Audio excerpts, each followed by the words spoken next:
Hello everyone, I'm very glad that you listened to my story. Please give me a follow and like the video if you enjoyed it. Feel free to comment and provide feedback so I can improve the sound quality. Yes, we invite you to listen to part 4 of the series. Chapter 211, Chapter 211, A Dragon. Chapter 211, A Dragon. Did Blinken make you take his appearance to lure me away? The fairy warlock revealed a shy expression. You're hurting me. As long as you put me down first, I'm willing to tell you anything and do anything with you. However, before she could finish her sentence, the giant bear grabbed her by the neck and ruthlessly smashed her head into the sand on the ground. Charm has no effect on me. If there are any more magical fluctuations, I will directly twist your head off. Matthew pressed for more than a minute before pulling the fairy warlock's head out of the sand. Then, he warned coldly. Your body is very good. I still lack a banshee among the undead under me. I heard that there is a chance that the rarer banshee of death will be born from the corpses of the descendants of the fairies. Do you think you have the potential? The latter's face was full of horror, and her delicate face was covered in sand and bruises. She spat out the stones while she could not help but breathe heavily. During this process, more sand was squeezed into her mouth. Don't kill me. I'll tell you anything you want to know.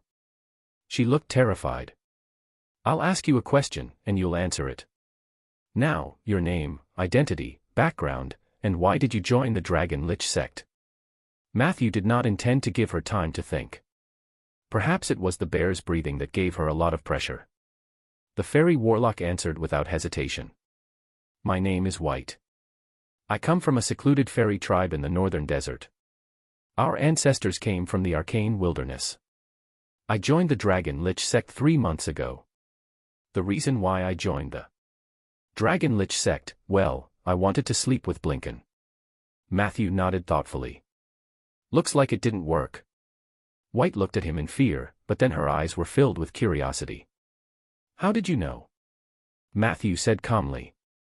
If you were that close to Blinken, you would have buttoned up the 2 rows of buttons inside your jacket when you pretended to be him. With the obsessive-compulsive disorder that Blinken had shown, it was absolutely impossible for such a situation to happen. So Matthew saw through her disguise at a glance. This was also the awkward part of the transformation spell. Personal habits were hard to change. This fairy named White obviously liked to keep her collar open all day long. Even if she had turned into Blinken, she only made adjustments to the outer coat, but the inner lining was habitually handled according to her own style. This was a fatal mistake. From this mistake, it wasn't hard to see that this fairy didn't have much experience in adventuring and fighting. Matthew continued to interrogate. Why did you turn into Blinken? Where is Blinken now? I pretended to be Blinken to attract your attention. It would be best if I could scare you away. Who knew that I would be seen through as soon as I came up? White said in frustration. As for Blinken himself, no one knows where he went. That day, he went out with more than 100 people. Later, those people all came back, but he was nowhere to be found.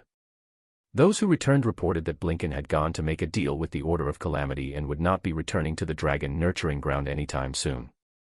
Blinken also left us a message saying that if the Dragon Nurturing Ground was attacked and it was too difficult to resist, we should retreat as soon as possible. Matthew asked, then why didn't you retreat? White couldn't help but curse. Isn't it because of those 2 silly men who are full of loyalty? Annoying. We had different understandings of the message Blinken left behind. His original words were, if a strong enemy attacks, you must try your best to hold on. If you really can't hold on, your life is more important. Retreat as soon as possible. In the end, those 2 silly men grabbed onto the words must hold on and refused to let go. Now, even I can't escape. Matthew felt even stranger after hearing it. With the level of rigor shown by Blinken, how could he leave such an ambiguous order for his subordinates? Either this order itself was problematic. Either that or Blinken was in a state of half-heartedness when he wrote this order. He had more things to do, so he naturally did not care about everything in the Dragon Lich sect. Emma's appearance appeared in Matthew's mind again. For some reason. The skull that looked friendly had always left an evil impression on him. If you ask me, Blinken definitely won't be coming back. He must have gotten something from the deal with the Order of Calamity that was enough to make him abandon the Dragon Lich cult. I guess it has something to do with the skull head that he often held in his arms. White said. Matthew asked, how much do you know about that skull? White shook her head. Not much, but I was secretly reminded when I first entered the Dragon Lich sect that that thing was what Blinken cared about the most. To be honest, I was really surprised to see this ending. Blinken had clearly put in so much effort for the Dragon Lich sect, so how could he suddenly leave? In short, if you can't stand the evil deeds of the Dragon Lich sect, please let me go. I've olive ironed for 3 months and haven't done anything's bad vet. She looked at Matthew eagerly. Matthew ignored her. He gently slapped the fairy warlock's forehead, causing her to be in a daze. Then, he transformed into a human and tied her hands with a rope. After finishing all of this, Matthew planned to return to the battlefield. However, after taking a dozen steps, a figure holding a bow appeared on the sand dune to the side. Let her go. The half-elf archer aimed at Matthew's head and said coldly, don't doubt my accuracy. Matthew slowly turned 90 degrees and faced Erisima. You can try to see if the bow and arrow will work on me. Or perhaps you care about her life that much. As they spoke, a few figures quickly rushed over from the direction of the dragon nurturing ground. Leading the way was Lumiere, who was carrying a man on each shoulder. On his left was Necromancer Potter, who was still vomiting, and on his right was the burly dragon blood warrior, Kunbatotra, who was unconscious and bleeding from the corner of his mouth. Liweichi, who was following closely behind him, used divine steps and caught up from behind. It's not a wise move to chase after Blinken alone. Matthew, although you informed us in time if we were delayed by something, who knew what would happen? He heaved a sigh of relief when he saw that Matthew was safe and sound. Matthew smiled and replied. Don't worry, there's a high chance that Blinken won't appear here. Then, Bobo, Shioi, and Lara appeared in Matthew's vision. Matthew's gaze swept across the entire team, and he couldn't help but ask Bobo. Where's Rieger? Bobo lowered her head and did not answer. Seeing this, Matthew couldn't ask further. He looked at Erisima again. Look, your companions are all in our hands, so don't point your arrows at me. The half-elf archer's gaze swept across the battlefield. They're just my colleagues. I'm sorry, White. I've already tried my best. With that, she jumped backwards and disappeared behind the sand dune. When everyone rushed over, they only saw a black hole that was constantly being filled with sand. Did Blinken really abandon the Dragon Lich sect just like that? This is unbelievable. It's as if someone told me that Rieger had given up on Rolling Stone Town. On the way back, Liweichi grumbled. So we traveled thousands of miles to the rainforest, but we didn't even see Blinken. Matthew smiled. There will be opportunities in the future. As they spoke, they had returned to the edge of the dragon nurturing ground. The area around the central tower had been completely occupied by the rainforest creatures and the Jangos. The dragon nurturing field was in chaos. The rainforest beasts that lacked commands only knew how to wreak havoc. They surrounded the tower and vented their anger. Suddenly, a rumbling sound came from the east side of the central tower. Immediately after, large pieces of wooden structures began to collapse. Dust fell in patches. Sand flew everywhere. In the tower, a huge head was exposed. He seemed to have been awakened by the commotion outside and could not help but raise his head to let out a low groan. The sound waves surged from the tower. The nearby rainforest creatures froze, their limbs went limp, and they could not help but kneel on the ground. Matthew focused his eyes. That was a dragon. Chapter 212, Chapter 212, The Truth. Chapter 212, The Truth. When the pair of dragon horns on the dragon's head appeared in Matthew's field of vision, his first reaction was shock. Red dragon. No, that wasn't right. Soon, he realized that the dragon in front of him was very different from a real red dragon. His horns resembled that of a red dragon, but below his neck, the style was completely different. Under the fine and rough scales, this guy's bloated and short neck almost merged with his fat body. It was not difficult to see through the cracks of the collapsed buildings. This dragon was almost as fat as a meatball. His weak forelimbs were completely buried in the fat on his chest, and his hind legs were hidden in the building, making it impossible to see them clearly. Matthew instantly calmed down. This was a standard subdragon with at least a quarter of the red dragon bloodline. Judging from its appearance, it was most likely a subdragon species that was a hybrid of a red dragon and an earth dragon. In other words, it was a true ground fire dragon. This kind of monster could not be underestimated, but it was far inferior to a true dragon. After the dragon roared, a large number of rainforest creatures were scared away. The ground fire dragon's head hung limply on the only remaining wooden shelf. His golden vertical pupils stared at Matthew and the others.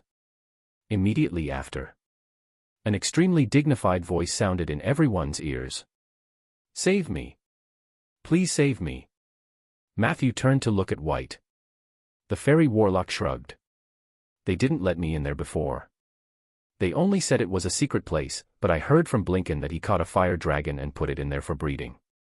Breeding? Matthew looked at the fat ground fire dragon again. The latter sobbed with snot and tears.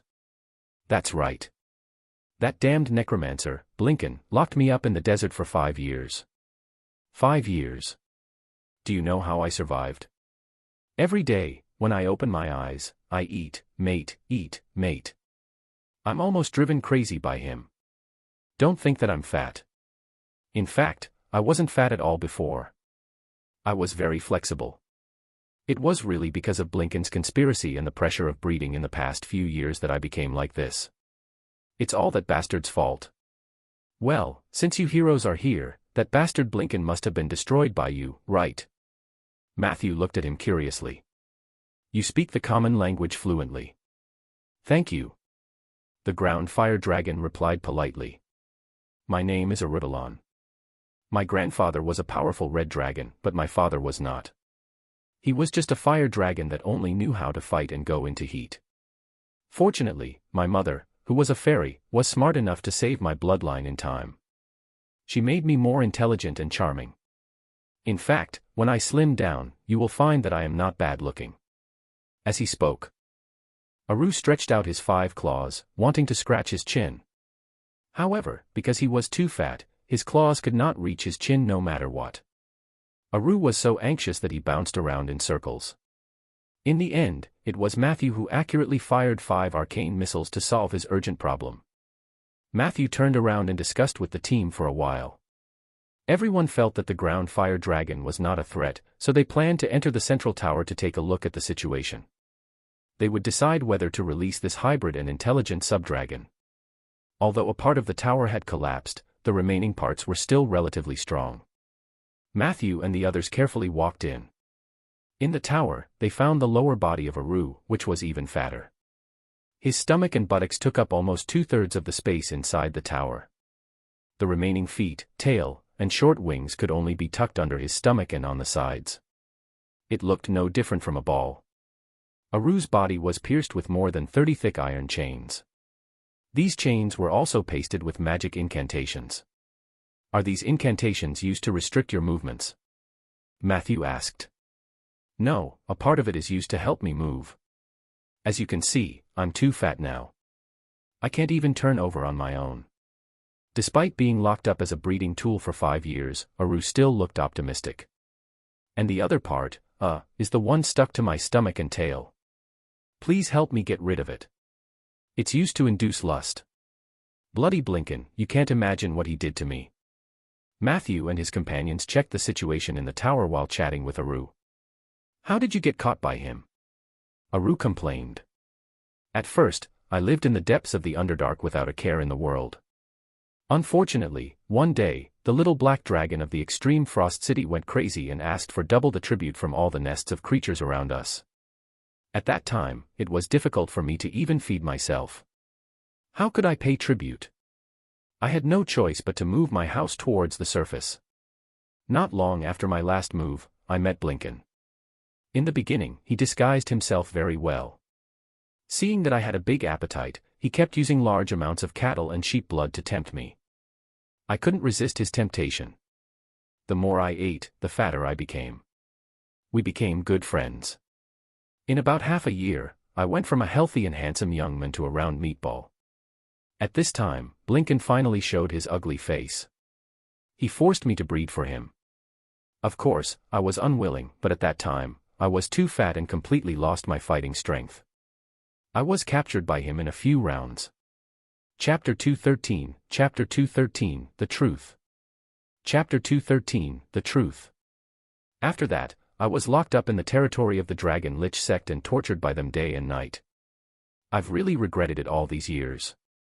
If I had eaten less at that time, would I have been able to run faster and finally escape from the clutches of the damned Necromancer? Sigh. His tone was filled with regret. Matthew smiled and asked curiously, "What kind of animal did Blinken let you mate with?" "Oh, there are many of them. In the beginning, mammoths, rhinos, crocodiles, giant camels. I've tried all of these. At that time, I was quite happy. I felt that although I was fooled, my days weren't that bad. But very quickly, my nightmare came. One day, he brought back two abnormally terrifying creatures. A few days later, he told me that I could only continue to mate with those creatures. At that time, I was really furious. What's even more hateful is that they always ask for more. They are never satisfied. Sometimes, I feel that they're squeezing out the fat from my body, but I don't lose weight at all." Aru complained. "Anyway, I don't want to mention the name of those disgusting creatures at all.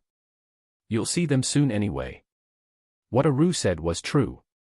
Not long after, the group of people saw ugly creatures with 8 legs, short fur, and dense compound eyes in a large number of giant cages at the bottom of the tower. Breeding spider, LV11/giant creature/ancient creature. They were good at participating in the reproduction of any species, and most of the children they gave birth to inherited their father's abilities and forms. The method of giving birth to the children is also inherited according to the paternal line. With just one glance, Matthew understood why the ground fire dragon, controlled by the Dragon Lich sect, looked more like a spider. It really is the product of a large-scale crossbreed between a fire dragon and a spider. Matthew was basically certain. Blinken used the technology he had mastered to continuously extract the reproductive potential of Aru and the breeding spider, thus obtaining a large number of cheap and inferior dragon eggs. After these dragon eggs were quickly matured and hatched, most of the young dragons became the ashes of the dragon mountain in the Black Pit. Blinken collected a large amount of this material. With this, he could mass-produce hundreds of dragon liches. However, this thing must have other uses. Those dragon fledglings that survived the deep pit were qualified to become members of the Dragon Lich sect. They would be raised and tamed by specialized dragon trainers so that the Dragon Lich sect disciples could use them when they burned, killed, and plundered. Although the ground fire dragons were weak compared to Matthew and Bobo, they were still very difficult to deal with for ordinary adventurer teams. Moreover, the Dragon Lich sect usually plundered ordinary people.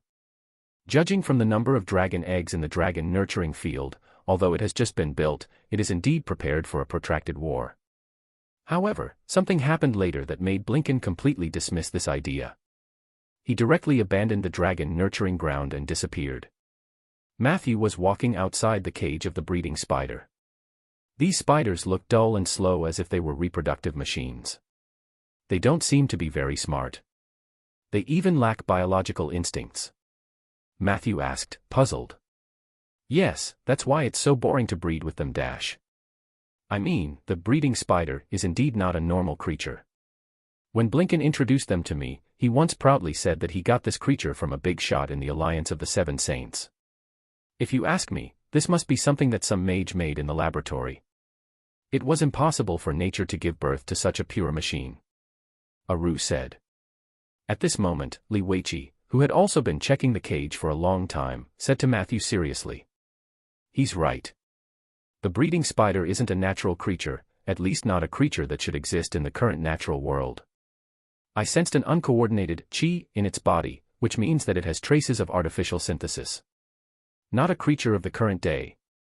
What do you mean? Matthew didn't understand. It's an ancient creature. It's a product of using magic to revive it. However, magic can often only revive a weakened version of the ancient creatures with many fatal flaws. Li Weiqi looked at the weak Xiui. I heard that the Alliance of Seven Saints has conducted several rounds of experiments on the revival of ancient mythical creatures. Is there such a spider among them? Shuey spread his hands when he heard that. I'm just a supernumerary staff in charge of running errands. I'll do whatever the masters ask me to do. Even if such a project exists, it's not my place to know. Matthew's heart skipped a beat. He had heard about this project from Tower Genie 177. Next. Everyone quickly checked and counted the resources in the tower. Matthew found a jar in the storage room that seemed to have contained a large amount of Dragon Mountain ash. The rest of the things were basically in line with everyone's understanding of the Dragon Lich sect. These 30 or so spiders had high magical research value. Matthew had planned to transport them all back to Rolling Stone Town, but Aru told him that these spiders had to be fed with Blinken's mana and blood regularly to survive. Blinken had not returned for a few days, and many spiders showed signs of decline. It would not be long before they all died. Chapter 214, Chapter 214, The Truth. Chapter 214, The Truth. This made Matthew feel extremely regretful. At the moment, he could only keep these spiders in the iron cage and take their corpses away after they died. At least they could be used as materials to summon high-level undead creatures such as hell spiders or frost dead spiders. The task of rescuing Aru was long and laborious. Fortunately, Lumiere had summoned a large number of Jangos. Even so, it would take a few hours to remove the chain that ran through the ground fire dragon's body with the combined strength of many people. Fortunately, Aru was very patient. While the Jangos were still untying the chains, snoring could be heard near the dragon's head. It seemed that what he said was true. After leaving the tower, Matthew then checked the other buildings in the dragon nurturing ground. After collecting everything that should be collected. Next. Destroying the dragon nurturing ground was like setting a fire. In the afternoon, all the buildings in the dragon nurturing ground had been demolished except for the central tower. After Aru successfully escaped, this place would also be burned down. From then on, the threat of the Dragon Lich sect to the rainforest would be temporarily removed. Matthew, Rieger, and Liwichi discussed for a while and jointly decided on a plan to deal with the cultist captives. After breaking through the dragon nurturing ground, there were about 20 Dragon Lich disciples in their hands, including 3 high-ranking members. Necromancer Potter, Dragon Blood Warrior Kunbatotra, and Fairy Warlock White. Combined with Shui's recommendation, Matthew planned to send all of them to the Black Suwa Mountain Fortress. It was the place where the Seven Saint Alliance judged and imprisoned criminals. The reason he made this choice was partly because Shui had said that although he couldn't contact the Alliance headquarters, he could contact the Black Suwa Mountain Fortress in the west of the desert. According to the Alliance headquarters tradition, if these cultists were caught, they would be sent directly to Mount Black Suwa or similar institutions. This was in line with the official procedures. On the other hand, the Seven Saint Alliance offered a high reward for the members of the Dragon Lich sect. The reward for capturing a Dragon Fang member alive was usually between 2,000 to 2,500 gold coins. And killing a Dragon Fang would only give him about 500. Ordinary Dragon Lich worshippers would be rewarded with about 50 gold coins each. Even if it was for the sake of profit, they did not intend to kill these people directly. Matthew estimated that these captives could provide them with a bounty of about 7,500 to 9,000. This bounty was not inferior to the magic crystals they obtained in the buried city. The only interlude was. While checking the list of captives, Shui expressed that White's existence was very awkward because she had only recently joined. The Alliance didn't offer a bounty on her, so if they wanted to transfer her to prison, she would only be counted as a normal disciple cultist. At this moment, White expressed that she was willing to pay the ransom herself. Matthew was tempted, but after thinking about it, he decided to hand the Fairy Warlock over to the Seven Saint Alliance. However, he suggested a different method. In the next few days, the group stayed in the central tower. The few empty iron cages had also become the temporary prison cells for the dragon worship disciples. While they were rescuing Aru, they were waiting for the field personnel of the Black Suwa Mountain prison. At the same time, they were also secretly guarding against Blinken, who might still appear. Soon, 2 days passed. As the period of instigation was about to end, Matthew transformed Miss Zombie and the Bone Dragon into his summoned creatures. The difference was that the former was just an ordinary summoned creature. Even after the conversion ritual, she still did not receive the bonus of the Silvermoon Zombie, which made Matthew feel a little pity. The latter occupied a contract slot and became Matthew's fifth contracted undead. However, compared to Filey, this bone dragon was of average quality and had poor attributes.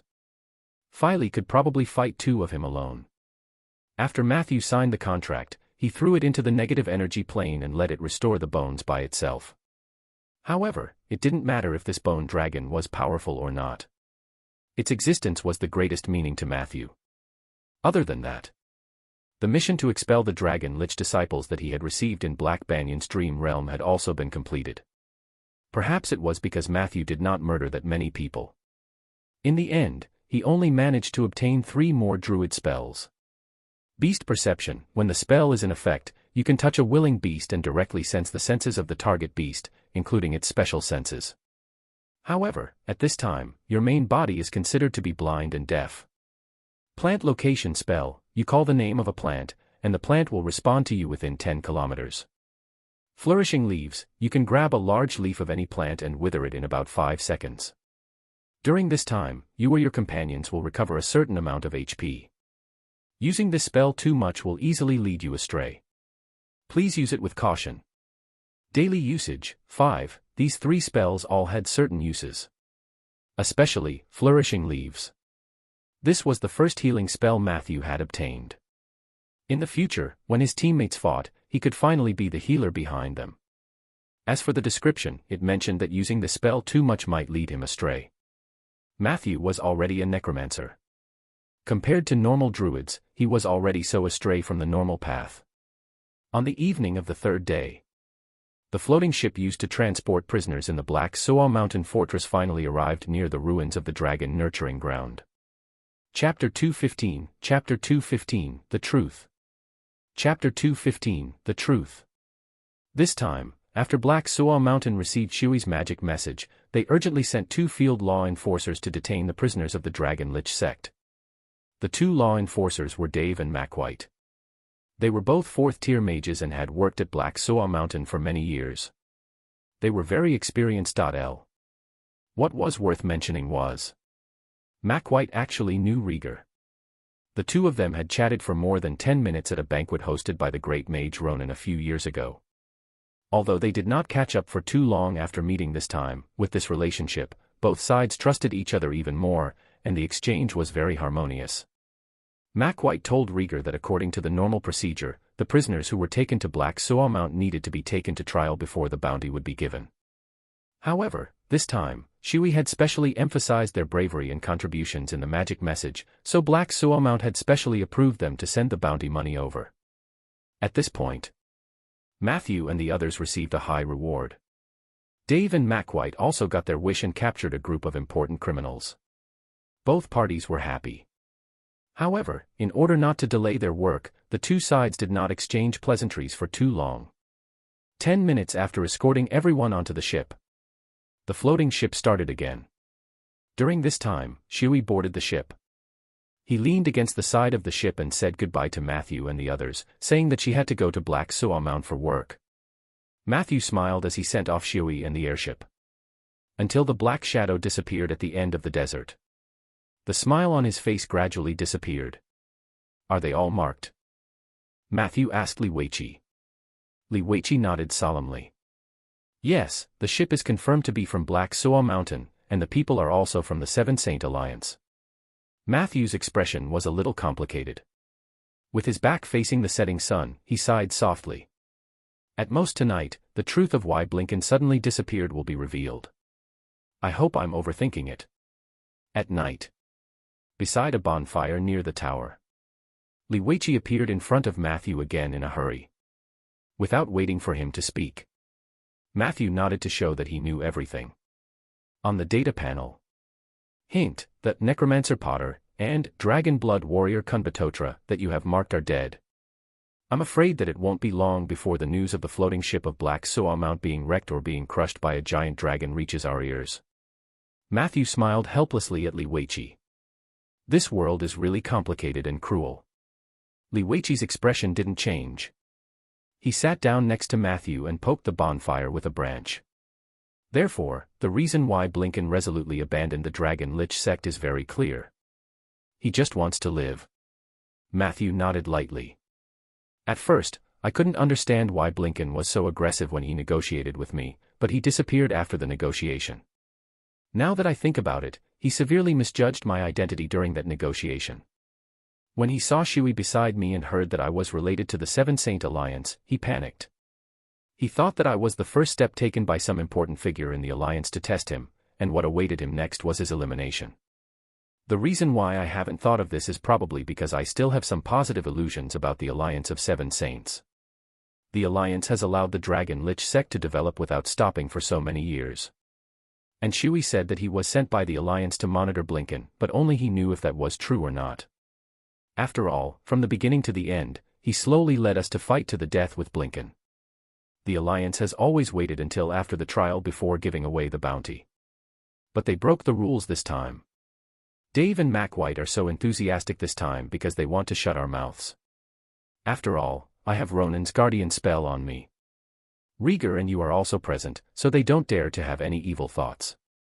The dragon nurturing ground was destroyed by us. The Dragon Lich disciples either died or fled. Even the boss, Blinken, didn't dare to show his face. In a few days, people will start to cheer and celebrate. There will be one less scourge in the world. But who would have thought that the notorious and hated third priest of the Dragon Lich sect, Blinken, was most likely the underling of a big shot in the Seven Saints Alliance? How much of the Dragon Mountain ash and other forbidden materials that Blinken collected were for his own use, and how much was handed over to the giants hiding in the shadows of the Alliance of Seven Saints? I don't know. The light of the flames reflected on Matthew's face. His expression was a little sad, a little helpless, but more so, it was filled with traces of anger. Chapter 216, Chapter 216, You are the pride of the Sioux. Chapter 216, You are the pride of the Sioux. Anger itself was meaningless. Matthew quickly controlled his emotions. He had long known that the world was always complicated and humans were always multi-faced. It was just that the world in his previous life was relatively comfortable. The most aggression he got was when he faced keyboard warriors on the internet. However, knowing it and experiencing it personally were two different things. He opened his hands and quietly felt the temperature of the bonfire. A moment later, Matthew let out a long sigh. The fire in his eyes had disappeared, but the fire in his heart would not be extinguished easily. After experiencing this incident, he was even more eager to join the Seven Saint Alliance than before. The singing and dancing of the Django natives could be heard. Matthew looked around. Around the central tower and Aru's head, they lit more than a dozen bonfires. Many young natives held hands and sang and danced by the fire. They were enjoying the joy of expelling the Dragon Lich sect. The Django culture was bold and open. At such celebrations, young girls would often boldly confess their love to the boy they liked. If the boy refused, the girl could directly drag him into the forest and force him to have sex. In some of the more ancient tribes in the western part of the rainforest, young girls who mastered the way of voodoo would use spells and poisons to force the men they liked to submit. Fortunately, the indigenous tribes that participated in the siege of the dragon nurturing ground were relatively more civilized. They were mainly from the Black Banyan tribe, and there were also two headhunter tribes mixed in. Therefore, there were males being pulled around, but no poisons were used. And in this Django party, Lumiere was undoubtedly the most popular. His strength was unique in the rainforest. In the process of expelling the Dragon Lich sect, he contributed a lot. In the end, when he attacked the dragon nurturing ground, he almost broke through the defense line of the ground fire dragon alone. After killing the dragon trainer of the Dragon Lich sect, he defeated an unusually powerful dragon blood warrior leader with his bare hands. The other dragon blood warriors had also died at his hands. Not to mention the Black Banyan tribe, even the two members of the Headhunter tribe bowed obediently when they saw Lumiere. Thus, as soon as the bonfire celebration began, Lumiere was surrounded by young girls. Perhaps Matthew and the others were still watching the show. Lumiere had appeared rather shy at first.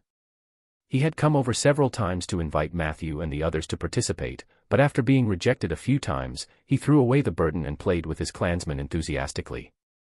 Facing the girls' invitation, Lumiere's attitude was one of acceptance. Not long after the bonfire celebration began, he entered the forest with a plump girl. Matthew counted. Since then, Lumiere had frequently entered the same forest, changing every half an hour. At first, he would pretend to go to the bonfire to play after he was done.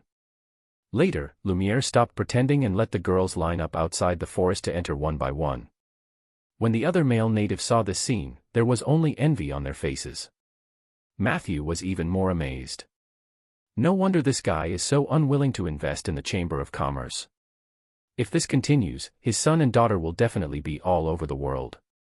With so many wives, even the king of the rainforest has to work to support his family. Meanwhile, some Django girls shyly pulled Matthew's hand. Matthew smiled and rejected her.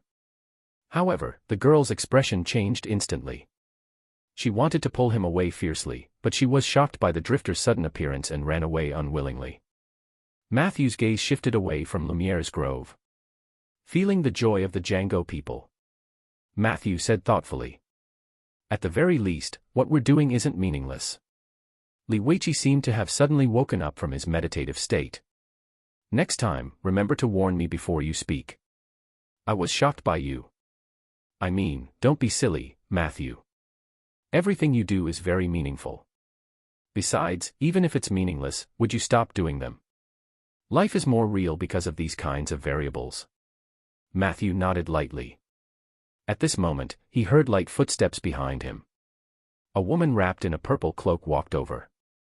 "My mirror image was killed. It seems that I owe you my life," Matthew calmly replied. "You should be glad that you joined the Dragon Lich sect for a short time. Officially, to the Seven Saint Alliance, you're just an ordinary disciple. Even if you run away, they won't be interested in capturing you." White adjusted the angle of her cloak, revealing a pair of bright eyes. "Even so, I still owe you a favor. I hate owing people favors the most, so I won't give you less than the bounty." As she spoke, with a flick of her finger, a golden, bean-like object fell into Matthew's palm. "This is the immortal bean. After consuming it, it will randomly increase your physique, strength, or agility by 1 point. You can also choose not to take it and use it as a token to enter the arcane wilderness. If you want to do that, go to Cannon City and find a great fairy called Felik. She will show you the way." After saying that, she was about to turn around and leave. "What do you plan to do after leaving the Dragon Lich sect?" Matthew asked curiously. "Who knows? Maybe I'll find a rich old man and wait for him to die and inherit a large amount of inheritance." Chapter 217, Chapter 217, You are the pride of the Sioux. Chapter 217, You are the pride of the Sioux. But for now, let's first report to the little sister, who I just acknowledged that I'm safe. The voice of the fairy warlock gradually faded away. Matthew followed her back and saw a figure holding a longbow. After the two of them approached, they exchanged a few words. Finally, they left side by side, their figures gradually disappearing into the desert in the east. Matthew retracted his gaze. At this moment, the celebration had reached its climax. Many of the Djangos began to take off their remaining clothes and run around the campfire naked. In the corner, Rieger was playing with a group of Django children. He raised his sword high and suddenly threw it into the fire. The sword lit up, and the children cried out, "Wow!" Rieger proudly swung his sword, and the flames on it instantly disappeared, replaced by layers of frost and snowflakes. This time, the children exclaimed even more loudly. Compared to Rieger's perfect integration. Surrounded by another group of children, Bobo was at a loss. She sat on the ground in a daze, allowing the group of children to touch her helmet. The antenna on her head was changing, and there were all kinds of colors. The children were amazed. Suddenly, a clockwork bird flew out from Bobo's shoulder. The children started chasing after the clockwork bird. This gave Bobo a chance to catch her breath. Matthew looked up. The tower was filled with laughter. Aru, who was still in the tower, tilted his head and dozed off. At the top of the tower, Lara, who had just become a shadow oathbreaker, was carefully observing her surroundings. The moonlight shone on her. However, it did not leave a shadow on the top of the tower. The next morning, Matthew was still sleeping soundly in Mordenkainen's private room. Suddenly, he heard Suya's urgent message. Blinken has appeared. He's in the rainforest. Matthew quickly called his other companions. Except for Lumiere, whose legs were weak, the others were quick to complete their preparations. With Suya's help, the group quickly crossed the rainforest. They followed Blinken's footsteps. 40 minutes later, at the side of the Dalong Lake, Matthew encountered Blinken's mirror image there. However, this time, Blinken's arrangement was obviously in a hurry. The water mirror statue would only repeat one sentence in place. "Don't even think about catching me. Don't even think about catching me." Everyone easily destroyed the water mirror image. As expected, he still went to the bright sandalwood king's tomb. Matthew took out the underwater breathing potion and distributed it to everyone. The group dived into the water. Very quickly, they reached the bottom of the water again. The statue of King was no different from the last time he saw it. However, when Matthew went around to the bottom of it, he discovered that the secret door on the base had disappeared. He placed his hands on the base and activated his equalized perception. In the next second, the abnormality of the energy field quickly appeared in his mind. Hint: you have discovered that someone has used a magic mechanism to seal the secret door leading to the king's tomb. The entrance was completely sealed. You have detected traces of spell, plane lock. Plane lock, once activated, it cannot be interrupted. The sealing effect will last for at least 60 years. Of course, Matthew knew about the plane lock. This thing was usually used by high-level mages to protect their demi-planes or small vaults. However, what Blinken did was equivalent to locking himself alive in the bright sandalwood king's tomb for at least 60 years. This guy really treated me as someone sent by some big shot of the Alliance to eliminate him. No wonder he ran away when he saw me and even provoked me by saying that I couldn't catch him. He probably hates me to the core, but he doesn't dare to deal with me. Matthew didn't know whether to laugh or cry. Thinking about it carefully, Blinken's guess was actually very reasonable. A guy like him who knew the dark history of the Alliance's big boss would be killed sooner or later. It was estimated that before he arrived, the relationship between Blinken and the big boss was already a little tense. Only the former would be so paranoid. If that big shot really wanted to make a move on Blinken, he would definitely not let go of the glory of uprooting the Dragon Lich cult. The big shot would send a capable subordinate. The two of them finally worked together to kill the villain Blinken. The big shot had solved the hidden danger of the spy. The subordinates would reap actual benefits and merits. Everything would be perfect. Only Blinken would die. Unfortunately. This is just King blunder. The group of people circled around the bottom of the lake. After finding nothing, they had no choice but to leave the lake. After that, Matthew and the others observed the area near Dalong Lake for 2 days. After entering the water several times to confirm that the secret door was really sealed, they completely believed that Blinken had locked himself in the bright sandalwood king's tomb. He probably wouldn't be willing to come out for a while.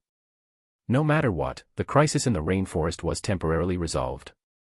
After the dragon worship sect left, everything returned to peace. In the group, the only one who was unhappy was Rieger. "I haven't made a move yet. The enemy ran away already. This is too boring." When Matthew heard his words, he suddenly had an idea and invited everyone to visit Condor City for a few days. What he meant was that since they were already here, why not go to the Gold Coast for a tour? They could also inspect the market in Condor City and discuss the details of the establishment of the Chamber of Commerce. Chapter 218, You are the pride of the Sioux. Chapter 218, You are the pride of the Sioux. No one objected. The next day, the group arrived at the city of Condor, which was filled with oceans, rainforests, and deserts. As a turtle monk who had once been famous on the Gold Coast, Li Weiqi took the initiative to take on the role of a guide. Over the next few days, everyone had a good time. Matthew and Rieger also took the opportunity to understand the market situation in Condor City and the cities on the North Bank. In addition to the underwater breathing potion and the frogman potion, they had also discovered several other items that could make a lot of money inland. The unique delicacies and customs here were also eye-opening for the few inland people. The only flaw was that, due to the influx of refugees from the South Bank, the property prices in Condor City rose, and even the hotel charged higher. The 4 men had to share a room to save money. Matthew naturally had Mordenkainen's private room to make room for himself, but from the meaningful gaze of the innkeeper, he knew that their reputation had been damaged. On the evening of the fourth day. This was the last day Matthew planned to stay in Condor City. Everyone planned to visit a club opened by the Naga in Condor City. However, halfway through, they suddenly encountered two groups of people fighting on the street. Rather than calling it a fight, it was more like a one-sided beating and killing. One group of people was defeated badly, and soon, the street was covered in blood. Matthew noticed that the gang members had a strange flower tattoo on there. The defeated side was soon on the verge of death. By the time the guards at the city gate arrived, the group of people who had attacked had already fled. They could only frown and collect the corpses. Matthew recognized the leader of the guards, then activated his charm to greet him and stuffed a gold coin into his pocket. "Who died?" The guard replied. "Gang members. The security of Condor City has always been very good. The only people who will die in these alleys are the troublemakers." Matthew asked curiously. "So, was it a gang fight? Does this happen often?" The guard shook his head and said, "Not often. It's just that, for some reason, it's happened very frequently in the past few days. Could it be related to the refugees in the south? Hey, I know this person. He's the boss of the Dragon and Beauty casino in the next block. I don't know why he's wearing the clothes of a thug. I heard that he has some relationship with the Dragon Lich sect." He pointed at a corpse on the ground and said. Matthew suddenly quivered and quickly asked, "How is Dragon and Beauty now?" The guard shrugged. "The boss is already lying here. What do you expect the business to be like?" Of course, it was divided up by the other gangsters. As he spoke, he ordered the other guards to move the corpses. Matthew was thinking hard. A moment later, he finally remembered where he had seen the emblem on the gang members who had escaped. "What's wrong?" Bobo tugged at Matthew's clothes. "Let's go. I'll bring you to a place," Matthew said decisively. Rieger said disappointedly, "What is it?" "We're not going to the Naga Club." Matthew chuckled and said, "I promise that the place I'm taking you to is much more interesting than the Naga Club." 10 minutes later. Happy Casino. The huge black door that Bobo had blown up previously had been restored to its original state.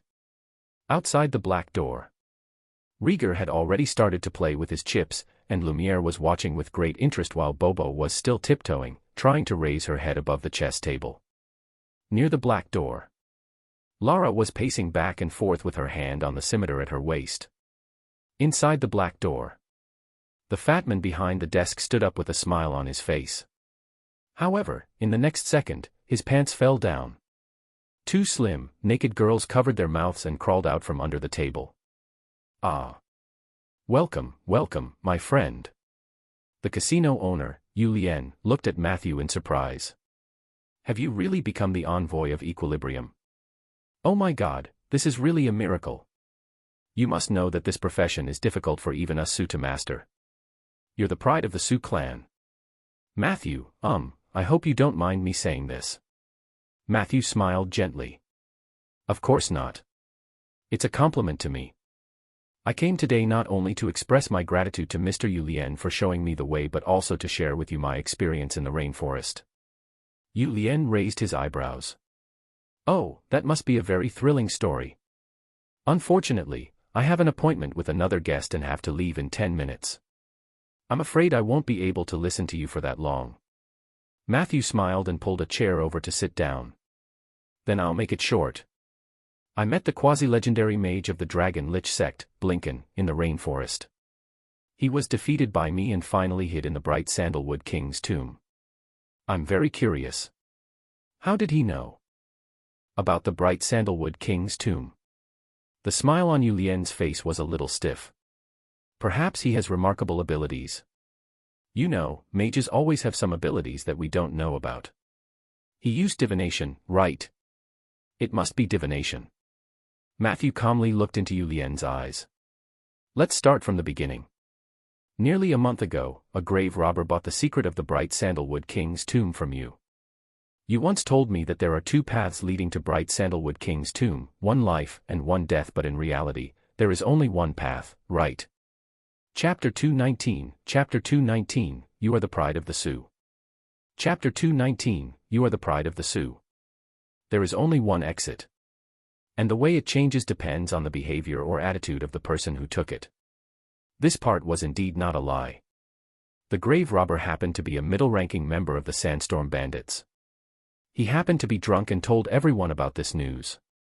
And someone from the Dragon Lich sect happened to be sitting near him.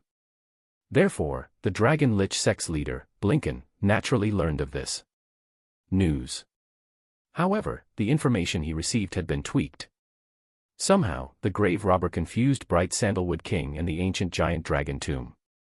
That was so strange. However, you know very well what the tomb of a giant dragon means to the people of the Dragon Lich sect. And in order to make the cunning Blinken believe this, you did not hesitate to do everything in your power, letting the Sandstorm Bandits put on a good show of internal strife as they fought to control the Dragon Tomb. The two groups of Sandstorm Bandits fought all the way from Condor City to the Delong Lake. One of them even disguised as disciples of the Order of Calamity and fought with their brothers. Now, we all know that the internal strife in the Sandstorm Bandits was fake. And you could have made it more realistic. However, when one of them had a conflict with the Django tribe, my partner Lumiere accidentally intervened, causing you to lose a lot of men. Even if you had a lot of influence in the bandit gang, it would be difficult to make them continue with this charade. After that, the Sandstorm Bandits completely withdrew from the rainforest and never appeared again. Fortunately, your goal has been achieved. You just want to provoke Blinken and give him a sense of crisis that the Dragon's tomb has been discovered by others so that he can't help but speed up his actions of entering the Bright Sandalwood King's tomb. For you, as long as you can shift Blinken's attention to the rainforest, you will have succeeded in a sense. Not to mention that Blinken had indeed entered the tomb. When I arrived, I found a plain lock at the entrance. At first, I thought it was Blinken who did it. But now, I realized that this lock was actually your handiwork, right? When Yu Lian heard this, he finally became serious. He. Stop it, Matthew. You can't joke like this. I don't have the ability to set up such a lock. Besides, what good would it do for me to lure Blinken to my ancestor's tomb? Matthew smiled. It's just business. When I was still in the rainforest, I heard from an unreliable friend of mine that Blinken was a very capable person. He was stationed in the desert, but he could manage the industries of the Dragon Lich sect in a few cities by the shore. I guess the expansion of the Dragon Lich sect's casino in the Gold Coast has seriously affected your business, right? He stole your gamblers, signed your prostitutes, and even did better than you in other semi-legitimate industries. Of course, this is not your fault. He is a quasi-legendary mage, so he should be better than most people. Hearing this, Yu Lian was silent for a while, and a helpless smile appeared on his face. Matthew secretly raised his guard. But he still said, "Of course, I'm not here to denounce you. Strictly speaking, I almost saw through your scheme, and you didn't use me to do anything. I'm just curious. How did you convince Blinken that the Bright Sandalwood King's tomb was the tomb of a dragon? How did you control the secret door and the plain lock at the bottom of the Delong Lake? When the three of us entered Bright Sandalwood King's tomb, why didn't you do anything to harm us?" He looked at Yu Lian's expression. Matthew could basically conclude that his speculation was true. The reason why he did not immediately fall out with Yu Lian was also because of the last condition. The other party probably had the switch to control the secret door, but he chose to let Matthew's group go. This was the key reason why both sides could still sit here and talk. All right, Matthew, you're indeed the pride of the Sioux. You've connected all these clues together. Yu Lian said with a faint smile. If you swear that you will only be my friend and not my enemy, I will tell you everything you want to know. Matthew thought for a moment and finally shook his head. Whether or not we can continue to be friends doesn't just depend on me. It also depends on you. Then I can only answer one question. Yu Lian asked slyly, among the three questions you asked just now, which one do you want to know the most? Matthew said without hesitation. The first one. Yu Lian took out a cigar and leisurely lit it. He took a deep puff and then said, "Who said that there couldn't be other tombs under Bright Sandalwood King's tomb?" It's really difficult to fool you mages, so I can only tell you the truth. When the bright sandalwood king built his tomb back then, he dug out half of the giant dragon's tomb and rebuilt his own grave. If Blinken was lucky enough, he might really be able to ascend to a dragon lich there. Chapter 220, My Brother Matthew. Chapter 220, My Brother Matthew. Matthew naturally did not believe Yu Lian's words. This guy had deliberately tricked Blinken into entering the bright sandalwood king's tomb, so how could he not have a follow-up killing move? Hence, he asked, is the king's tomb actually a land of death? Yu Lian said in a relaxed tone. Whether you live or die, the choice is yours. Just like what you guessed before, life and death are indeed the same. If you still want to explore the king's tomb after inheriting the power of the envoy of balance, then you are indeed only one step away from death. Matthew heaved a sigh of relief. Yu Lian's words implied that Blinken's chances of survival were slim. Matthew pondered as he looked at Yu Lian. This guy was indeed very resourceful. On the surface, he did not look very strong, but he was able to toy with the great mage of the Dragon Lich cult. Although Matthew suspected Yu Lian had other help, what he did was still not simple. Facing Matthew's unrestrained sizing up, Yu Lian's tone gradually became tough. Listen, Matthew, I gave you the right clue and didn't harm you. I just did what I should do. I didn't want to cause trouble. I can see that you have the advantage in numbers and have a wide network. At this point, Yu Lian's gaze looked in the direction of the black door for a while. Rieger's voice could still be heard faintly in the room. I won. Hey, don't go back on your word. These are all mine. Yu Lian immediately looked straight into Matthew's eyes and said harshly. But I have been able to survive in Cordo City for so long. I'm not a pushover either, Candy Baby. Candy Baby. He shouted a few times in the direction of the corridor. A few seconds later, a beautiful tiefling wearing silk pajamas with long horns on her head walked out from the room on the other side of the corridor. With sleepy eyes, she crossed her arms over her chest. What's wrong, dear?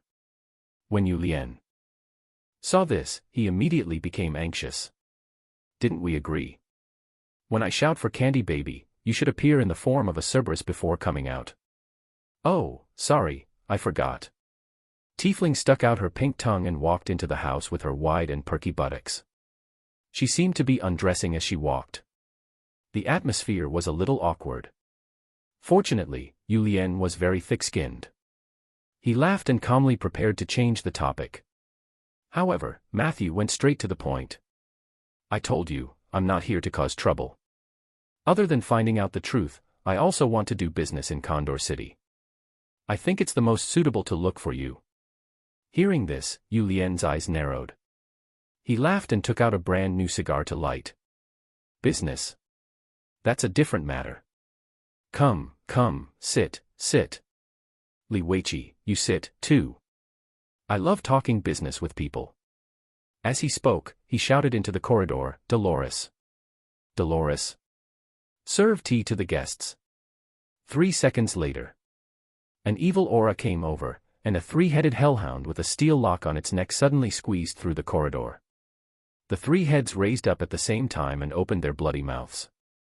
A large amount of sour saliva formed a drizzle and splashed on the faces of everyone in the office. Yu Lian silently looked at the extinguished cigar in his hand and said helplessly. Candy Baby, no, Dolores, why don't we change to a simpler password in the future? No, forget it. I'll serve the tea myself in the future.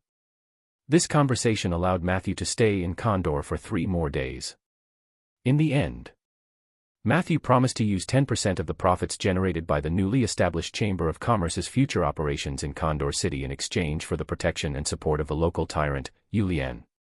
Yu Lian's current momentum was very strong. After the Dragon Lich sect was eliminated, most of the territory and industries were annexed by him.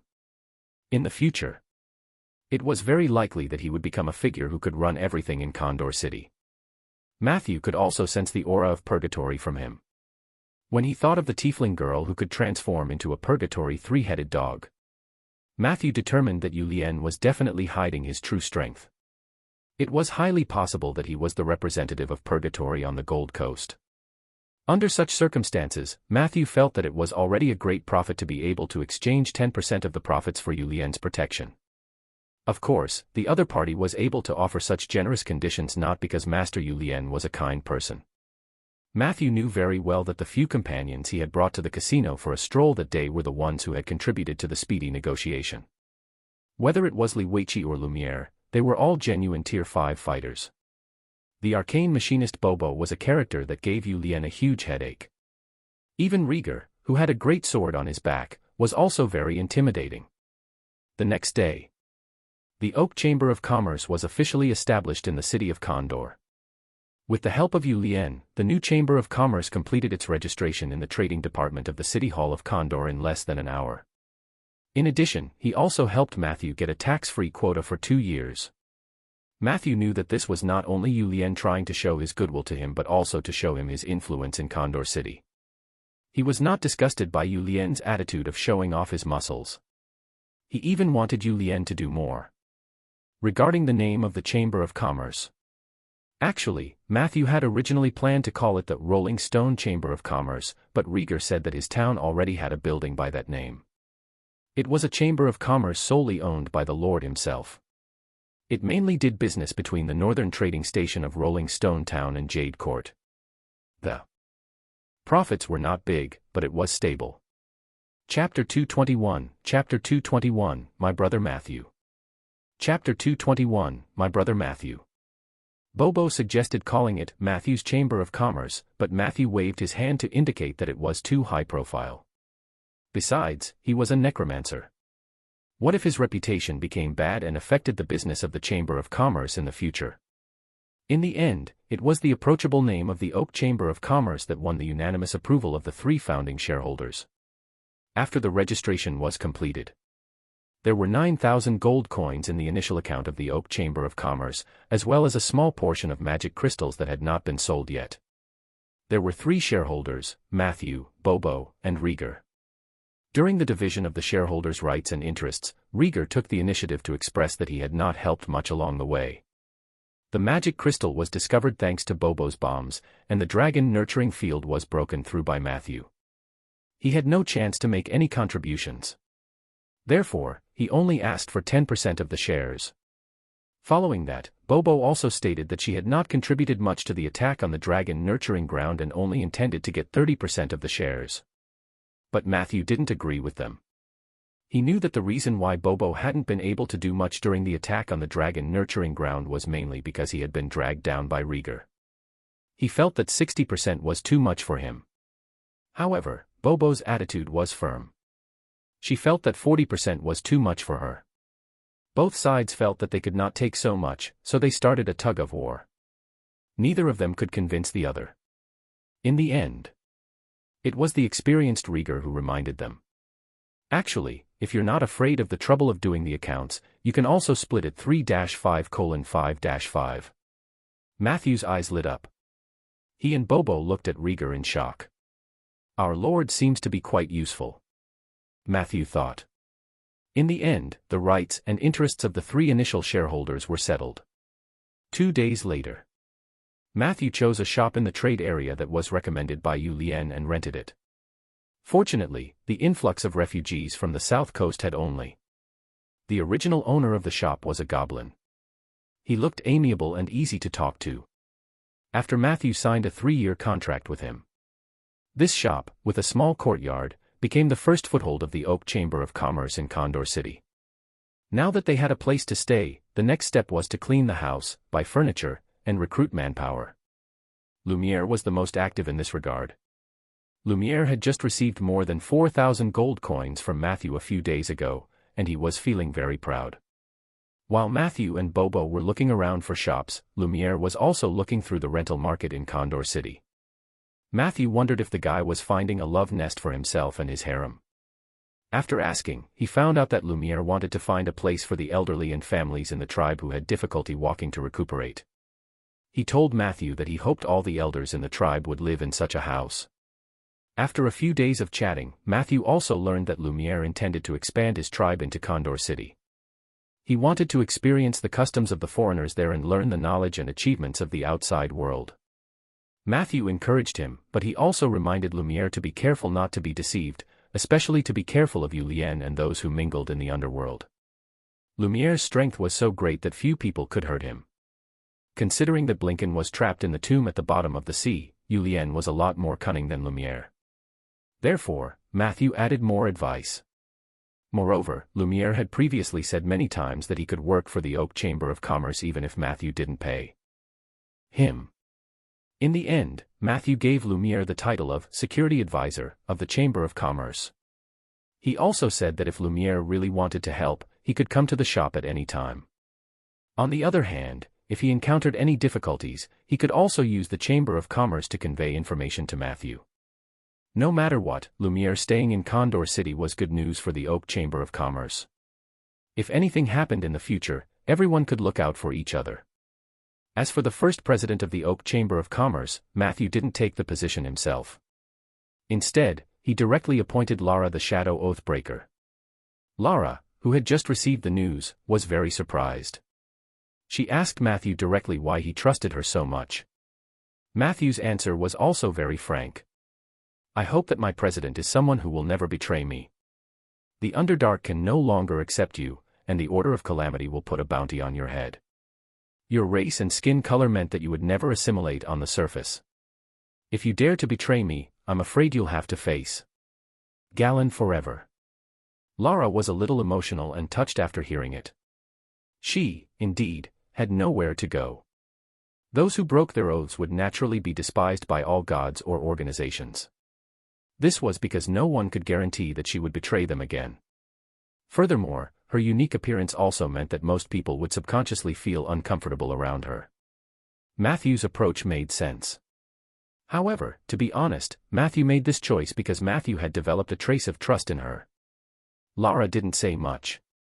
She just told Matthew that she would do a good job. On the morning of the second day after the appointment, Matthew saw Lara holding a book that she had found on a street stall and reading it with difficulty. Matthew glanced at it. Title: Earning 1,000,000 gold coins in a year, how did I do that? Chapter 222, Chapter 222, My Brother Matthew. Chapter 222, My Brother Matthew. Author, Aldrich Toe. The cover of the book was still a huge goblin lying in a pile of gold coins. Matthew couldn't help but smile. The president of the Oak Chamber of Commerce did not need these things for the time being. But Lara's attitude made him realize there was a high chance that he had not chosen the wrong person. 3 days later, at the northern gate of Condor, Matthew packed up and was about to leave. Last night, through Ella and the goddess of moonlight, Asha, he sent Rieger and Liweichi away through reverse summoning. And today, he would bid farewell to Bobo and then embark on the long journey back to the north with Lara. You don't have to send me off. I'll be very safe. At the city gate, Bobo casually adjusted her helmet and said, Like I said before, I will follow the Gold Coast and head west. I will pass by Boulder City and reach Cannon City. I'm going to track down the Hua sisters. There aren't many directions for their headquarters to move, so I think the west is the right route. Matthew smiled and said, If you still can't find the Hua sisters, why don't you come back? You have a Chamber of Commerce here. If you really feel lost, you can go to the north. I welcome you at Rolling Stone Town. Bobo nodded vigorously. Rolling Stone Town, I'll remember it. It's Uncle Rieger's territory, right? He once invited me to be a guest there. If I really have nowhere to go, I'll look for you. But don't get your hopes up. I'm going to become an arcane machinist who can blow up the Heavenly Palace. Even if I can't find the Sisterhood, I'll find the legendary machinery, Fire Dragon, and Titan. Just you wait, Matthew. I'll surprise you the next time we meet. As they spoke, she suddenly stuffed a pocket-sized black box into Matthew's hand. This is a parting gift, friend. Only a true friend can get it. Bobo emphasized. Matthew accepted the gift and was a little embarrassed because he had not prepared a parting gift for Bobo. He searched his magic bag. Other than magic tools, there was only a pile of bones. Sorry, I don't think I can return any present. Matthew hadn't finished his sentence. Bobo didn't mind at all as she waved her hand. She turned around and tugged at her backpack strap before coolly walking into the distance. Hint, you have received Bobo's gift, the Chishan Black Box. Chishan Black Box. Through this item, you can communicate with other members of the Chishan Penpal Association who possess the Black Box on a regular or irregular basis. Note, after the Chishan Black Box is activated, you only have 1 minute to communicate with a specific pen pal by writing. Can be used once a day. Communication is only possible when both parties are on the same plane. A machinist's version of a walkie-talkie. Matthew was shocked. Can the Cyber Dragon citizens already create such an impressive thing? I wonder how much it costs to communicate in the same plane regardless of distance. Although he was curious, Matthew still put the box away first. He met up with Lara, and the two of them set off from the north of Condor City, heading towards the rainforest. In the future, Lara had to be able to independently take on the task of running the business transportation route. Matthew decided to take her through the route at least once first. Especially in the area between the rainforest and the swamp city, even if Lara was a peak tier 4 Oathbreaker, she could not be careless. Before noon. As soon as the two of them entered the rainforest, Matthew could not wait to communicate with the Black Banyan Dream. This time, the entry was unusually smooth. Matthew passed through the familiar Black Banyan forest. The traces of Blinken's siege had all been wiped away, and the world was once again full of vitality. On the same familiar throne, Suya's legs were tightly closed as she sat upright. Hoodlum was sitting on her left shoulder. Suya's expression was calm, and her voice was also very cold. I thought you would say goodbye to me when you left the rainforest. Matthew could sense some resentment from the other party's tone and could not help but scratch his head. I came over immediately. Suya interrupted him. But you didn't defeat Blinken, nor did you find my verdant branch. Do you think you deserve a reward? As Matthew listened, he felt as if he was being mercilessly mocked. Suya didn't give him too much of a chance to explain and only said coldly. As long as Blinken is still alive, the Black Banyan Dream Realm is not safe. Thus, in order to protect myself, after you leave, I will close the Black Banyan Dream Realm long time. Hoodlum on her shoulder nodded and said.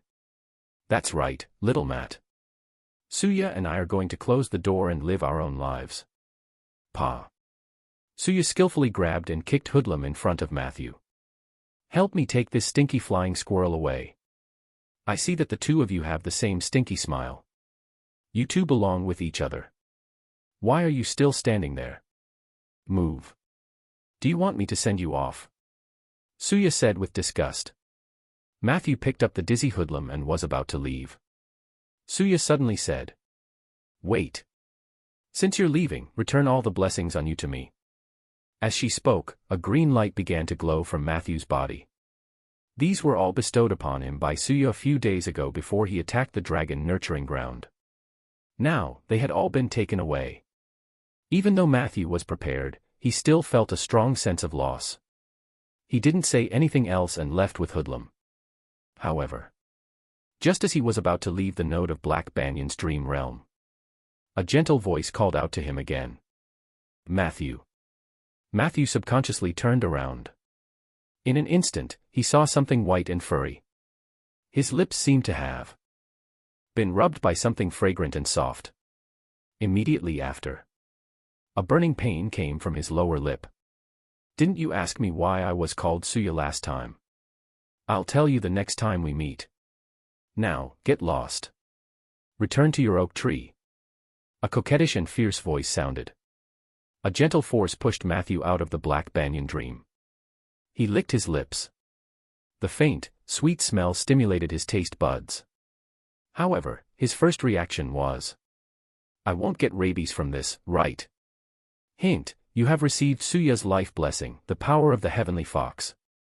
Heavenly Fox power, your perception +1 / your agility +1. The blessing that you once had on you, Suya's joy, has been upgraded to Suya's nostalgia. Suya's nostalgia, when you walk in this rainforest, you can step into the Black Banyan Dream Realm at any time and place and use the Black Banyan Dream Realm to complete long-distance displacement.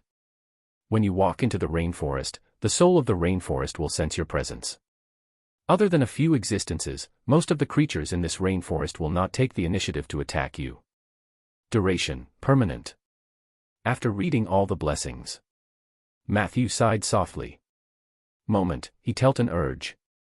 That impulse pushed him to knock on the door to Black Banyon's dream again. However, hint, the soul of the rainforest, Suya, has temporarily closed all the entrances to the Black Banyan dream. That fast. Matthew tilted his head in disbelief. Next to him, Lara silently watched him. Were you rejected? Matthew shook his head. Then she must be playing hard to get, Lara said decisively. Matthew said angrily, I'm a necromancer, and my heart has always been as still as water. I just want to go home. As he spoke, he strode towards the north. Lara shrugged. She quickly followed. 3 days later, in Marshwater City, Matthew and Lara came to the 11th and 12th stone doors together. He pointed at the hotel's signboard and said, Jungle Dance has a good reputation, and the boss is also very nice. If you need to replenish your supplies and rest, this will be a good place to stay. Next time you come alone, if you're not confident in crossing the rainforest, you can ask the boss to find you a guide called Old Lucky. Tell him my name, and everything should be fine. As he spoke, he led Lara forward. When they approached the inn, there was a commotion inside. There was a very recognizable voice that was talking non-stop. Who am I? I just slept with a few Nagas at sea. You said that I'm very powerful. Just SOSO, just SOSO. To tell you the truth, my brother Matthew is the real deal. He even does it with a cat. Bang. The door outside the inn was pushed open forcefully. Matthew smiled and appeared in front of the door. Long time no see, my brother, Lorraine. Chapter 223, Chapter 223, Lorraine's Magical Spell. Chapter 223, Lorraine's Magical Spell. In the lobby of the inn, a man with an unrestrained temperament sat at the edge of a table surrounded by idlers. His dazzling golden hair was casually scattered over his shoulders, and his silk cardigan was as wide open as possible, revealing his thick chest hair. The emerald flute hanging from his waist emitted a magical glow from time to time, and the dazzling legendary charms hanging beside the flute constantly reminded others of its owner's rich and noble status. Who else could it be but Lorraine? Matthew greeted the innkeeper, Trog, and ordered 2 glasses of juice for himself and Lara before walking over. When Lorraine saw Matthew, he immediately jumped down from the corner of the table happily. He pushed away the idle people who were in the way, opened his arms and cheered. Matthew. You came back just in time. I was just about to tell them about your glorious history. Matthew couldn't stand the bard's enthusiasm. After a brief hug, he calmly stopped Lorraine from trying to go any further. He pulled a chair and quickly sat down. My matter is not worth mentioning. Why don't we talk about you? Weren't you enjoying yourself on St. G Island? Why are you back so soon? How is the island? The moment he heard about St. G Island, Lorraine immediately perked up and sat down on the table in front of Matthew. Then, he raised a glass of mead and said with a smile. It was awesome. Let me tell you what happened to me. At period, it was quite boring. That was when I was captured by a group of Nagas and was forced to go to the bottom of the sea. At that time, I was extremely annoyed. Every day when I opened my eyes, the creatures I saw were Nagas. Although Nagas came in all different sizes and backgrounds, after a while, it became boring. So I thought of a way to escape. Later, I got my wish and landed on the island. My friend had heard about my encounter and knew that I was no longer interested in the Nagas, so she arranged for the sea elf and crab woman to entertain me. How should I put it? The sea elf women felt pretty good. However, the crab woman was not as good. Her body was always filled with the smell of rotten seafood. Even if she sprayed a lot of perfume, it was still disgusting. I pitied them, so I let them accompany me on the island for 3 days before sending them away. At that time, I was quite depressed. The scenery of St. G Island was not bad, but it was not as fun as I had imagined. Until that friend of mine finished something and personally came to accompany me. Matthew's heart jumped. Your friend. That's right, she's the stone elemental beauty I mentioned to you before. Lorraine said happily, you didn't expect it, did you? It's so rare to find a stone elemental in the material plane. At first, I suspected that she was lying to me in the letter, but after meeting her, I knew that she was telling the truth.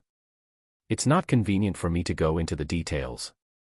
In short, I spent a few wonderful nights with her. At this moment, the boss, Trog, walked over and gave Matthew and Lara a glass of fruit juice each. He smiled and said, "Welcome back. Old Lucky mentioned the two of you once before. If he knew that Vo had returned safely, he would definitively be verve hap." The two of them nodded slightly. After Trog left, Matthew quickly used purify food on the juice on the table.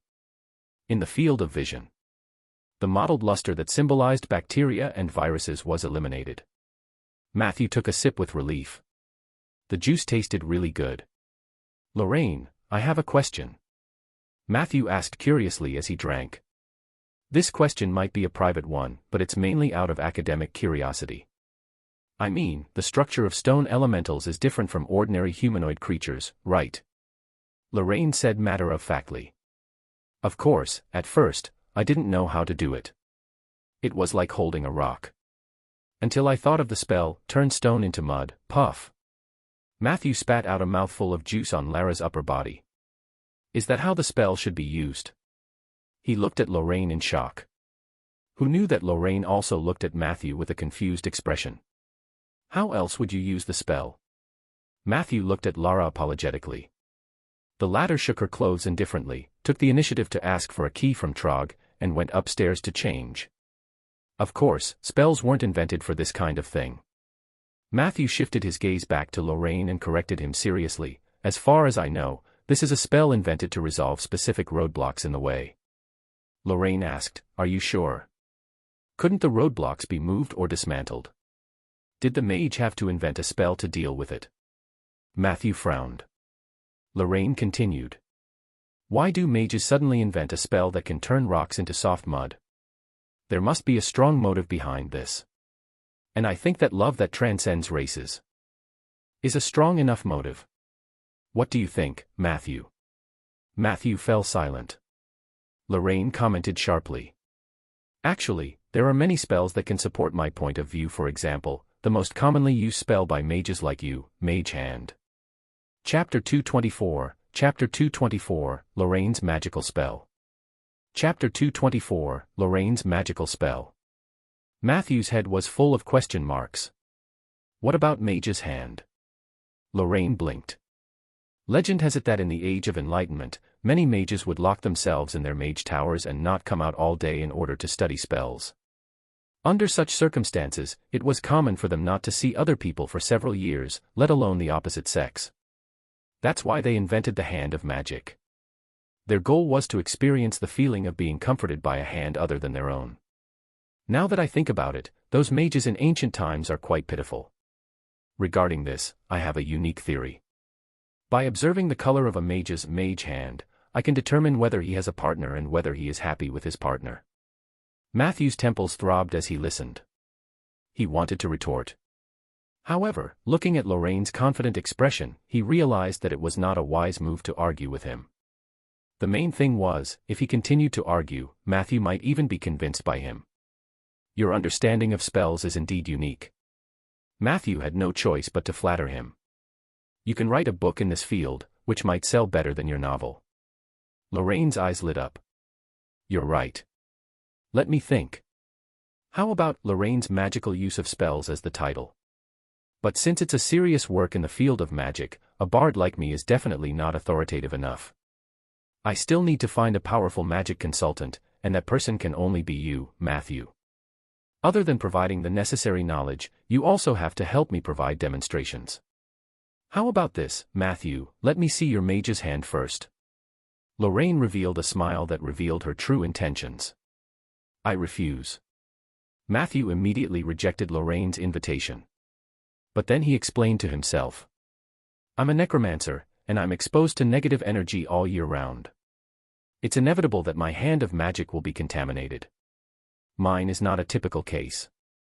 Besides, my magic power is low and not worth mentioning. So, Lorraine, you should find someone else for the position of magic consultant. Hearing this, Lorraine immediately showed an unhappy expression. Hey, Matthew, you're not a friend. Your excuse might fool others, but not me. A person who can create an undead tornado and easily blow up the altar of a great demon can't possibly have low magic power. Matthew looked at him in surprise. How did you know about these? Lorraine puffed out his chest proudly, his jacket opening wider. It was only then that Matthew noticed that this fellow's chest hair had been specially trimmed into the shape of a heart. It looked as flashy as it could be. Bards know everything, my dear.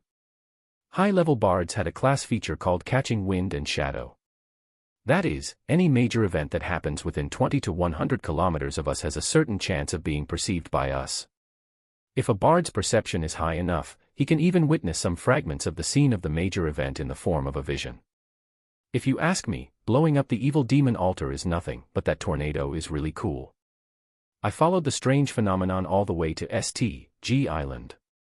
Even the zombie's brain and intestines were clearly seen when they were thrown out by the tornado, said Lorraine smugly.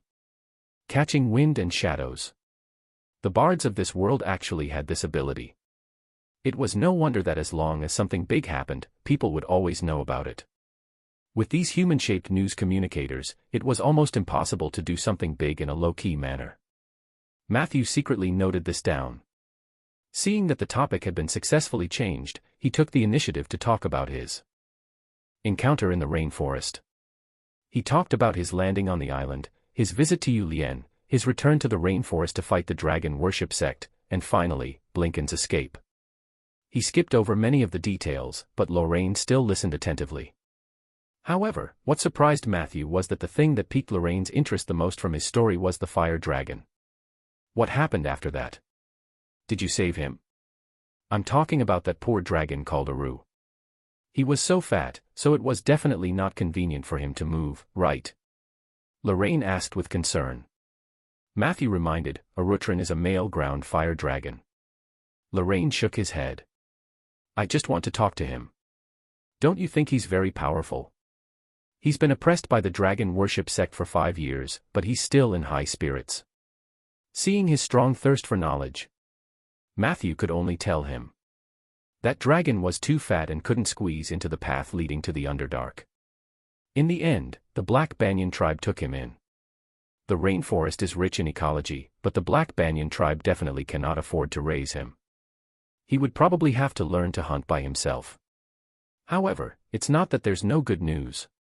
Before I left, he told me that he wanted to lose weight and was going to be a vegetarian for the next period of time.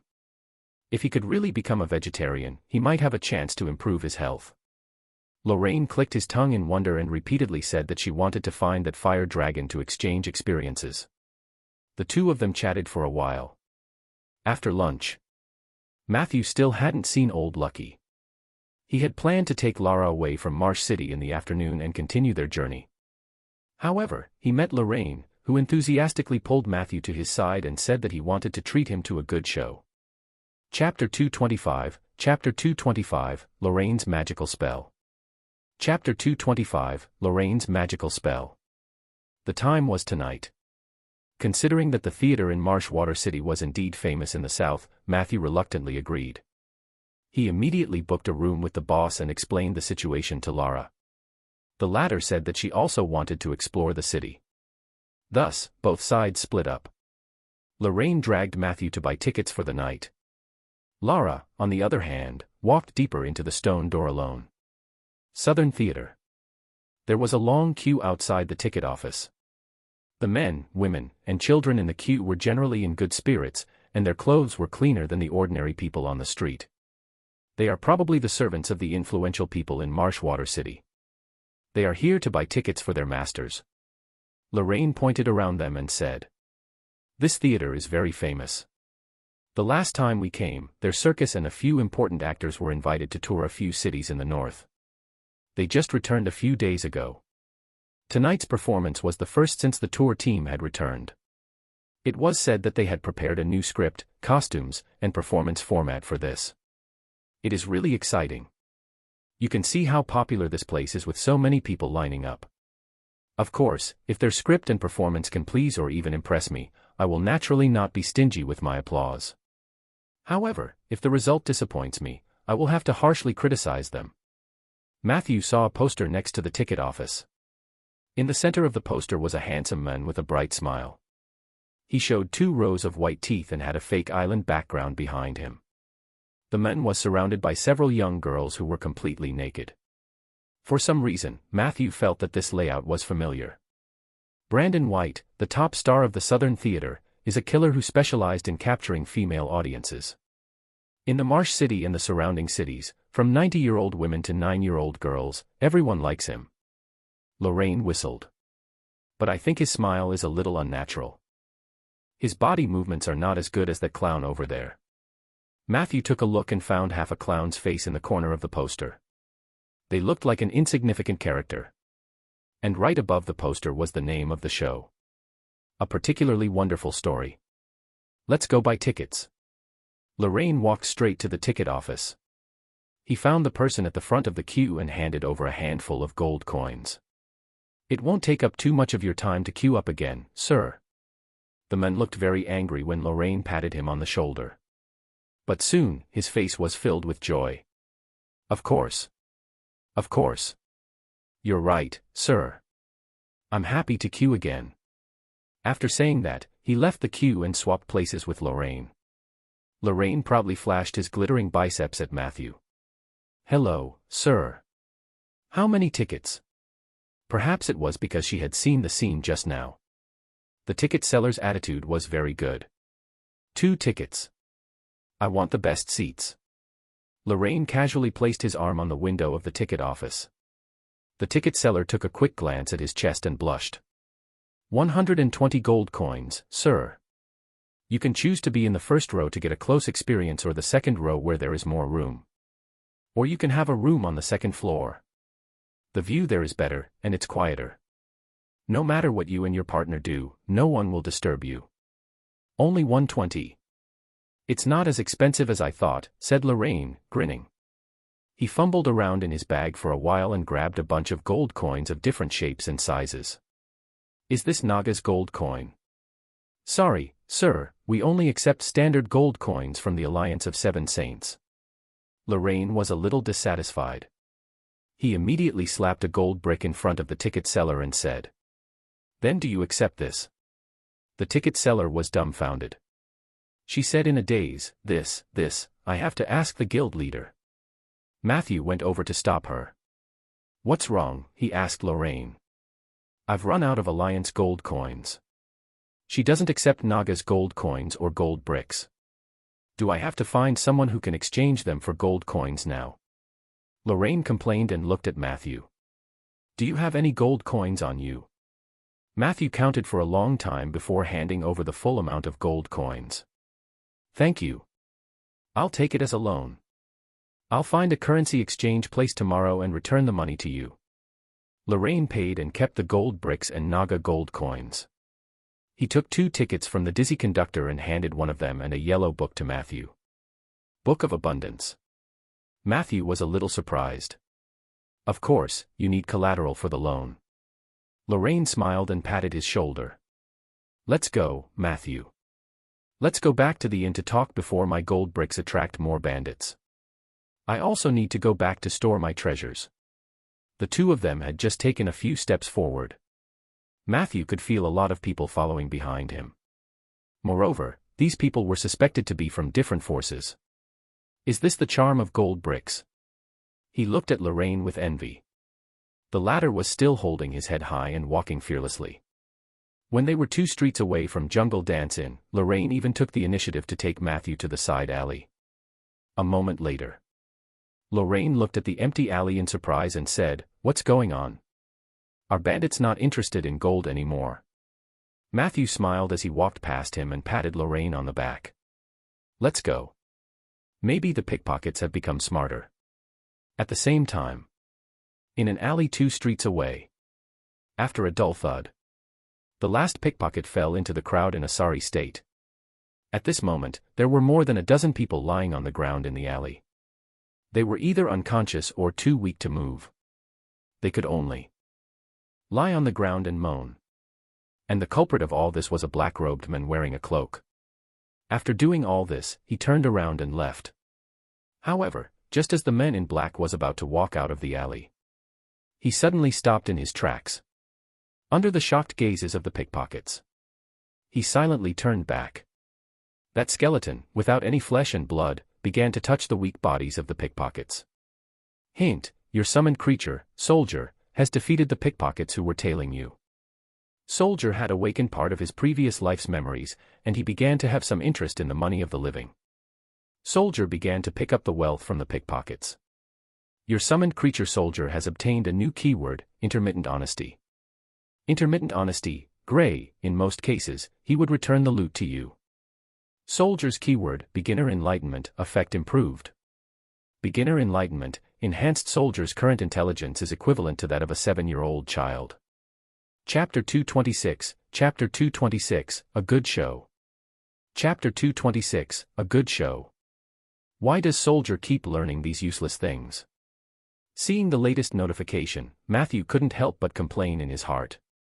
What's the use of a skeleton like you taking gold coins? Back at the hotel, he told Lorraine that he wanted to go back to his room to rest. Lorraine gave him a knowing look and walked away considerately. Matthew was too lazy to explain anything to him. He quietly waited for Soldier to return. Another 10 minutes passed. Soldier's figure appeared in front of Matthew. This was the effect of the shadow slingshot. It gave Soldier the ability to freely travel between the physical world and the shadow world. 1 second, he was still wandering downstairs, and the next second, he was beside his master, Matthew. Ding dong ding dong. Soldier began to shake off the gold coins hidden inside his cloak. He trembled for a while, then finally retracted his wrist. He took a big step back in a seemingly honest manner as if he was dutifully standing guard for his master. Matthew sneered. Are these all? There were currently more than 40 gold coins on the table, which was actually quite a lot. This was most likely because the pickpocket had gotten a good haul. Soldier was stunned for a moment. He pretended not to understand Matthew's words and twisted his hips slightly. However, he only twisted twice before Matthew shouted, "You disappoint me." Soldier stood there in a daze.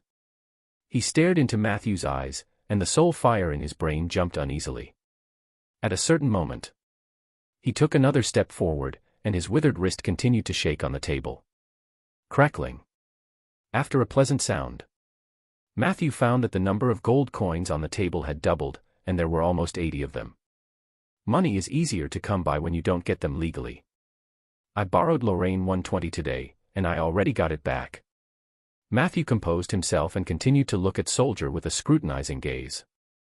Stealing a few gold coins might be a small matter for Matthew. Soldier's mind was only 7 years old, and he was in urgent need of education. A master was like a parent. Matthew had to let him know what was right and what was wrong. Are these all? He continued to ask coldly. Soldier was stunned for a few seconds. A faint sense of grievance came from the undead contract. After a while, Soldier stepped forward again and shook his wrist. This time, the number of gold coins that leaked out was relatively sparse, but there were still more than 10. Matthew was secretly surprised and simply repeated, "Are these all?" Soldier was completely dumbfounded. This time, he was silent for more than 30 seconds. Then, he took a step forward. Just as Matthew thought that Soldier was going to continue handing over the hidden gold coins, he suddenly reached out his other hand and broke off his right palm. Crack! He blankly handed the smooth palm to Matthew. Matthew was stunned at first, and then a sense of guilt rose in his heart. But just as he was reflecting on whether he had gone too far, he suddenly saw a flash of golden light inside Soldier's cloak through his broken forearm. This guy would rather give up his hand than keep those few gold coins. Matthew didn't know whether to laugh or cry. Forget it. I won't argue with you this time, but it won't happen again. Matthew skillfully put Soldier's palm back. Then, he sternly reprimanded. If you really like these gold coins, I can promise you that you can get 10% of the gold coins on the enemies you kill in the future as your spoils of war. But other than that, you can't take a single coin more, understand? Soldier listened to Matthew's reprimand in a daze. Matthew thought he didn't understand, so he repeated it several times. A few minutes later, Soldier suddenly got down on one knee in excitement and gave Matthew a big bow. The soul fire in his brain burned fiercely. Compared to usual, it was like a dormant volcano that had suddenly entered an active period. Hint: since you have promised a reasonable share of the loot, Soldier is grateful to you. His loyalty to you has increased to 120. Since Soldier's level of Tavu has exceeded 120. Abing has shared his ability short weapon specialization with you. Short weapon specialization, weakened/strengthened. You are good at using short weapons. When you use short weapons, your attack speed, attack power, and critical hit probability will increase by 15%. Enhancement: for you, the definition of a short weapon is broader. Any weapon size does not exceed 30 cm is a short weapon. Soldier's keywords changed. Intermittent honesty, gray, plus continuous loyalty, blue. Continuous loyalty, blue. When his own needs are met, he will no longer covet any spoils of war and will gather as many spoils of war for you as long as he can. J. After the undead's loyalty exceeds 120, is it possible for me to steadily obtain shared abilities from them? Matthew noticed the change in the description. Loyalty had always been a mysterious indicator. Low-level undead did not have loyalty. Although they had a small amount of consciousness and intelligence, they were still 100% loyal to the summoner. There was no such thing for high-level undead. For example, Peggy. Let alone loyalty, Matthew couldn't even see her 6 major attributes. Her abilities were something that he had learned from spending time with her. Chapter 227, Chapter 227, A Good Show.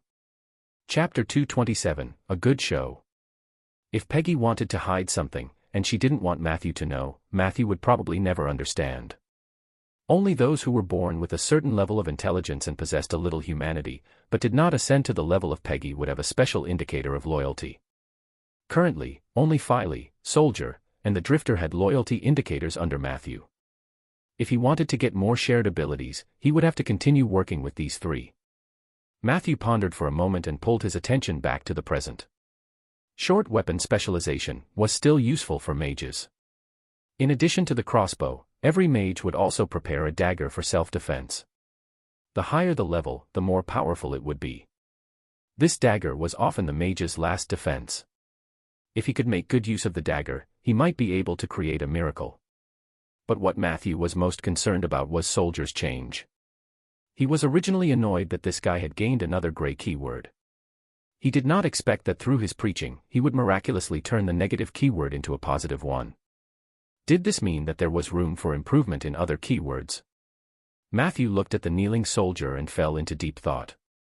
As night fell, Matthew and Lorraine walked on the streets of Marshwater City together. After nightfall, the city, which usually looked lifeless, seemed to suddenly come alive. The flow of people on the street had obviously increased. Lorraine introduced. Do you find it strange? There are more people going out at night than during the day. This is because there is a superstition among the residents here. They believe that the probability of getting sick at night is much lower than during the day, so if possible, they won't go out during the day. Therefore, other than holy water, the best-selling items in Marshwater City are lanterns and candles. Matthew found it interesting. So many people actually believe this nonsense. Lorraine shook his head. It's not entirely nonsense. I've asked many people. They all have long-term experience living in Marshwater City.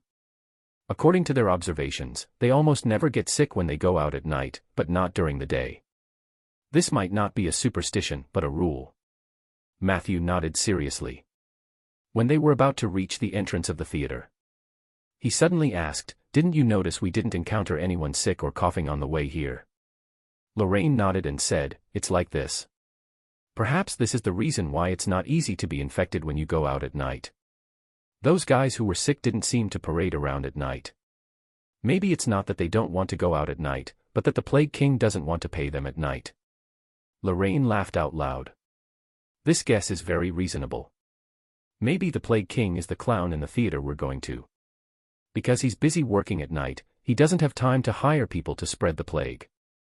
At this point, he suddenly dragged Matthew into a small alley on the side of the theater. As he walked, he said excitedly, "Do you still remember the location where we chased after the red masked men? Let's go over and take a look now." We might find something unexpected. The two of them walked into the depths of the alley. This was exactly the back of the theater. They really bumped into something. At the back door of the theater, a man was shaking a woman's arm impatiently. The woman looked less than 20 years old. Her belly was slightly bulging, and she looked very sweet. However, her hair and clothes were a little messy.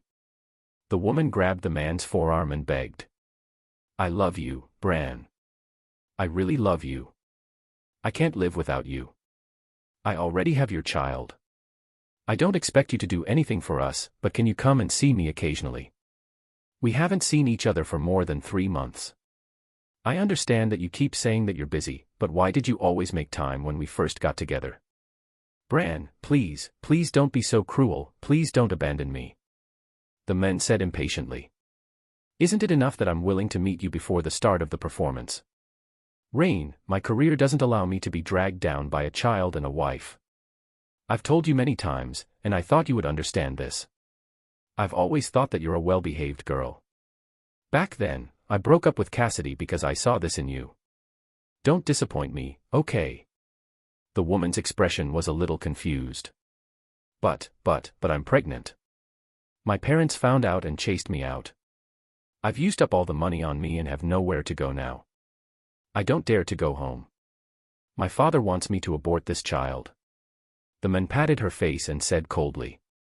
"Your father is right. Aborting this child is good for everyone. As for the money, don't count on me. My pockets are emptier than yours. Otherwise, I wouldn't be performing so hard on stage. Don't think that I'm rich because I'm very glamorous on stage. I'm just earning some hard-earned money. Anyway, Rain, go home. You can abort this child yourself. Only then can we continue dating. I'm very busy now. Leave before I'm completely disappointed in you." Chapter 228, Chapter 228, A Good Show. Chapter 228, A Good Show. As he spoke, he cursed at Matthew and the other men. "Get lost. You annoying flies. Don't stay at the back door of the theater, or I'll call the guards." His words were fierce, but he quickly retreated behind the door. Bang. The back door was tightly shut. Only the woman was left crying helplessly against the door. "Madam, do you need our help?" Lorraine walked up to her like a gentleman, who knew that the woman would glare at him fiercely. "Mind your own business. If you dare to spread the news about Bran and me, I will make you pay for it." With that, she wiped her tears and walked away aggressively. Matthew watched this scene with interest. This was the first time he had seen Lorraine's charm fail before a woman. "That man just now is the main character of tonight's show, Brandon White, right?" He walked over and asked. Lorraine still had an indifferent expression on his face. "That's right. It seems that this isn't the first time he's gotten a girl pregnant." Matthew looked at him questioningly. "Is this also the effect of catching wind and shadows? Did you just sense that there would be a melodramatic scene here?" Lorraine waved his hand. "I don't need to use that skill. That thing is used to capture big events. For this kind of regional gossip, I have a special ability called alley gossip. As soon as I get close to an area where something similar might happen, I can smell it." The more Matthew listened, the more he felt that something was wrong. "Are you sure you're a real bard?" Lorraine blinked. "Everyone has their own secrets, Matthew. If you can be called a necromancer, why can't I be a bard? Let's go. It's almost time to enter." The two of them left the alley and returned to the main road. Not long after, they arrived at the main entrance of the theater. At this moment, the square was filled with all kinds of carriages. From time to time, men and women dressed fashionably and elegantly walked out of the car, arm in arm with each other. The servants handed over the tickets that they had bought. After a simple inspection, the people from the theater would naturally come over to lead them in. There were indeed a lot of people watching this show. Although everyone was either rich or noble, there was still a short queue at the door. This time, Lorraine didn't cut the line. While the two of them were waiting patiently, a small incident happened at the entrance of the theater. A young attendant who was in charge of checking tickets suddenly fainted. This scene caused quite a commotion. He was lying on the ground with a red face and sweat on his forehead. It was like he had a fever. Whispers came from the crowd, but not many people left. Soon, people from the theater carried him away. However, this meant that the theater was understaffed. The queue became rowdier. Many nobles could not help but complain. At this moment, a middle-aged lady in a long black dress walked out. As she walked, she shouted to the anxious staff. "Stop. Calm down.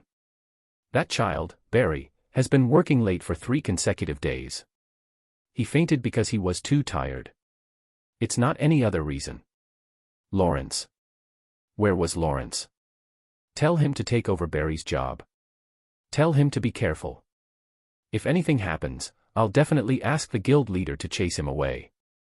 This middle-aged lady had a mean look. All the staff at the door lowered their heads as if they had seen their natural enemy when they saw her and only dared to work obediently. After a while, a smiling young man walked out of the theater. The moment he appeared, he gave off a comical feeling. The middle-aged lady warned sternly. "There's no room for mistakes in today's work. The people you're serving are either rich or noble. If anything goes wrong, you know what will happen." "Yes, Mrs. Jess." The young man seemed to want to seize this opportunity and kept nodding and bowing. Under the middle-aged lady's picky gaze, he started working methodically. To everyone's surprise, he did a good job, even better than other professional ticket inspectors. He seemed to have practiced every procedure involved in the ticket checking countless times in advance, and he handled it flawlessly. Even if he encountered some unexpected small situations, he could respond appropriately. Very quickly, the crowd at the entrance of the theater was alleviated. The middle-aged woman was still staring at Lawrence's back with a vicious gaze. The latter did not seem to see it and just quietly did his work. It was Matthew's turn. Lorraine handed the tickets over. The other party revealed a very standard bright smile, revealing a mouthful of white teeth. "Hello, there's no problem with your ticket. You can choose to go to the private room on the 2nd floor or watch our performance up close in the 1st row on the 1st floor." Lawrence said with a smile. Lorraine replied with the same bright smile, "We're not going to the private room. We'll sit in the 1st row." "All right, sir. I'll arrange for you immediately." Lawrence shouted into the theater. Not long after, a burly female worker came over to lead the way. Lawrence returned the ticket to Lorraine. "Thank you for your support for the Southern Theater.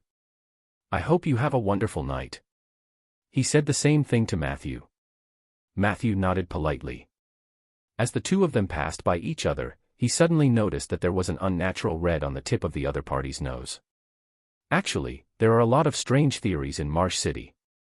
Other than the fact that it's safer to go out after dark, there's also the saying that the employees of the Southern Theater won't get sick. In the 1st row, Lorraine stretched comfortably and chatted with Matthew. But the child just now obviously fainted from a fever, so this theory was false. Matthew replied. "When I walked in, I heard a lot of people discussing this matter. Several people swore that the theater staff had never fallen ill before. If what they said was true, then the waiter who just fainted was the first person to fall ill in the theater. Is that so?" Lorraine seemed to have discovered something and became spirited. "Does this mean that something special will happen tonight?" Matthew looked at him playfully. "Shouldn't I ask you? You're the one with alley gossip and catching wind and shadows." Lorraine shrugged. "Using my ability frequently will make me lose a lot of fun in life. Tonight, I just want to be an ordinary spectator." Matthew smiled and said nothing more. The people in the theater arrived one after another. The warm-up program had already begun on the stage. A good show. It was about to start.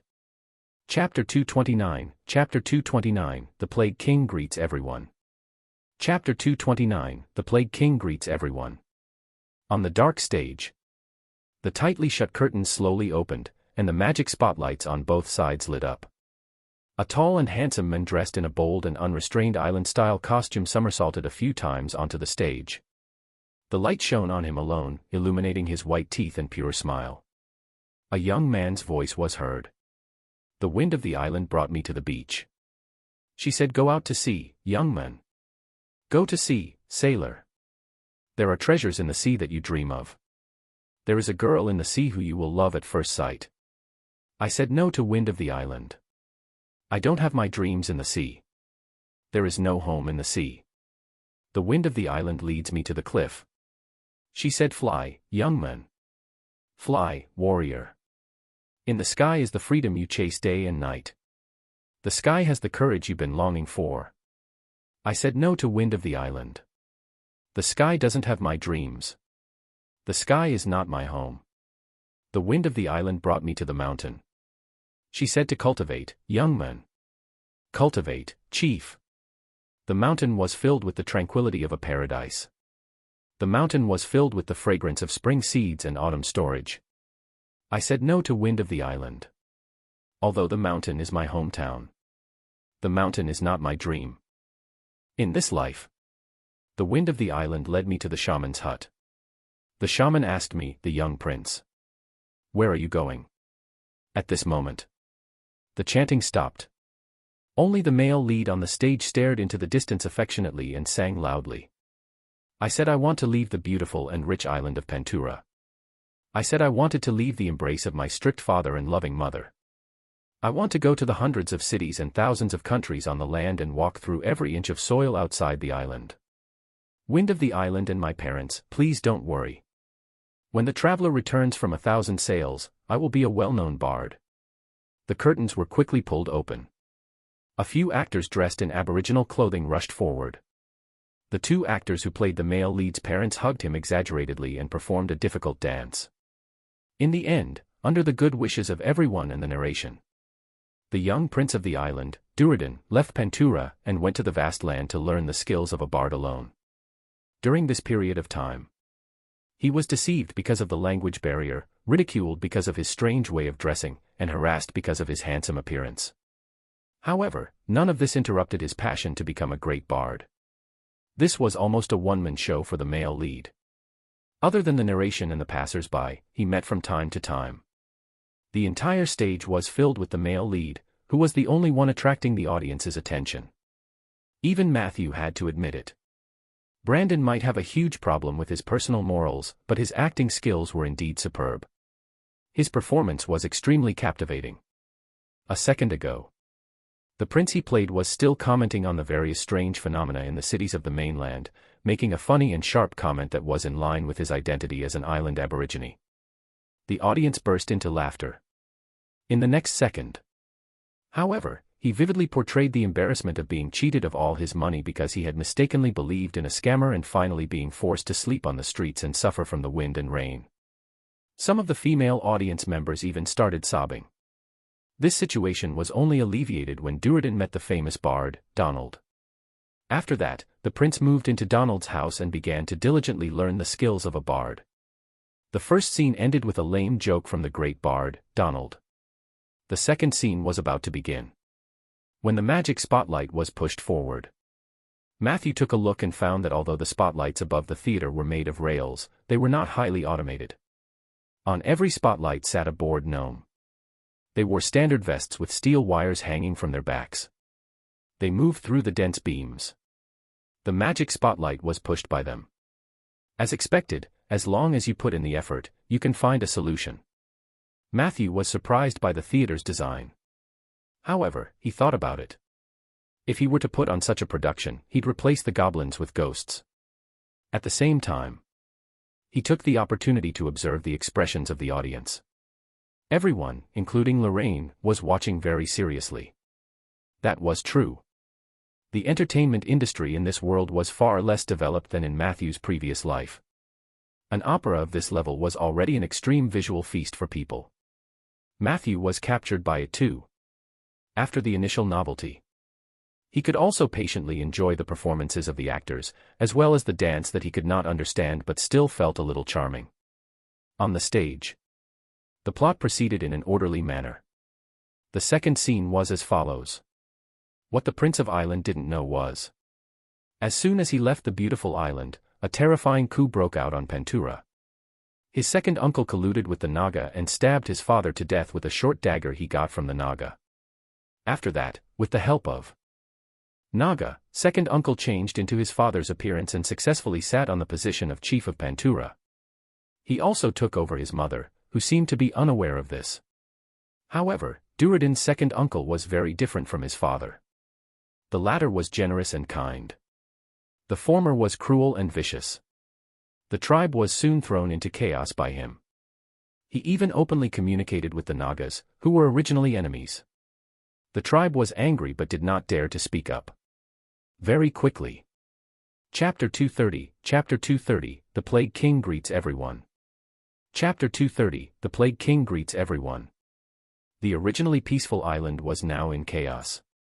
At this moment, with the help of the wind of the island, the shaman who lived in seclusion on the high mountains of Pantura saw through the disguise of the second uncle of Duradin.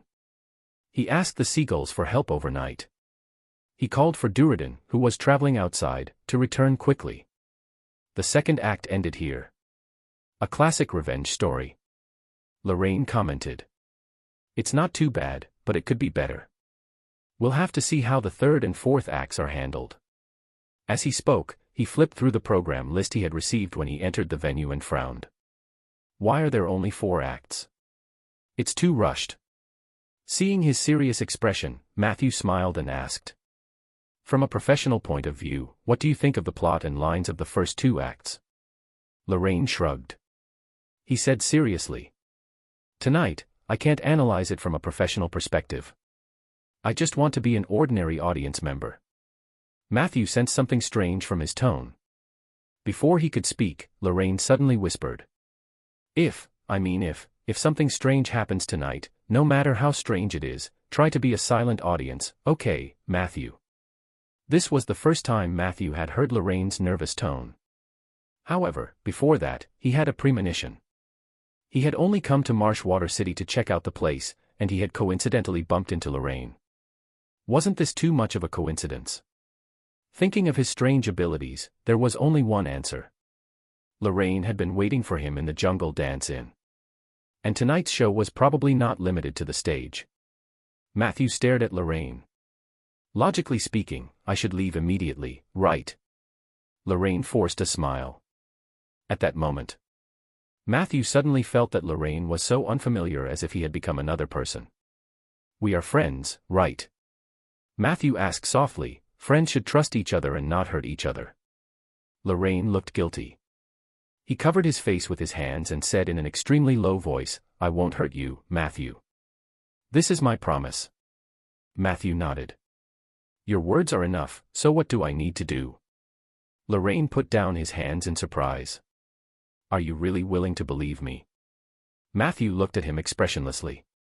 Sure. A hint of joy flashed in Lorraine's eyes as he said in a deep voice, you just have to continue watching. Tonight, you just have to be an audience, just like me. Matthew nodded silently. On the stage, the third act started, and the plot continued to progress steadily. 3 years later, the seagull finally found Prince Duradin, who had learned a certain skill, and told him what had happened to Pantura. After finding out that his father had been killed and his mother had been taken over, he was shocked. Duradin was furious and wanted to go back to avenge his father. However, his teacher, Donald, made an unreasonable request at this time. He believed that Duradin was at a critical stage of learning and couldn't afford to be distracted. If Duradin insisted on going back, he would be expelled from the school and lose the chance to become a great bard forever. Faced with this dilemma, Duradin finally chose to give up everything and return to Pantura to do what he should do after a night of psychological struggle. The ending was naturally happy. Donald's unreasonable request was to test Duradin's determination. The latter made the right choice. As a teacher, he gave money and equipment and also let his other favorite student, a bard who had secretly fallen in love with Duradin in the past 3 years, embark on the road back with the prince. On the road, they encountered a powerful Naga under their second uncle's command. In the end, the men and woman were defeated on the beach and captured. At the moment of death, the male and female protagonists expressed their feelings to each other. It was another long musical. The girl behind Matthew cried. However, the two of them did not die on the beach. The Naga revealed his identity after defeating the male and female protagonists. It turned out that he was the old shaman in disguise. The shaman told Duradin that his second uncle, who had received the blessing of the Naga, was very powerful. If the prince could not even defeat him, then he would definitely not be a match for his second uncle. If he wanted to get rid of that despicable person, he would have to go to a secret island and seek the help of a mage. The mage came from the barbarian Tooth Peninsula and controlled the Yanqing spells that even the Nagas feared. The so-called Yanqing spells was a curse spell school that was widely spread in the Eastern Sea. In Marshwater City, the Yanqing spells could be compared to the voodoo art in the western part of the rainforest. They were both terrifying killing methods. Those who were cursed by the spell would often die in strange ways. However, the conditions for learning the spell were very harsh. Only those with outstanding talent had the opportunity to learn these spells from the mages on the secret island. Thus, the group embarked on the journey to the secret island. Along the way, they overcame all obstacles and finally found the mage. After listening to the prince's story, the mage expressed his willingness to teach him the Yanqing spells. But at the same time, he also expressed that the path of the Yanqing spells was not that simple. If one wanted to obtain something, one had to pay something first. Chapter 231, Chapter 231, The Plague King Greets Everyone. Chapter 231, The Plague King Greets Everyone. If Duradin wanted to avenge his father through the Yanqing spells, then he might lose even more. However, how could Duradin, who was burning with anger, listen to him? He begged the mage to teach him the method. The mage was moved by his sincerity and finally chose to agree. After that, the mage let the prince stay in his hut for 3 days, and the rest were driven out. 3 days later, Duradin walked out with a pale face. The mage was nowhere to be found. Duradin, who had learned the Yanqing spells, returned to the now changed island of Pantura with the female protagonist and shaman. The climax of the last scene had finally arrived. Perhaps to make it easier for the audience to go to the toilet, the intermission between the third and fourth acts was longer. On Matthew's way back, he saw a young man running into the dressing room in a hurry. The middle-aged woman with a mean face from before urged him. "Lawrence, do you want to be whipped again? Quickly change into your stunt double costume." "Yes, Mrs. Jess." The optimistic voice of a young man came from the corridor of the dressing room. Matthew shook his head, and Lawrence's appearance appeared in his mind. The unique perception of the envoy of equilibrium told him that this young man was definitely not simple. He returned to his seat. The fourth act had already begun. The speed at which the plot progressed suddenly increased. The group of people bumped into his second uncle. Duradin tried to expose his second uncle's identity in front of everyone, but everyone on the island was already unfamiliar with him. They didn't completely believe Duradin's words. Only when the old shaman appeared and stood with Duradin did some people waver. However, at this critical moment, Duradin's mother actually took the initiative to speak up for her current husband. She told Duradin not to listen to the old shaman's slanderous words. His father was fine and hadn't been killed by anyone. There had indeed been an accident 3 years ago, but the person who had died was his second uncle. His mother's betrayal had left him heartbroken. Second uncle seized the opportunity to order the chieftain's guards to capture Duradin. The two sides fought for a while. The old shaman was old, and both Duradin and the female protagonist were bards, so their combat strength was naturally not enough. Very quickly, they were arrested and thrown into the prison on the island. Duradin met several tribal elders who were loyal to his father in prison. They were one of the few people on the island who were willing to believe Duradin's words. Unfortunately, they were all prisoners like the prince and could not help Duradin. That night, his second uncle came to visit him in person. He told Duradin that if he stopped talking nonsense, he would restore his identity as a prince and let bygones be bygones. Naturally, Duradin didn't believe it. The other party could even kill his own brother, so what if he killed his nephew?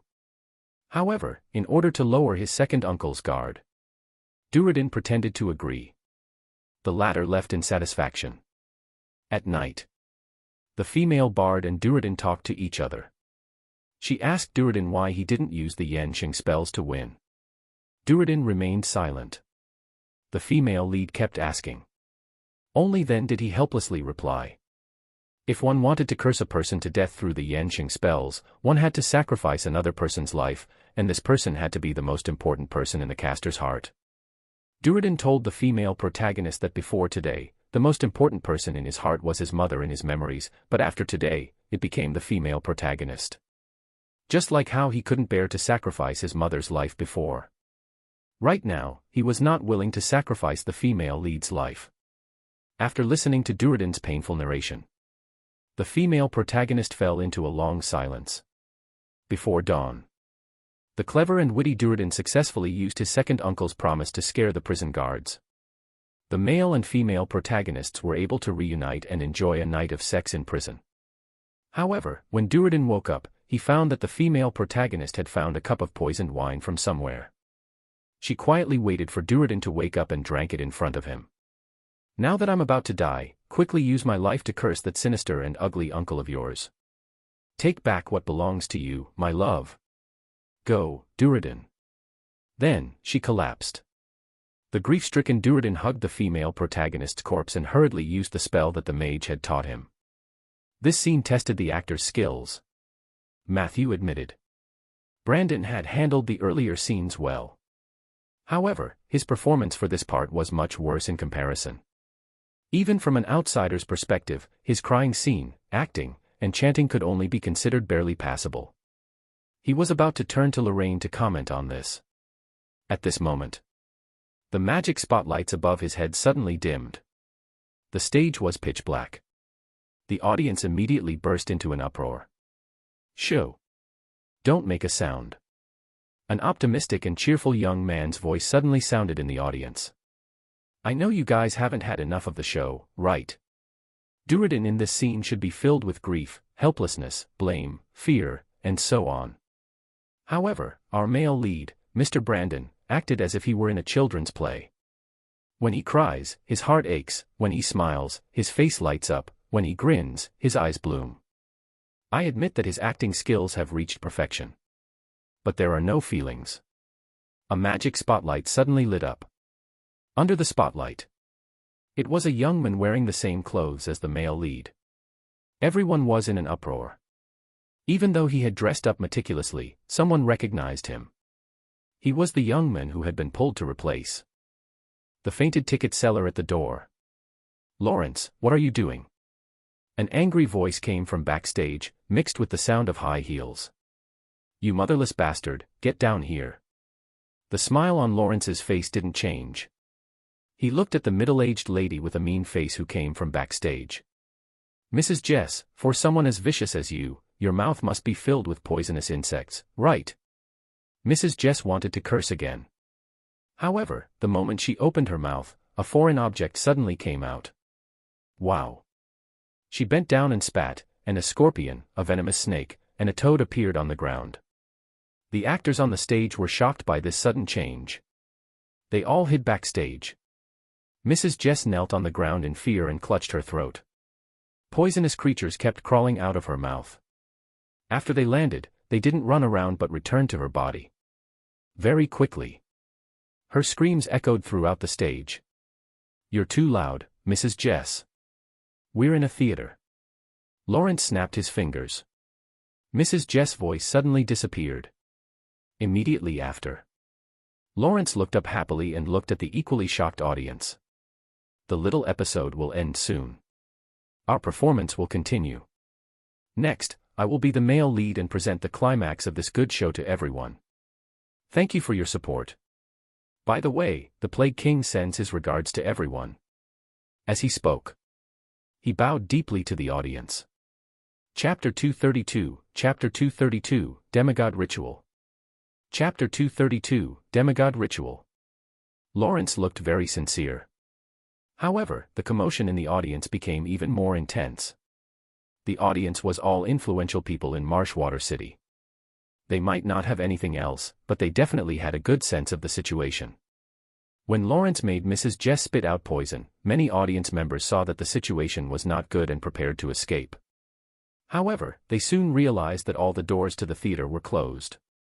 One by one, people wearing red masks walked out from the shadows of the various passages. They blocked all the exits. Plague King. Someone stood on the steps and shouted. I have no intention of interfering in your dispute with others.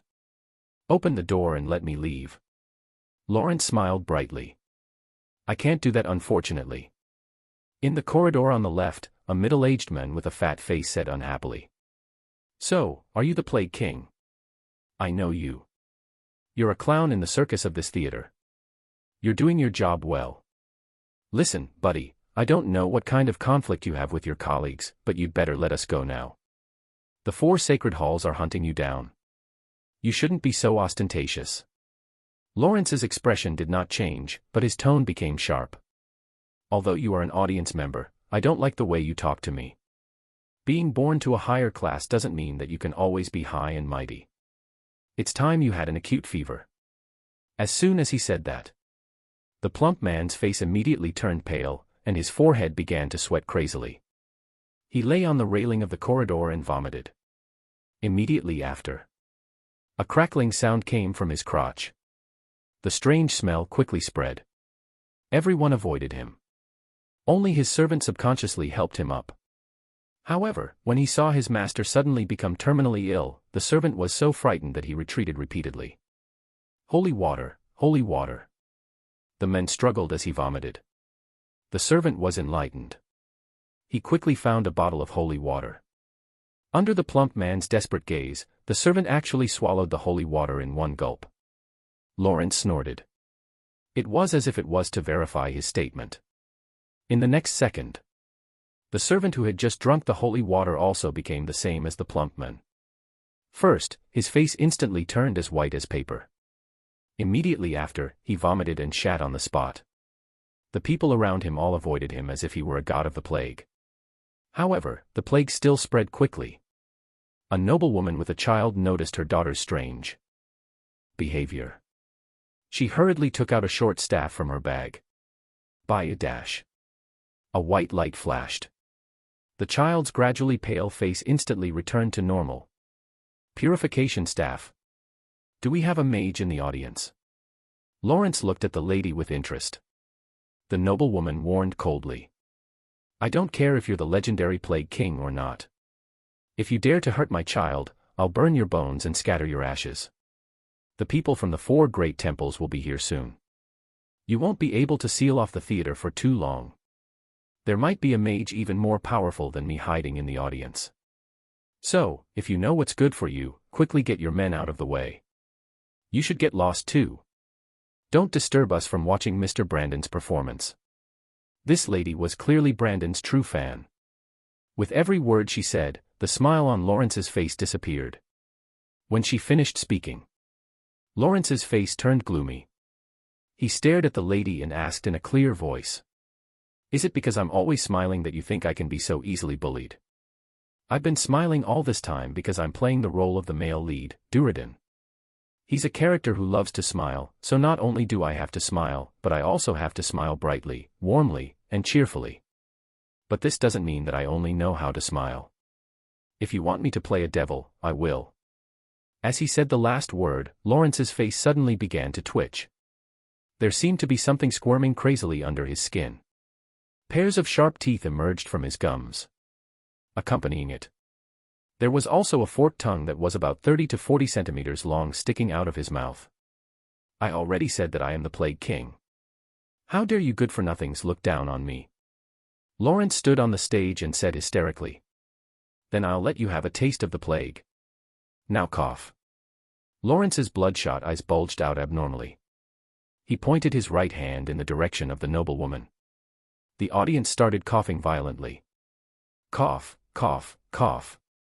The incessant coughing sounded like a symphony. Bew. Achoo. Lawrence waved his right hand and shouted at another audience. Sneezing sounds could be heard from the audience. Itchy. Heart palpitations. Menopedic pain. Impotent. Sleepiness. ADHD. Face paralysis. Twitchy mouth. Crotch pain. Lawrence began to blurt out all kinds of illnesses. The vast majority of the audience became struck by diseases. The theater became noisy, but no one had the time to stand up and talk back to Lawrence. Lawrence looked at the scene with satisfaction. This chaotic disease storm lasted for about 3 minutes. Chapter 233, Chapter 233, Demigod Ritual. Chapter 233, Demigod Ritual. Lawrence suddenly stretched out his right hand and grabbed at the air. Stop. Everyone's symptoms instantly stopped. As I said, I just want to invite everyone to watch my performance. Lawrence bowed slightly. My tolerance is very limited. Let's not make each other unhappy, okay? The audience was silent. Even if there were a few adventurers among the nobles, they had also experienced the power of the Plague King's domain at this moment. They looked at each other. Some were gesturing to each other, while others were using secret tools to contact the outside world. There was still a little chaos in the audience, but Lawrence turned a blind eye to it. He asked a red masked man to carry away Mrs. Jess's body, which had been corroded beyond recognition by the poison. Then, he turned around and walked to the trembling actors. Lawrence, my lord. Brandon, who played the male lead, was also very discerning.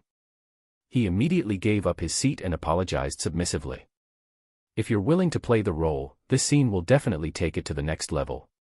Forgive my ignorance and arrogance in the past. Previously, I dared to point fingers at you. Laughing, Lawrence patted Brandon's shoulder.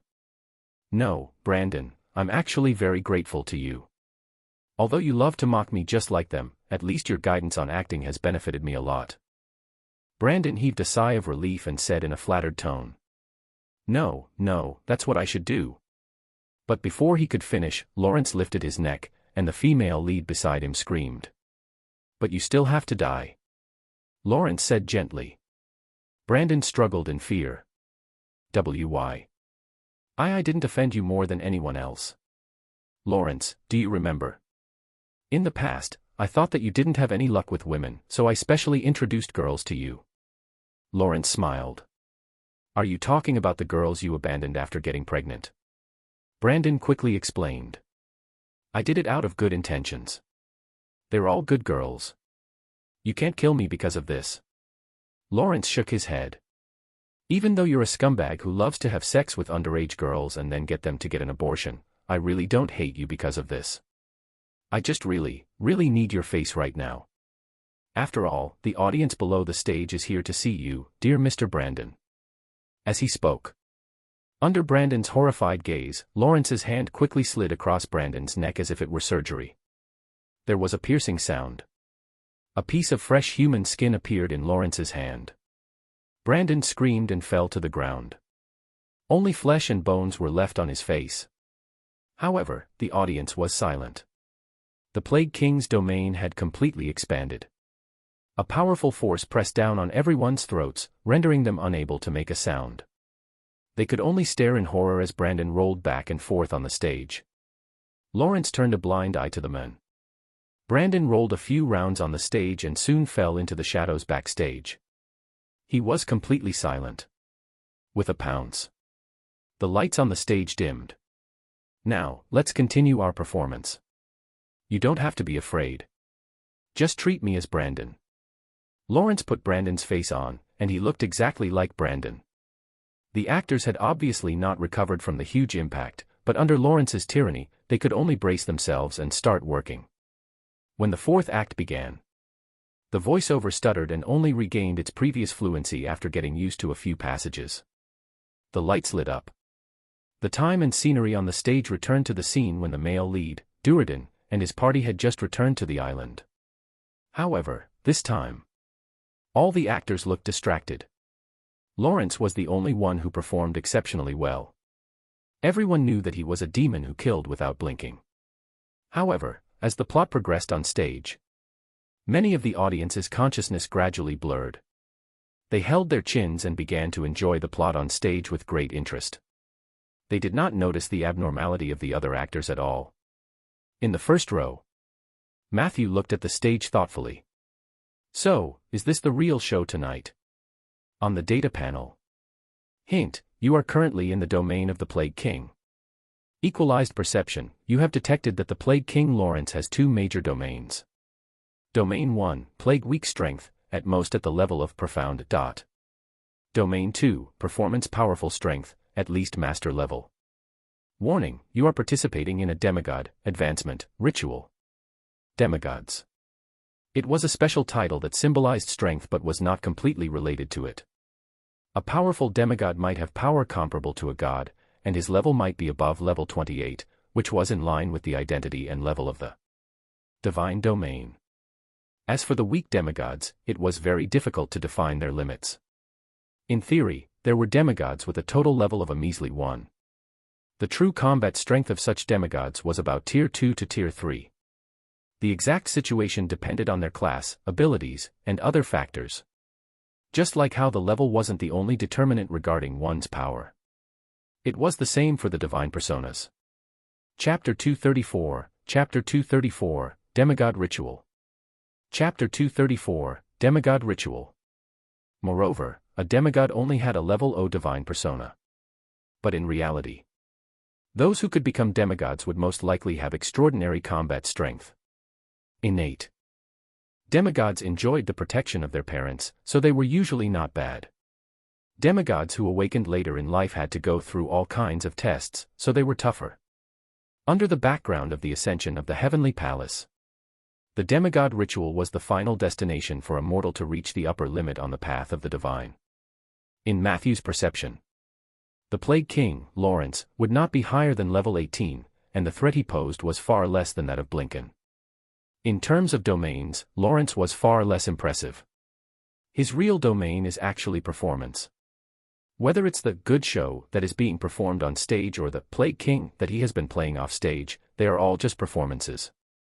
If he wants to advance to a demigod with a mortal body, the only domain he can use is performance. Matthew understood. No wonder Lawrence had to hire coughing people to march in the city to spread the plague. Because he did not want to rely on the power of the plague domain. He was just playing the role of the Plague King. Since it was a performance, it naturally needed an audience. The marchers were Lawrence's audience, but they were also performers in another sense. Those who witnessed their parade were the audience from the outer circle. In this way, could the Plague King's performance reach every corner of Marshwater City? Because it's a performance, the plague in the city seems exaggerated. It's fierce and urgent, but it's not that fatal. The major powers of Marshwater City might have wanted to interfere in the beginning, but after discovering something, they were happy to see it happen and even started a business of holy water. Matthew stared at Lawrence, who was indulging in his performance. However, just having a performance was not enough. Even if he had accumulated a large number of elements in the relevant fields, if he wanted to advance to a demigod, not only did he need this vast and concentrated advancement ritual, but he also needed something more crucial: demigod divine persona. Without a doubt. Lawrence must have this thing in his hands, or he would never have held the ceremony. Lorraine was 100% aware of this. Otherwise, he wouldn't have dragged him here to watch a good show. Thinking of this, Matthew couldn't help but glance at Lorraine. The latter's expression was calm as he stared intently at the performance on the stage. Matthew opened his mouth. In the end, he didn't ask further. Since he had chosen to believe him, Matthew would place his trust in him through the end. However, he looked at Lawrence with a hint of pity in his eyes. Prince Duradin, in the play, was a bard. Lawrence was most likely a bard. Lorraine, below stage, was also a bard. A demigod ritual of the bards was destined to be performed in the theater tonight. It was just that Lawrence might not be the one who would advance to become a demigod. On the stage, the fourth act continued. Lawrence's acting skills were indeed amazing.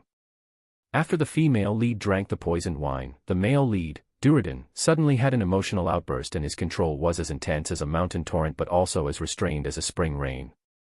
Just this scene. It was thousands of times more impactful than Brandon. The following climax showed Lawrence's incredible acting skills. In the play, Prince Duradin used the Yen-Shing spells to break the disguise of his second uncle and the extraordinary power that Naga gave him. According to the customs of Pantura, the two sides would engage in a final hand-to-hand battle on the cliff.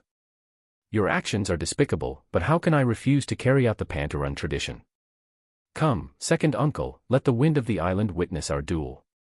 This is the last time I call you by your honorific title. How could you harm your own brother? He's your brother. You're an evil person who should go to hell. Both parties rolled around on the cliff. Duradin grabbed his uncle's neck and questioned him angrily. The shaman once told me that revenge is not desirable. Ending your sinful life might make me feel even more empty. However, if I don't do that, where would there be fairness and justice in the world? At the brink of life and death, his uncle pulled out his hidden dagger, but it was snatched away by Duradin.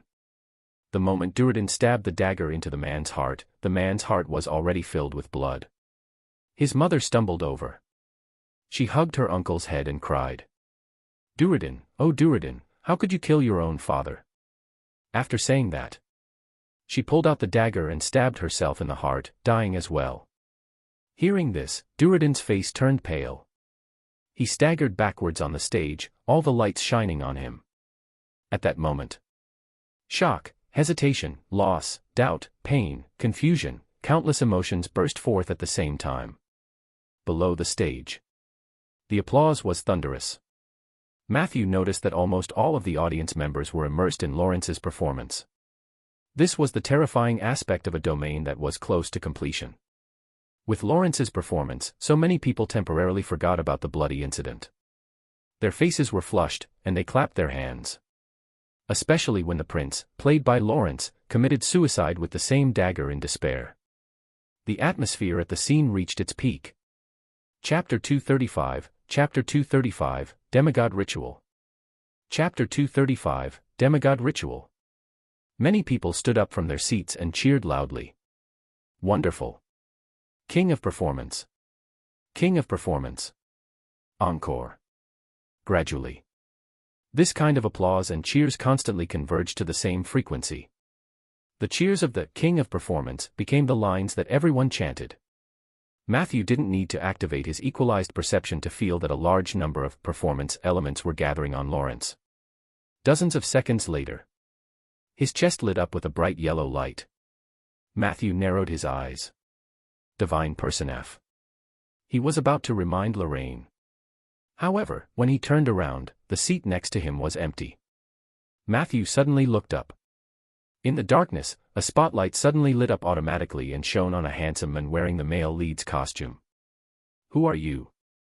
Lawrence looked at Lorraine, who had suddenly appeared in shock. "Why are you wearing the same clothes as me?" Lorraine smiled and clapped. "The performance was not bad, but I still don't think it was a good show. I think my performance is above yours. By the way, we are not dressed in the same clothes." As he spoke, he pointed at the ground. There was a slight uproar below the stage. Lawrence's clothes suddenly changed. From a glance, it was obvious that the fashionable male protagonist's clothes from the big city had turned into Aboriginal clothes with a strong island style. Lorraine cleared his throat, and his expression suddenly became very sorrowful and angry. "Your actions are despicable, but how can I refuse to carry out the Pantheran tradition? Come, second uncle, let the wind of the island witness our duel. This is the last time I call you by your honorific title." Lawrence was stunned for a moment and said angrily, "That's my Lee." His voice was blocked by a powerful force. In the next second, it was as if there was an invisible force pulling him, and the two of them began to fight. "How could you harm your own brother?" the shaman once said to me, "but if not, how could there be fairness and justice in the world?" Lorraine's words were powerful. Lawrence couldn't breathe. It was the same for his physical body. There should have been a hand-to-hand fight, but Lawrence was pinned down by Lorraine, and it became a one-sided accusation. The style of the performance instantly changed from a drama to a performance art performance, full of absurdity. There was complete silence below the stage. Not to mention Lawrence, even Matthew, who was sitting in the first row, had to open the two realms of Oak and Undying at the same time to resist the power of Lorraine's vast domain. Hint: your companion Lorraine is performing a demigod ritual. Warning: Lorraine's domain is at least at the level of a lord. Lorraine used his domain ability on Lawrence, performative takeover. Lorraine was plundering Lawrence's divinity in front of him. Lorraine's actions have resonated with your domain, Tauren domain. In your domain, the relevant elements are rapidly increasing.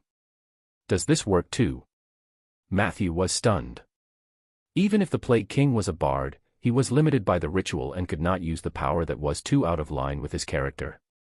But Lorraine was under the same limitation. This meant that Lorraine had suppressed the Plague King to the point that he could not breathe with just his physical strength. Just what level is this fellow, Matthew couldn't help but think. On the stage, Lorraine's actions were faster than Matthew had expected. After the scene where he killed his uncle ended, Lorraine's hand kept groping Lawrence's chest. Suddenly, a bright yellow particle appeared in his palm.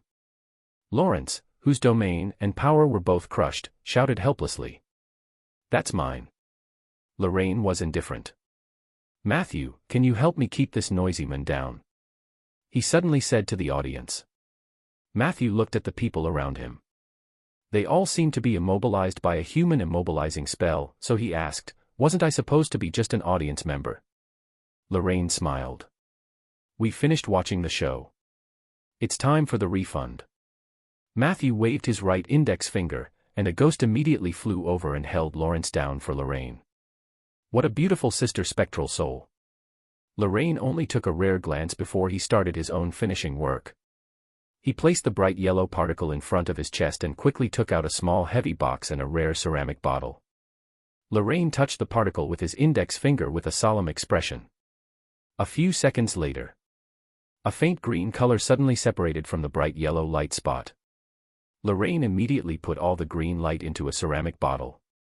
Then, he threw the bottle at Matthew, who was below the stage. "This is for you. Don't reject it. This play is horrendous. This is your reward for sitting through it." Matthew caught the bottle.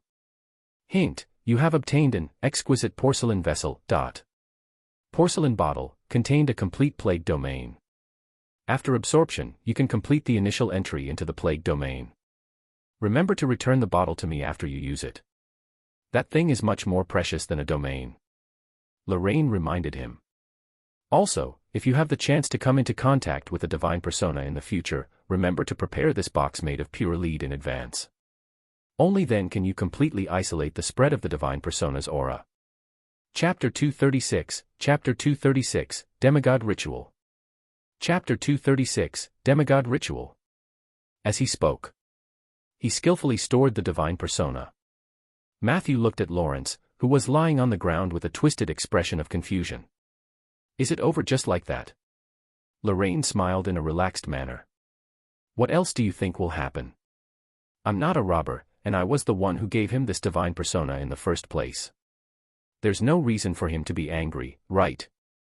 Life is like this.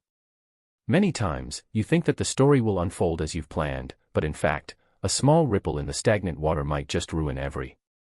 He hadn't finished his sentence.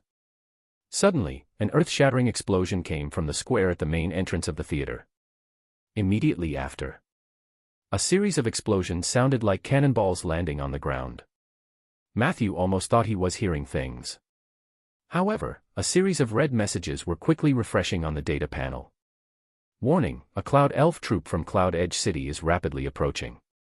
Cloud Elf drop pods are being deployed. The two sky giants had just arrived at the main entrance of the theater. A fleet of airships from the Cyber Dragon was rapidly approaching Marsh City. Warning, Lawrence has gone completely insane after losing his demigod divinity and domain abilities. He is using his own life as nourishment to summon the poison world tree with voodoo magic. For a moment, warning signs appeared. Matthew pointed at Lawrence, who was starting to grow vines, and his eyelids twitched. "Are you sure there's no reason for him to be angry?" Boom. There was another loud bang. The ground in the middle of the stage suddenly caved in, and a huge hole appeared. A thick and dark giant tree jumped out and grew towards the sky at a speed visible to the naked eye. Boom.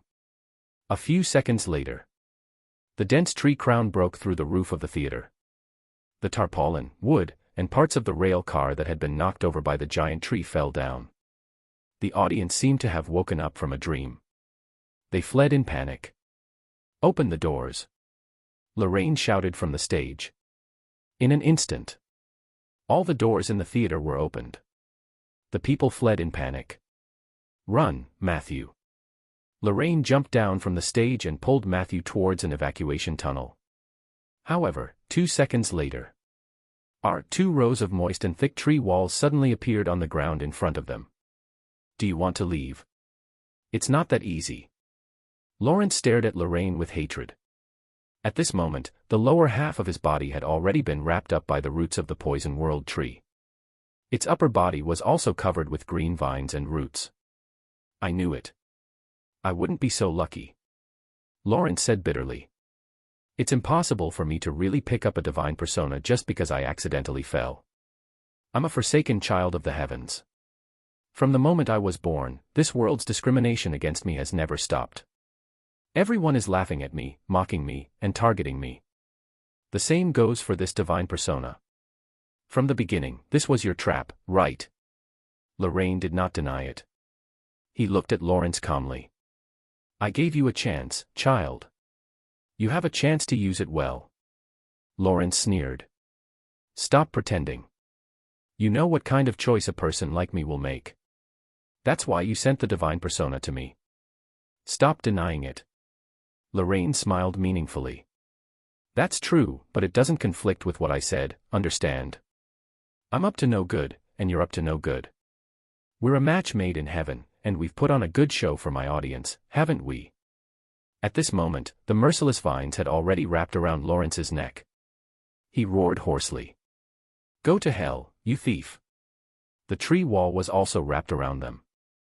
Lorraine quickly took out his teleportation staff. At this moment, Matthew suddenly said calmly. Respected giant tree of the poison world, I greet you on behalf of the soul of the oak tree, the soul of the rainforest, and the goddess of moon, Asha. The shrinking of the tree wall suddenly slowed down. After a while, an old voice sounded. He sounded very happy. Hello, Mr. Matthew. Ah, I can't remember the last time I spoke to the nature's envoy, but it's a pleasure to meet you. Chapter 237, The Realm of Plague and the Way Back. Chapter 237, The Realm of Plague and the Way Back. How do you know my name? Matthew looked curiously and cautiously at the face that appeared on the tree wall. The latter said honestly. Oh, of course. The wind of nature from the prime material plane is singing your name. They say that there is a necromancer who wants to rebuild the soul of the oak tree in the prime material plane. Such a courageous act is certainly impressive. Reconstruct the soul of the oak tree. Why did he use the word rebuild? Matthew's heart skipped a beat. Could this be the reason why the path of nature gave him this mission? As he pondered, the poison world tree asked. The person beside you, is he your friend, Mr. Matthew? Matthew nodded. Yes, what's wrong, Mr. Giant Tree? Oh, I have a name, Matthew. Just call me Sarinka. The giant tree introduced itself politely. At this moment, Lawrence, who was entangled by a large number of roots, somehow burst out.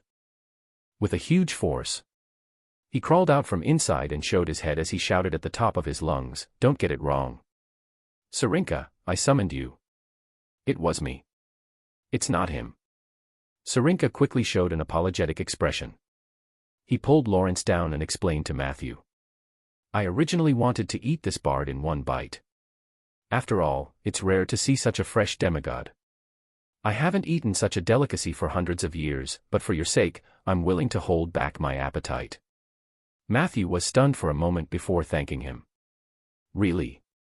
Thank you so much. Sarinka was flattered. No. I should be the one thanking you, Mr. Matthew, who is favored by the future oak soul. Furthermore, the already outstanding rainforest soul, and Lady Asha, are indebted to you. It's not in vain for me to use my clone to make a trip to the prime material plane. Lorraine curled his lips, but in the end, he didn't say anything. Matthew wanted to ask a few more questions. Lawrence came out of the vines again. Sarinka, you idiot. I summoned you. Kill those two. Hurry up and kill them. Pa. The vine slapped him hard on the face. Immediately after, countless vines were tied around Lawrence's waist, lifting him up high. His mouth was stuffed with thousands of vines, and he could not make a sound. He could only watch Matthew and the poison world giant tree talk and laugh. If you have the chance, you are welcome to visit the poison world. Our place is not as bad as the rumors say. When you arrive here, you only need to report my name to the giant frog of the poison world, and no one will dare to harm you. Of course, before you come, you still have to strengthen your physique. Otherwise, it's inevitable that you'll suffer some physical pain. Sarinka said gently. As he spoke, he revealed a spell coordinate on the tree wall. He said that as long as he followed the index of this coordinate, Matthew could find the entrance to the poison world through the interplane teleportation spell. Sarinka seemed very enthusiastic, and Matthew also wanted to chat with him. However, the current situation was really special. Sarinka's clone in the material world kept growing, and soon, the Southern Theater could no longer accommodate it. At Matthew's request, Sarinka let them stand on one of his vines. Then, the vines rose up along with the giant tree. Very quickly. They were 300 to 400 meters in the air. The scenery below was unobstructed. In the square in front of the theater, two giants about 6 meters tall were slowly advancing. Their movements were slow, but their steps were huge. Soon, they began to hit the door of the theater. In the sky, meteors flashed by. Matthew saw it clearly. Those meteors were actually drop pods with metal shells. Has the Cloud Elves' technology reached this level? Matthew found it hard to believe. Lorraine nodded. The Cloud Elves are a race that is cursed and blessed at the same time. They usually can't come into contact with the ground and can only live in the clouds.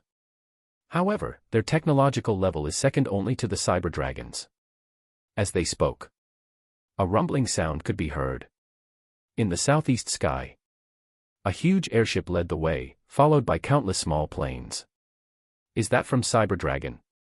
Matthew asked. Lorraine shrugged. It's not just them. Due to the brief fluctuation of the divine persona in the demigod ritual, its aura is enough to attract all the factions nearby. Look, we've been surrounded. It's the forces of the local temples in Marshwater City. Matthew looked at Lorraine with a headache. You better have a way to escape. Sarinka said thoughtfully. So they're here to encircle and annihilate you. I thought they were here for me. I only sent a clone to leave a mark, and they've already mobilized such a large force. Do you need my help? I can use the vines to wrap you up and throw you out with all my might. I can probably throw you more than 10 kilometers away. Lorraine hurriedly declined. Thank you, but there's no need. I'm afraid that if I'm rolled up by you, I'll be like that poor worm below. My mouth will be stuffed with vines, and I won't be able to speak. As he spoke, he took out a green, eagle-eye gem, and placed it in front of his left eye. Then, he quickly used the teleportation staff to open a door. The two of them entered. The portal quickly disappeared. Matthew found himself at the entrance of the Jungle Dance Inn. After tonight, we might be famous people in the South. Chapter 238, Chapter 238, The Realm of Plague and the Way Back. Chapter 238, The Realm of Plague and the Way Back. Lorraine smiled proudly. Of course, they might have thought that we summoned the giant tree. Matthew's face darkened. So run away as soon as possible before they can confirm your identity. Lorraine whistled. 10 seconds later, a huge albatross appeared in front of them. Lorraine skillfully climbed onto the back of the albatross and hugged its neck. He said to Matthew, this pursuit won't end so soon. Their target is me, so it's best if you don't travel with me. Leave Marshwater City as soon as possible. I'll see you later, Matthew, if you're willing to see me again. As he spoke, he winked at Matthew. The albatross beneath him suddenly flapped its wings and soared into the sky. Matthew silently watched the back of the figure in the sky. Suddenly, he took out the Book of Abundance from his inventory. However, as soon as he took it out, the color of the cover of the yellow book faded and soon turned pink and white. The title of the book on the cover had also become 618 Makeup Techniques for Men. As expected, Matthew smiled silently. He quickly returned to the guest room to find Lara, and the two of them left the city overnight. Perhaps the commotion in the direction of the theater had attracted too much attention. Nothing happened along the way. It wasn't until they left the Marshwater City and arrived at the mountainside, where they had rested for a short while, that the two of them took a break. Matthew stood on the same cliff as when he came and looked at the city. The crown of the giant tree that had reached the clouds had long been reduced to ashes by unknown damage from all sides. However, there was still a large amount of unknown magic light shining above the city. At that moment, he suddenly felt a little tired. Let's go, he told Lara, who had been expressionless the entire time. After walking for a long time, Lara suddenly asked, why did we leave in such a hurry? Matthew thought for a moment and looked to the north. It's nothing. I'm just a little homesick. When Lara heard this, her eyes were filled with envy. 2 weeks later. A plain carriage was traveling on a bumpy stone road, passing by the checkpoint of the Red Mountain in the south, passing through the golden fertile fields, and Fnauf Slove entering the territory of Rolling Stone Town. Matthew sat in the carriage, quietly feeling the changes in the domain power in his body. He held a white porcelain bottle in his hand, but the contents inside were already empty. Due to the uniqueness of the plague domain, Matthew carefully chose to absorb only a little every day. Half a month passed. Finally, he had safely mastered this hard-earned domain power. Due to an unexpected gain, you have successfully entered the subdomain of death, plague. As a reward for stepping into the field, you can choose one of the following 3 abilities. Sack of Decay Evolution. Your Sack of Decay will have the ability to rapidly spread the plague. Plague Undead. Your undead will have the ability to spread plagues rapidly. Enhanced Symptom. You can use this ability on a single target. After that, you can choose at most 2 diseases or symptoms latent in the target's body to cause it to worsen drastically in a very short period of time. You have chosen Enhanced Symptom. There was actually a very easy choice. Matthew didn't want to be a walking plague machine at all. However, the ability to aggravate the target's illness was extremely useful. Nowadays, who didn't have an occupational disease? Mages were sick all year round. Even if a warrior didn't have old injuries, he should have a joint strain, right? Even for a bard, there was a high chance that he had a sore throat. Druids looked very healthy. They often ate raw food and had sex in the wild. They most likely had stomach flu or STD. Thieves who were good at fighting might have tenovagnosis and arthrosis. Most of the adventurers in the north had a cold. Adventurers who lived by the sea were prone to gout. How could there be so many perfectly healthy adventurers in the world?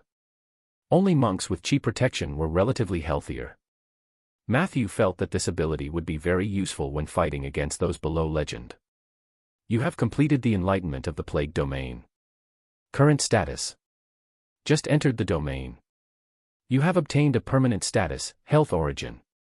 Health Origin, your disease resistance plus 10, plague resistance plus 15, you have obtained a time-limited status, Plagued with all diseases. Plagued with all diseases, you can activate this state at any time in the next 3 years. After activation, it will be converted into a temporary state for 60 days. Within these 60 days, you can stimulate your physique growth by contracting diseases, plagues, and even toxins. Pay attention to your immune system. Overinfection may kill you. In terms of status, the Health Origin provided a good basic resistance, which gave Matthew more confidence when he came into contact with the elements related to the plague in the future. The time-limited status was also very tempting. After all, no one would reject an increase in the attributes like physique. However, Matthew also knew this could easily kill him. The good news was that this state could be activated at any time in the next 3 years. Matthew still felt that before using this ability, he had to increase his resistance a little more. After sorting out the power of the domain, Matthew's attention returned to outside the carriage. After entering the territory of Rolling Stone Town, the road conditions were obviously better, and the carriage was not as bumpy as before. Chapter 239, Chapter 239, The Realm of Plague and the Way Back. Chapter 239, The Realm of Plague and the Way Back. Matthew stretched comfortably, feeling a little excited. However, all of a sudden, a black shadow flew past his head. The coachman comforted the horse in panic. Lara quickly opened the door and asked, "What's wrong?" The coachman said, "A big, strange bird came and blocked our way." Lara wanted to go out. Matthew had already lifted the curtain and walked out. "Don't be nervous. It should be looking for me." In front of the carriage, an albatross that was 2 meters tall stood there in a daze. It saw Matthew. It walked over clumsily like a penguin. After handing a letter to Matthew, it flapped its wings and flew away. Whoosh! Whoosh! What a wave of air! Matthew covered his mouth and nose as he passed through the dust and returned to the carriage. He said to the coachman, "Let's continue." The carriage slowly moved forward. Lara glanced at the pink letter. "Is that from a girl?" Matthew smiled. No, a very coquettish man. As he spoke, he opened the letter. Dear Matthew, I can see your face.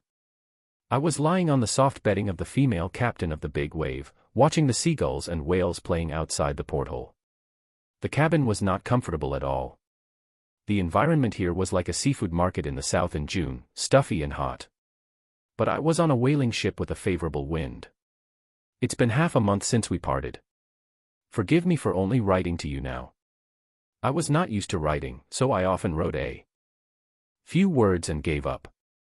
But today, I have decided to write you a letter. Captain Halima brought me a can of tangerines in the morning. It's a kind of sweet food that I usually don't like to eat at all. But sweet food can give people courage. I opened the can and set it aside. I ate as I wrote. I ate a slice when I felt stumped. This way, I had a chance to finish writing this letter.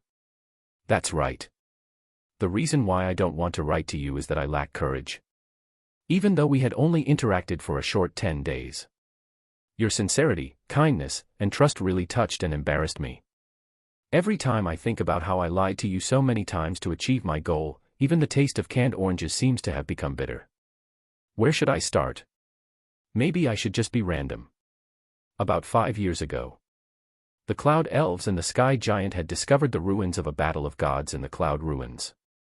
They found more than 4 collapsed places in the ruins caused by the fall of the gods. At first, the two sides worked together to explore the first collapsed land. Soon, they confirmed that the fallen god that formed the collapsed land was called Flynn. More importantly, they soon found Flynn's divine persona in the collapsed land. Even though the divine power and divinity in it had long disappeared, with this divine persona, both forces had the chance to nurture a demigod. It was unknown who was the first to betray the agreement.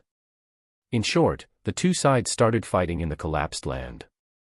Just like that, the cloud elves and the sky giants fought from the collapsed land to the ruins of the battle of gods and then to the ruins on the clouds. The temptation of becoming a demigod was too great. The small-scale friction quickly escalated into a large-scale protracted war. In the prolonged war, the cloud elves and the sky giants could not the drawn-out consumption and began to recruit foreign aid. I happened to be in Cloud Edge City at that time. Because I had a good relationship with the cloud elves, I was quickly invited to join the war. Out of curiosity about the ruins on the cloud, I agreed. However, the unfortunate thing was, the sky giant also called for reinforcements. They found the Cyber Dragon's airship fleet. It was unbelievable. These sky giants, who were normally so dumb, went to the arcane machinists to win this war for them. I had just arrived at the cloud ruins when a small source of information told me about the whereabouts of the Cyber Dragon airship. I immediately escaped. The facts proved that my decision was quite wise. Do not get close to the arcane machinists, and you will become very unlucky. That night, the ruins on the cloud was very lively. The arcane machinists blew up a quarter of the ruins of the War of the Gods. The remaining 3/4 had also been severely damaged. The ruins activated their self-protection barrier, making it impossible to enter. That night, countless cloud elves and sky giants died. I didn't know if Cyber Dragon suffered any damage, but I didn't care. All I know is that because of the big explosion, Flynn's ruin fell to the human Woliu. Many forces had noticed this. Countless hands were fighting for Flynn's divine persona. Fortunately, I was lucky. In the end, I managed to obtain this divine persona. However, it was impossible for the cloud elves, sky giants, and Cyber Dragon to give up just like that. They had been paying close attention to Flynn's aura. In order to avoid unnecessary complications, I took the divine persona and disappeared. For a very long time, I placed the persona in a lead box and didn't even dare to look at it. Several years later, only then did they gradually relax their pursuit of the divine persona. And I finally had the chance to study this treasure. Very quickly, I discovered 2 problems with this treasure. First, Flynn's domain was not simple. His main focus was performance, and he had even incorporated some elements of plagues. If I want to advance to a demigod, I will definitely be affected by the domain of plague. However, I hate plagues. In my path to becoming a legend, plagues are not an option. Chapter 240, The Realm of Plague and the Way Back. Chapter 240, The Realm of Plague and the Way Back. This had to be overcome without a doubt. Secondly, it seemed that Flynn's divine persona had been contaminated by something, and there was a trace of madness in his mind. I traced the source of the imprint and found that it was related to a twilight creature named Ashitana. He was in charge of voodoo, destruction, trickery, sudden death, and other dark domains. If I were to fuse with the divine persona directly, I would inevitably be contaminated by Ashitana. Even if I successfully became a demigod, my mental state would become a worry. This was also a problem that needed to be overcome. It took me 3 months to come up with a plan. In this plan, I needed to find an unlucky person to explore the path for me, and to face the pollution of Ashitana for me. At the same time, I could also successfully remove the plague domain contained in the divine persona. In order to prevent my plan from being discovered in advance, I came to Marshwater City a long time ago. After a year and a half of observation, I found a near-perfect option. It was Lawrence from the Southern Theater. When we first met, this young man left a very good impression on me. He was always so warm and cheerful. Even if others mocked him, he didn't seem to mind. He just silently endured the pain and gave the audience a smile and a funny look. But soon, I discovered Lawrence's dark side. In the circus, he often secretly abused animals to vent his anger. Outside the theater, he would pretend to be Brandon, the top actor of the theater, and date girls. He would often get them pregnant and slander Brandon. Poor Brandon, perhaps because he had too many women, he could not remember who was who. For every woman who came to his door, he thought that he was the baby daddy. In the beginning, he was willing to pay some money, but soon, he was emptied out, and he became a horrible man. Lawrence saw Brandon's ugly change. He was proud of this and became even worse. It was not until he was almost discovered by a girl on a date that he stopped in time. The real reason why I chose him as my test subject was because I found out during an investigation that Lawrence had killed someone when he was very young. It happened when he was about 8 or 9 years old. One night, a tiger in the circus suddenly ran out of its cage and ate people. After the incident, there were many different opinions. No one knew how the tiger had escaped from the cage. According to the past rules, when the tiger was not training, it would be fed to its fill every day. It would not attack at night and eat people. There was no conclusion to this matter in the end. But there were 2 things we can be sure of. First, Lawrence was in charge of feeding the tiger meat that night. Secondly, the person who died was the vice-captain of the regiment, Jace, who had the worst attitude towards Lawrence and was often beaten, scolded, and whipped. Probably because of their trust in the child, no one believed that Lawrence would kill Jace. Only his wife, with her woman's intuition, determined that Lawrence was the murderer of Jace. However, at the request of her regiment commander, she couldn't do anything. At most, she could only mock Lawrence with words. Of course, Jace and his wife played a big part in the abuse Lawrence suffered in those years. After I learned the whole story through my spells and special abilities, I took action. I let Lawrence obtain a divine persona that I had modified after an accidental fall. It also contained a bard's training. I added the knowledge and ritual required to become a demigod into the divine persona. Of course, I concealed an important part of it and also made some changes to the divine persona. Through these means, I could ensure that he would do things in the manner I wanted. Of course, I also gave Lawrence a chance to be kind. If he were pure enough and refused to become the Plague King, things wouldn't have developed to such a stage. You can laugh at me for being hypocritical, and I do have bad intentions, but I never thought of killing him.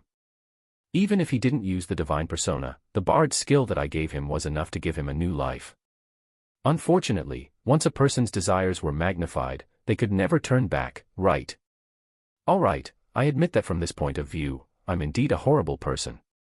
In short, after leading Lawrence onto the path of the Plague King, he was very excited. I started to look for my main character. That's right. Lawrence had his demigod ritual. I had mine too. That day, you saw me easily take away his divine persona. This was not only because my power was above his, but also because of my performance domain. Sorry, Matthew. You are the protagonist and audience that I have chosen in the end. From the first time we met, the ritual for me to become a demigod began. This damn canned tangerine is too sweet. Captain Halima came to ask me if I needed water. Of course, I did. I was dying of thirst. I'll go over now and continue writing when I come back. When I came back, it was already dark. That damn woman had amazing stamina. Who knew that she was not talking about literal water? I'm even more thirsty now. Forget it, and I'll drink a mouthful of sugar water and continue writing. Speaking of acting, do you still think I'm a super rich second-generation heir? That was a lie. Think about it carefully. In the many days that I've been with you, what part of my performance has made you think that I'm especially rich? Chapter 241, Chapter 241, The Realm of Plague and the Way Back. Chapter 241, The Realm of Plague and the Way Back. Actually, it was only the first time, right? A few bottles of cheap holy water, some forged charms and scrolls, a perfect performance, an arrogant temperament, and a simple and crude line. You're convinced by these, right? It's not your fault. I've used this on many people, and it's almost always worked. Every time I go through this process, everyone feels that I'm a rich second-generation heir. This was the importance of the law of acting, first impression.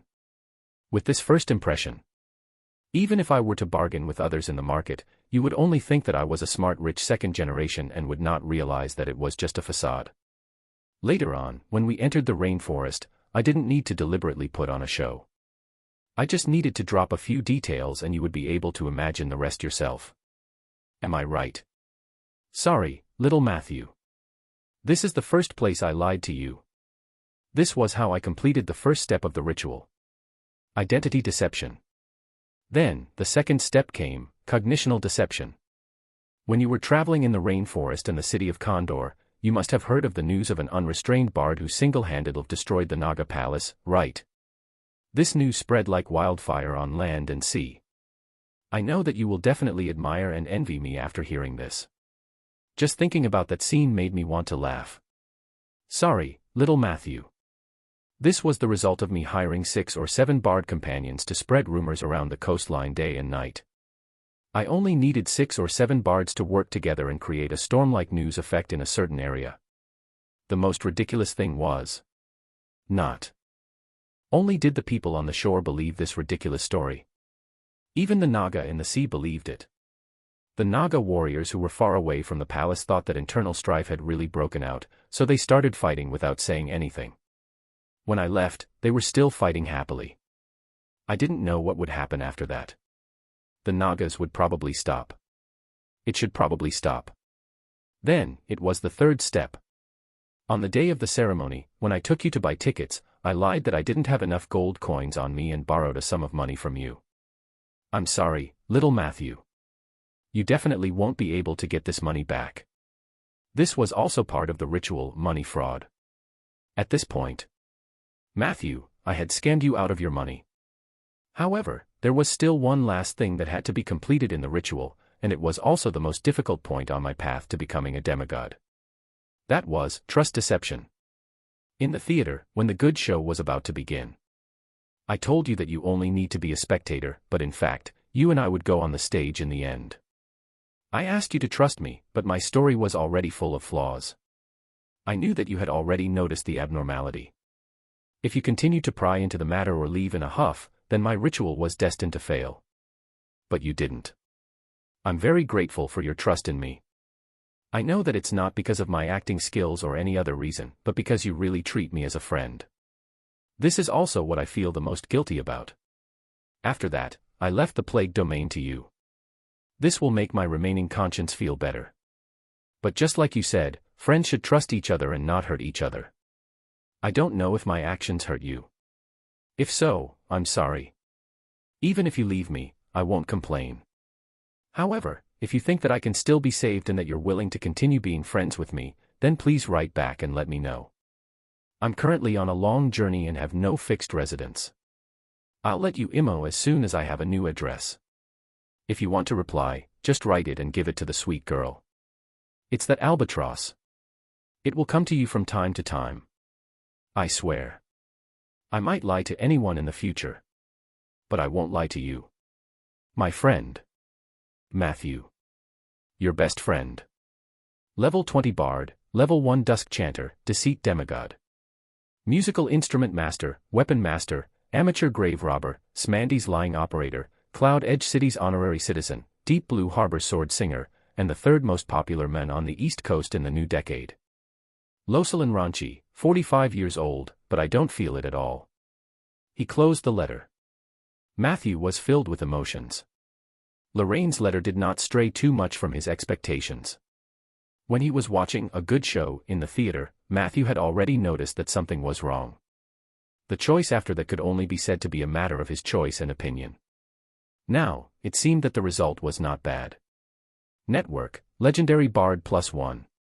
If trust can be exchanged for the friendship of a legendary demigod bard, I'm sure many people will take up this chance, right? Matthew smiled. He did not reply immediately. Instead, he closed his eyes and enjoyed the peace back home. However, this silence did not last long. The carriage stopped. The coachman chatted with the people outside for a while. A moment later, a gentle young male voice sounded. "Hello, I'm a resident of Rolling Stone Town. I have an urgent matter to attend to, and I'm planning to rush to the Southern Trade Station. However, my carriage broke down on the way, and it won't be repaired in a short time. Can you take me with you?" Matthew lifted the curtain and found that the other party was a young man who looked only slightly worse than him. He stood there alone. Not far away, there was a carriage parked by the roadside. The coachman was checking something under the carriage. The young man's expression was somewhat anxious. "Sure, come on up." They were all from Rolling Stone Town, so Matthew didn't mind giving him a ride. "Thank you," the men said gratefully. This carriage was not very spacious. After the men got into the car, Laura immediately squeezed in and ended up next to Matthew. A faint fragrance entered Matthew's nose and mouth. He quietly moved a few steps to the side and got closer to the strange man. "I'm sorry to have troubled you." The man apologized. Then, he generously extended his hand to Matthew. "My name is Howard Joles. I have properties in the Southern Trading Post and Rolling Stone Town. How may I address you?" Matthew subconsciously reached out his hand. However, all of a sudden, he felt that this name sounded familiar. Chapter 242, Revenge Tree Planting. Chapter 242, Revenge Tree Planting. Although he remembered the rumors about Howard circulating in town, Matthew still shook his hand.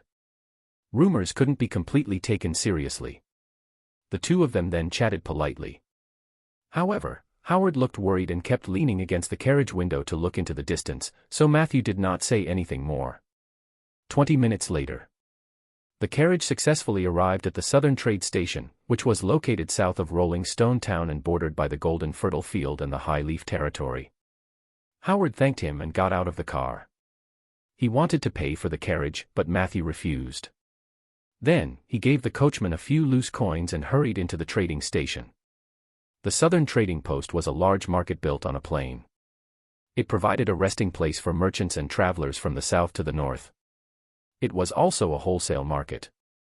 One could buy a large amount of grain, fabrics, handmade crops, and some small gadgets at a lower price here. There were also some shacks built to the north of the trading post, where many small workshops had been transferred from Rolling Stone Town. Matthew wanted to show Laura around the trading station. But Laura said that she had her own way of scouting. Matthew let her go alone. Ever since she entered Rolling Stone Town, Laura had wrapped herself up in layers of thick robes. Any part of her skin that was black was covered, only revealing those areas with severe paleness. This made her look very strange. But at least people wouldn't associate her with the evil drows. About half an hour later, Laura was back. Thus, the carriage bypassed the trading post and continued north. Inside the carriage, Matthew asked, "How was it?" Laura said calmly, "I roughly understand the situation." Matthew asked again, "Is there anything worth noting?" Laura thought for a moment. "There are two pieces of information. The first is related to the passenger just now. The reason why he looked so anxious was because the workers in his textile workshop were on strike. The reason was said to be related to the ghost. Several stall owners in the trading station were discussing this matter.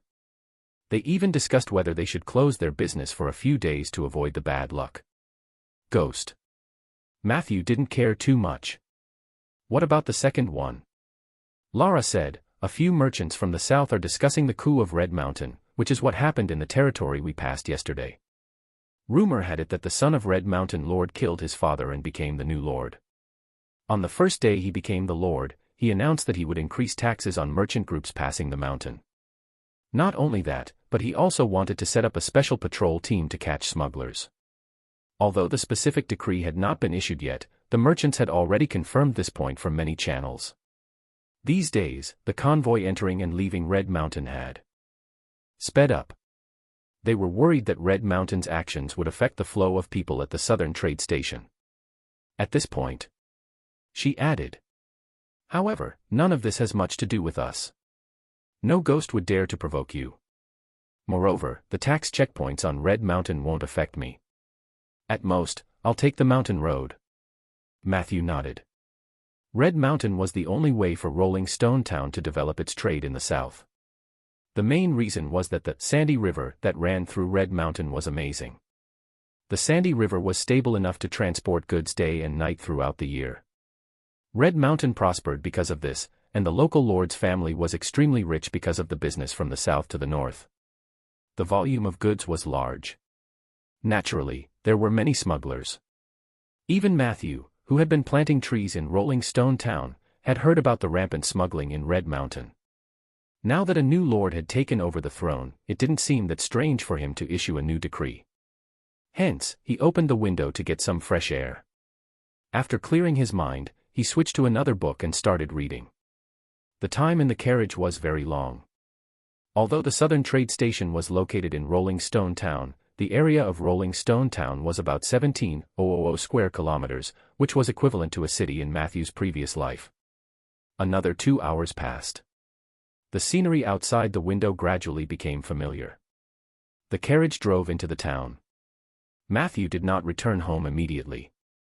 Instead, he went to the liege's residence to report on his work. The result surprised him. Zeller, who was known for his workaholism, was not in the administrative hall of the liege's residence. Only Rieger was sitting there drinking coffee and reading the newspaper. After hearing that Matthew was preparing to come back to work, Rieger put down his coffee cup and raised his eyebrows. Are you sure you don't want to rest for 2 more months? Matthew smiled. I've rested enough in the carriage. Rieger pursed his lips and stood up unhappily. He led him to a small room next door and introduced him. This is the office that Zeller arranged for Voucher. He h0 des that vous can come over more often when you have time. Your office is very close to me. This is also Zeller's arrangement. He hopes that the two of us can interact more. Of course, this is his wishful thinking. Matthew asked, what about the Oak Chamber of Commerce? Rieger said matter-of-factly. That's another matter. As one of the shareholders, I'm naturally concerned about the development of the Oak Chamber of Commerce. As he spoke, he pointed at an old lady who had just passed by the corridor and introduced her. This is Madam Wesley. You can ask her to do any chores you need, but remember to speak louder. She's deaf and can't hear much. Chapter 243, Chapter 243, Revenge Tree Planting. Chapter 243, Revenge Tree Planting. Take note of it, forget it. Actually, there's no need to remember it too clearly, because I'm going to fire her next week. Don't look at her doddering appearance. Her new boyfriend is only 34 years old. Madam Wesley's curses immediately came from the other end of the corridor. Watch your mouth, Rieger. So the coffee I brewed this morning wasn't filtered properly. You're already 50 years old. Don't be so petty. Rieger immediately stomped his feet and said. So you admit it. Was it not filtered properly? It felt like I was drinking a cup of boiling mud. Look, when I was talking to her this morning, she pretended not to hear me. In the future, if Madam Wesley ignores you, just remember to say a few bad things about her. After a round of face-to-face instructions, Rieger stretched his back. That's all. If you have any other questions, don't look for me. As he spoke, he walked out. Matthew teased, weren't you busy reading the newspaper? Rieger turned around and corrected him seriously, no, it's the more important. Nap time now. It was already afternoon when he left the Liege's manor. The carriage drove into the mage area and slowly stopped. Matthew jumped out of the carriage. Lara followed closely behind with her luggage. The largest luggage was the 3 body bags that Matthew had bought from Bayan City before he left. Each body bag could hold 8 bodies and keep them fresh for a short period of time. The treasures in the body bag were Matthew's greatest harvest from his trip to the south, other than his new part-time profession, advancement, and the plague domain. Matthew had just opened the door. Peggy rushed out of the house. She looked at Matthew in surprise and gave him a warm hug. "All right, Peggy, all right. Your ribs are hurting my head." Matthew was very touched and helpless. The Minotaur skeleton was simply too tall and powerful. Her master was like a little bird in her arms. "Oh, Matthew, I'm so glad to see you're still alive. After you left, many things happened. I have to tell you in detail, but before that, I have to tell you a secret." He, you definitely won't be able to guess it," said Peggy smugly. Matthew looked up and asked, "Did you level up?" Peggy's swaying soul fire immediately stopped shaking. "How did you know?" Matthew shrugged. Peggy still wanted to ask, but at this time, Lara had already come in with 3 body bags. "Matthew, you can't bring back a woman every time you go out. You have to know that the number of women in our family has already exceeded the quota." After seeing Lara, Peggy quickly raised her voice, looking alert. Matthew thought to himself, since when did there be a quota for the number of women in the family? He introduced them. "This is Lara. She will be working for me in the future. Lara, this is Peggy." Well, in most cases, Peggy's words are my words. Lara looked a little uneasy. At first, her eyes were filled with surprise when she saw Peggy, but then she thought of Matthew's identity and felt relieved. At this moment, facing Peggy's condescending gaze, she put down the body bag and greeted her submissively, "Good afternoon, Madam Peggy." As soon as he said that, Peggy was instantly overjoyed. She threw away all her vigilance and rejection and pulled Lara's little hand into the house. "Ayaya, you don't have to call me madam. We're all friends. I'll show you around." Matthew was left alone. He looked at the heavy body bag on the ground and fell into deep thought.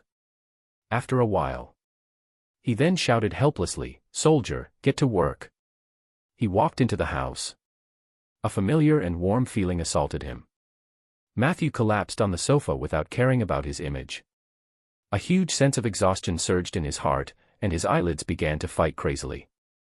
Matthew did not resist and fell into a deep sleep. Half an hour later, he was woken up by Peggy's vigorous shaking. "Mind your image, Matthew. Stop drooling. Get up and eat." Matthew rubbed his sleepy eyes and walked to the dining table. He found that in addition to Peggy's freshly cooked food, there were some strange dark dishes beside it. They looked like a mixture of mushrooms and fish heads. So he asked curiously, "What are these?" "Pecfriolide. This is an invention of Sif and me. It's a medicinal soup that can help the undead level up quickly." Matthew said in surprise, "Does it really have such an effect?" Peggy said proudly, "How else do you think I leveled up? It can't be because of you. Ever since I signed the contract with you, I haven't leveled up." Matthew, who was enjoying the food, almost choked when he heard this. Considering that Lara was beside him, he changed the topic and said, "Did Sif come here often after I left?" Peggy nodded and said, "Yes, she's here most of the time." Matthew frowned. "Don't tell me she thinks this place is her home." Peggy said righteously, "I told her to treat this place as her home." As she spoke, she looked at Lara apologetically. "I'm sorry, this house already has a mistress, and there's more than one." Lara quickly explained, "I'm just Lord Matthew's attendant." "Is that so? Are you good at fighting?" Peggy was interested. Lara said awkwardly, "I'm not very powerful." Peggy probably just advanced, so her confidence was a little inflated. She insisted on pulling Lara out to fight. Chapter 244, Chapter 244, Revenge Tree Planting. Chapter 244, Revenge Tree Planting. Matthew didn't care about her and just buried his head in his food. Fortunately, Lara knew her limits. She repeatedly shirked the challenge, using the excuse that she was tired from the journey and did not have enough energy for a fight. The two women were exchanging blows at the table. Matthew finished a sumptuous dinner. "I'm full, Peggy. This is the most delicious meal I've ever had." Matthew complimented her sincerely. Then he said to Lara, "Stay at home for a few days and learn about the situation in Rolling Stone Town with Peggy. I'll make other arrangements for you later. Relax, Rolling Stone Town isn't the Underdark. It's safe here." After saying this, Matthew excitedly ran to the greenhouse in the east. After a while, Lara saw him carrying a few sacks and a shovel out of the door. "Where is Lord Matthew going so late at night? Aren't you going to rest?" Lara couldn't help but ask. "He's addicted," Peggy commented. Lara was shocked. "Tree addiction." Peggy spread her hands. 3 days later, noon. Matthew lay relaxed in the shade of an oak tree. At this moment, he was both tired and satisfied. He looked towards the north. The originally boundless land had an additional touch of green. This was the result of his crazy planting of trees over the past few days. 3.5 days. 100 tall oak trees that were freshly planted.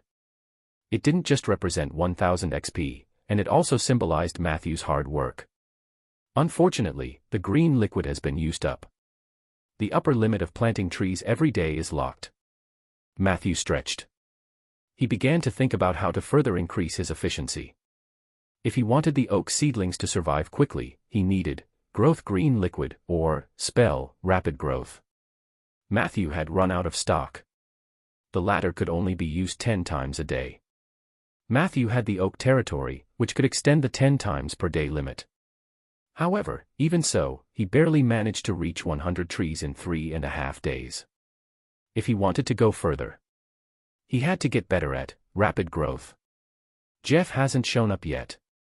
If this really doesn't work, I'll go to the Guardian Highland myself.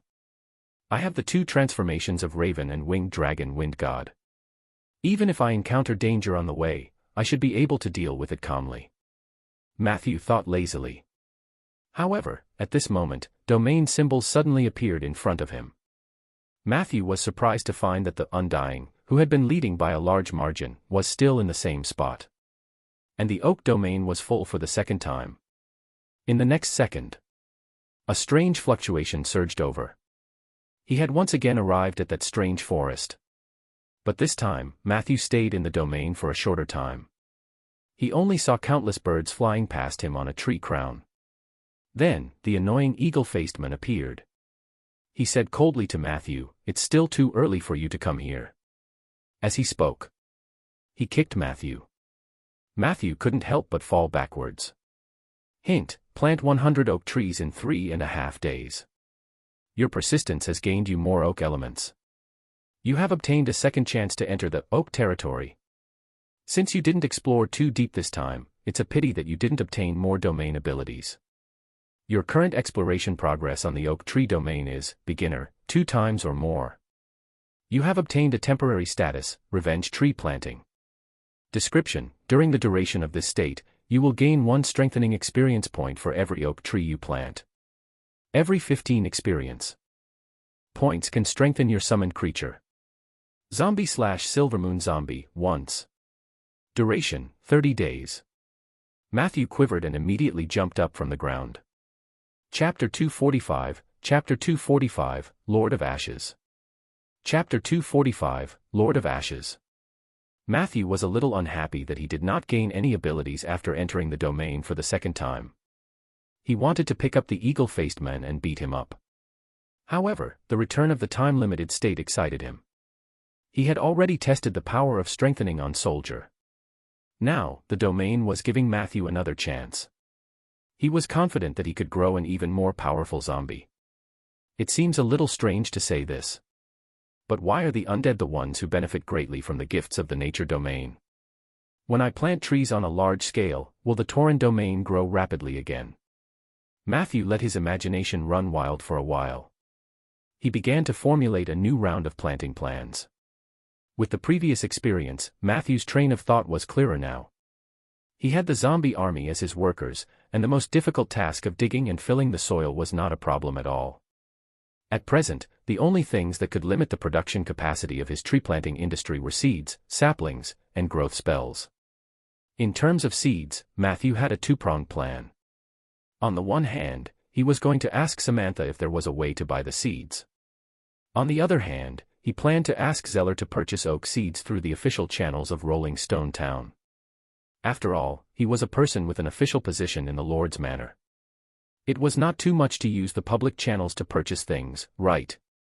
He could still ask Ella for help with the sapling. With Miss Owl's strong germinating ability, as long as there were enough seeds, saplings would not be a problem. Matthew and Ella had a long-term cooperation agreement. However, Ella had been busy with something in the moonlight woodlands recently.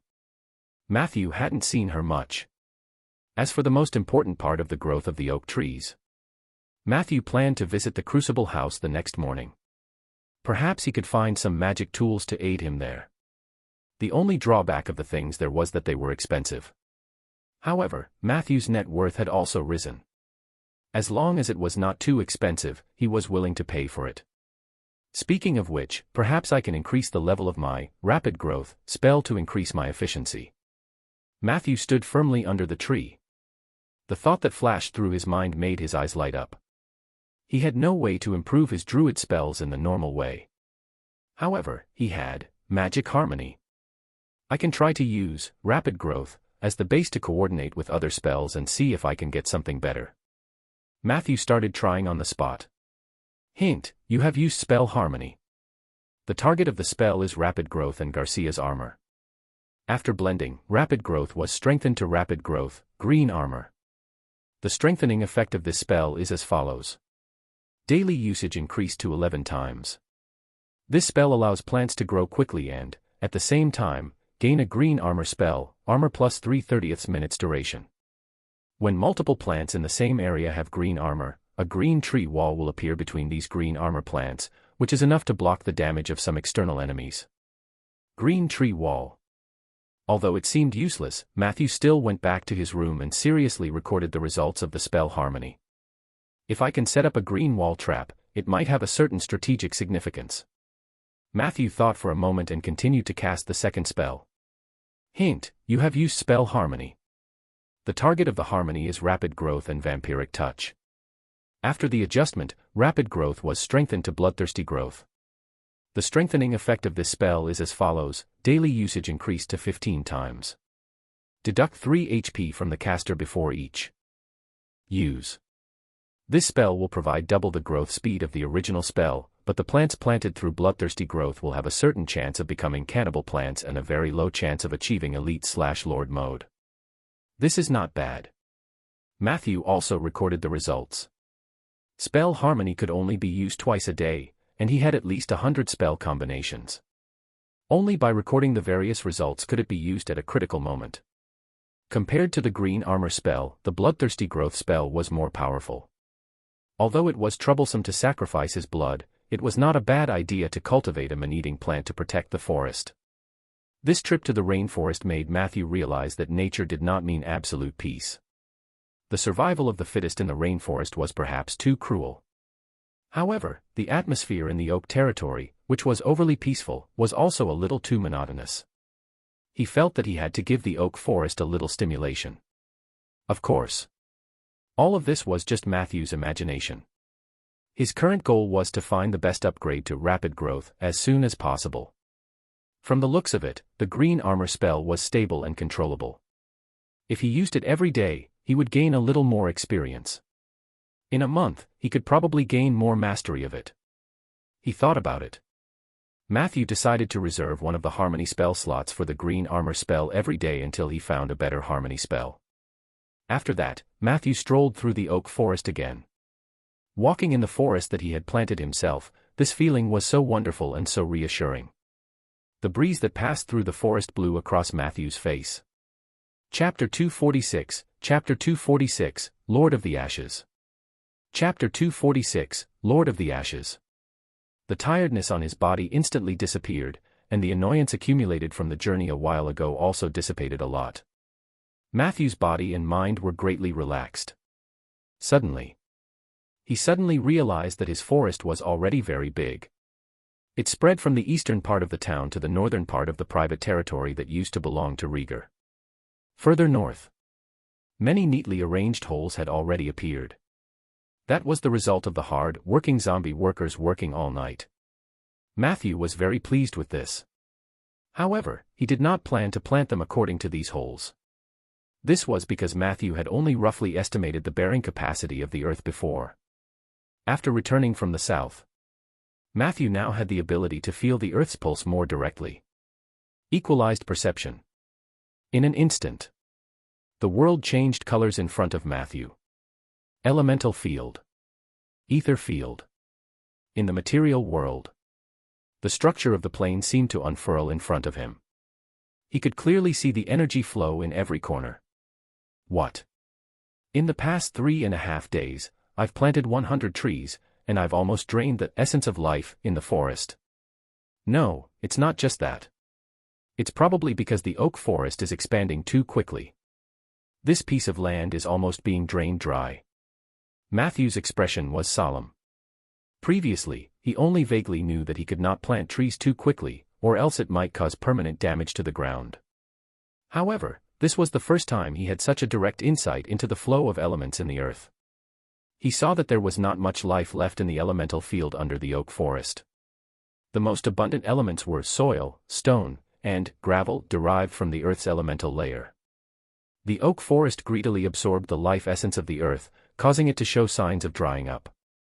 Although the oak forest would feed the earth, it expanded too quickly and the feedback was too slow, which resulted in the imbalance of the elements. Fortunately, there's still a chance to remedy the situation. We should be able to make up for the lack of life elements through measures such as fertilization. Matthew was a little scared. At the same time, he also noticed that near the cemetery under the ground, due to the large number of activities of the undead, a small amount of death elements had fused into the soil. The element of death replaced the element of life in the earth. If this continued, perhaps in a few years, the oak forest would absorb pure negative energy from the earth.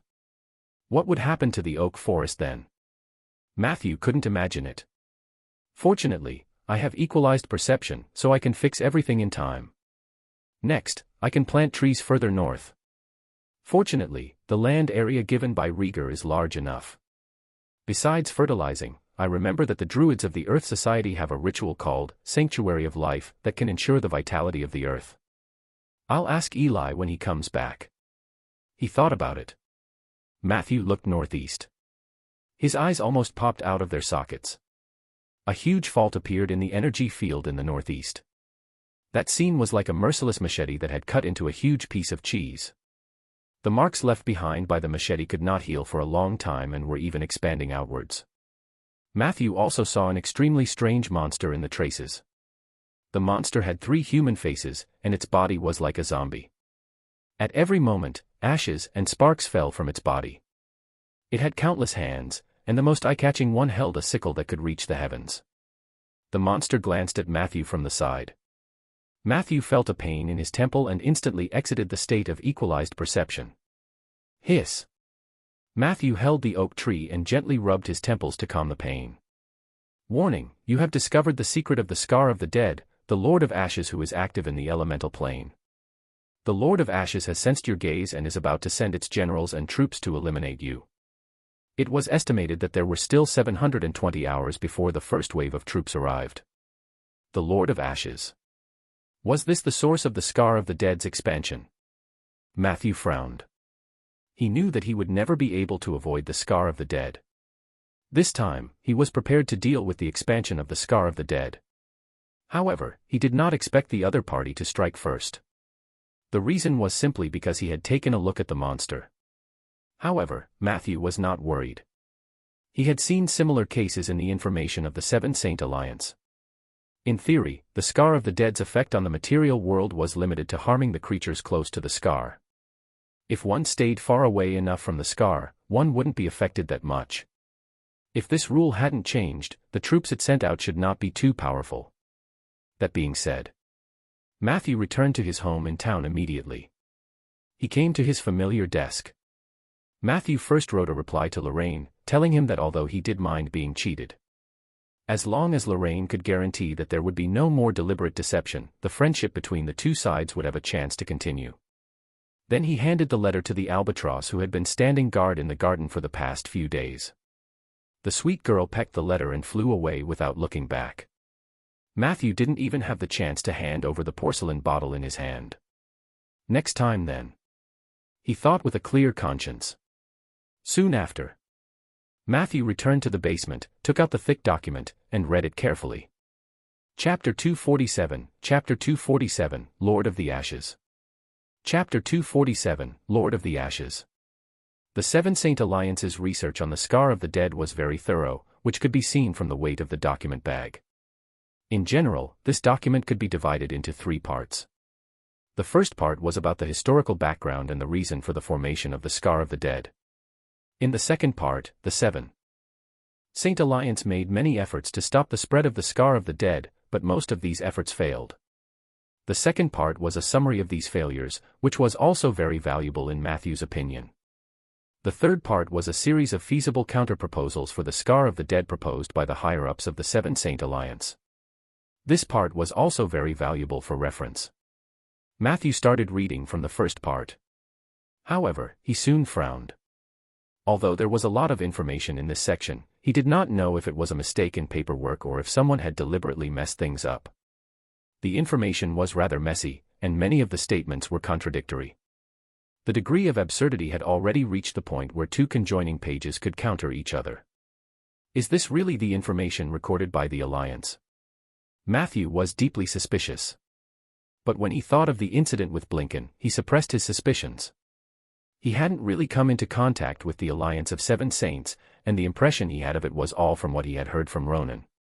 After the ascension of the Heavenly Palace, the Seven Saint Alliance became the most powerful organization and authority in the world. It was not surprising that there was some corruption within. Immediately, he resisted his disgust and tried to extract useful information from the messy written information. A few hours later, Matthew put down the thick goatskin book tiredly. At this moment, he was already extremely certain. This information had been tampered with. Matthew wasn't the only one who could gain access to this. It was likely that after a certain point in time, someone infiltrated the library of the Alliance and ruined this. The intention was probably to blur the historical cause of the Scar of the Dead. However, as the envoy of equilibrium, Matthew had a natural ability to capture the elements of imbalance. Many of the contradictions in the information were easily seen by him. Gradually, he managed to extract some relatively useful information. Matthew pieced the information together and tried to restore the truth of history. So, the origin of the Scar of the Dead is actually in the Jade Court. In the information that Matthew had pieced together, the story went like this. Ever since Heavenly Palace ascended to the throne, the main elven god, Tristina, who was worshipped by the Wood Elves living in Jade Court, was also exiled by the Calamity Mages. Since then, the entire Wood Elf community had been in a constant state of panic. It seemed that for a race like the Elves, not having faith was a very terrifying thing. They would instinctively seek out some powerful existences as their spiritual support. One year, a legendary evil art master named Lance picked up on this weakness. Therefore, through careful disguises and strategies, he successfully made the Wood Elves believe that although Tristina was exiled, she had prepared her vessel in advance in the human world so that she could continue to guide the spiritual world of the Elves. Lance claimed that he was the incarnation of Tristina in the human world. What was very strange was that the Wood Elves actually believed such a ridiculous lie. After that, this legendary evil art master successfully entered the Jade Court and even became a partner with the Wood Elf Queen at that time, giving birth to a boy and a girl. The day the Queen gave birth, Jade Court was still immersed in joy. But very quickly, the Wood Elven Queen was the first to realize that something was wrong. Because she was shocked to find that the 2 children she had just given birth to were neither elves nor humans. They looked like a humanoid creature with an octopus face. At this moment, no matter how obsessed the Elven Queen was, she knew that something bad was going to happen. She wanted to question Lance. However, the latter left after the Queen successfully gave birth. The following night. It was the most painful night in the history of Jade Court. No one knew what had happened. In the Elven Palace, the elves living in the outer city only saw two tentacles rising from the ground. One of the tentacles pierced through the world tree, Maya's crown. The other tentacle attacked all the living beings nearby indiscriminately. Matthew could only find a few words about the terrible disaster. He was certain of one thing. After that night, the Elven Queen in her prime had fallen. Many Wood Elf civilians were sacrificed alive by a mysterious evil ritual before the Queen gave birth to her children. More Wood Elves died in the subsequent disasters. As for the boy and girl that the Queen had given birth to, they turned into two tentacles. One of the tentacles was killed by the Queen using the divine weapon that was suppressed in the world tree. The other tentacle also received a fatal blow from the Queen, but it was not completely dead. It fell to the ground and fused with the earth vein, forming a shallow mark 80 kilometers south of Jade Court. At that time, the elves were immersed in grief and did not notice the abnormality of the traces. When the mark grew, the elves were surprised to find that they could no longer stop the growth of the mark. The scar of the dead was born. After experiencing the pain of that night, the population of the originally prosperous Wood Elves had plummeted, and they had lost control over the forest. Chapter 248, Chapter 248, Lord of the Ashes. Chapter 248, Lord of the Ashes. In the end, the Wood Elves had no choice but to move the capital and bring in external forces to maintain their local dominance. Before that, Matthew had the same opinion of the Wood Elves and Night Elves. He also felt that the Night Elves were too arrogant and cold. Not to mention their court, even the Eversong Forest, where the Night Elves lived, did not allow ordinary humans to enter. In comparison, the Wood Elves were much more reasonable. Not only could they enter the Jade Court as they pleased, but even ordinary humans had the chance to enter their capital city. Now it seemed that. It turned out that the Wood Elves were forced to do this as they relied on human forces to restrain the scar and attacks from other elves after suffering a great loss. As expected, there is a reason for everything. No wonder even Bina, the daughter of a merchant from a small town, had the chance to go to Jade Court to learn dancing. The Wood Elves have declined as well. Matthew stretched. Then, he picked up her pen and wrote down the info that he had sorted out. After that, when the Alliance of the Seven Saints studied the severed tentacle, they discovered that it belonged to a void creature that they had never heard of before.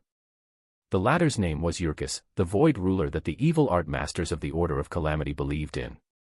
We have reason to believe that the legendary sorcerer is also a member of the Order of Calamity. After writing this, it was too tiring to extract the correct information from a pile of mixed information. He needed to rest. He couldn't use up all his spiritual energy tonight. It was time to go to class with Sif. He had been standing her up for a month. Matthew was a little embarrassed. He decided to prepare for tonight's history class and strive to leave the most perfect impression on Sif. I have to plant trees, organize information, and even find time to learn spells. It seems that I really don't have time to go to the office of the Liege's residence. Yeah, I'll work for 2 to 3 days first, then I'll find an opportunity to ask for leave from Rieger. He thought about it. Matthew happily grabbed a history lesson plan and began to read it. At night, in Matthew's living room, the lecture was loud and clear. Tonight, Matthew was working especially hard. But very quickly, he noticed that something was wrong with Sif. Except that, she looked very happy when they first met. After class began, she looked distracted.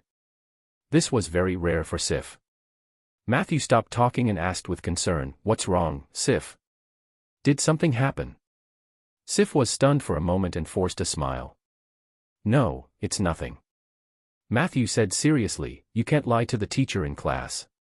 Sif blushed and sighed. "This afternoon, I heard from my father that he was also part of your expedition to the south. After I found out about this, I felt a little upset." Matthew was stunned for a moment and immediately apologized. "I'm sorry. I shouldn't have dragged your father into that kind of danger." Although Matthew didn't expect that the person who came would be Rieger, he still apologized. Sif immediately shook her head and said, "That's not what I care about. I also heard from him that you're now the magic consultant of the Liege's residence." Matthew was surprised. "Is there anything wrong with that?" Sif cupped her face and looked at Matthew seriously. So, the time you spend with my father is longer than the time you spend with me. What kind of question was that? You can't be jealous of your father, right? Matthew was shocked by the girl's bizarre comparison. In order to prevent Sif from misunderstanding, Matthew explained. Don't worry, my relationship with Rieger isn't that good. Other than official business, we barely speak in private. Sif looked at him suspiciously. Really? Matthew smiled and said, of course, I can guarantee that. Sif heaved a sigh of relief. I'm sorry. I'm happy to see that your relationship with my father has improved, but I'm afraid that the two of you will get too close. Aya, let's not talk about this. Anyway, it's fine as long as things aren't what I imagined. Should we continue our class? Matthew nodded. He picked up the lesson plan and was about to continue. However, at this moment, a loud and excited voice suddenly came from outside the main door. Open the door, Matthew. I've thought of a brilliant idea. We can sell my sword oil to the south, and we'll definitely make a fortune. Open the door. Matthew. At that moment, the smile on Matthew's face froze. Chapter 249, Chapter 249, Be More Confident. Chapter 249, Be More Confident. Matthew pushed the door open and walked through the garden to the gate. Sure enough, he found that it was Rieger shouting. He did not open the gate. Instead, he said to Rieger through the fence. We'll talk about the sword oil tomorrow or the day after. I'll go to the Lord's Manor to find you. Rieger banged on the railing. Open the door first. Other than sword oil, I have something important to discuss with you. Matthew stared at him and suddenly smiled. You are doing this on purpose, aren't you? Rieger said righteously. What makes you think I did it on purpose? I didn't know Sif was at your house. All right. Matthew couldn't be bothered to argue with him and silently opened the door to let Rieger in. Come in, but you have to find a place to sit first. I'll talk to you about sword oil after I'm done with Sif's lesson. Rieger did not answer. He just snorted and impatiently entered the door. However, as soon as he entered, he saw Sif looking at him with righteousness. A smile of embarrassment appeared on Rieger's face. I'm sorry, baby. I forgot that you were having classes at Matthew's house today. As he spoke, he shamelessly sat down beside Sif. At this moment, Peggy brought a cup of hot coffee and a cup of lemon tea from the kitchen. Rieger naturally took a cup of coffee and took a sip. Thank Vaughn, your cooking is not had. Much better than our Madam Wesley's dash. Peggy stared at him. Rieger felt goosebumps on his back from being stared at. He hurriedly put down the coffee in his hand and apologized repeatedly. So this cup isn't for me. Sorry. Peggy's soul fire calmed down a little. However, in the next second, she saw Rieger naturally take the cup of lemon tea and take a big gulp.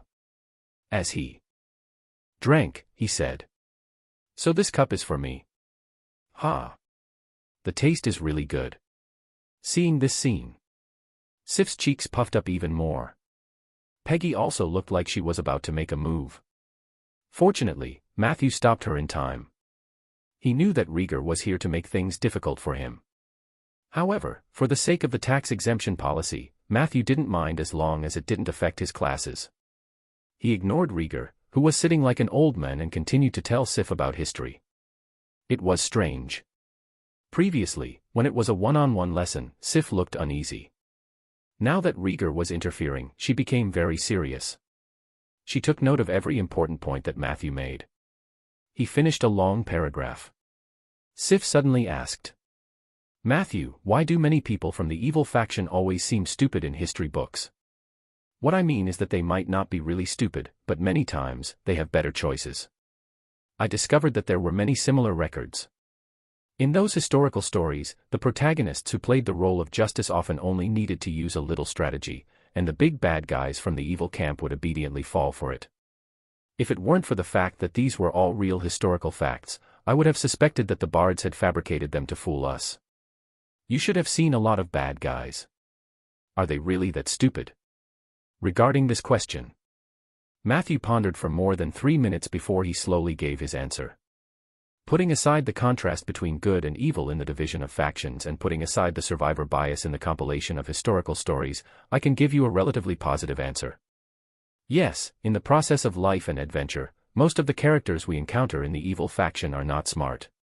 Sif held her chin with one hand and asked curiously. Why?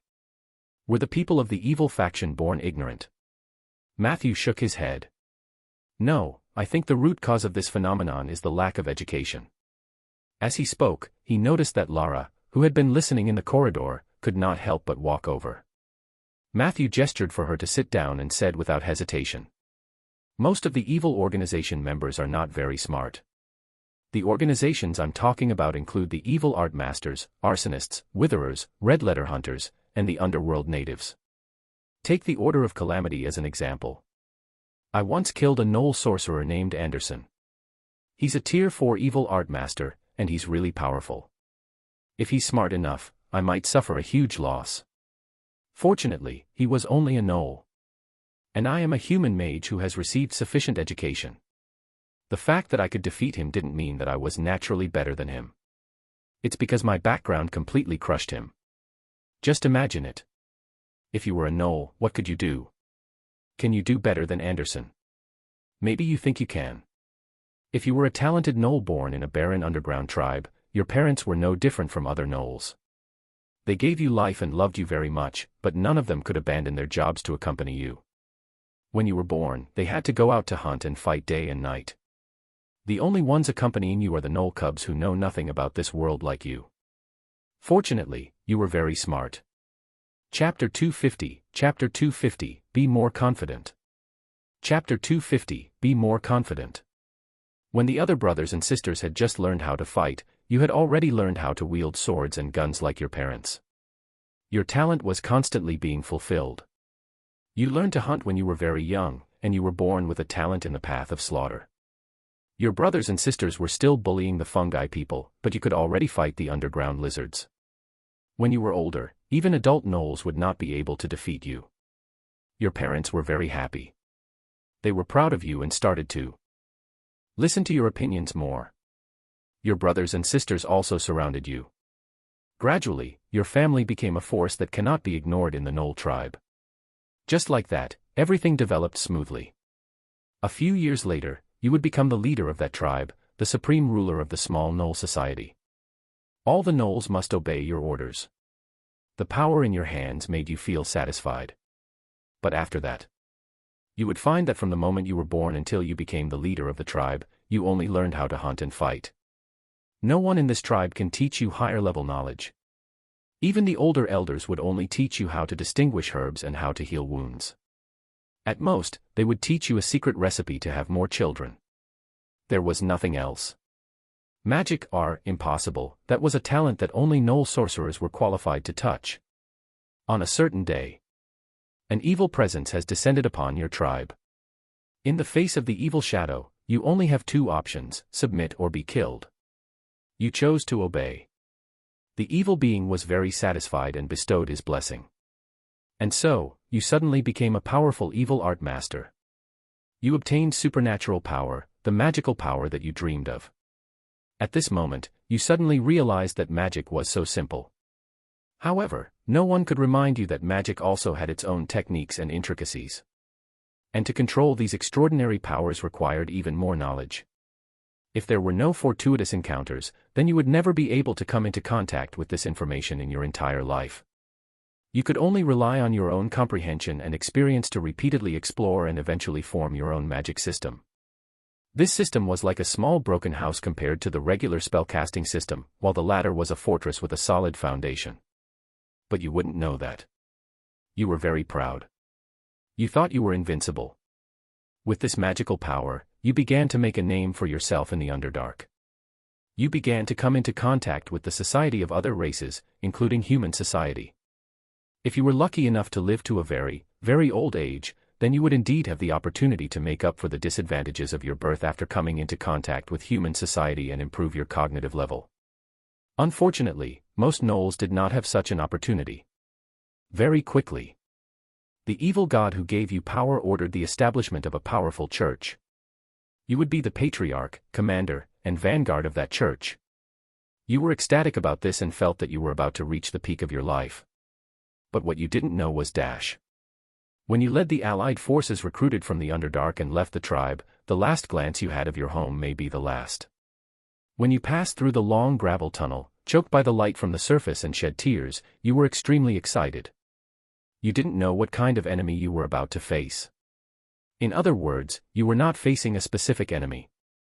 It was the entire human civilization. Even if you were lucky enough to encounter some small villages on the surface, you would encounter well-trained cavalry, fully armed warriors, and generals who were proficient in tactics. There were also great mages who had undergone the systematic education of the Seven Saint Alliance. They had magic power that is not inferior to yours, as well as overwhelming casting techniques. Now, do you think you still have a chance of winning? Do you think you can do better than Anderson? The answer was, of course, no. Even if it were me, if I were reincarnated into a gnoll with my current cognitive level, my final outcome would probably be similar. After listening to this long conversation, the living room was silent for a long time. Sif nodded, not fully understanding. I think I can understand a little. Rieger was no longer sloppy. His eyes flickered as he looked at Matthew. Lara was deep in thought. Matthew took a sip of water and said gently, "The story of the gnolls is just a microcosm. In fact, many people in the evil camp are not born evil. Their birth determined that they lacked choices, and it was also their birth that determined that they did not have the opportunity to obtain higher-level knowledge. The knowledge here did not only refer to spells. Spells were only a part of knowledge. They were very useful, but not omnipotent. Personally, these uneducated enemies who control great power are not scary at all. Because even if they did evil, it would be very difficult for them to really achieve anything." I understand. Sif's eyes suddenly lit up. No wonder, in history, the great devils who can cause great destruction are usually not born in the evil camp. Except for those who are born with supernatural power, most of the devils who have become devils through their own efforts have received a good education and have worked in a large organization of the righteous side. Some of them are mages who defected from the Alliance, some are scholars who delved into knowledge, some were once famous paladins who had fallen, and there are also great druids who have been in close contact with nature for a long time but have fallen into the embrace of darkness. Therefore, these villains who came from a wealthy background and possessed knowledge were the most terrifying, right? Chapter 251, Chapter 251, Be More Confident, You Have a Relationship. Chapter 251, Be More Confident, You Have a Relationship. Matthew looked at Sif in surprise. This child's ability to think was quite good. She actually drew inferences from one instance. Indeed. For example, when I went to the south this time, I once fought with a Dragon-Lich sect mage named Blinken. He was the most troublesome enemy I've ever encountered. That guy was once an outstanding member of the Seven Saint Alliance. This kind of person is much harder to deal with than the gnolls. Matthew sighed. Sif held her chin with both hands regretfully and said, "But why did they go to the evil side?" Matthew didn't want to delve further into this issue, so he said vaguely, "The human heart is always complicated. In short, the reason you can sit here and easily evaluate the stupidity or cleverness of historical characters is because you have a good family background. I think that since you were born, you have never been engaged in any production work. This is also unbelievable for many children from poor families. There were MAMV children in Rolling Stone Town who started work-ins in textile workshops at the age of 7 or 8. Although there was a public school in the town, not everyone had the opportunity to study full-time. You have to thank your father for all this. He gave you such a good life. You have to learn to cherish it." Rieger felt extremely pleased as he listened, and his old face turned red. Facing Sif's grateful gaze, he turned his head away in embarrassment. Lara looked at this scene with envy. Matthew walked over and patted her on the shoulder, then said to Sif, "Let's end today's lesson here. What I've said should be enough for you to digest for a while." After saying that, he looked at Rieger. "Next, let's go to the room next door and talk about sword oil." In the end, Rieger's sword oil did not make it onto the Oak Chamber of Commerce's first list of goods. Matthew realized this after a detailed discussion. This guy's sword oil was actually handmade by himself. The raw materials were expensive, and the cost was high. The key was that the stability was still questionable. Although Rieger had promised that his sword oil would be effective, for the sake of the Oak Chamber of Commerce's reputation, Matthew still rejected the feudal lord's enthusiasm. Of course, his words were still very tactful. Your sword oil does have its merits, but I'm afraid it'll be difficult to find a suitable buyer in the market. First of all, soldiers usually can't afford such expensive things. They value the price-performance ratio. More unless you can reduce the cost to 1/6 of what it is now, which is obviously impossible. Mages can easily enchant their weapons, and they won't use oily and dirty things like sword oil. Only warriors with considerable wealth and status are qualified to use this level of support tools. What do you think? After hearing this, Rieger felt a little defeated. He could not help but mutter, "Can't you give it a try? My sword oil doesn't sell well locally, but what if it becomes popular in the market of Condor City? How about this, I'll give you the first batch for free, regardless of the cost." Matthew sighed and said, "Then give me 2 bottles to try." Rieger couldn't wait to hand the 2 bottles of sword oil to Matthew. Matthew saw that there was no label on it and could not help but ask, "What are these 2 bottles of sword oil for?" Rieger said proudly, "One of the bottles of sword oil is a special attack for sea creatures. It can cause additional damage to sea creatures." Matthew's eyelids twitched. "The next time we return to the Condor City, we will not only cooperate with you, Lien, but we are also prepared to contact the Nagas. Are you sure you want to put the sword oil to harm Nagas on the shelf?" Rieger was stunned for a moment. "Is that so? There's another bottle. It's a special attack on undead creatures." Matthew said helplessly, "There are almost no undead creatures near the city of Condor. Besides, I'm a necromancer. Are you sure you want me to sell items that can be used against?" Rieger quickly took back the 2 bottles of sword oil. However, he still did not give up. "Then I'll bring 2 new bottles next time." The next morning. 408, Crucible House. Ronan. Needless to say, the mastermind is definitely Ronan. After listening to Matthew's encounter in the south, Tower Genie 177 said resolutely, "That old man is very bad. He would definitely do such a thing. Think about it, if it wasn't for Ronan, why would Blinken run away when he saw you? Because he's experienced. He probably used to be Ronan's spy in the Alliance. After he defected, he became a stray spy. When Blinken saw you, he probably looked like he was looking at a mirror. He definitely knows the twists and turns of the Alliance better than you do. When you grow a little more, you'll be Ronan's new spy." Matthew felt that this guy was talking nonsense. However, he had also considered the possibility that the mastermind behind the scenes was Great Mage Ronan. That was why he told Tower Genie 177 about most of the details of his journey to the south. Matthew frowned. The Tower Genie said in surprise, "Are you really going to serve justice to your family?" Could it be that my joke went too far? Don't worry, kid. Ronan knows nothing about life and death. His talent in necromancy is about the same as yours in divination. However, this matter was indeed worthy of vigilance. Dragon Mountain ash could be used to create something even more terrifying than the Draco Lich. I wonder which old fart is behind this. In short, the upper echelons of the Alliance are rotten. Why don't we form a new alliance that says, the Alliance must die? I'll be the boss, and I'll bring you guys to the Alliance headquarters, the extreme north floating city. Matthew smiled and shook his head. Thank you, but I think I'll join the Seven Saint Alliance first. The Tower Genie then took out a form and placed it in front of Matthew, indicating for him to fill it out. Breaking through from the inside is also a way of thinking, but you must be careful not to be assimilated by them. I have high hopes for you, Matthew. After filling out the form, remember to write the names of Ronan and the Emperor of the Cauldron House, 177, in the column of referees.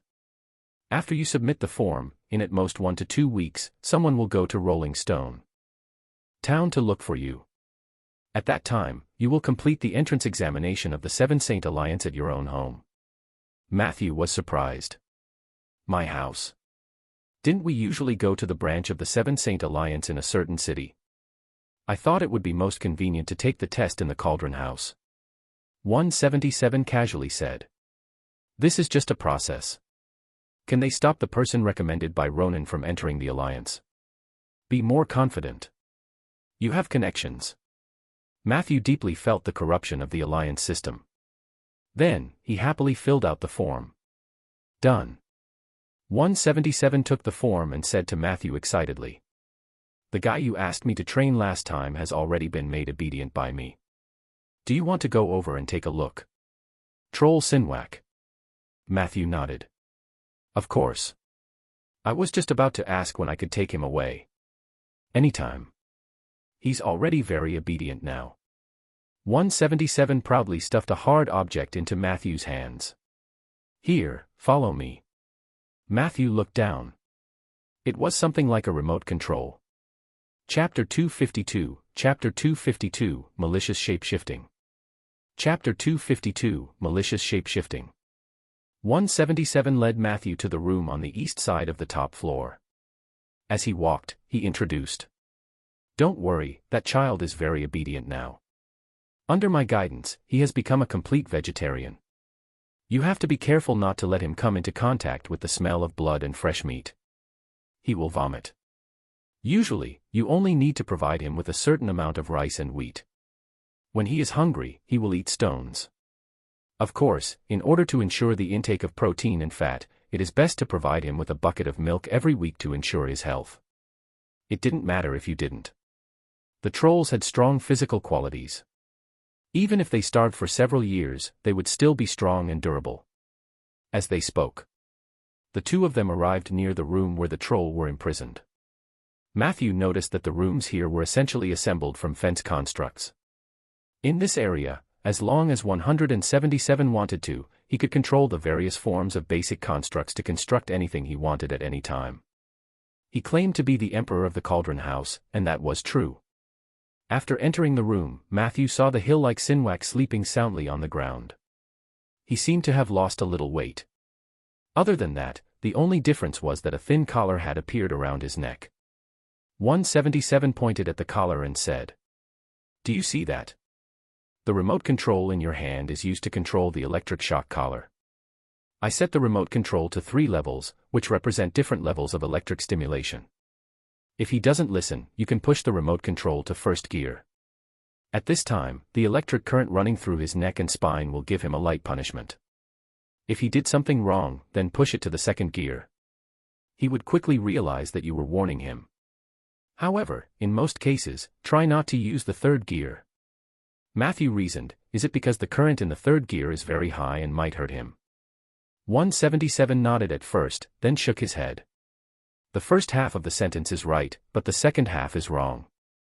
In fact, the electric current in the 3rd gear is so strong that he thinks you're rewarding him. Matthew was filled with question marks. Whack whack. 177 called out softly and explained to Matthew. That's my pet name for him. Sinwak's too hard to pronounce, and it's not intimate enough. Sinwak, who was lying on the ground, suddenly woke up. He quickly rubbed his sleepy eyes and walked over. Matthew complimented, "Your naming skills are much better than mine." 177 said happily. "I knew I was talented in naming. How about this, Matthew? When you give birth to a child in the future, let me help you name it. It's best if you can have a few more children. That way, I can maximize my talent." Matthew's smile froze. Fortunately, he had gotten used to dealing with awkward situations recently. Pretending that nothing had happened, he walked quickly to Sinwak and looked curiously at the troll's body. A few seconds later, Matthew gently stretched out his index finger and flicked the skin on Sinwak's heel. "Ah, master, don't. It hurts." Who knew that in the next second? The troll actually fell to the ground while wailing. Sinwak looked like he was in great pain. He clutched the spot where Matthew had hit him, twitching on the spot. Matthew looked at this scene in surprise. "What's going on?" 177 walked over and explained. "When I was training Whack Whack, I realized that he was too insensitive. Even if I punched him, he only groaned twice and fell asleep. This situation annoyed me, so I used a spell to adjust his sensitivity." Matthew asked curiously. "But his reaction is too exaggerated." "Wait, How much sensitivity did you adjust? 1,000 times. 177 said proudly. Matthew sucked in a cold breath. Why is it 1,000 times? 177 replied naturally. Because I think 10,000 times is too cruel. Matthew was stunned when he heard that. He felt that what the other party said did not make sense. 177 added. Of course, the initial training has been completed. If you want to take him away, I will remove the sensitivity spell effect. He wondered if he would feel regretful. After all, Whack Whack was probably the first troll in history to have such a sensitive physique. Just this alone was enough to leave a mark in history. He saw the troll's terrified expression. Matthew couldn't bear to ask what had happened in the past month. He immediately expressed his intention to take him away. 177 immediately pointed at the biggest button on the remote control and said, "Then try pressing this." Matthew did as instructed. After pressing the button, a white light enveloped the troll's body. With a whoosh, only the collar was left on the spot. 177 picked up the collar and handed it to Matthew. "You didn't expect this, did you? I also added a dimensional space to the collar. This space is enough to accommodate 2 trolls. This is to prevent Whack Whack from getting too fat in the future and not being able to fit in." "Oh, I'm really a genius." Matthew took the collar with a smile and found that there were words engraved on the inner ring. 177's love collar, made for Matthew, the other founder of Ronan must die. This is a token of our friendship. Matthew was both touched and worried. If Master Ronan found out that he had this thing, would he really not kill him? Chapter 253, Chapter 253, Malicious Shapeshifting. Chapter 253, Malicious Shapeshifting. However, this collar was indeed very practical. In the end, he had no choice but to accept 177's kindness. Then, Matthew took out a set of pottery from his luggage and gave it to 177 as a gift for returning from the south. These things were everywhere in the abandoned kills on the island.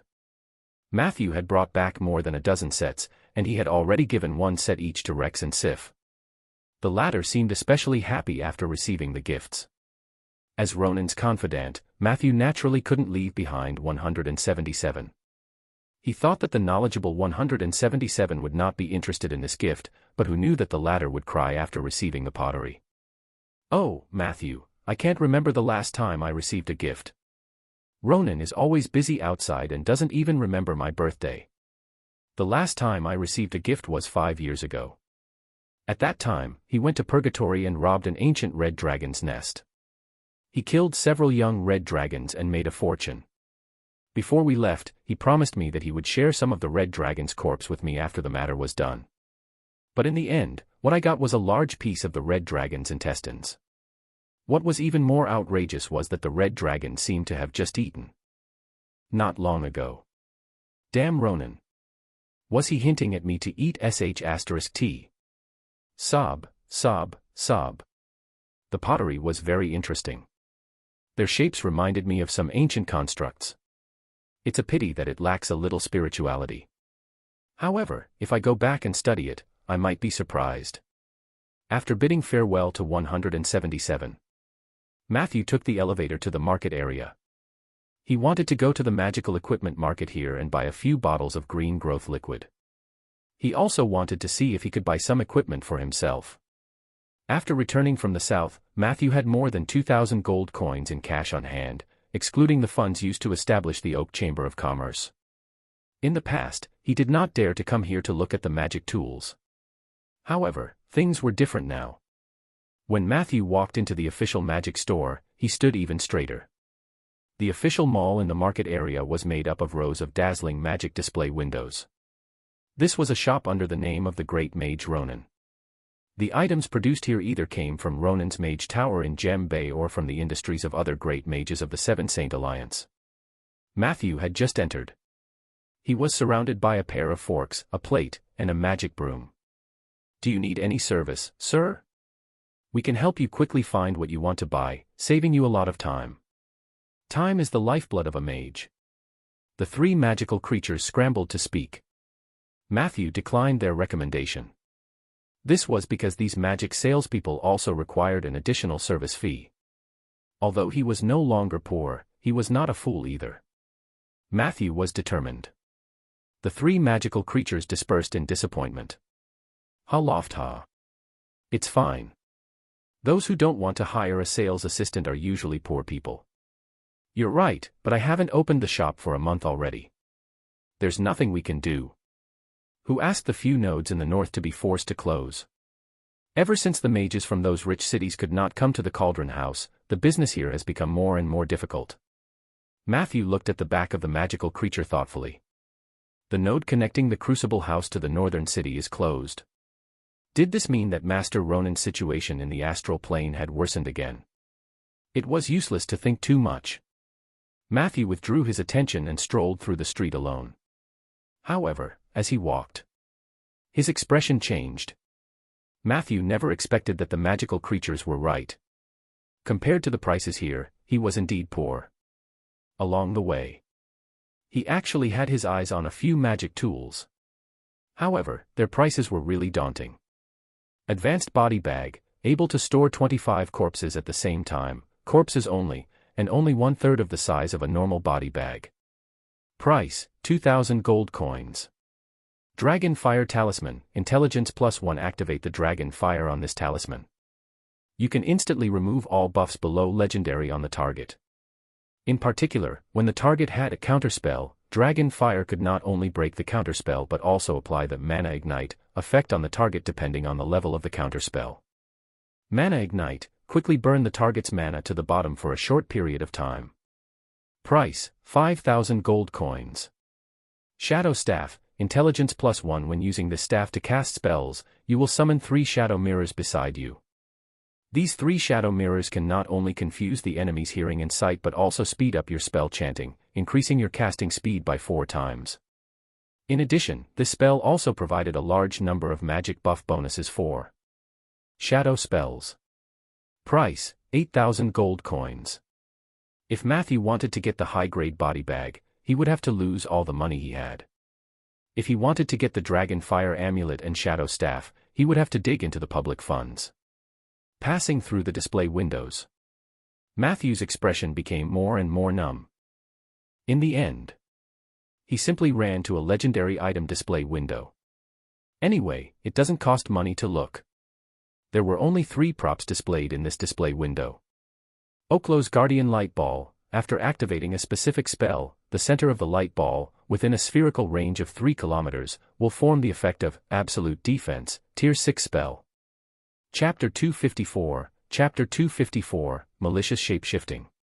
Chapter 254, Malicious Shapeshifting. Price, 200,000 gold coins. Oklow's Twin Angels, statue. After activating the statue with fresh blood, you can summon 2 lesser angels, LV-21, LV-24, to fight for you.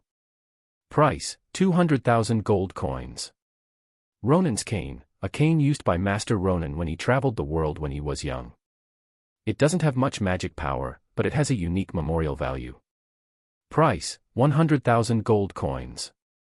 Perhaps he was blinded by too many zeros, or perhaps he was completely numb. Matthew actually didn't think that the first 2 props were that expensive. However, the last one left him confused. How can an ordinary staff be sold for 100,000 gold? No matter how cheap Ronan was, he wouldn't do such a thing, right? Could it be that there was something else special about this staff? Unfortunately, whether or not there was another mystery had nothing to do with Matthew. With his current wealth, unless he could think of a way to kidnap Rieger and ask for a ransom, it was impossible for him to gather 100,000 gold coins. He left the row of magic display windows. Matthew's eyes burned with raging flames. He couldn't wait to earn money. At the very least, I have to get my hands on that Dragon Fire Talisman. With it, I don't have to be afraid of the enemy's counterspell and buffs, and the enemy has to be afraid of my counterspell. With this, let alone a Tier 4 mage, I dare to fight a Tier 5 mage. Matthew walked to the cashier with high spirits and said to the staff, "Give me 3 bottles of green growth fluid." However, as he got closer, he realized that this staff member was actually the female mage he had met when he was waiting for the elevator. She was still wearing thick black-rimmed glasses, but her shabby mage robe had been changed into the work clothes of the Cauldron House, making her look more youthful and bright. There's no green growth potion for sale in the mall. There's only a higher-level, quick growth potion. Sir, you are. It's you. The female mage obviously recognized Matthew. She looked a little shy, but she still mustered her courage and said to Matthew, "Hello, my name is Rosita. I didn't have the chance to thank you for your reminder that day. At that time, I went to apply for a position here. I only found out afterwards that the Supreme Lord 177 liked to joke around when we took the elevator. It was said that people who were induced to accelerate would be scared half to death." Matthew smiled and waved his hand. "It's just a small matter. Don't call me Lord. Just call me Matthew. Can you bring the quick growth potion over for me to take a look? I need about 3 bottles." Rosita ran away happily. "No problem." A moment later, she walked over to a large drawer. Rosita opened a box in one of the drawers and took out a bottle of dark green potion, then handed it to Matthew. Matthew took the potion and quietly glanced at the label in the drawer. Quick growth potion, increases the growth speed of plants, effect is similar to the spell, quick growth. Price, 200 gold coins per bottle. He saw the price. Matthew's facial muscles twitched. "Matthew, is this what you want?" Rosita asked. Matthew nodded lightly. "Do you want 3 bottles?" Rosetta asked again. Matthew blinked and said thoughtfully, "No, 2 bottles are enough. I suddenly remembered that I have another bottle at home." Rosita did not suspect anything and quickly packed it up for Matthew. "Here, a total of 380 gold coins," she said. "Is there a discount?" Matthew asked in surprise. Rosetta blushed and nodded. She whispered, "I can use my employee card to give you a 5% discount. This is the price of our internal shopping. If I can be promoted to supervisor, I have a chance to get a 10% discount." "Thank you, Rosita." Matthew was in a much better mood. "Where are you from?" Rosita said embarrassedly. "Jewel Bay. I was originally a level 3 apprentice in Lord Irwin's mage tower, but Lord Irwin's assistant thought that I was too stupid, so he chased me out. Fortunately, I successfully applied for the job that day, and Lord 177 gave me a job. Otherwise, I would have become a rogue mage with no fixed residence." When she said the last sentence, her face was filled with lingering fear. Jewel Bay. That was Ronan's base camp. Matthew paid the money and put the potion in his luggage. Then, he said to Rosita, "I'm from Rolling Stone Town.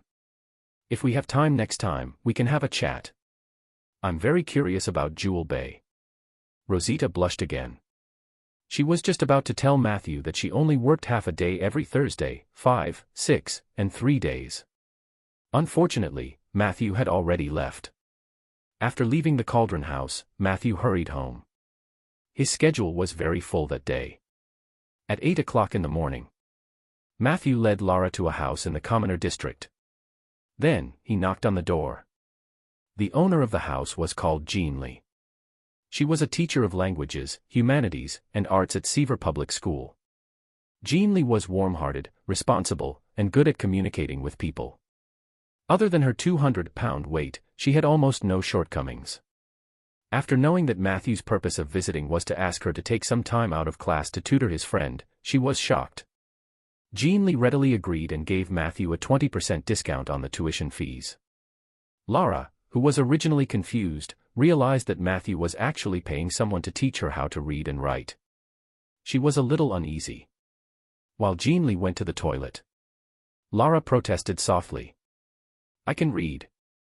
Common language, underground common language, even if it's the language of the Duergar, I know it too, a little." Matthew smiled and said to her, "The president of the Oak Chamber of Commerce needs to know more than a little. Jean Lee is a very good person.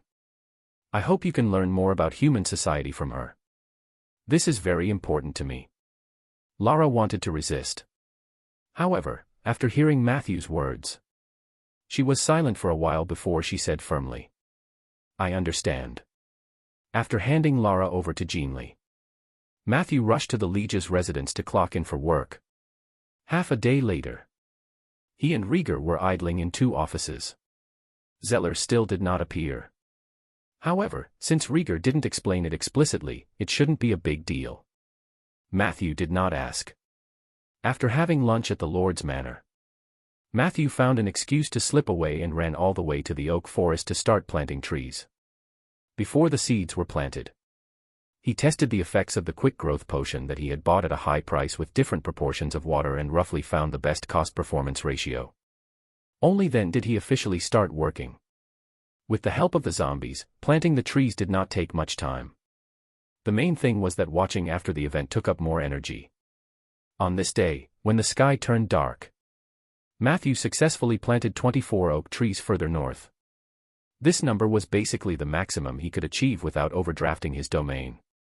If there were any more, not only would the saplings not be able to keep up, but the life essence in the soil would also deteriorate further. Matthew wanted to get as many enhancement points as possible. But the temperance domain warned him. There was a limit to everything. At least, he planned to do so before he obtained a large number of high-quality oak seeds. Late at night, after a quick dinner and a hot bath, Matthew poured himself a cup of strong coffee. Then, he began the night by studying spells. Due to the rapid leveling speed, his spell foundation was not solid, and he needed to put in more effort than others to catch up. After entering the 3rd rank, the spells he could learn were several times more than before. Matthew spent a lot of effort to come up with a new list of spells and a calendar. However, the spell at the top of the list wasn't in the domain of the undead. It was a divine skill that was in the general domain and closer to the domain of transformation. Malicious shapeshifting. The reason why Matthew listed it as the highest spell was simple. This was because this was a spell that Wizard Ronan strongly recommended.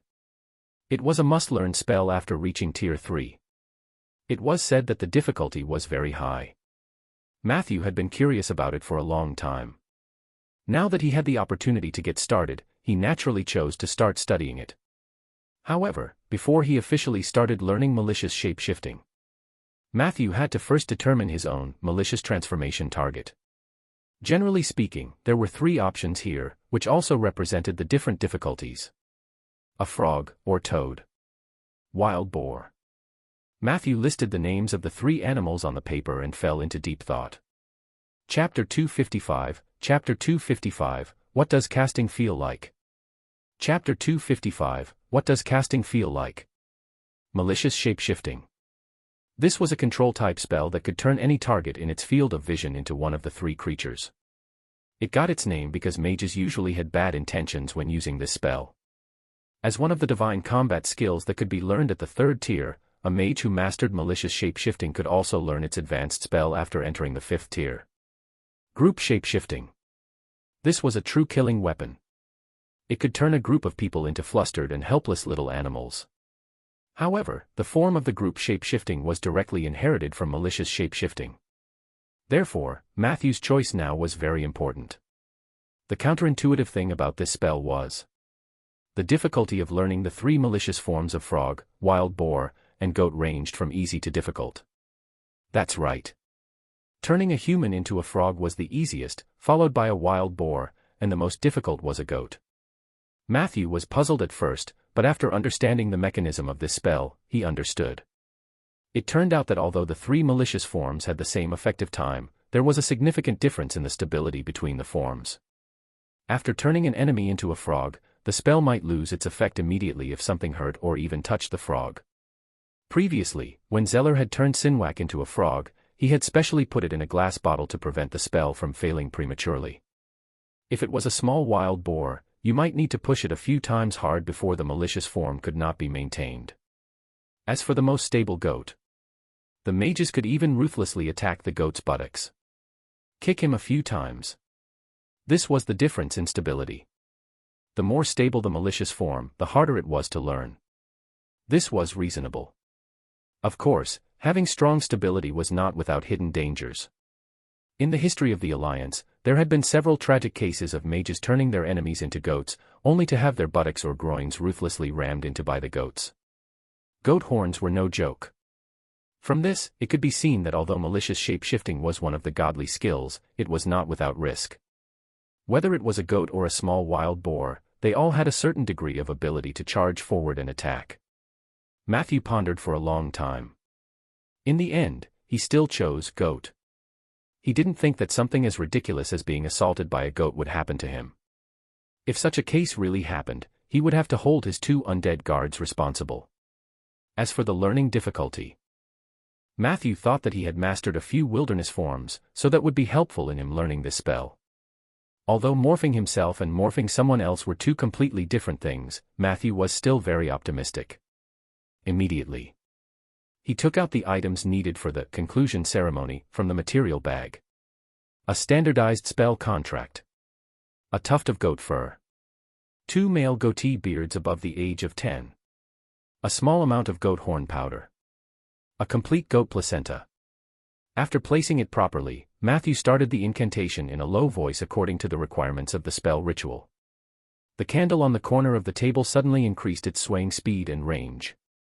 The sheep's blood and placenta on the table were filled with a fishy and evil smell. Matthew's eyes and palms began to glow with a greenish, gray light due to the overflowing magic power. Strange murmurs echoed in the basement. For a moment, the light in the basement disappeared for a second. You have obtained some knowledge about the body structure of a goat. Matthew closed his eyes and quietly combed through the knowledge that the spell ritual had poured into his mind. Gradually, he now had a better understanding of goats.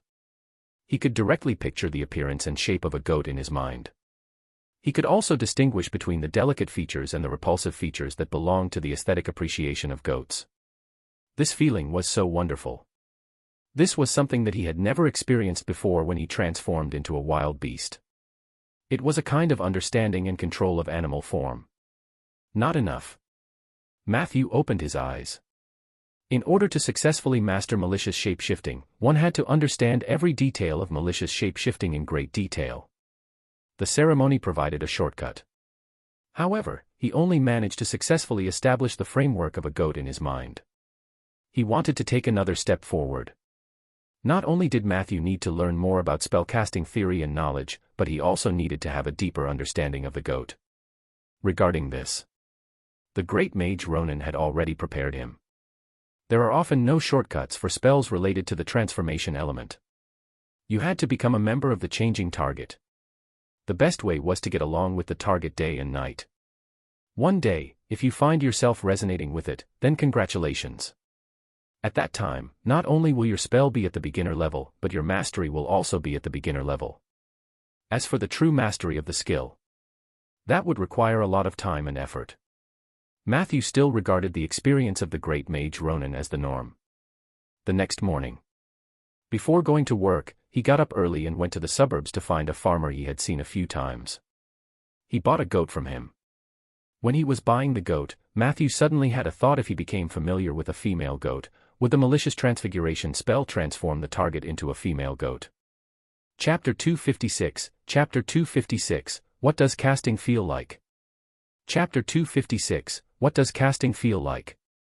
Although the female goat also had horns, it was much less threatening overall, right? Just like that, an hour later, Matthew was holding a handful of hay and holding a tame female goat in his hand. Behind him was Soldier, who was hidden in a cloak. He leisurely arrived at the office hall of the Liege's residence. Punch in for work.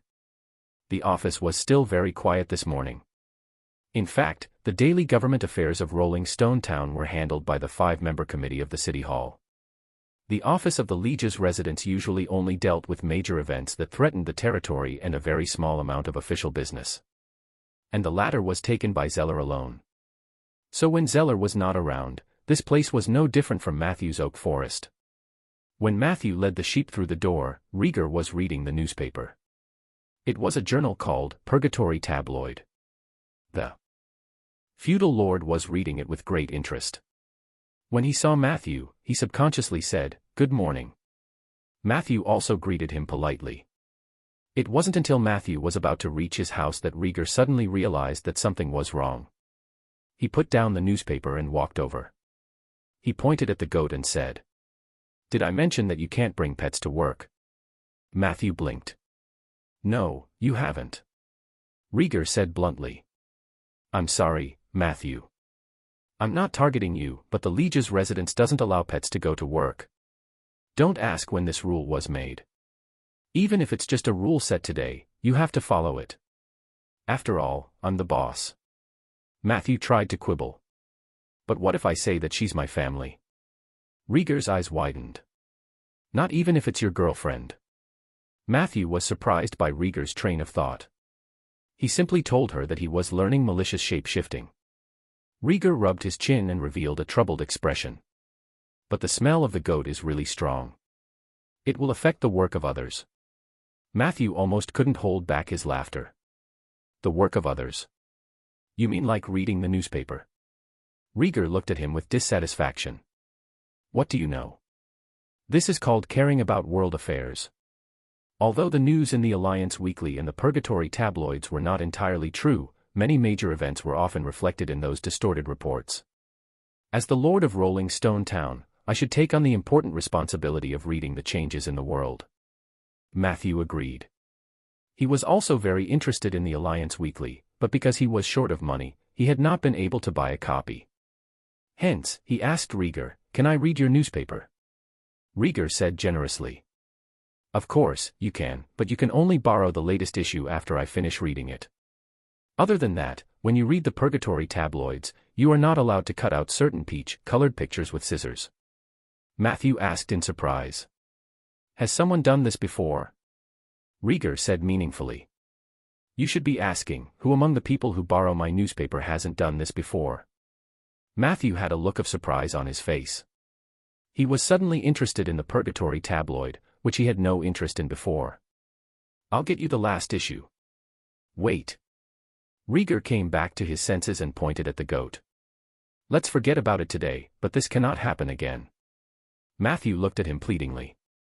The latter was unmoved. Matthew continued. Then let's talk about the sword oil. Rieger was instantly energized. He smiled and patted the docile female goat. In that case, I can consider making an exception for you, but I don't have sword oil with me. I'll go to your house to look for you after work tomorrow. With that, he walked back to his office in a good mood. As the Lord's magic consultant, Matthew's work was rather idle. Although it was quiet here, it couldn't be compared to the basement, so there was no way to conduct in-depth learning. Therefore, he could only read books to kill time or conduct some shallow spell theory research. In the blink of an eye. Half a day passed just like that. During this period, Matthew did not forget to get closer to the goat. However, although this female goat was docile, it seemed very shy. Even when Matthew reached out to touch her head, she would subconsciously dodge. This made Matthew a little depressed. Why didn't she dodge when Rieger touched her this morning? After eating the lunch prepared by Madame Wesley, Matthew became restless. His eyes would occasionally glance at Rieger's office. He knew that, according to his habit, Rhaegar would be taking a nap soon, and that would be the best time for him to slip away. As expected, the middle-aged and elderly people had a very regular schedule. A few minutes later, Rieger, who was wearing pajamas, walked out while stretching. To Matthew's surprise, Rieger did not leave the office. Instead, he walked towards his own office. It's really hard even though it has only been half a day of work. He looked exhausted. Matthew wondered if reading the newspaper was really that tiring. Rieger suddenly asked him. Matthew, I want to ask you a question. What does it feel like to cast a spell? Matthew thought for a moment and explained seriously. When we mages cast a spell, we can roughly divide it into 3 stages. These 3 stages have 3 different feelings. The first stage was to prepare the casting posture and chant the spell. At this time, we would be forced to recall all the contents of the relevant spells. The pain, difficulty, confusion, sadness, and other negative emotions when we learned the spells would also surge into our minds. Chapter 257, Chapter 257, What does casting feel like? Chapter 257, What does casting feel like? This process not only consumes our spiritual power and magic power but also poses a huge challenge to our will. The feeling of this stage was pain, sluggishness, and strain. The second stage was the end of the chanting and the accumulation of magic energy. At this moment, many magical elements gathered on our bodies. We were bearing a lot of pressure, and this pressure forced us to release it. But until the critical juncture, we have to hold back. This feeling was hard to describe. It was like deliberately holding before urinating. The feeling at this stage was sullen. Fortunately, it did not last long, at most a fraction of a second. The final stage was the time to cast the spell. At this stage, because the accumulated pressure will be vented in one breath, we will feel a hearty pain and pleasure. This stage lasted for about 1 to 3 seconds, and the higher the level of the spell, the longer it lasted. The feeling during this period was very refreshing, and it was easy to get addicted to it. This was the reason why many mages would stay where they were for a second or two after casting a high-level spell. This was also known as the backswing of spellcasting by people who did not understand the principles of spellcasting. It was probably such a complicated situation. Casting spells was actually a very dangerous thing. It constantly tested a mage's spirit, mind, and will. It was far from being as beautiful and amazing as ordinary people imagined, and there was a lot of pain and terror, but it did have a unique charm. Why did you suddenly ask this question? Do you want to cast a spell too? Rieger curled his lips. Who doesn't want to cast spells? However, I also just saw this news. As he spoke, he handed the Alliance Weekly to Matthew. Matthew focused his eyes and saw that Rieger's finger was pressed on a small article. It recorded the news of a few mages who had become addicted to casting spells and embarked on the path of crime, stealing a treasure called the Speed Gem from the Alliance's secret vault. It was said that this thing could greatly reduce the cooldown time of casting spells and break the daily casting limit. At present, these mages were already on the bounty list of the Seven Saint Alliance. Matthew's heart skipped a beat, and he secretly memorized these names. It's a pity that they fled towards the north. Otherwise, we might be able to claim another bounty. Rieger obviously had the same thoughts. Then, he yawned and left the office hall without looking back. Matthew waited for a while. Seeing that Rieger had no intention of returning, he decisively left. But just as he was leading the goat through the corridor, he ran into Madame Wesley. Matthew greeted her politely. The latter stopped cleaning and looked up at Matthew. "Good afternoon, little Matthew. Where are you going?" Matthew said without changing his expression, "I'll be back soon." Madame Wesley pointed it out. "Are you thinking of stealing off work?" Matthew smiled. "That is a little inappropriate, right?" Madame Wesley shook her head. "It's good not to work so much. Young people should get off work early so that they have time to fall in love." She cleaned up. And suddenly said to Matthew, who was about to leave, "But now I know why Rieger recruited you." Matthew asked curiously, "Why?" Madame Wesley said seriously, "Before you came, he was the one with the most free time in the Lord's residence." Matthew didn't understand. Madame Wesley swept a pile of dust to a corner and said with a smile, "But he is not anymore. In the oak forest." Matthew's figure was as busy as a hard-working bee. The task of planting trees during this period of time was very heavy. He had to command the zombies to work hard. A few days later, Matthew successfully planted a mini oak forest in the land further north. He had been worried that the grove would be too far away and would not be able to form a collective effect with the original oak forest.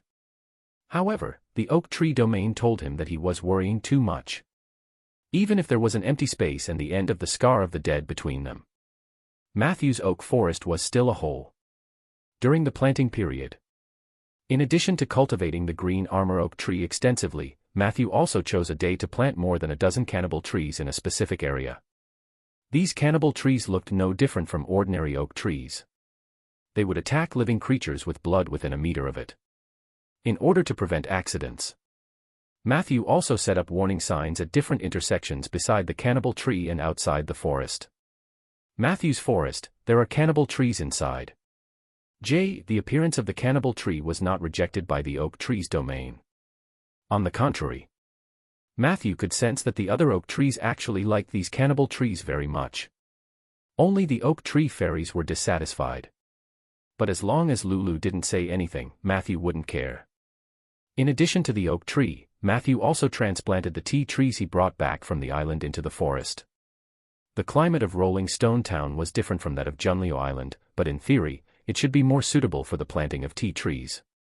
In order to ensure that the tea tree could produce seeds, Matthew did not use green liquid on it. Plants that had been stimulated would not be able to produce seeds for a long time. This was common knowledge in the natural domain. You could use magic to quickly grow a plant because the seed itself was already a living thing. However, this kind of growth was not without a price. The excessive exhaustion of vitality required a long time to undo. This was also one of the reasons why druids usually did not actively use rapid growth. In the blink of an eye, 7 days had passed. In the underground cemetery, Matthew paced back and forth among the zombies. In the past week, he had painstakingly planted trees and finally saved up 168 enhancement points. Here came the problem. Which zombie should he choose to strengthen? This was not an easy choice. Back then, Matthew only had a team of skeleton soldiers, so he had a narrow choice. He was already lucky to have chosen soldier. And now, in front of him was a dense sea of zombies.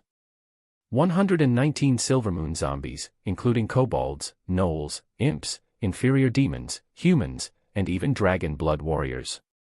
Of course, there was also a zombie lady who wasn't blessed by the moonlight.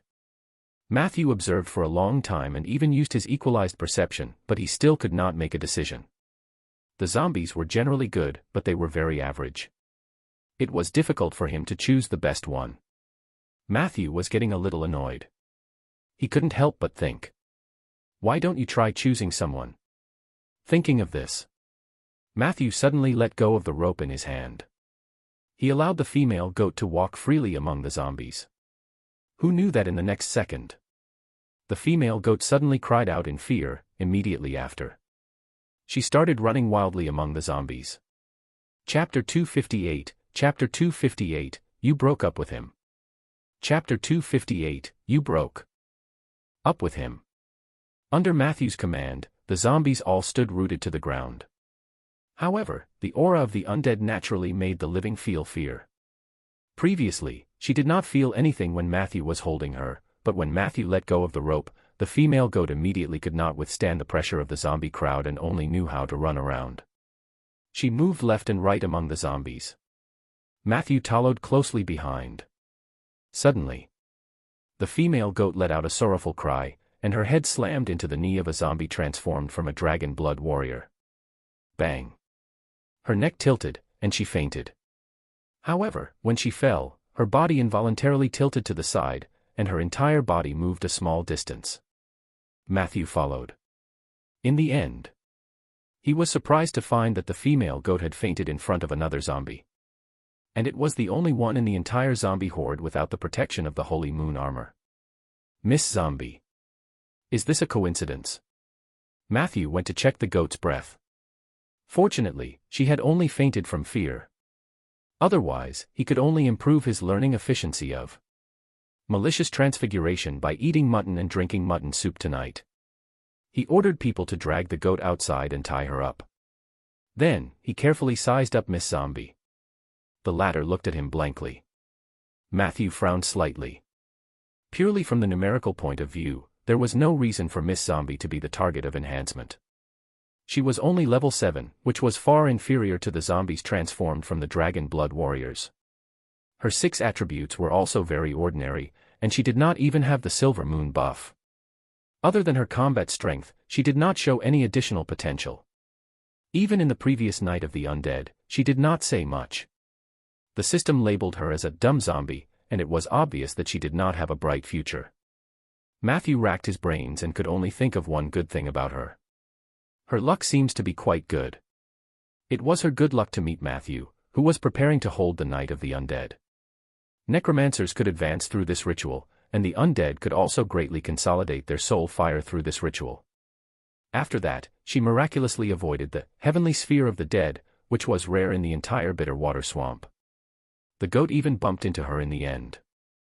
Of course, the irony was that if she were so lucky, she wouldn't have died and become a zombie. Forget it, it's her. Matthew finally decided to believe in luck. After choosing the zombie lady as his target, he didn't hesitate. He launched 11 consecutive strengthening shots. Beams of strengthening light flashed out of thin air. The results of the enhancement were out. Other than the 2-level upgrades, which increased Miss Zombie's level from level 7 to level 9, the remaining 9 enhancements were all keywords. The quality of these keywords was 1 gold, 2 purple, 2 blue, 1 white, 3 gray. Matthew was both happy and worried when he saw the color distribution. He was happy that he had gotten 1 gold keyword, which was a good sign. What worried him was that there were actually 3 gray ones. He was afraid that his heart would not be able to take it. I hope the gray keywords are not linked to salary. In order to counter his mentality, Matthew prayed as he mixed all the keywords together. The first was the golden keyword that he was most concerned about. True luck, low-key version /gold. Your summoned creatures possess extraordinary luck, hidden. Her luck was usually not the best in the crowd, but most of the time, she was the second best. When she is in a group of people with a low average luck level, she will have a fixed number of luck points. And once an existence with extremely high luck appeared beside her, her luck would be raised to a level that was only slightly lower than the former. This keyword will grant your summoned creature 2 abilities, unboxing Sage and unexpected wealth. Unboxing Sage. When your summoned creature opens a treasure chest or picks up a storage item of a dead person, there is a higher chance of making the loot more valuable. It can be used 3 times a day. Unexpected wealth. No matter where your summoned creature goes, it is possible to obtain an unexpected fortune. After this effect was triggered, it would not be repeated for 2 weeks. Reject melee. Gray. Your summoned creature refuses any form of melee combat. Once she encounters an enemy up close, she will try her best to escape. It was indeed related to luck. Matthew clenched his fists tightly. He knew that his perception would never lie to him. Although Miss Zombie's luck description looked a little awkward, he understood it at a glance. As long as I find a person with high luck and follow them, Miss Zombie's luck will also become very terrifying. Even if she is jinxed by bad luck, she will still maintain stable good luck. He thought about it. Matthew looked around and thought to himself that with so many people, they couldn't all be unlucky, right? As for the reject melee, Matthew only frowned at first, but he soon got used to it. He continued reading. Storm Archer, purple. Your summoned creature has awakened the storm. Archer class template. Strength +2, agility +1. It has also learned the storm. Archer's abilities: basic archery, advanced archery, archery master, strong wind shooting, deck steps, ship repair, and mast master. Chapter 259. Chapter 259, You broke up with him. Chapter 259, You broke up with him. Your summoned creature has awakened its previous name, Renesm. Taste of the sea. Gray. Renesm craves the taste of the sea. She is addicted to the salty smell of the sea. When she is on land, she must always wear accessories from the sea to maintain sufficient combat power. Wearable items include, but are not limited to a shell that smelled like the sea, a wet seaweed bracelet, smoked or salted fish, a conch filled with seawater. This was the first time Matthew had seen a summoned creature awaken its name from its previous life. Of course, Peggy was an exception. Renesm was clearly an archer who had been fighting at sea for a long time. She was good at long-range shooting and yearned for the taste of the sea. It was understandable that she did not like close combat. It's not difficult to get accessories from the sea. Matthew heaved a sigh of relief. The first 2 gray keywords were still acceptable. Enemy head, my arrow, purple. Renesm's ultimate skill. After using this ability, she will consume a large amount of stamina and will not be able to pull the bow for several hours. When she activates this ability, she will receive a magic energy arrow. After shooting it with all her strength, as long as the target is within range, no matter how crooked the direction of the magic arrow is, it will eventually hit the enemy's head. The enemy's head will catch my arrow. This was a phrase that Renesm loved to say when she was alive. Bad habits of aiming. Gray. Due to years of archery practice, Renesm has developed the bad habit of looking at people with one eye. She could suddenly close one of her eyes in various situations as if she were aiming, which would occasionally make people with high perception nervous. It was all right. After reading the 3 gray keywords, Matthew heaved a long sigh of relief.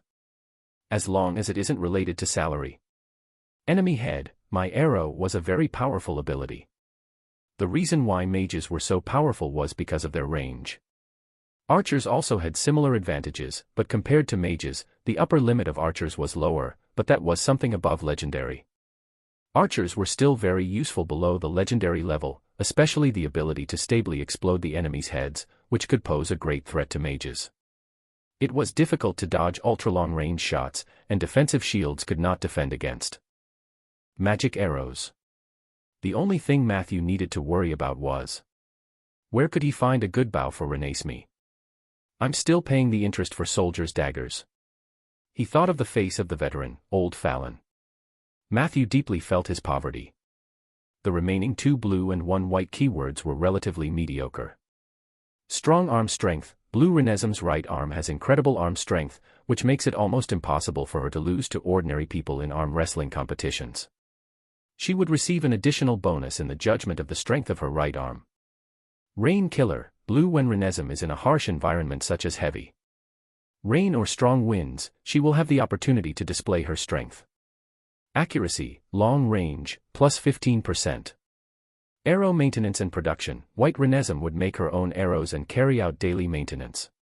Overall, Matthew was quite satisfied with this round of strengthening. At least he didn't have to worry about everyone in the team being unlucky when he went on adventures in the future. He placed Renesme into the contract slot. Matthew's 6th contract undead was born. He took stock of the lineup of his contracted undead team. Peggy, who seemed to be an all-rounder but was actually just a logistics supervisor. The Bone Dragon Filey, who was always there to take Matthew's money, and the nameless Bone Dragon, who was completely weakened. The Blade Dancer, the King of Crotch Twist, the Greedy Idiot, the regular customer of the Shadow Realm, the Assassin Soldier. The Ghost Assassin, Drifter, whose combat power and appearance were incompatible and whose main purpose was to scare people and deploy sneak attacks. The Zombie Archer Renesme, who was still developing but was destined to be a bad melee fighter. Looking at the entire team, Matthew sadly realized that he was the only one who could steadily shoulder the heavy responsibility of being a tank. Dark Warrior. I must get 2 Dark Warriors.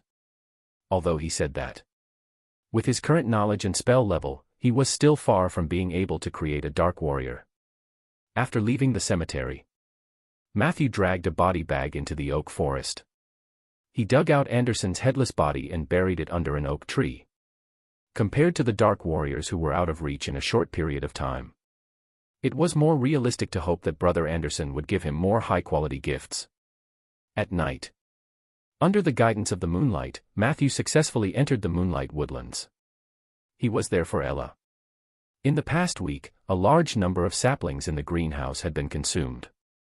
There were still some oak seeds on hand, but the growth rate could not keep up with Matthew's planting needs. However, Ella did not appear in front of Matthew. He could only take the initiative to look for her. After arriving at the forest, Matthew sensed for a while and was surprised to find that Ella was actually deep in the Zerg hive. Ever since we were in the rainforest, Ella had no choice but to return to the Moonlight Forest for a long rest due to her weakness. After that, she rarely came to look for me. I thought it was because her body was weak, but now it seems like this might be a warning from the goddess of moonlight. Matthew thought. In fact, it was not too much for Asha to do this.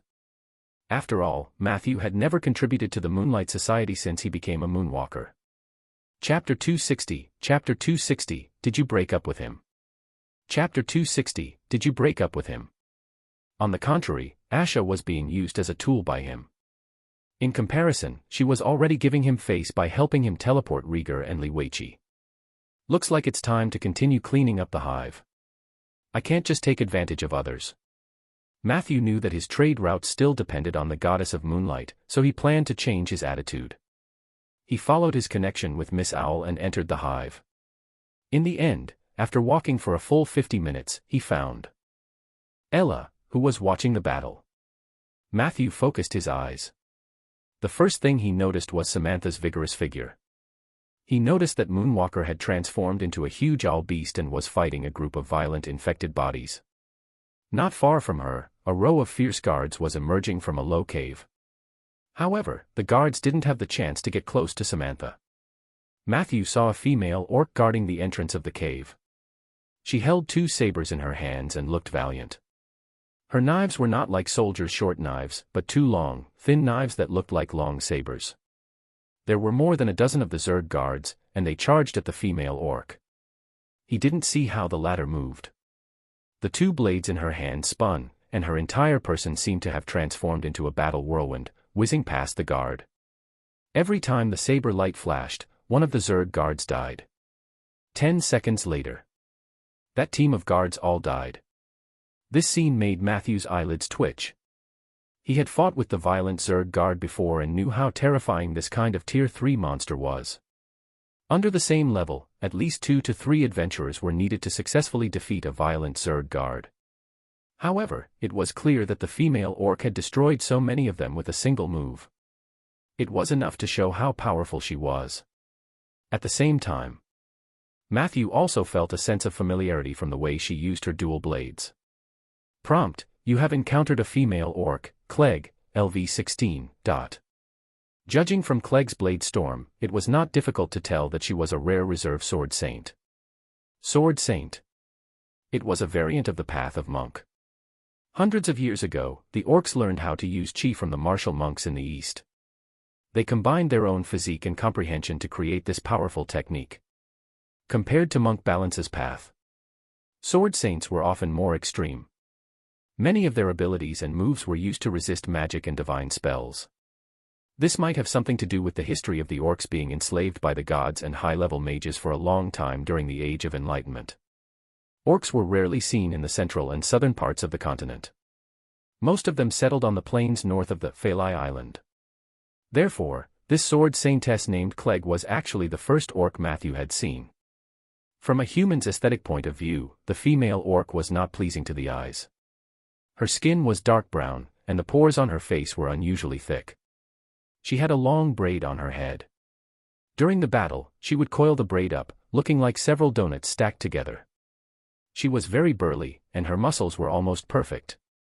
She was only wearing a somewhat tattered robe, but no one dared to take a second look at the hole in the robe. Clegg's eyes were very cold, and her senses were very sharp. The moment Matthew approached, she glared at him fiercely. Matthew stopped in his tracks. He didn't want any misunderstandings. In front of the Sword Saint's powerful combat strength, the remaining enemies were naturally unable to withstand a single blow. The battle quickly ended. Matthew smiled and went forward to greet her. Ella and Samantha were both surprised. Only Clegg remained unmoved. She glanced at Matthew again and flipped over the body. Then, she said to Samantha coldly, "Let's call it a day. When you're done repairing the altar, come and find me. You know where to find me." After saying this, the female orc's figure began to fade away. Clegg. "Wait, I want to introduce you to a friend." Before Samantha could finish her sentence, the orc lady disappeared. "I'm sorry, Matthew. Clegg's personality is like this. She's very wary of strangers. Even I was rejected quite a few times when I first came into contact with her." Samantha defended her and teased Matthew with a smile. "Why do you have the time to visit the Moonlight Woodlands?" Matthew put his right hand on the believer badge and said with a devout expression, "Praise the moonlight. After I completed my advancement, I returned to the Moonlight Woodlands as soon as possible. It was my duty to help the goddess solve her problems. I'm not here to be a guest, Miss Samantha." Samantha looked much more cheerful than before. She actually laughed foolishly for a while before saying seriously, "If you are really willing to contribute to the Moonlight Forest, that would be the best. Now that I have Clegg's help, coupled with your undead army, we have a very good chance of raising the hive in one go." Matthew nodded in surprise. Samantha meant to cooperate with him, which was completely different from her previous attitude. It seemed that something must have happened while he was away. It made Samantha's attitude towards working with him change 180 degrees. Matthew guessed. Chapter 261, Chapter 261, Did you break up with him? Chapter 261, Did you break up with him? However, it was not convenient for him to ask about this. Matthew and Ella greeted each other and confirmed that the latter would go to Rolling Stone Town in 2 days to help him germinate the oak trees. He then found an opportunity to ask Samantha, "Do you know where I can buy oak seeds?" Samantha thought for a moment and said, "Oak seeds are mostly held by the Druids. I don't have any channels to buy them, but you can go to Eli. The Earth Society should have a lot of oak seeds. Matthew secretly noted it down and casually asked. Have you seen Eli recently? Do you know where he is now? Samantha was stunned. Soon after, she looked at Matthew with an ambiguous gaze. Did you break up with him? Matthew subconsciously replied, no. After answering, he immediately felt that it was ambiguous and immediately added, no. It's not that we didn't break up. We were never together. Eli and I have a very simple friendship. Last time, he said that he was going back to the north to complete the trial, and then there was no news from him. Seeing Matthew's anxious expression, Samantha suddenly burst out laughing. I was just joking. Matthew looked at her in surprise. You've changed so much. You wouldn't have made such a joke in the past. Are you in love? Samantha blushed. Really? Is it that obvious? Matthew wanted to continue teasing her. However, her expression suddenly changed. Matthew. Have you been to the Sioux country? Her voice was trembling with excitement. In the north. In a river west of the flowing glacier. Following that, the huge creature let out a mournful cry. Huge splashes flew up from the shore. Walala. A vigorous figure dragged the tail of the glacier evil dragon onto the shore with one hand. At this moment, he was completely naked, and his well-proportioned body emitted a strong masculine aura. Countless light balls of different sizes rose from the ice dragon's body. The man, who was covered in wounds, revealed a gratified smile. He allowed the light balls to enter his body. He knew. He had succeeded. From a Tier 3 shapeshifter, he had officially advanced to a Tier 1+ Master of Transformation. The strengthening and enhancement that Eli had received was not just the addition of the glacier evil dragon's wilderness form. The current him could clearly feel that he had become unprecedentedly powerful. He could hear the laughter of the river and feel the blessing of the glacier. He pressed his hands on the ground and could directly feel the pulse of the earth. A whole new field unfolded before him. Eli knew very well. That was his domain. That was his legendary path. My legendary path is in the south, in Rolling Stone Town, in Matthew. Eli knelt on the ground and muttered to himself. A moment later, he stood up with a determined look in his eyes. At this moment, a young girl who had been watching from the riverbank for a long time came up to him. She shyly handed the clothes to him. And she was holding a basket of food and fruits. However, Eli waved her off. He knew the girl's intentions. Due to the activities of the glacier evil dragon, the village where the girl lived was on the verge of extinction. On the first day of Eli's battle with the glacier evil dragon, the villagers came to thank him, hoping that he could really kill the dragon. At that time, he had seen this girl in the crowd. But later, the battle between him and the glacier evil dragon gradually became a tug-of-war. The villagers gradually stopped coming over to watch. Only this young girl. She had been standing in the distance, silently supporting Eli. This action warmed Eli's heart. But he knew very well. There was no future between him and the girl.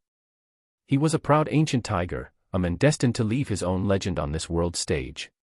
Moreover, after experiencing heartbreak twice with Samantha and Peggy, Eli had already decided to seal his heart. He vowed to devote all his energy to cultivation. Women. It would only affect his cultivation speed. I just wanted to. Seeing that Eli was about to leave without looking back, the girl was eager to follow him. In the end, Eli turned around and said indifferently, "It's meaningless. I'll never be tempted by a woman again in my life." Hearing this sentence, the girl was completely stunned. She watched helplessly as that dashing figure disappeared from his sight. After a long time, the girl angrily carried the basket to a forest. In the shadows, the girl said unhappily, "He didn't even give me a chance to speak. And he said that he won't be tempted by women anymore. Why don't you find a man to try?" Black Panther was silent for a moment before she coldly replied, "I can confirm that the ancient tiger's sexual orientation is normal." The girl immediately mocked. "Then why don't you seduce him yourself?" Black Panther said coldly, "I tried. I slept with him. The girl was stunned again. Because of this, I understand Eli's personality very well. He probably suffered some kind of stimulation recently, which is why he said that he doesn't like women. However, this isn't his nature. Black Panther said, you might not have grasped the opportunity well, but as long as you can keep getting close to him, you still have a chance to enter his heart next time. The girl pouted. Must I do such a thing? Black Panther said softly, don't forget, this is Mother's order. Hearing the word mother, the girl shivered. Let's go to the south and look for Eli. The aura of the Witherer on us is too strong. He'll find us if we get close. You're our last hope. The Black Panther took 2 steps back and quickly disappeared into the shadows. Don't disappoint Mother. Chapter 262, Chapter 262, it's quite a waste of time for you to practice a spell. Chapter 262, it's quite a waste of time for you to practice a spell. I didn't find Sioux country. Facing Samantha's agitated question, Matthew calmly replied. But I did find some clues related to the Sioux country in the south. I obtained a secondary profession called Envoy of Equilibrium. I'm not sure if it holds the power to control the power of life and death, as you mentioned, but it does have the effect of balancing all things. Samantha's eyes flickered. She nodded slowly and smiled. I'm sorry, I lost my composure. Matthew shook his head. Everyone has their own obsession. This is very normal. Samantha bit her lip and said nothing more. The two of them chatted for a while. Samantha and Ella began to repair a shrine on the 13th floor of the hive. The statue of the goddess of moonlight had long disappeared. Fortunately, they were prepared. Whoosh! A white light wave rippled out from the statue. Matthew could clearly feel that it was the divine power of the goddess of moonlight. Ash's condition seems to have improved a lot. He thought to himself. All right, after the altar is repaired, as moonwalkers, we can directly teleport here, saving us the trouble of walking. Samantha combed her hair. I plan to continue clearing the hive in a week or 2. During this period, I need to make a lot of preparations. I'll call Clegg when the time comes. Matthew nodded and said, just get Ella to inform me. He felt a sense of danger. Clegg was obviously a powerful orc, but it was still unknown what her relationship with Samantha was. If Clegg also joined the Moonlight Forest, then Matthew's importance to Asha might be reduced. Before the goddess of moonlight could fall in love with someone else, Matthew had to show his value. Then, the next time he cleared the hive, it would be the best time to show off. The next day, Matthew led the female goat to work as usual. But today, as soon as he entered the door, he bumped into Zeller, who he hadn't seen for a long time. Good morning, Matthew. Zeller tidied up the documents on the table as he greeted Matthew. How's the work at the office? Can you adapt? Matthew smiled and replied. Everything here is good. It's just like my dream job. Zeller smiled and looked at his female goat. Matthew immediately explained, I'm learning malicious shapeshifting. A hint of envy flashed in Zeller's eyes. So your malicious form chose the goat, right? Not a bad choice. Unlike us warlocks, our forms are chosen for us. I hate frogs the most, but many of my abilities are related to frogs. Matthew shrugged. But sometimes, I want to be like a warlock. I heard that a lucky warlock can master a new spell even when he eats, sleeps, and drinks water. Zeller explained with a smile in his eyes. Warlocks usually go through the stage that you mentioned, but most of them go through puberty when their abilities improve rapidly. But before that, you have no idea how much pressure and stimulation we have to endure. As he spoke, he looked at the female goat with some doubt. I keep feeling that she's not in a good state. Matthew said in embarrassment, I gave her a little shock last night. I don't know if she can make it through. He had returned from the cemetery yesterday. Although the female goat was not scared to death, her mental state was extremely dispirited. Matthew sensed it and found that her pulse was very weak. Then, he used his spirit vision to check again and confirmed that the goat's soul was also dull.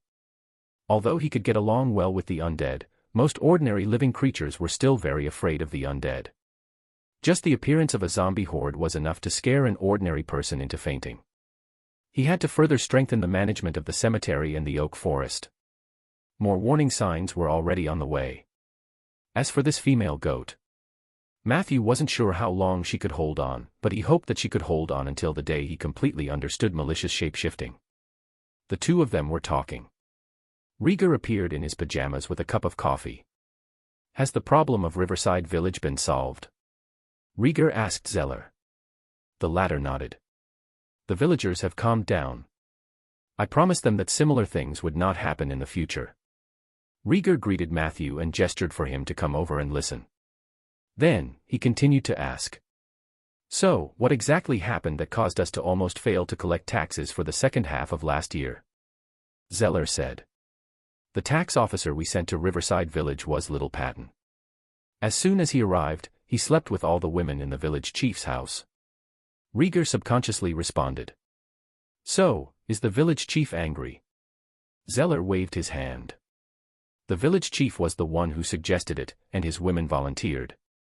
Rieger asked doubtfully. "Then why did the villagers of Riverside Village resist paying taxes and beat up Little Patton?" A strange expression appeared on Zeller's face. "This is the strange thing about this matter. After Little Patton and the women of the village chief's family had a one-night stand, the next day, he suddenly found that he had contracted a sexually transmitted HIV disease. His entire crotch was covered with scabies. At that time, he was so angry that he went straight to the villageson with him." Chapter 263, Chapter 263, It's quite a waste for you to cultivate a spell. Chapter 263, It's quite a waste for you to cultivate a spell. Rieger took a sip of coffee and frowned. "He wants compensation from the village chief." Zeller still shook his head. "No, he gave the village chief two choices. First, he wanted to rip off the village chief's pants in front of everyone to see if he had similar symptoms. Second, if the village chief did not agree to the first condition, then he would have to sleep with the village chief's women again and take at least one of them away." When Matthew heard this, he was shocked by the tax officer's train of thought. Rieger was also a little confused. "After that, I went to find Little Patton. He said that since he had been infected with sexually transmitted disease, any nunt as well nave some more run. Plus, after he returned to our town, he couldn't infect others, so he had to take away one of the village chief's women." This was probably Zeller's first time dealing with something like this. He looked very speechless. Of course, the village chief disagreed. He claimed that he and his women were very clean. The two sides had a dispute, and the dispute quickly escalated into a conflict.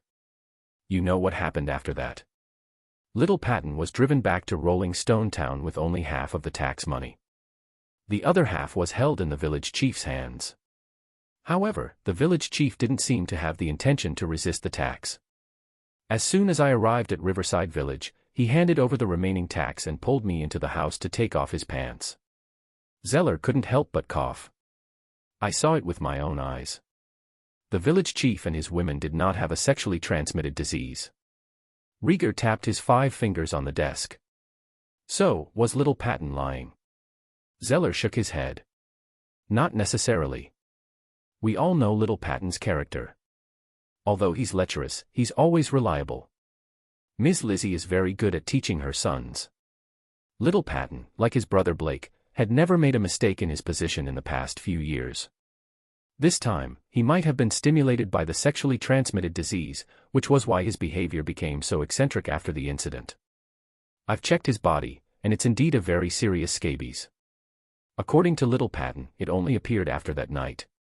This whole thing was unbelievable. I couldn't even get rid of all the symptoms with the basic dispelling scroll. I suspect that someone is behind this. However, after staying in Riverside Village for a few days, I didn't get any additional clues, so I came back first. Rieger nodded with a heavy expression. Could it have something to do with Little Balmer? Little Balmer was the evil art master who was suspected of kidnapping Sif and killing his own father. After he escaped from Rolling Stone Town, he never appeared again. Zeller said uncertainly. I can't rule out this suspicion, but my divination didn't show any relevant traces. The other party is very cunning. There's a high chance that he just tested me and ran away. I was worried that this would drain my energy, so I didn't continue to investigate. I arranged for Little Patton to rest at home for a while and eat some herbs. I'll visit him again after a while. Rieger glanced at Matthew. Spell consultant, what do you think?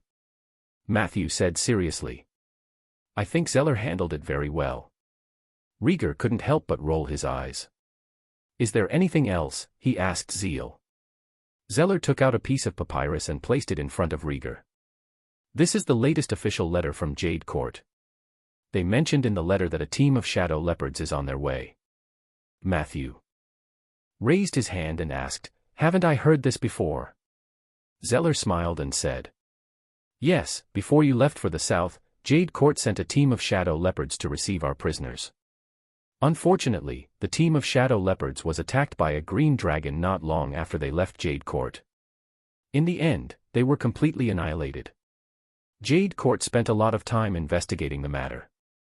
In the end, he sent a letter to us saying that he had sent a second team to receive the criminals from the Silver Frost Brotherhood. Matthew raised his eyebrows. So those arsonists have been freeloading in prison for more than a month. Rieger was angry when he heard this. He slammed the table hard. Tell Jade Court that they need to pay us more. If they don't act quickly, I'll sell these people to the necromancers in Bayan City. They hate arsonists too. Zeller pouted his lips. Matthew had an idea. Are these criminals locked up in prison every day doing nothing? Rieger asked. What else do you expect them to do? Matthew suggested expectantly. Why not let them work? Arsonists are very good at making blazing glue and fiery dragon oil. Find a supervisor and give them the materials to work for us. They couldn't just eat and drink for free, right?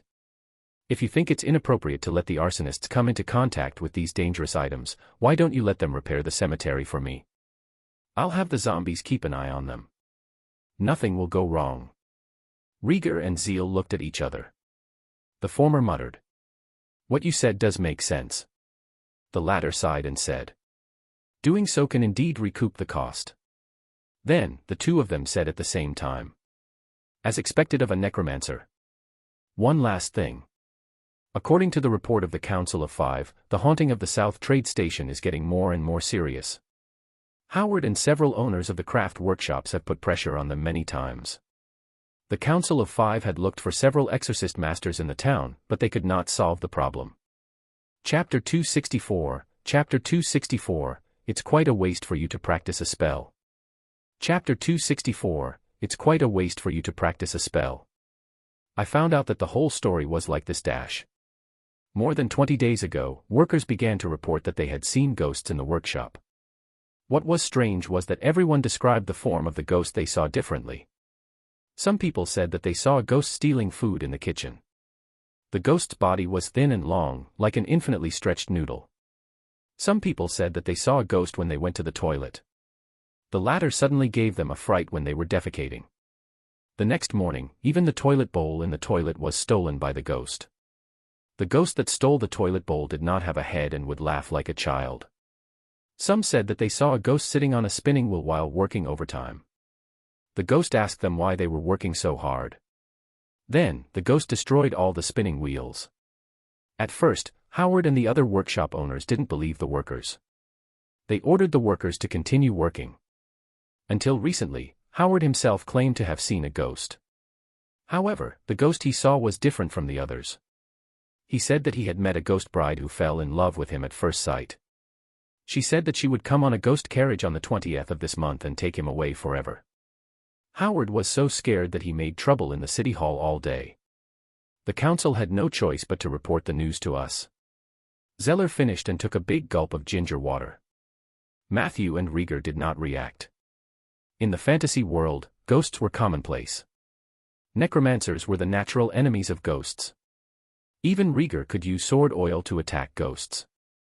This kind of thing was indeed not worth mentioning to people like them.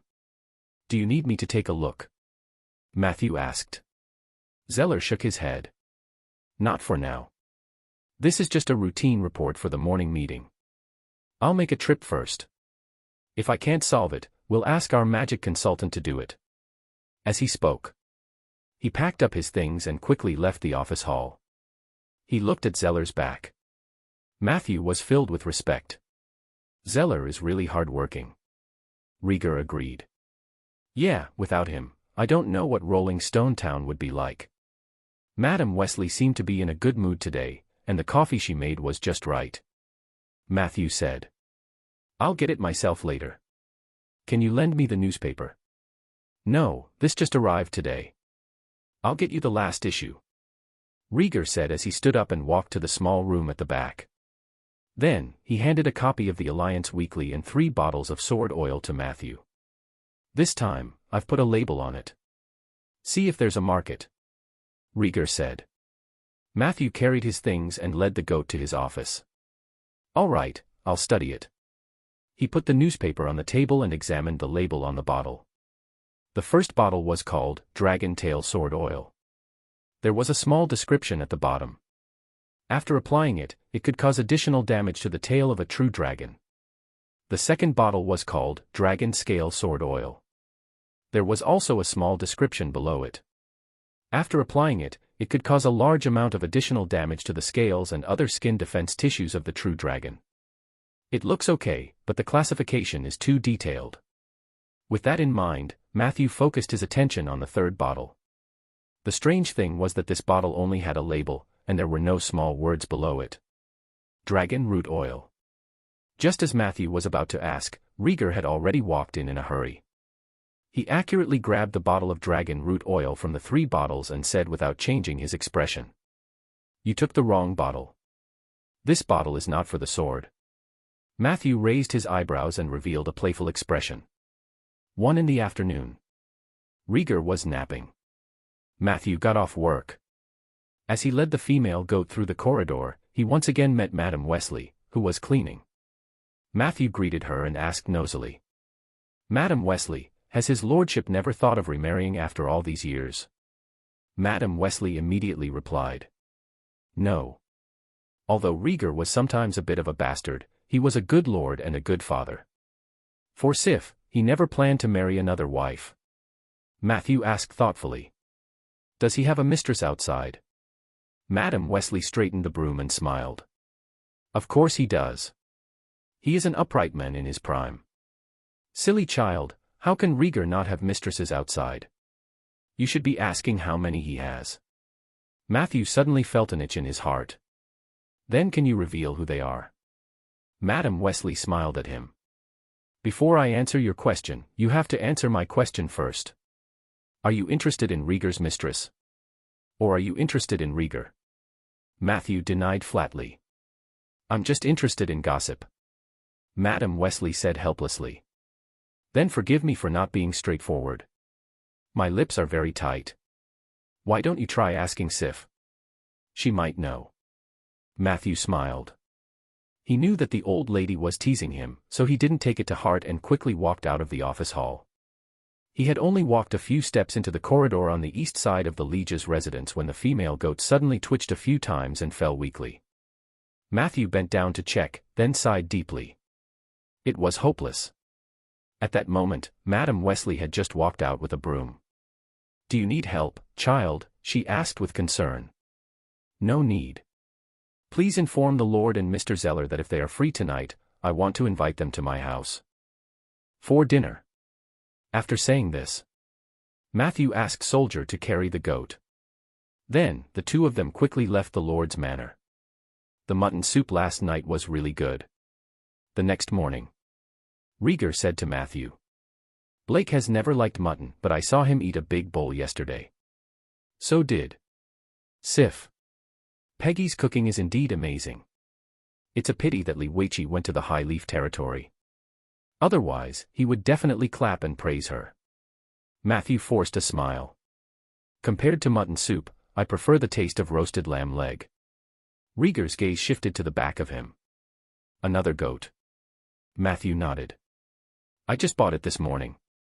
It's a male goat, and it's even more expensive. Rieger said with concern, how's your spell training going? Matthew sighed and said. There isn't much progress. After eating mutton yesterday, I feel like I've improved a little, but I'm not sure if it's just my imagination. Rieger probed. Why don't we have another meal tonight? Matthew refused seriously. Impossible. This time, I won't let him be frightened. However, things were unpredictable. In the afternoon, when they were planting trees, Matthew had originally tied the male goat to the forest. But for some reason, this guy actually broke free of the rope and ran away. Soldier heard the sound and chased after him. In the end, this fellow raised his knife and chopped off the head of the male. When Matthew rushed over, the goat's blood was almost drained. Helpless, Matthew had no choice but to invite his family and friends to his house to attend the mutton feast again. On the third day, Matthew was leading a little lamb to work. Rieger was amused. "Are you planning to serve young lamb meat today? Speaking of which, your spell practice exhausts a lot of sheep." Matthew tried his best to maintain a polite smile. "No, it's just that I'm short on funds and can't afford an adult goat." "My lord, do you want to sponsor me? If the magic consultant doesn't have the money to learn magic, it won't be good for Rolling Stone Town's reputation, right?" Rieger retracted his head and continued reading the newspaper. He had learned from his mistakes. Matthew kept a close eye on the lamb. No matter where he went, he held on to the reins tightly. In order to prevent the other party from escaping, Matthew kept tightening the noose. In the end, under Matthew's relentless efforts, after returning from the toilet, he realized that the little lamb had suffocated to death.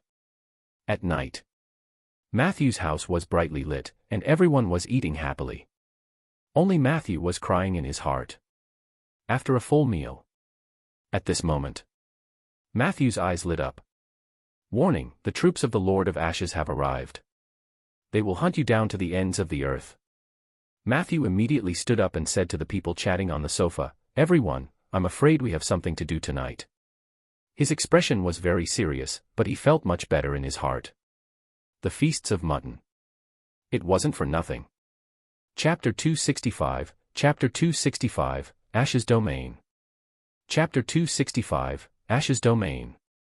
At the southwest end of the Scar of the Dead, less than 200 meters away from the oak forest, ghost-like humanoid creatures were crawling out of the charred black soil. Their bodies were tattered, and their faces were dark. From the front, they looked like humanoid creatures, but from the side, one could see that the width of these creatures was abnormal. They were as thin as paper. Their faces were made of large shadows as if they had no faces at all. The movements of these paper creatures were extremely unnatural, similar to zombies. With every step they took, sparks would fall from their bodies. When the spark landed on the ground, the originally clean soil would be stained with a layer of black. Gradually, the Scar of the Dead also expanded. When Matthew and the others arrived, they saw this scene. There were about a dozen paper creatures wandering around the tip. However, as soon as they sensed Matthew approaching, as if they had found their target, they suddenly became spirited and rushed over at the same time. Puff! Rieger took the lead and slashed a paper creature with his sword.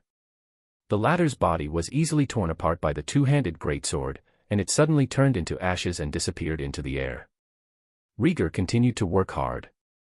He charged forward alone and slashed left and right with his greatsword. In a short while, he killed all the paper creatures that were emitting sparks. This scene stunned Matthew and the others. "Is this the trouble you were talking about?" Rieger placed his two-handed sword on the ground and turned to Matthew with a smile. "I don't even need sword oil. I can easily kill them." Matthew looked at the Scar of the Dead behind him. His eyes filled with doubt. Several seconds later, his expression suddenly changed, and he said, "Retreat." Rieger's reaction was not slow. When he heard Matthew's call, he hurriedly drew his sword and took 2 steps back before turning around. When he saw what happened, he sucked in a few breaths of cold air. On the scorched earth of the Scar of the Dead, more than 30 red circles suddenly appeared. On the ground covered by the circles, charred black hands stretched out from them. Silently, a large number of paper creatures crawled out of the circle. Their numbers had doubled. What was even more terrifying was, this time, the paper creature actually had a face, and it looked exactly like Rieger. At this moment, even the most sensitive person realized that something was wrong. Rieger suddenly raised his hand, almost losing his grip on the greatsword in his hand. "My stamina seems to have been sucked away." Matthew tried his best to sense the information of those paper creatures. He didn't dare to activate his equalized perception, afraid that it would cause further changes in the scar of the dead. Fortunately, a moment later, there was a response on the data panel. Hint: you have encountered the Ashes pawn. Your partner, Rieger, has killed all the Ashes pawns. In the process, a part of his essence has been extracted and replicated by the Ashes pawns. With the help of the Lord of Ashes, the pawns of Ashes would become more numerous and stronger. A new batch of Ashes has charged at you. Are these Ashen life forms? Matthew's heart skipped a beat. Seeing that everyone was about to attack again, he hurriedly called for them to retreat. Don't fight with Ashes near the scar of the dead. They are immortal and will absorb the elements of the living to strengthen the scar of the dead. Hearing Matthew's words, everyone stopped and quickly retreated in the direction of the oak forest. But even so, there were also half of the Ash soldiers who were killed by the crowd because they charged too fiercely. The group retreated to the edge of the forest. They could vaguely see many red circles appearing on the ground of the scar of the dead. The number is still increasing. Rieger cursed, and why do most of them look like me? As he spoke, the greatsword in his hand could not help but swing and slash, accidentally killing the remaining half of the soldiers. I can't do this anymore. Rieger sat down on an oak tree. His face was abnormally pale, and his forehead was sweating profusely. Because you killed the most pawns, and they have absorbed the most life essence from you. Matthew said calmly. I've read about these creatures in the information provided by the Seven Saint Alliance. They aren't a single life form but an extension of the scar of the dead. If we can't severely damage the scar of the dead, then these creatures called Ashes will accumulate. When we are completely unable to defend ourselves, they will advance triumphantly and further expand the range of the scar of the dead. Rieger panted. Then why didn't you say so earlier? Matthew said helplessly. You slashed too fast, so fast that it far exceeded my expectations. Rieger stared at them for a while. Seeing that a new wave of Ashes pawns was coming, he could not help but ask worriedly, can your oak forest stop these monsters? Matthew shook his head and said, I'm afraid not. However, in the next second, the Silvermoon zombies crawled out from the entrance between the graveyard and the surface. They walked steadily towards the 50 or so Ash pawns that looked like Rieger. But my undead can, Matthew said. As soon as he finished speaking, the zombies swarmed up and easily tore this batch of Ashes into pieces. After a while, the scar of the dead lit up with red circles again, but this time, the number of red circles did not increase.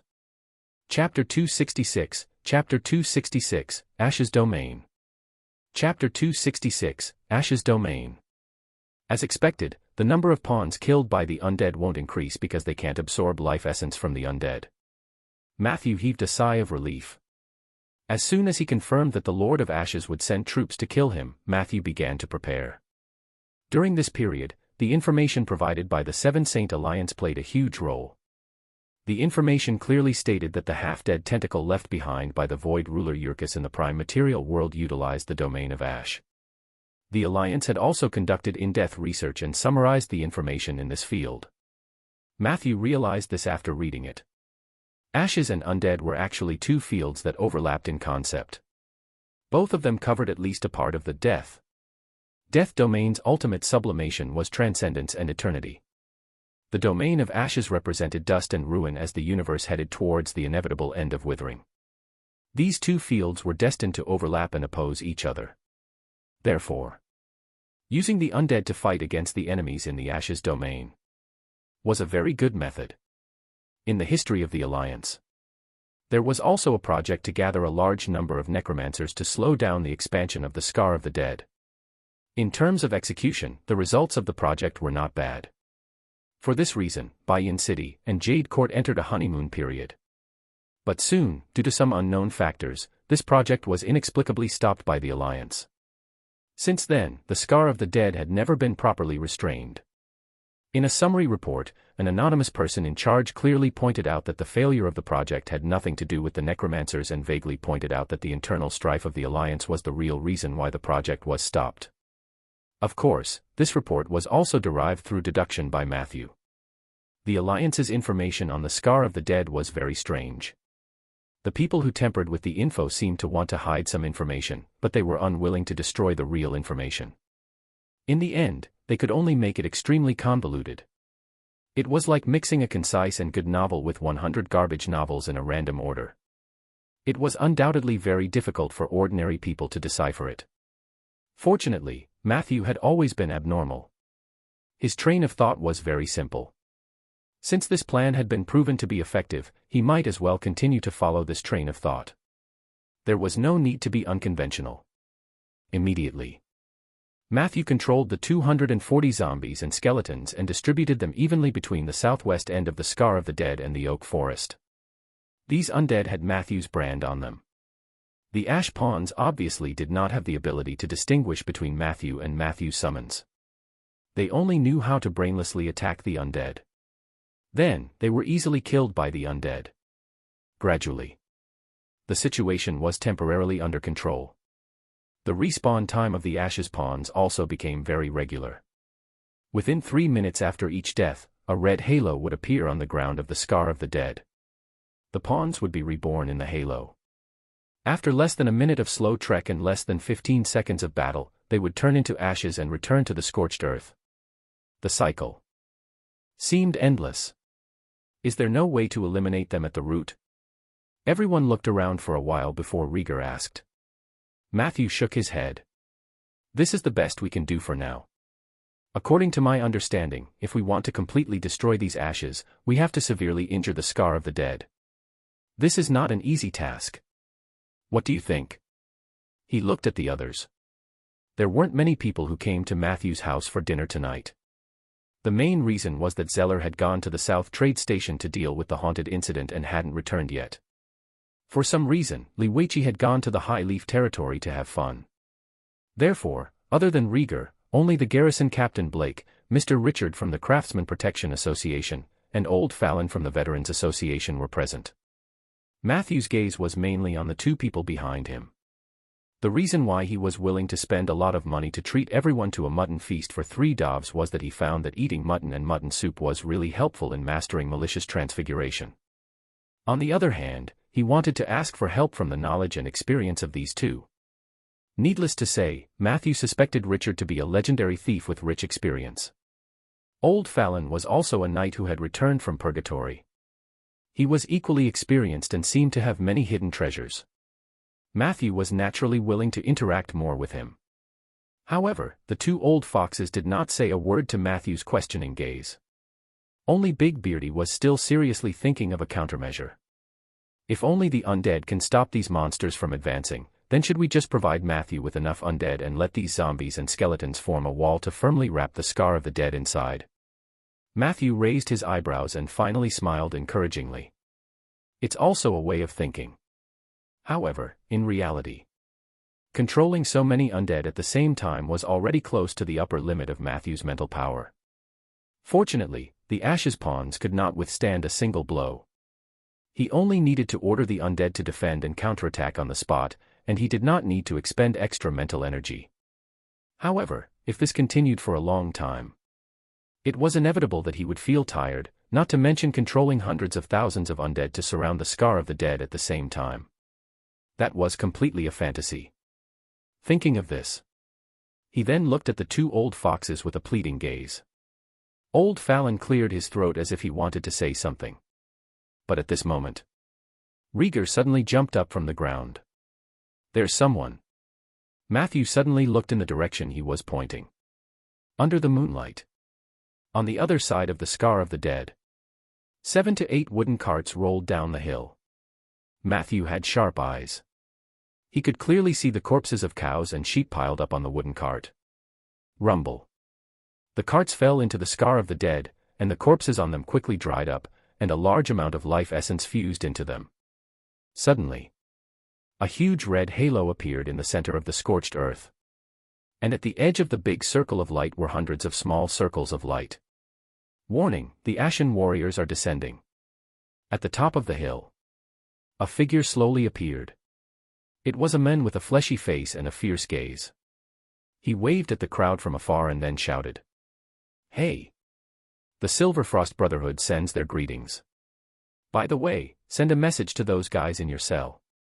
Tell them to stay in prison and don't even think about getting out. The brothers outside already have me as their new boss. I will also take good care of their wives and children. Oh right, my name is Setrunk, a red-letter hunter with a bounty of 30,000. A dozen figures appeared behind him. Each of them was carrying a cart. However, this time, it was no longer the corpses of cattle and sheep but bloody human corpses. One cart after another drove into the scorched earth. Matthew could clearly feel it. The power of ashes in the scorched earth was becoming stronger and stronger. I'll go and finish them off, said Rieger, his footsteps unsteady. Matthew stopped him with one hand. No need. Rieger frowned and said, do you have a way to stop them? Matthew winked at him. Didn't you notice that we're missing one person? Rieger turned his head. He was surprised to find that only old Fallon was still smiling at him. On the ground beside him, there was an exquisite gentleman's cane. Chapter 267, Chapter 267, Strike First. Chapter 267, Strike First. The appearance of the Silverfrost Brotherhood to cause trouble was not beyond Matthew's expectations. Because he had done his homework beforehand, Matthew didn't think that the ash creatures were that difficult to deal with. He had specially pulled so many people along mainly to guard against potential attacks from evil organizations. As of now, the significance of the Scar of the Dead was becoming more and more obvious. It was one of the tentacles of the Void ruler, Yurkus, who was a great being believed in by the Order of Calamity. The latter was dedicated to reviving all traces of Yurkus in the prime material plane. The evil art master Anderson's previous war against Rolling Stone Town was not to destroy the town but to use the war to create a large number of deaths near the Scar of the Dead. From this point of view, the Order of Calamity's goal had been achieved. They had successfully activated the Scar of the Dead, causing it to enter the recovery phase from its slumber. This was a necessary prerequisite for the Scar of the Dead to accelerate its expansion. It was also the reason why Matthew's action attracted the revenge of the Lord of Ashes. That war had given the Scar of the Dead quite a bit of power. The dozen carts from the Silverfrost Brotherhood had also helped. It seems that the Silverfrost Brotherhood took over the banner of Yurkus after the Church of Calamity was accidentally damaged. Matthew was not surprised. Although the Order of Calamity claimed to believe in Yurkus, the sorcerers in the Order were believers of the demons and were essentially the minions of the God of Midnight. It was impossible for a believer to serve two great existences at the same time. There were only two possible explanations for this. The first possibility was that Yurkus and the God of Midnight had reached some kind of agreement, and they were sharing the believers. However, the possibility of this was extremely low. The sensitivity of the gods to the disloyalty of their believers was unimaginable to outsiders. Otherwise, Lara wouldn't have needed to seek help from the Twilight Creator Galen to escape the wrath of the Midnight God. Therefore, Matthew was more inclined to the second possibility. The group formed by the God of Midnight and other gods in the Heavenly Palace were using Yurkus' power to stir up the situation. Yurkus might have known about this, but he was also happy and did not expose it. The two sides had reached a shallow tacit understanding. Matthew remembered very clearly that before Anderson started the war, there were three organizations that issued a letter of challenge. The Order of Calamity, the Silverfrost Brotherhood, and the Witherers. The former was temporarily defeated. The other two churches would definitely use an opportunity to strike. Now that the Silverfrost Brotherhood had appeared again, the Witherers would not take too long to reappear. Fallen druids are very good at concealing their tracks. It's a pity that Eli isn't here. Otherwise, his nose would always be able to smell the Witherers. Even though Richard had gone to deal with the Silverfrost Brotherhood, Matthew still maintained a high level of vigilance. He missed the Tsundere ancient tiger a little. Fortunately, it did not take long before the Lord's guards that Rieger had urgently mobilized were in place. Blake mounted his horse and patrolled along the Scar of the Dead according to Rieger's orders. He swept through the wasteland, mountains, and caves on the north and south sides of the Scar. Ever since the invasion of the underground coalition army, Rieger had set up a sentry post in this area. At first, it was used to monitor the activity of the underground creatures. After they blocked all the caves nearby, the sentry post was used to monitor the Scar of the Dead, which was becoming more and more active. The members of the sentry post were not from the garrison but Rieger's personal guards, the Lord's guards. They were the true elites of Rolling Stone Town. There were less than 40 official members of the Lord's Guards, but with the followers of each knight, this number would swell to nearly 200. Matthew had always been curious. In a place like Rolling Stone Town, where there was almost no war, how much did Rieger need to spend to raise such an army? How did he maintain the combat effectiveness of these knights? In theory, if an army did not shed blood for a long time, then no matter how well they were trained, they would gradually soften and even degenerate. However, Matthew did not notice any such signs from the knights of the Lord's Guards. Horses galloped. Matthew heaved a sigh of relief as he watched the knights leave. The pressure in his heart had been greatly relieved. It was true that guarding Rolling Stone Town was not his mission alone. In this regard, Rieger showed an unprecedented positive attitude. After giving the knights an order, Rieger climbed up the oak tree nimbly to observe the situation in the distance. "Matthew, that big guy is coming," Rieger shouted from the top of the tree. Matthew looked up. He could hear the low wail of the oak tree branches, so he shouted, "Be careful, don't stand too high." Rieger looked steady as he clung onto the tree branch, his face full of disapproval. "This is nothing. Back in Inferno Hell, I even climbed the devil tree." Matthew could only let him be. His gaze was focused on the big guy who had just appeared in the Scar of the Dead. Ashen Warrior. This thing was as tall as two people, and its body was more than twice as burly as the Ash's pawn. In other aspects, it was dressed like the pawn. He held a huge meteor hammer in his hand and sparks kept falling from the end of the meteor hammer. This guy was very cunning. It didn't leave the Scar of the Dead immediately. It just walked back and forth near the end. Chapter 268, Chapter 268, Strike First. Chapter 268, Strike First. From time to time, it would wave the meteor hammer in its hand in the air. At that moment, sparks and ashes were thrown out in large quantities. They sank into the nearby ground, and the color of the ground immediately became charred black. After a few times, that piece of land became a part of the Scar of the Dead. During this period of time, the oak tree that Matthew had planted closest to the Scar of the Dead was also devoured by the Scar of the Dead. He could only watch helplessly as the lively oak tree and the ground it had taken root in turned into a charred black object. An indescribable pain in his heart. He looked at the Ashen Warrior.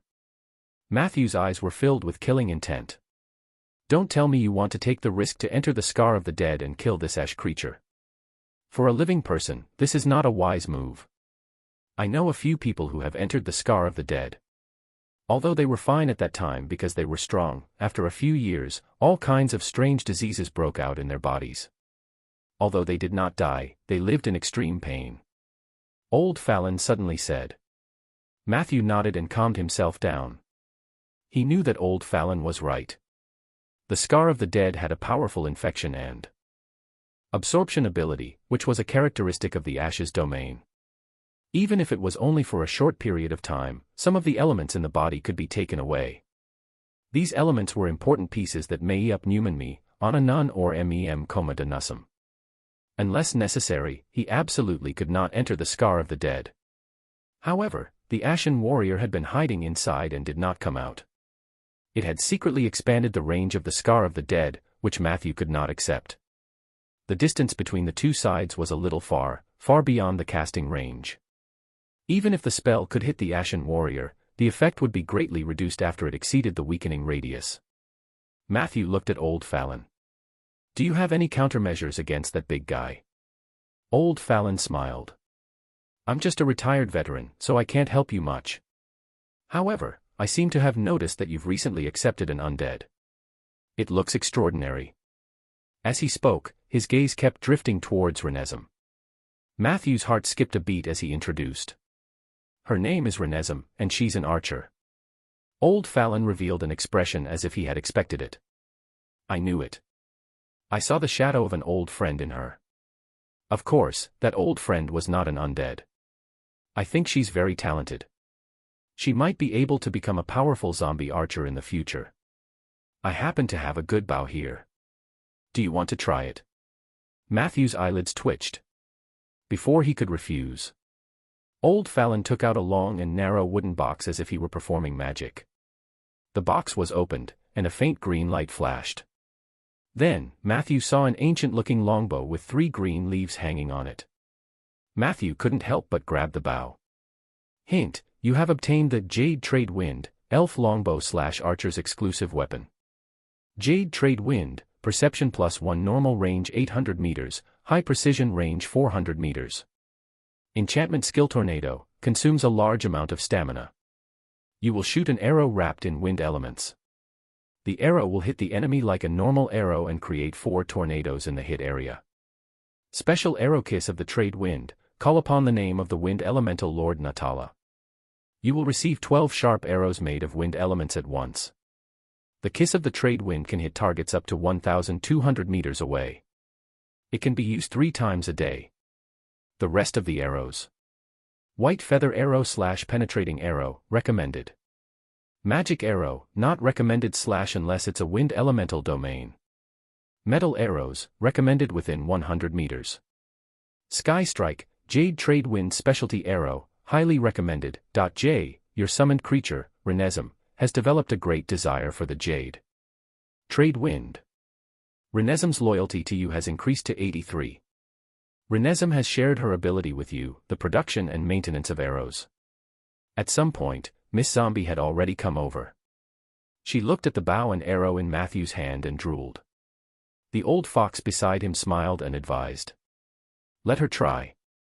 It doesn't cost anything to try. Besides, you're doing this to protect Rolling Stone Town. For this reason, I'll give you a discount whether you buy it or rent it. Matthew suddenly felt like he had been tricked. However, he still couldn't control himself and handed the Jade Trade Wind to Renesm. As soon as the latter was in her hand, she immediately drew a beautiful bow. In the next second, Matthew did not even hear her make a sound. An arrow made of wind elements appeared on the bowstring of the Jade Trade Wind. Even old Fallon was shocked by this scene. Renesm held the Jade Trade Wind in her hand. At that moment, her entire aura was completely different. From a foolish undead, she seemed to have suddenly transformed into a calm archer. She turned to the northeast. After aiming for a few seconds, her stiff fingers slowly loosened. Whang! The bowstring made a pleasant trembling sound. The Kiss of the Trade Wind gracefully drew a parabola in the air. In the end, it accurately hit the chest of the Ashen Warrior. Puff! After a crisp sound, the Ashen Warrior also turned into sparks like the Ashen Pawn. The only difference was, as the Ashen Warrior turned into ashes, a tiny crystal fell. Chapter 269, Chapter 269, Strike First. Chapter 269, Strike First. In the next second, a vigorous figure suddenly jumped out of the shadows. He quickly crossed the scar of the dead as if he was shot by a slingshot. He quickly grabbed the crystal and disappeared from the material world again. In the blink of an eye, Soldier appeared beside Matthew. He respectfully handed the crystal to Matthew. Hint: your summoned creature Renesm has killed the Ashen Warrior. Continuous loyalty effect. Your summoned creature Soldier has picked up the soul crystal dropped by the Ashen Warrior. Soul crystals. The Ashen Warriors would drop soul crystals. Matthew's eyes suddenly lit up. He held the soul crystal in his hand and examined it carefully.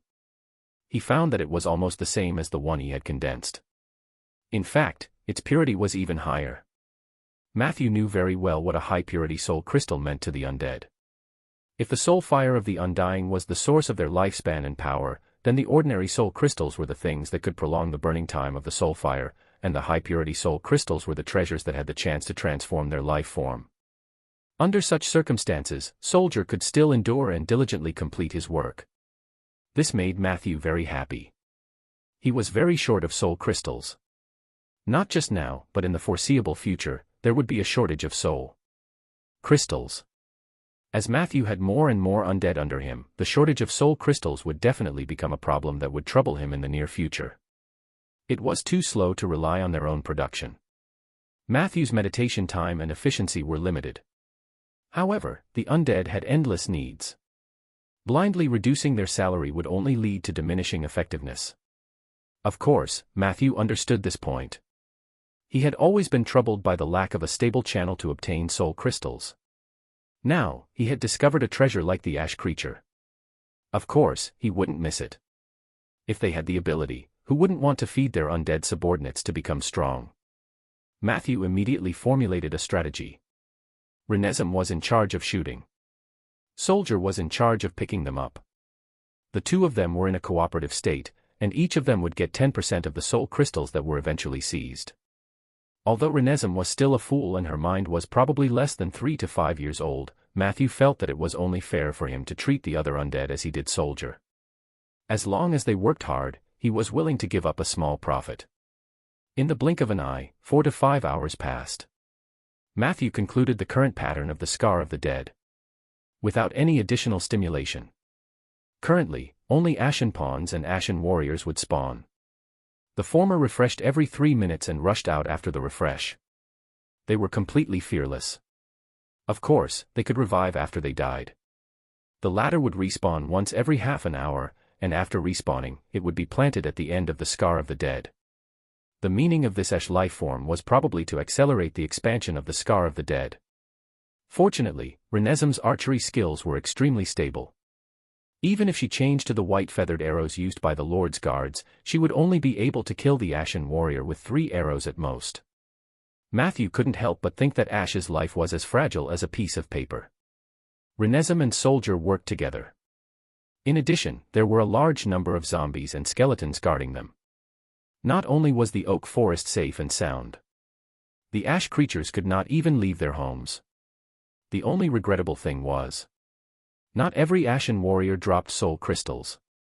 Matthew also thought greedily. Should I let the Scar of the Dead absorb more life essence and produce more Ashen Warriors? Then, he was shocked by his own thought, and the temperance domain automatically activated. Matthew clearly understood that the ash creatures were definitely not that simple. This was only the first batch sent by the Lord of Ash. There was a high chance that the later ones would become stronger and stronger. It was very dangerous to throw more life essence at the enemy in order to farm soul crystals. Any action that treated the enemy as an idiot might end up making him look even more like an idiot. Matthew calmed down completely. At this moment, Old Fallon also walked over in a relaxed manner. He smiled and complimented him. Looks like you can protect Rolling Stone Town alone. You're really young and promising. Matthew was secretly shocked when he saw the old fox's smile. Renesm's infatuation with the Jade Trade Wind was deeply observed by Old Fallon.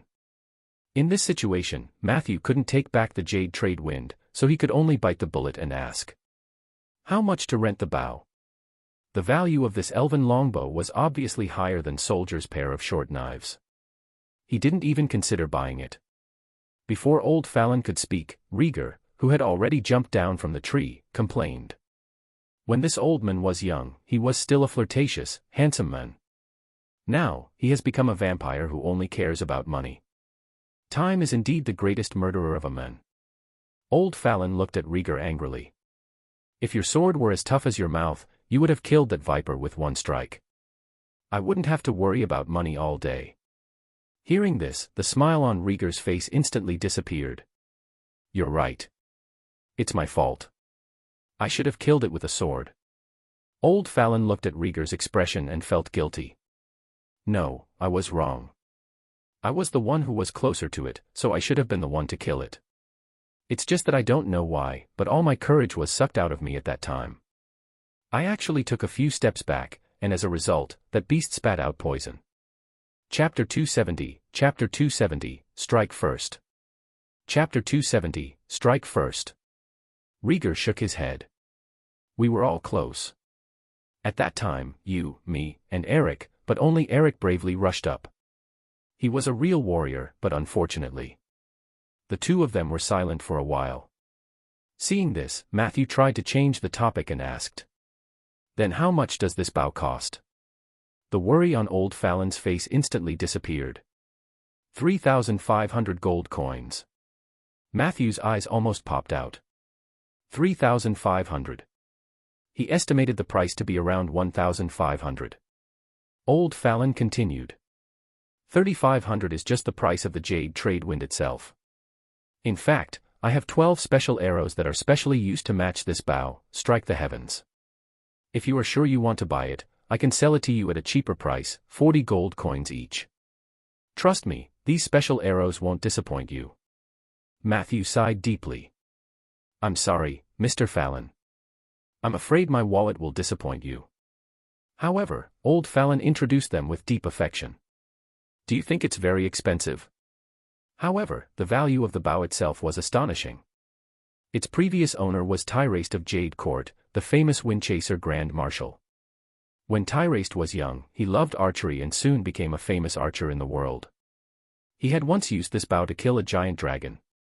Not long after, Tyraste fell madly in love with an elven girl and gave her the jade trade wind as a token of love. However, that girl didn't love him. In order to clearly reject Tyraste's love, she gave me the jade trade wind. Since then, this treasure has been kept in my hands. I spent a wonderful time with that elf girl named Neela. Unfortunately, we didn't end up together.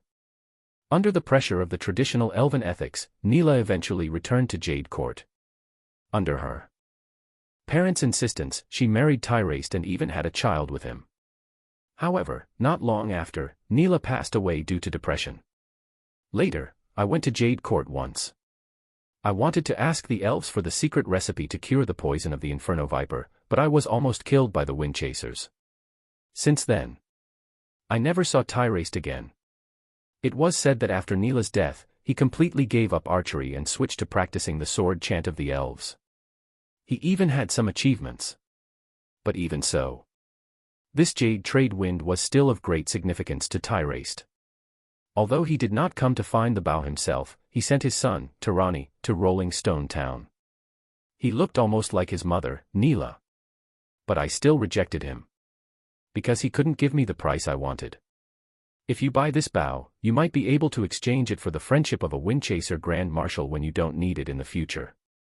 Moreover, I heard that his son, Tirani, is also a big shot among the Windchasers.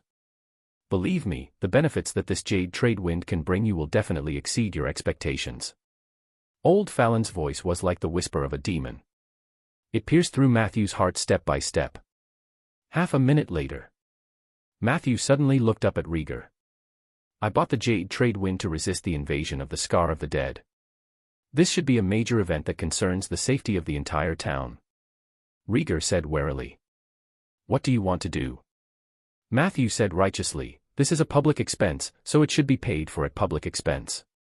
I can temporarily take out a sum of money to buy the jade trade wind, but soon, I will apply for reimbursement. Rieger said confidently.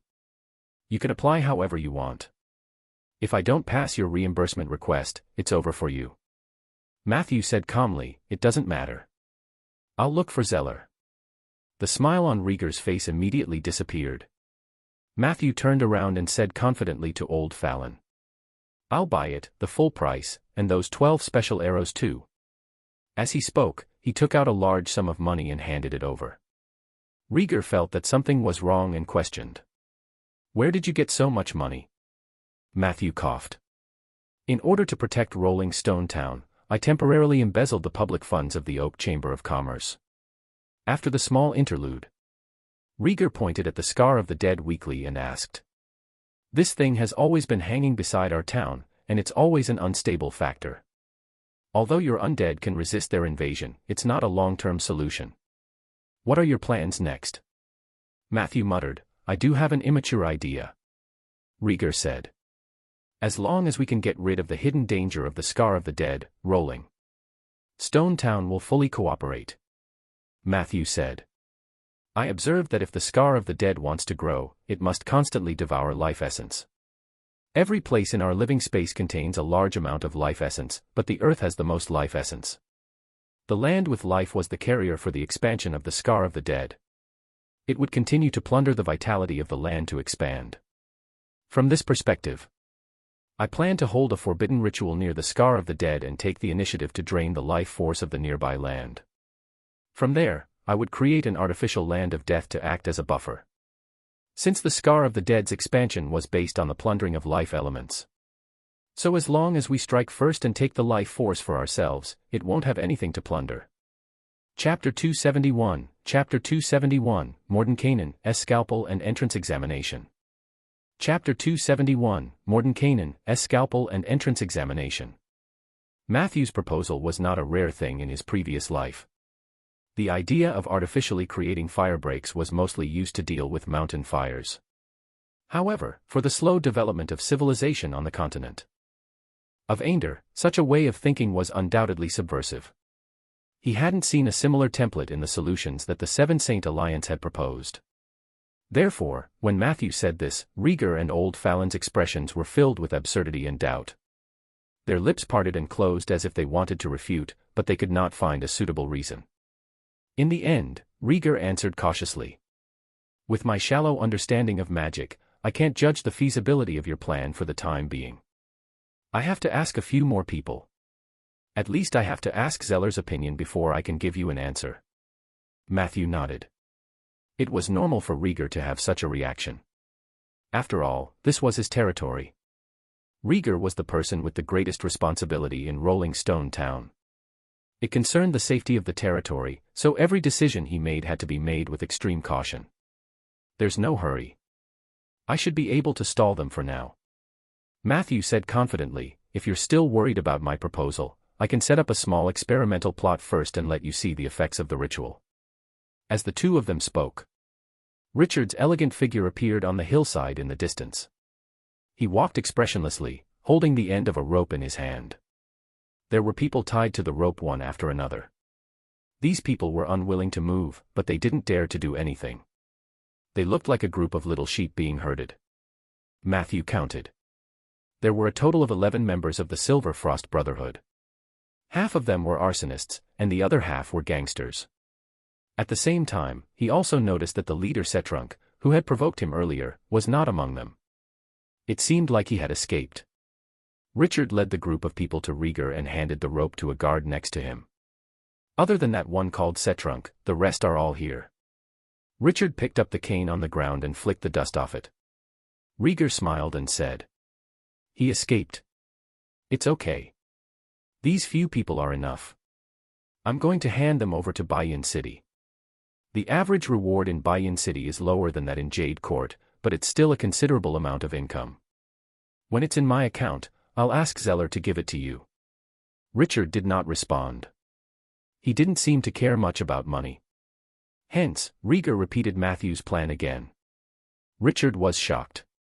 Rieger asked, "How is it? You don't think it's reliable either, right?" Richard shook its head. "At the very least, it's more reliable than the plan proposed by the boss of the Seven Saint Alliance." The boss of the Seven Saint Alliance? Matthew asked curiously, which heavenly mage proposed a countermeasure against the Scar of Death? Why didn't I find any relevant information in the information the Alliance gave me? Richard looked at the Scar of the Dead, which was shaking off sparks, and said with emotion, "That was many years ago. At that time, there was a heavenly mage who was very keen on dealing with the Scar of the Dead. She had been busy for many years and tried many solutions without success. In the end, she came up with a very shocking response strategy. It was a super spell called Mordenkainen's Scalpel. The level of the spell was level 7, which was also the so-called divine spell. Only mages above level 28 could cast it. It was said that the principle of this spell was to summon a huge pair of scissors, cut open the ground, dig out the Scar of the Dead, and then throw it into the astral plane. Yes, I know a mage in the Alliance, and that was what he described to me." Matthew was also shocked. A spell of this level was equivalent to reconstructing a plane. Putting aside the final effect, just cutting open the ground could easily cause the collapse of the energy field and the eruption of spacetime turbulence. By then, if she couldn't throw the Scar of the Dead into the astral plane, there would be an additional piece of astral ruins in the center of the Ainder continent.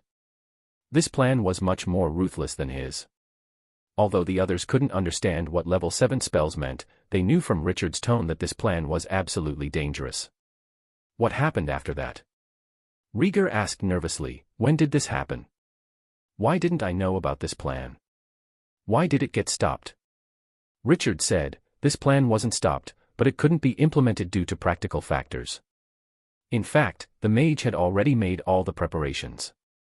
Since this spell required 3 holy mages to work at the same time, she also requested the aid of 2 other heavenly mages in the Alliance. Back then, the Alliance only had 3 holy mages above level 28. These 3 were also known as the 3 magnates. They were truly important figures. If the 3 magnates joined forces, not to mention Ainder, even the heavenly palace would tremble. However, when it was time to implement it, the other 2 heavenly mages suddenly went back on their words. It was said that they felt that the risks of doing so far outweighed the benefits. Thus, this plan ended in vain. However, ever since then, there have been some problems with the heavenly mage's mental state. She had always felt that the other 2 magnates were targeting her. Not long after, she left the Alliance and went to the north alone. Chapter 272, Chapter 272, Mordenkainen's Scalpel and Entrance Examination. Chapter 272, Mordenkainen's Scalpel and Entrance Examination. And then she started an organization that we all know about — Dragon Worship Sect. The mage's name was Isabel, and Mr. Ronan was probably the most familiar with her. After all, he was one of Isabel's favorite disciples. Even Mr. Ronan's wife was chosen by Isabel for him. At this point, Richard smiled at Rieger and teased. "A while ago, I heard that you were going to cause trouble for the Dragon Worship Sect. I thought that the position of mayor of Rolling Stone Town would change. I even prepared the election declaration for the new mayor. I didn't expect you to come back alive." Rieger immediately revealed a look of lingering fear. He patted his chest. "Fortunately, I was lucky this time and didn't really go against the Dragon Worship Sect. According to what you said, if I really killed that Blinken, a heavenly mage would come for me." Wait a minute, was Blinken actually Ronan's junior? Richard shrugged. "I don't know about that. There are too many dirty things in the Alliance. I just want to remind you that Lady Isabel still has a lot of influence in the Alliance. Even Ronan probably won't openly oppose her." As he spoke, he looked at Matthew approvingly. "But your plan just now doesn't seem to have any problems logically. To be able to come up with a better solution than a holy mage, even if it's just to slow down the expansion of the Scar of the Dead, is already shocking enough. No wonder Ronan thinks so highly of you. My suggestion is to give it a try." Matthew said a few humble words, then asked, "Oh right, do you know where that guy named Setrunk came from?" Richard's expression immediately became a little strange. He looked a little conflicted. After a few seconds, he sighed deeply and said, "I was about to tell you about Setrunk. It's a little difficult to say, but considering the safety of Rolling Stone Town, I can't hide it. You should have heard that many years ago, a village called White Poplar Village in Jade Court was raised. After the incident, the Shadow Leopards who were in charge of the investigation discovered that only one human child adopted by the Wood Elves survived. He was only about 6 or 7 years old at the time, and he managed to survive by hiding in the heart of a banana tree. Jade Court had done a lot of investigations. In the end, the suspect was locked onto the leader of the Silverfrost Brotherhood, Shanair. The reason was that Shanair had been spotted at the border of Jade Court, and the timeline of the White Poplar Village tragedy perfectly coincided with Shanair's advancement to legend. At the same time, Shanair advanced to the infamous Red Letter Hunter. One of the conditions for the advancement of this legendary evil class was to massacre a village or a city. Therefore, Shanair undoubtedly took the blame. Until now, Jade Court still believed that Shanair was the one who did it. However, in the shadow world, the information I received was somewhat different. Rumors spread among the rogues that Shanair's advancement ritual was a massacre of an entire city of Durgar. The city was called Band, and it was once a famous commercial city in the Underdark. Later, it was destroyed overnight. Some said that it was done by Shanair, while others said that it perished of dragon fire. Anyway, no one could say for sure. However, if Shanair had to choose between the massacre of the White Poplar Village and the massacre of the Durgar city, he would definitely choose the latter. It was well known that the quality of the advancement ritual determined the power of entering the legendary path. I've dealt with Shanair before. He's an out-and-out bad guy, scum, and beast. He did not feel any psychological burden when he slaughtered the old, weak, women and children, but White Poplar Village was too weak for him. It was so weak that if he slaughtered the village and became a legend, he could only obtain one domain at most. This did not match the strength that Shanair had shown after becoming a legend. At this point, he paused as if he was recalling more content. Matthew looked at Richard. What happened to the human child? Richard said calmly. He was sent to the imperial city of Jade Court. After staying there for a period of time, it was said that he was not used to the living environment there and eventually left Jade Court. There was no news of him since then. A few years later, Shenair, who had been promoted to a red-letter hunter, had a little follower by his side. He claimed to be Shenair's disciple, and his name was Setrunk. A few years later, he left Shenair and worked on a few cases on the East Coast alone. Jade Court had put a bounty on him, and the bounty was 30,000 gold coins, second only to the notorious Shenair. It could be said that this guy was a complete madman, a bloodthirsty maniac, and an anti-human. But I still couldn't do anything to him. At this point, Richard's tone became particularly sad and remorseful. Matthew had already reacted. So it wasn't that he ran fast, but that you let him go. Do you have a history with Setrunk? Richard did not deny it. He just turned around silently. That's another story. I'll only remember that when I held him in my arms, he was just a baby in swaddling clothes. I'm sorry, I don't want to recall those things anymore.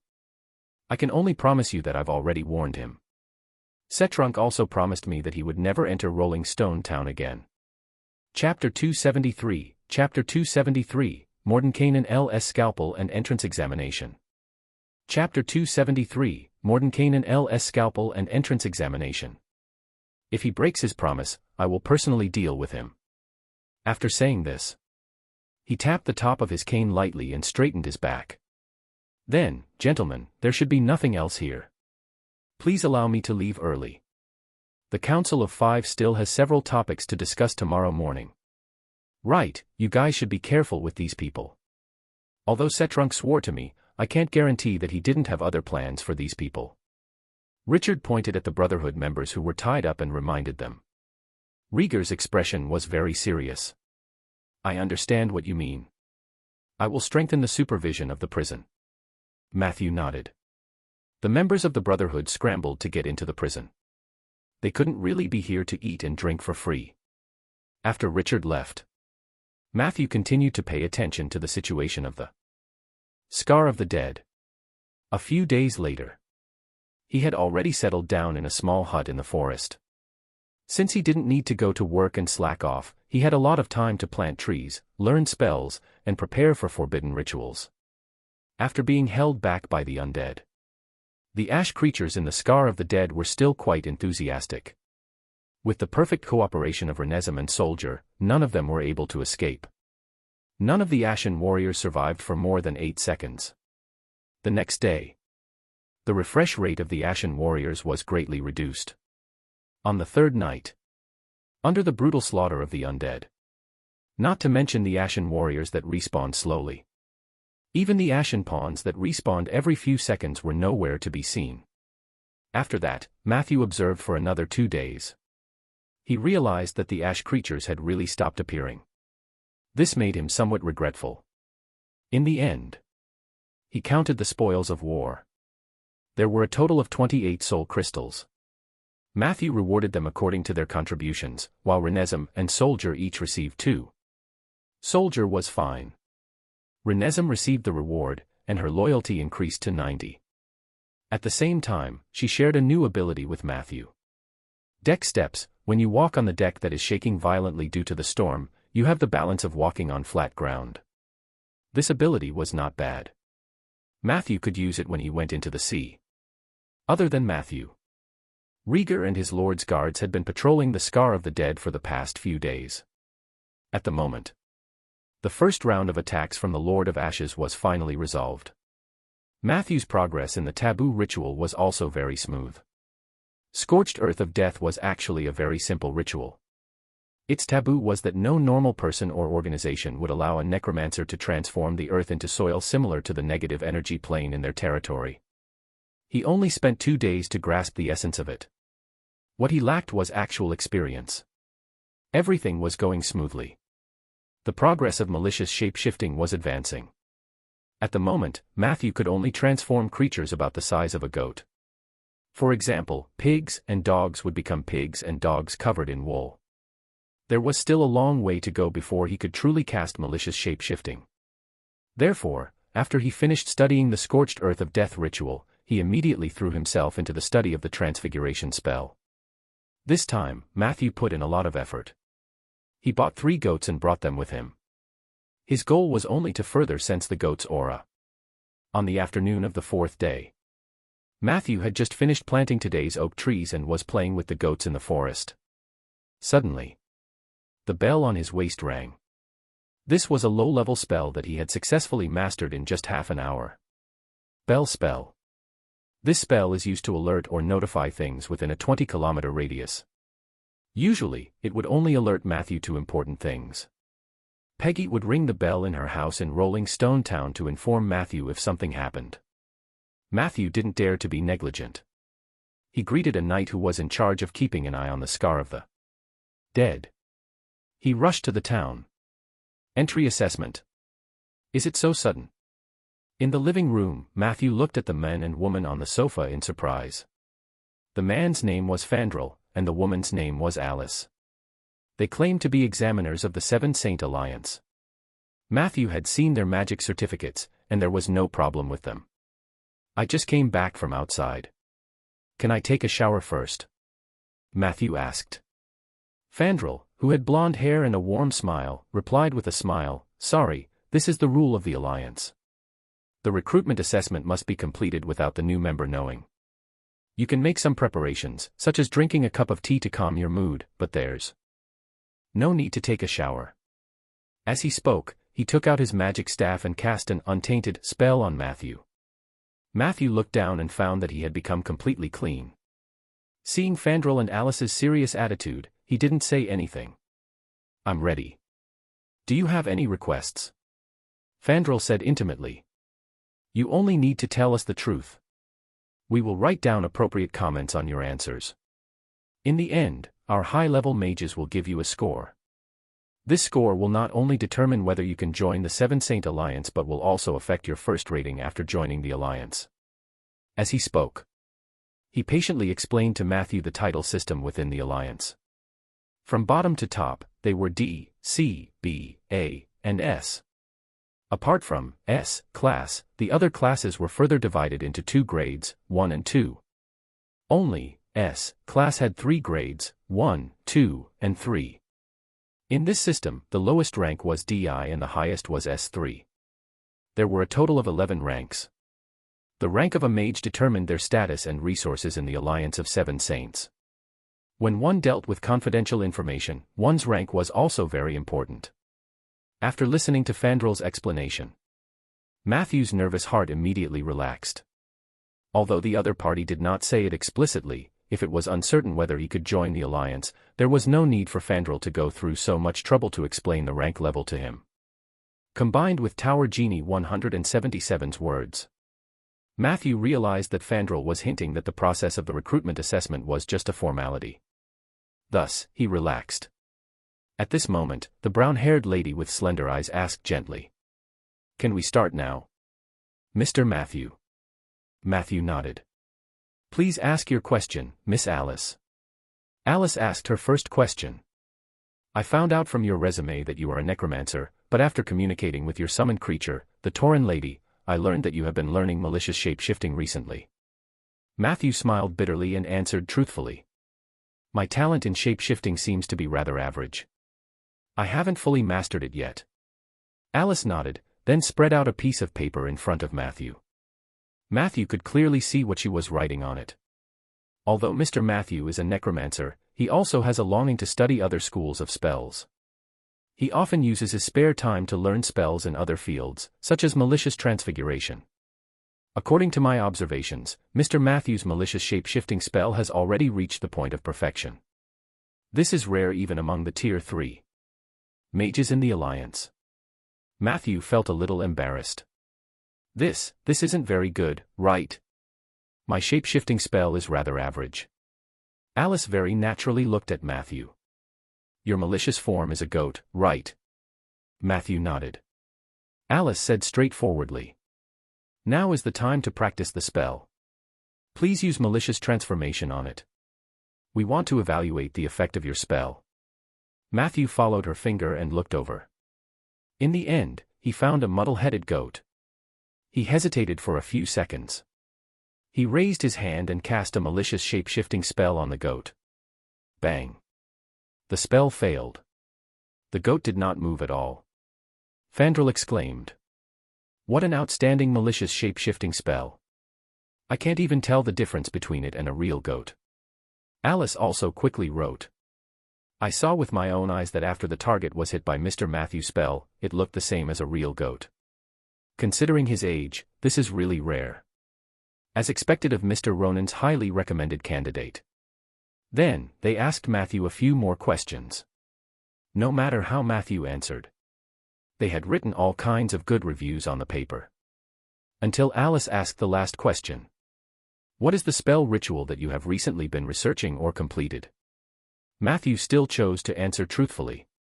Scorched Earth of Death, a ritual in the domain of the undying. Hearing this. For the first time, Alice and Fandral's eyes became serious.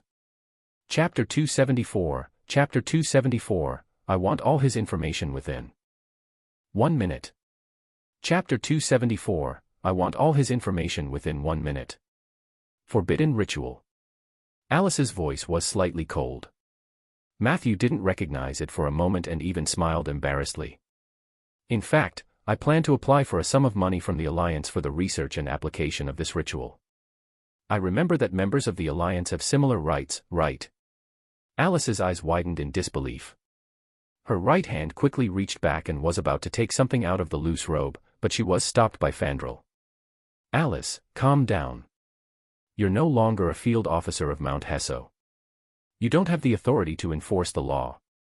As he spoke, Fandral stuffed the hard thing back into her robe. Then he dragged Alice to another corner of the living room. The two of them pushed and shoved for a while until Alice's robe was lifted by a corner. Matthew glanced at it and vaguely saw the outline of a pair of magic handcuffs. At this moment, the two of them had already arrived at the garden. Alice growled at Fandral. You heard what he said just now, right? He wanted to hold the scorched earth of death and apply for funding from the Alliance. Even if he is already pre-approved. Even if he was recommended BV Lord Ronan, he couldn't do as he pleased, right? Fandral said helplessly. When are you going to change your bad temper? Perhaps Mr. Matthew had his own difficulties. Even if there's really a problem with him, we just need to record the problem truthfully. When the time comes, there will naturally be field personnel who will look for him. Alice said mockingly. Record?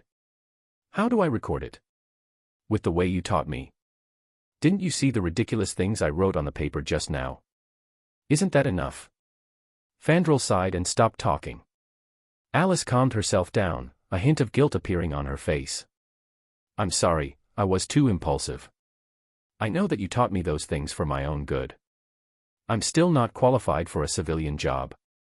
Perhaps a field job is more suitable for me. But I have to take care of Matthew's matter. Even Ronan has no reason to let a necromancer carry out a forbidden ritual. Fandral sighed and said. That's what the investigation team should do. We're only responsible for the recruitment assessment of new members. As soon as he finished speaking, a curious voice rang out. Are you here to investigate Matthew? I have something to say. The two of them looked at the Tauren skeleton that suddenly appeared beside them in shock. Alice's eyes lit up. Do you have issues with your master? The Tauren skeleton nodded vigorously. I've been dissatisfied with him for a long time. Alice asked expectantly. Did he do something unforgivable to you? Oh, of course. The Tauren skeleton complained. He hasn't given me a raise in many years. Can you reflect on the problem and punish him severely? But don't punish him too harshly, as long as he wakes up in time and gives me a raise. Alice was instantly stunned. Before the two of them could react, Matthew was already striding over from the living room. Hey, Matthew, are you going to kill them to silence them? Peggy asked. The two of them immediately became extremely nervous. Matthew scolded. Don't joke around in this situation, Peggy. Then, he said decisively. I forgot to add that the reason why I'm researching and preparing to hold the Scorched Earth of Death ritual is to fight against the Scar of the Dead. It's northeast of Rolling Stone Town. If you've done your homework before coming, you should know about it. As he spoke, in order to prevent a melodramatic misunderstanding from happening, he quickly explained the sequence of events. Fandral immediately breathed a sigh of relief after hearing that. He smiled and said, "I knew it was a misunderstanding. How could Mr. Ronan recommend an outlaw?" Alice still looked rather suspicious. Matthew said generously, "I can take you to the place where I prepared the ritual. It's not far from here." Fandral smiled and waved his hand. "There's no need. We believe you."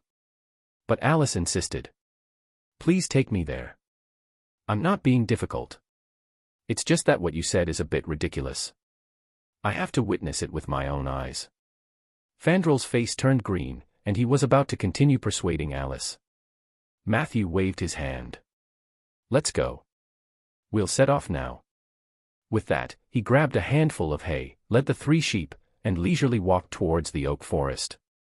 Along the way, Alice walked alone with a stiff expression on her face. Matthew was still discussing the funding application with Fandral. Faced with Matthew's doubts, Fandral enthusiastically explained, "Although the Alliance has suspended the public research project on the Scar of the Dead, in fact, if you have the heart to study it and can propose a feasible plan, the higher-ups will most likely allocate funds. Moreover, it is very likely that they will provide additional project subsidies according to the S-grade rating. With your excellence, Mr. Matthew, as long as you apply, the project will most likely be approved, and you will receive a sum of project funds. If you could pass the feasibility test, the follow-up funds would arrive very quickly. Of course, this stage was not easy. However, once you succeed, you will reap a huge harvest. Apart from sufficient funds, you can also recruit some mage apprentices through this project. They will work for you for free." Chapter 275, Chapter 275, I want all his information within 1 minute. Chapter 275, I want all his information within 1 minute. If your project were popular enough, they would even take the initiative to pay to join the project. After all, this kind of resume was very important to the ranking within the Alliance. While talking to Matthew, Fandral used magic to write on the paper. In order to fight against the Scar of the Dead, Mr. Matthew did not hesitate to risk his life to study the taboo ritual. This shows that he has a selfless spirit of sacrifice. Alice glanced at the floating piece of paper, subconsciously clenching her evaluation paper. After a long time, she slowly let go. The group passed by the oak forest. Fandral couldn't help but praise.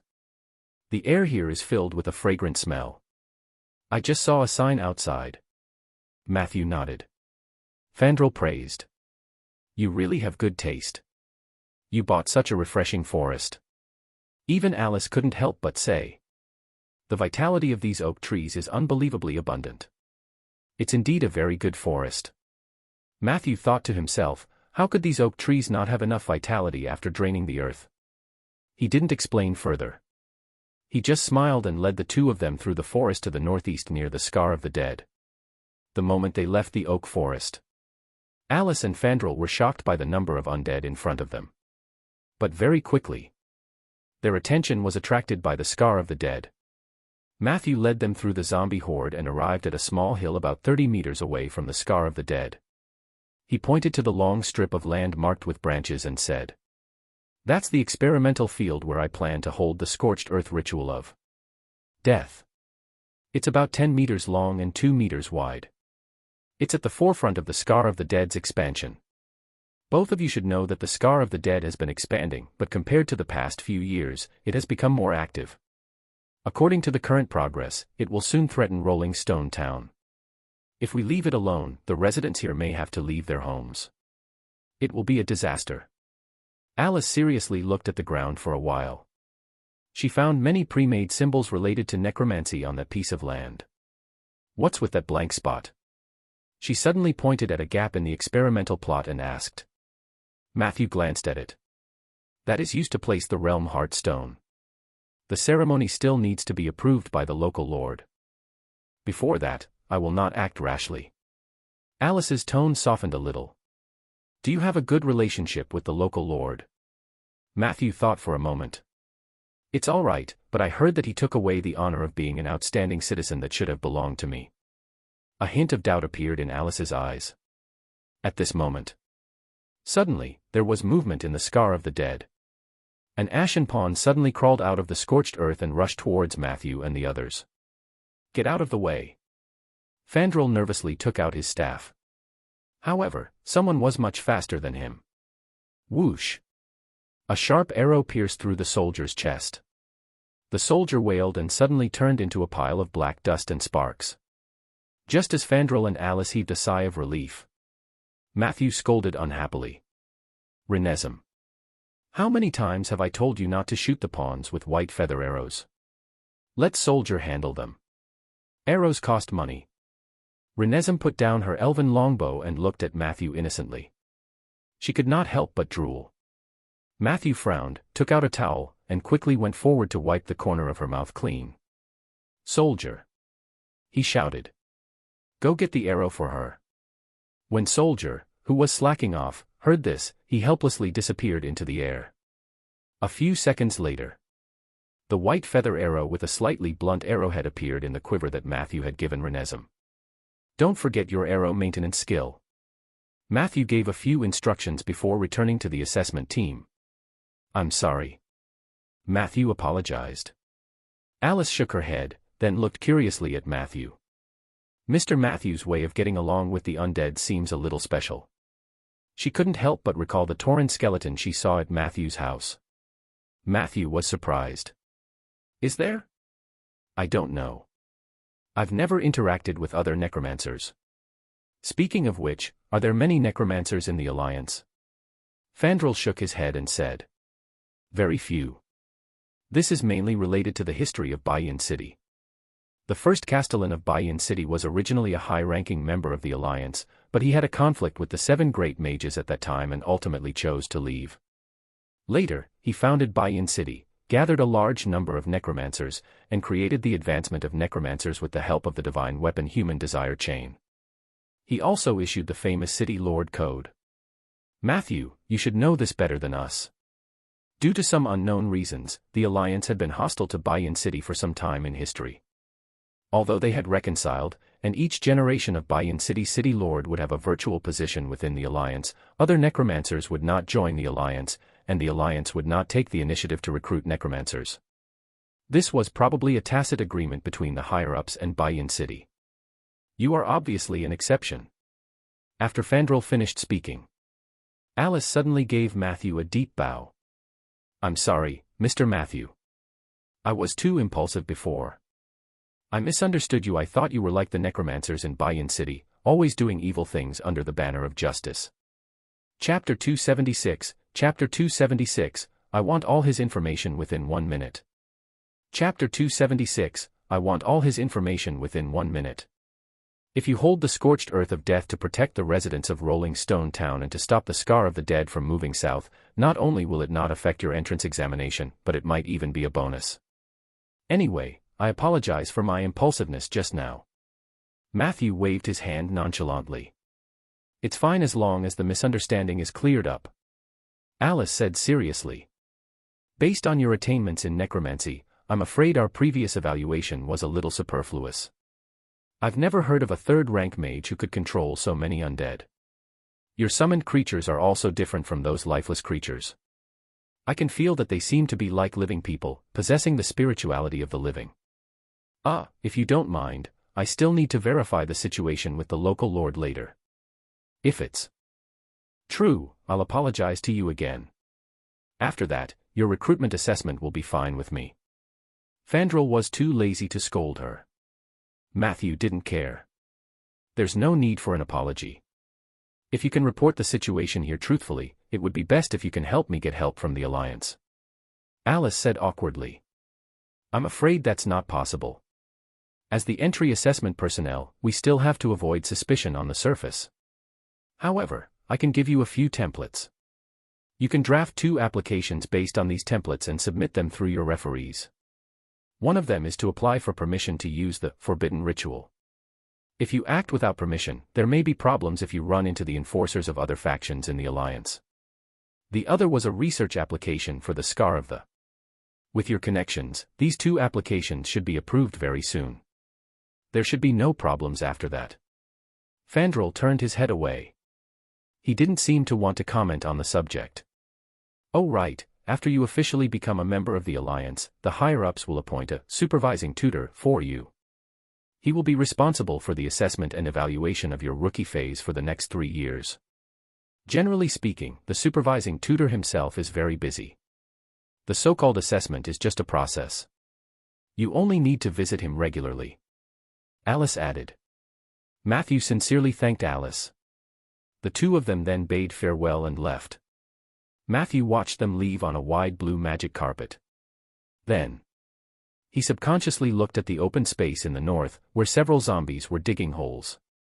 Looking at the large and small holes, Matthew's hands immediately itched. Since you're already here, plant a few more. A few minutes later, above the clouds, the magic carpet returned. Alice, I've told you many times, don't complicate things. Fandral's voice was clearly displeased. Can't you just do the job we're given? You promised me before. Alice said somewhat guiltily. I'm sorry. I planned to do as you said, but I couldn't go against my conscience when I encountered such a sensitive matter. You know, I used to hunt down evil mages in Mount Hesso, and at least half of them were necromancers. I really couldn't convince myself to turn a blind eye. I have to see what he's like when we're not around. Fandral looked at her discontentedly. The latter lowered her head and apologized, but she was still stubborn. Fandral lowered the carpet helplessly. Shut up. I'm not sure if the invisibility effect of this thing can fool Ronan's disciple.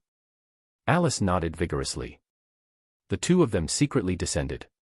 Very quickly, they saw Matthew's figure. He carried a bag of saplings and happily passed through the zombie crowd.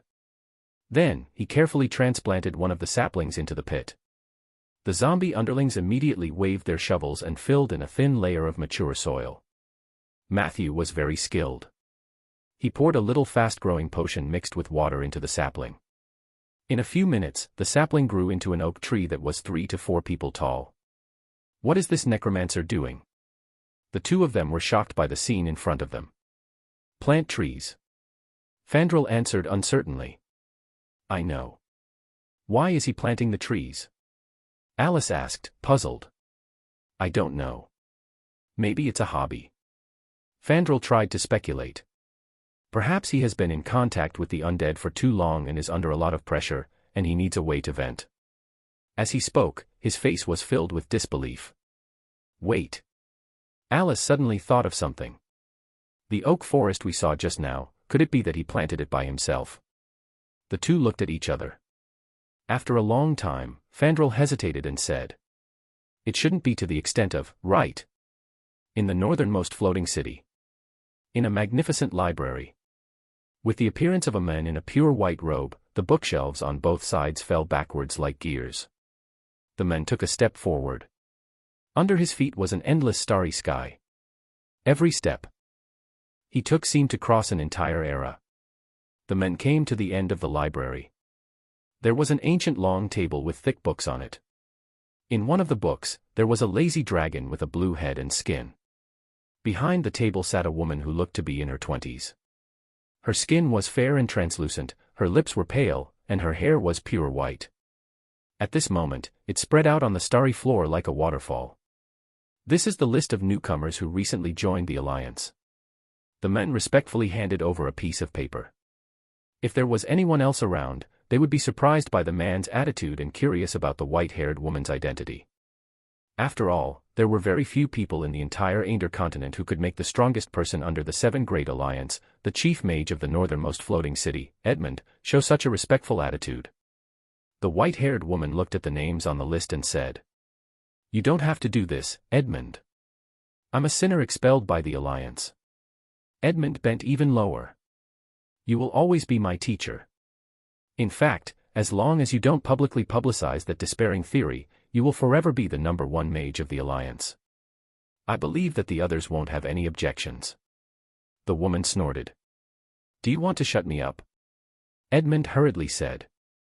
"I didn't mean it that way, teacher." The woman crumpled the paper into a ball. "Boring, isn't there any interesting newcomer in the Alliance?" Even if they couldn't be like Ronan back then, he should at least be at the level of Blinken, right? By the way, where did Blinken go?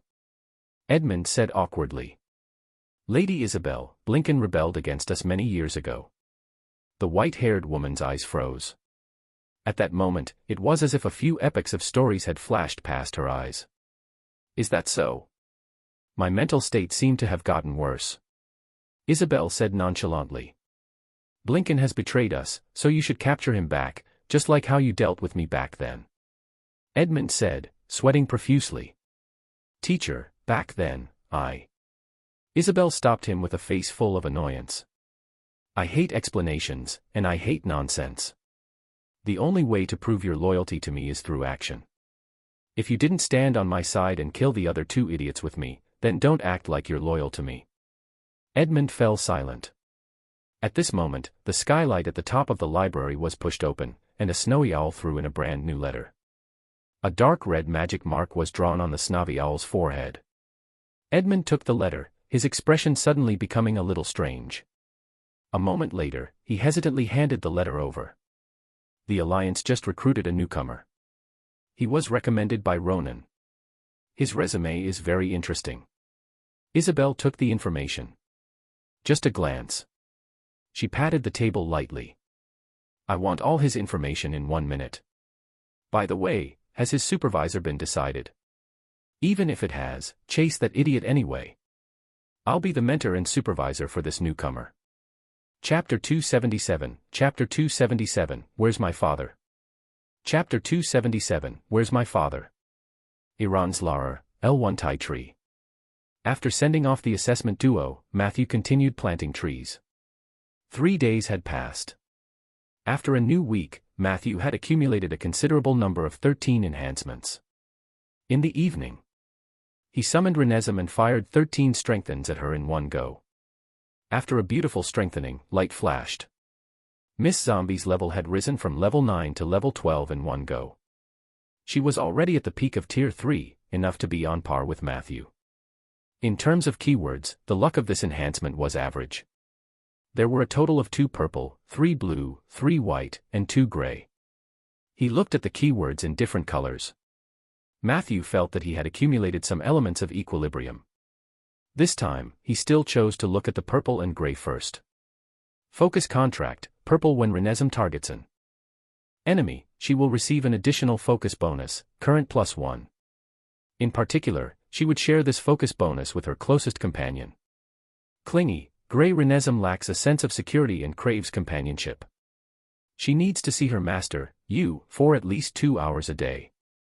Once she was unable to satisfy it, a layer of confusion would appear in her soul fire. When the level of confusion exceeds a certain threshold, her loyalty to you may decrease. The focus contract was a good thing. The most important attribute a mage could have was focus. It was crucial for spellcasting. In the previous battles, Matthew would rather use his wilderness form to kill his enemies than use spells because the wilderness form had very low requirements for concentration. Most of the time, he would be distracted by other things, and he would have to prepare for spells of a slightly higher level. This was the disadvantage of not being focused enough. He didn't have many advantages in this aspect, so he could only slowly accumulate them. With just this keyword, Matthew decided to keep Renesm by his side for a long time. Aside from her being a sharpshooter, it would not be a loss to use her as a charging station. As for the clingy spirit, Matthew felt that it was all right. At least he didn't need to raise her salary. It was natural for the undead to follow the Necromancer every day. Moreover, Matthew was now at Tier 3. Among the spells he had to learn, Mirror Image was also a very important spell. In the future, if he wanted to go on a long journey and could not bring Miss Zombie with him, he could just make a mirror image of himself at home. Compared to a real living person, the undead was still too easy to fool. Matthew looked at the second group of purple and gray.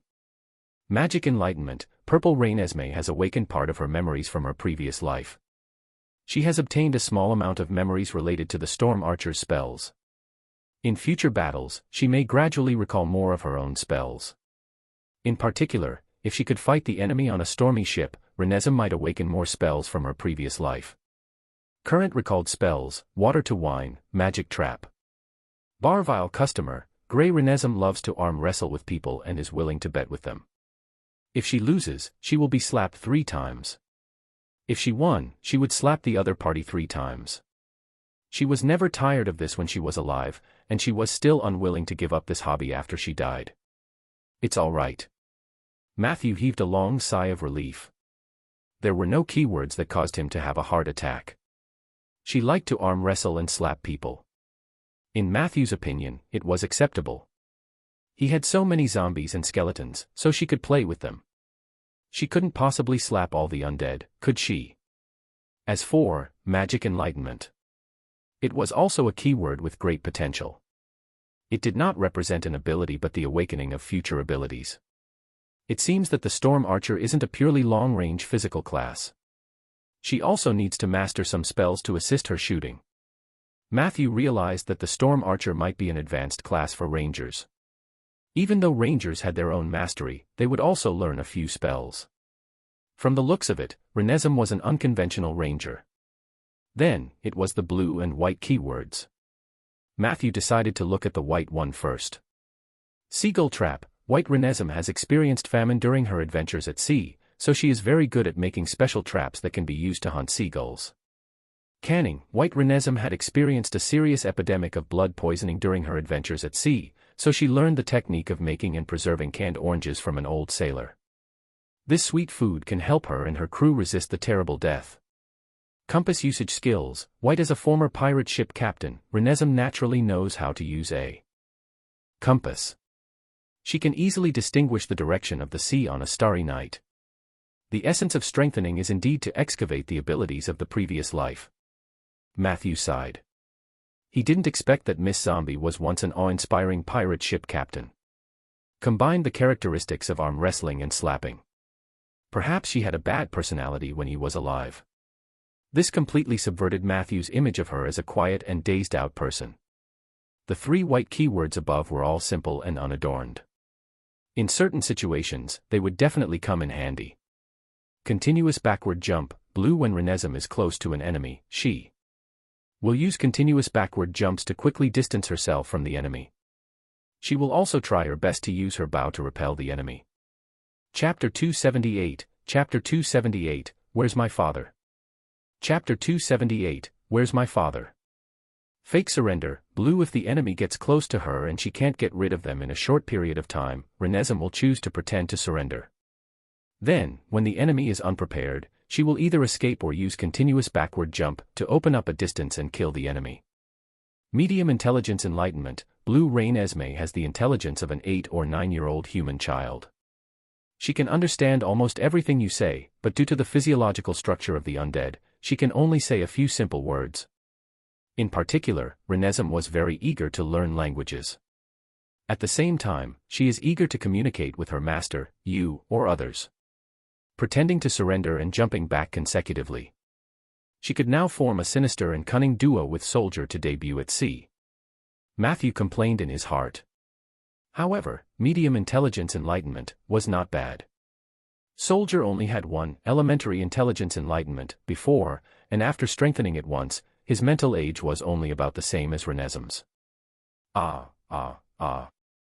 Renesm looked at Matthew with a silly smile. Matthew skillfully wiped away her saliva. Her strong desire came from the undead contract. Matthew knew that she wanted to speak, but it wasn't easy for a zombie to speak the common human language. So he tried to communicate with Renesm. Don't be anxious. Say it word by word. For example, me. He pointed at himself. I am your master. Yes, master. Call me master. Renesm opened her mouth wide. Matthew tried for a few minutes, but Miss Zombie still only knew how to say which gradually made him lose interest in teaching. Night gradually fell. An owl flapped its wings and flew over under the moonlight. Matthew, I've kept my promise and helped you hasten the birth. Matthew welcomed Ella's arrival. Miss Owl perched on his shoulder and looked curiously at the ing. Renesm. Matthew, what are you guys doing? Ella asked. I'm teaching her to speak the common human language. Matthew explained. He turned to look at Renesm and tried again. Call me master. Renesmee let out a few sounds, and suddenly, her throat rolled as she cried out, Mommy. Ella immediately revealed a shocked expression. Matthew was also shocked. He was about to explain to Ella that he didn't teach her this word. Who knew that Ella would actually say to Renesmee in a serious manner, then, who am I? Renesmee looked at her in confusion. Ella looked at Miss Zombie expectantly. What's the name of the person who's with Mommy? Renesmee was drooling and suddenly muttered, Uncle. Ella's mind was filled with question marks. At night, Matthew and Ella worked hard in the greenhouse for the whole night. In the end, Ella was exhausted. The oak seeds sprouted vigorously, and they would grow into suitable saplings in a very short time. With Ella's help, Matthew's imminent sapling shortage was finally resolved. As for oak seeds, he could still receive some scattered through the official channels of Rolling Stone Town. Although the quality was average, they could still be used. Under the effect of the temperance domain, Matthew's mentality became more peaceful. He was no longer in a hurry to pursue a temporary improvement. Instead, he chose to ensure that he planted a certain amount of trees every day, and at the same time, put more energy into the foundation to improve himself. The next morning, Matthew went to the Cauldron House again and submitted the 2 reports he had drafted to the Alliance through Tower Genie 177. According to 177, he was a BI-level big shot in the Alliance and had a special fast channel that could allow Matthew's ritual application to be approved faster. But in reality, Matthew didn't plan to wait for the Alliance's permission to carry out the Scorched Earth of Death ritual. His current identity was very ambiguous. He had 1 foot in the Alliance, but he hadn't fully joined. This gave him the greatest flexibility. As long as Rieger agreed. He didn't care when the Alliance would reply. Since work at the Oak Forest had temporarily settled down, and Matthew heard that Zeller was coming back from the Southern Trade Station, he read a book in the Crucible House for a while before heading straight to the Liege's residence for work. However, on the way to work, he met the huge albatross again, Sweetie. Sweetie shook her body clumsily and let go of the letter in her mouth. Matthew found a place to stand by the roadside and opened the letter to read. Lorraine's letter was also very long. He first explained his current whereabouts. After going out to sea on a whaling ship, Lorraine quickly went north with the help of the ocean current and soon arrived at Deep Blue Harbor. Deep Blue Harbor was a famous city on the East Coast, famous for its romance and freedom. In the first half of the letter, Lorraine mainly mentioned some miscellaneous events around Deep Blue Harbor. For example, Lion City in the north of Deep Blue Harbor had been preparing for war recently. It had already annexed 7 or 8 territories nearby through marriage, war, and conspiracy. Deep Blue Harbor seemed to have felt the chill from the north. The city lord and his 7 daughters were trying their best to think of a solution. On the surface of the sea, the battle between the Eastern Guardian and the evil dragon in the sea triggered a large-scale tsunami. Countless mysterious islands appeared and disappeared. The aftermath of this battle even affected the sky. Some people claim to have seen the Eastern Immortal Kingdom in the endless ocean. Chapter 279, Chapter 279, Where's My Dad? Chapter 279, Where's My Dad? Some said that it was the floating city of the ancient Naga. Some people even thought that it was a part of the ruins on the clouds, where several gods from the Age of Enlightenment had fallen. The Astrologer Society on the East Coast announced that the change in weather would cause the activity of the dragons to intensify. At present, there were indeed a few dragons on the continent of Aender. The cities on the East Coast had always been famous for their wealth, and many of the city lords had begun to make plans to deal with the dragon disaster. He didn't leave out any information that a bard could get his hands on. Matthew was pleasantly surprised. The information in his letter was probably more complete than in Rieger's Alliance Weekly. However, in the second half, when Lorraine's personal life was mentioned, the atmosphere suddenly changed. This was how Lorraine described his experience in Deep Blue Harbor. When I was young, I had an inexplicable relationship with this city. I could see the figures of those couples in every corner of the city. That was me and them when we were young. Yesterday, when I passed by the Fallen Leaves Promenade, I saw a young man and woman laughing and playing on the lawn. Their shadows were constantly stretched on the lawn. In a trance, I seemed to have returned to that ignorant and high-spirited era. I seemed to see their shadows chasing and playing with me on the lawn. But when I subconsciously walked over and reached out to touch the shadows, they laughed and pushed me away, saying that I was old and could not play with them. I could only watch them disappear in front of me. Of course, I knew that it was just my imagination. I also know that with my current charm, it's easy for me to find a young girl and have a sweet relationship with her. But I suddenly lost the motivation to do so. I suddenly didn't know why I had to return to the city. When I was at sea, I yearned to set foot on deep blue harbor. But now, it was a completely different state of mind. How should I describe this feeling? It was like a delicacy that one could remember with incomparable memories. It originally only existed in one's perfect memories, but when one traveled thousands of mountains and rivers and overcame all difficulties to come before it, you will find that it doesn't seem to be that delicious. Deep Blue Harbor was still the same Deep Blue Harbor. There were young and beautiful girls everywhere. However, Deep Blue Harbor did not seem to be the same as before. Perhaps it was because those girls who were willing to accompany the young me in doing ridiculous things were no longer around. This feeling troubled me so much that I had to write to you. If you can understand this feeling, please write back to me as soon as possible. Currently, I have found a proper job in Deep Blue Harbor and will not be leaving in the short term. If you consider coming to Deep Blue Harbor to play, I welcome you at any time. Thank you. Yours, Lorraine.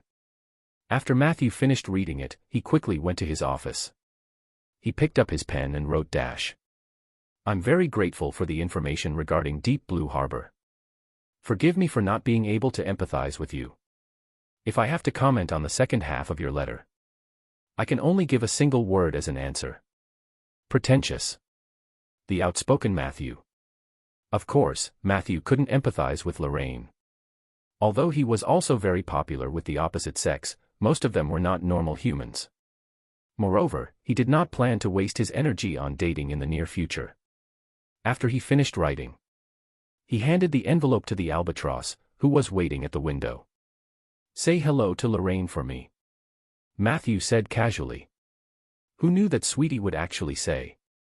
I forgot to take that ceramic bottle from you last time.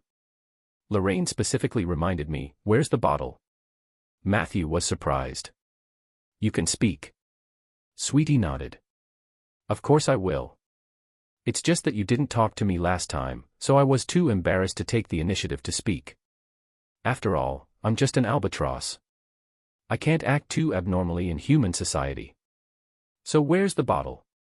Seeing that he had failed to change the topic, Matthew could only give the ceramic bottle that was used to contain the plague domain to Sweetie. The albatross did not dawdle and directly took off. Matthew sighed. After a while, Rieger, who was wearing pajamas, walked over excitedly. Matthew, you have no idea what I just saw. He was holding a thick copy of Alliance Weekly in his hand. Matthew said lazily. Good morning, my lord. What is it that makes you so surprised? Rieger said mysteriously. Do you know Deep Blue Harbor? It's a beautiful and rich city on the east coast. I saw on the news that due to the pressure of the war in the Lion City in the north, the city lord of Deep Blue Port will publicly choose a son-in-law. Do you know how many daughters he has? Matthew replied calmly. 7. Rieger was stunned. How did you know? Matthew smiled. Is there any other news? Rieger looked at him suspiciously and looked down at the contents of the newspaper. Due to the fierce battle between the evil dragon in the sea and the Eastern Guardian, a tsunami appeared in some areas of the east coast. Someone saw a city in the clouds above the endless ocean, and many people guessed. Before he could finish, Matthew added. People are guessing that the city might be the Eastern Immortal Kingdom, the Naga Floating City, or the Heavenly Ruins on the Clouds. Rieger stared at him and said. Did you peek at my newspaper? That's not right. This was just sent over. Chapter 280, Where's my father? Chapter 280, Where's my father? Matthew smiled smugly. You should be happy that your magic consultant has his own information channel, my lord. At the same time, he wondered if Lorraine was looking for a proper job as an editor of Alliance Weekly. Rieger thought about it carefully and agreed. So he excitedly asked Matthew. Then do you think there are any men of the right age in our territory who have the chance to hook up with the daughter of the city lord of Deep Blue Port? Matthew looked at him strangely. Rolling Stone Town is thousands of miles away from the East Coast. Why are you considering this? As if our people have a chance to meet the Princess of Deep Blue Port. Rieger was about to say something when Zeller walked in, looking travel-worn, and interrupted their conversation. Has the haunting been resolved? Rieger took the coffee from Madame Wesley and took a sip. Zeller nodded. Yes, the source of the haunting is a group of high-level ghosts, but they don't seem to be very aggressive. I played hide-and-seek with them for a few days and finally made a deal with them. They have left the southern trade station now and should be hiding in the Undercity. They shouldn't disturb us for the time being. Rieger asked curiously. Why have the things in the Undercity been running out recently? Is the Underdark so terrifying that even ghosts can't live in it? Zeller shrugged. Matthew handed over his plan for the scorched earth of death. After reading it carefully, Zeller's eyes lit up. I think this plan is feasible, but the actual effect still depends on the situation of the experimental plot. What do you think? Rieger thought for a moment. I've asked a few old men over the past few days. They don't think it's a good idea, but they all think it's worth a try. Since you've agreed, let's give it a try. But Matthew, you must remember to be careful. This is Rolling Stone Town. I don't want anything to appear on this land that will affect my people's survival and happiness. Matthew nodded heavily. The three of them chatted for a while. Zeller suddenly asked, "How's your transformation going?" Matthew helplessly pointed at the 3 sheep on the ground. It didn't go well. I seem to lack talent in the field of transformation. It's strange. After these days of hard work, I can clearly sense what kind of existence a goat is, but I still can't turn a living thing into a goat. As he spoke, he ran back to his office and pulled out a little pig. Matthew used malicious shape-shifting on the piglet. Bang. The piglet was covered in white wool, and its 4 limbs already looked like a goat, but its ears, nose, and tail still looked like a piglet. Matthew spread his hands. See, that's it, always missing a little bit. Zeller observed for a while and asked curiously. I don't think there's anything wrong with your transfiguration. Wait, I know what the problem is. He clapped his hands and asked Matthew. When you cast the spell, did you not have any malice towards the target? Matthew was stunned. Do I still need malice? Zeller said. Of course.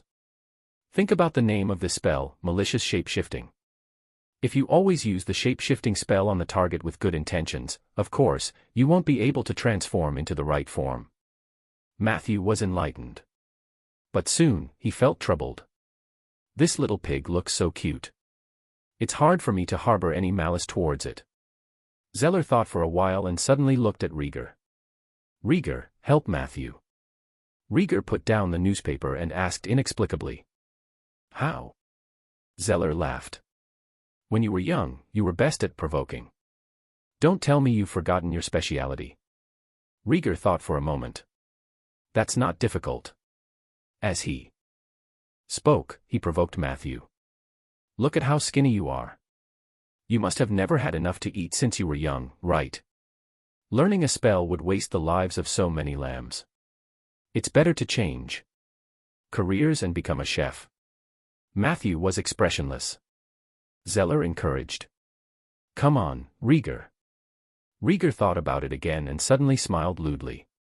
Your mother said I was great in bed last night. Matthew looked angry. However, this anger quickly calmed down. Because his mother was not in this world. Zeller encouraged again.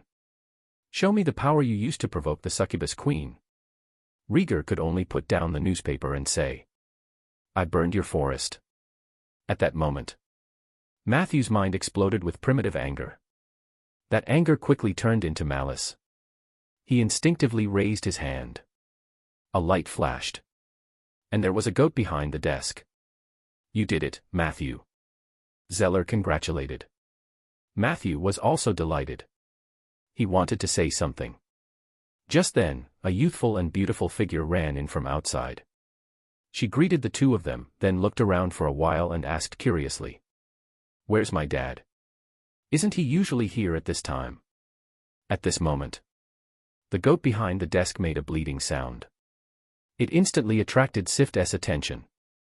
Chapter 281, Chapter 281, This goat is a little too noisy. Chapter 281, This goat is a little too noisy.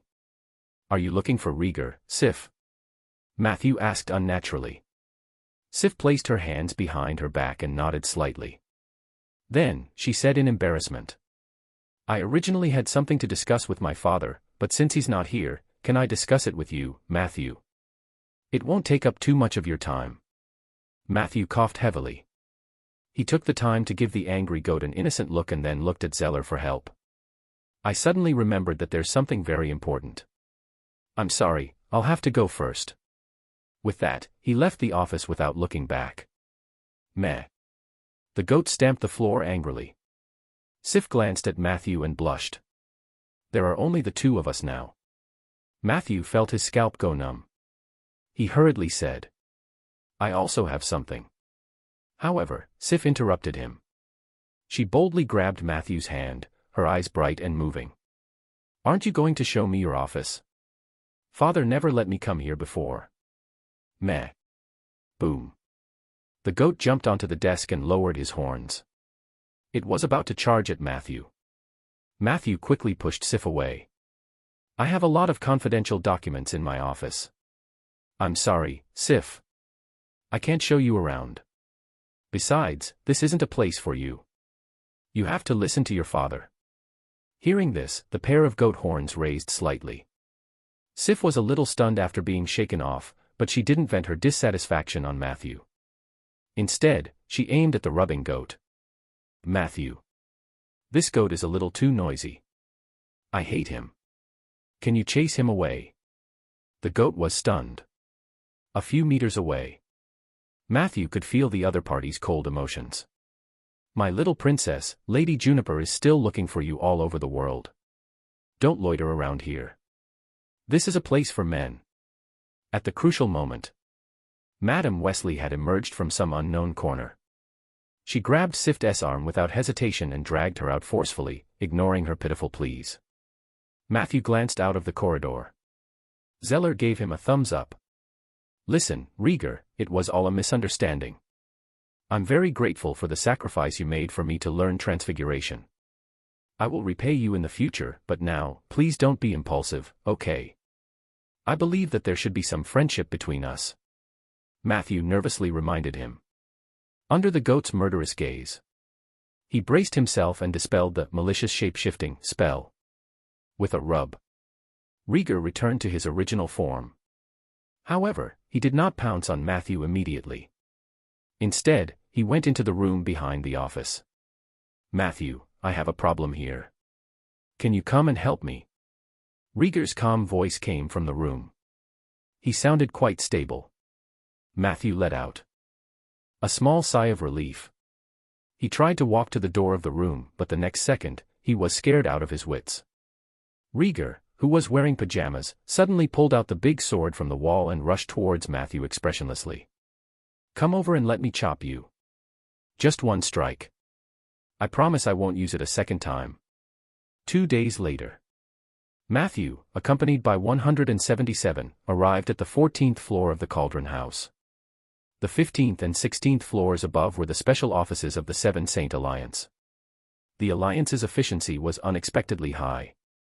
Matthew had received permission to apply for the Scorched Earth of Death ritual yesterday, and his application for employment had been approved a day earlier. He was here to register today. In front of us is the registration counter for newcomers. Generally speaking, Alliance members will only use this place twice in their lives. Once is to register when joining, and the other is to cancel after death. 177 introduced enthusiastically. Of course, if you plan to betray the Alliance and then join again, you will come here a few more times. Matthew smiled. Are you nervous? 177 asked with care. Matthew nodded slightly. A little. 177 said heroically. Actually, you don't have to be nervous at all. After all, I'm the big boss of Alliance BL. With me here, not many people dare to make things difficult for you. Come on, let's go meet that dwarf whose asshole is brighter than his eyes. As they spoke, he led Matthew to the registration counter. At this time, there was no one in front of the counter. Only a mechanical dwarf dressed in a suit and wearing thick glasses was busy alone. Matthew glanced at the table behind the counter. There were screws, iron sheets, and magic crystals that could emit light and generate electricity on the floor. "Hey, old man. It's time to do your job." 177 punched the counter. Matthew was surprised to see that the counter had only collapsed a little, not completely. What kind of high-strength material is this? Matthew couldn't help but feel curious. The mechanical dwarf behind the counter raised his glasses and sneered. "So it's you, you rude male dog." 177 was furious. "Who are you calling rude?" The dwarf said gently, "The thing who responds is rude." 177 threw a punch at the dwarf furiously, but the dwarf did not dodge at all. He only pushed his glasses up.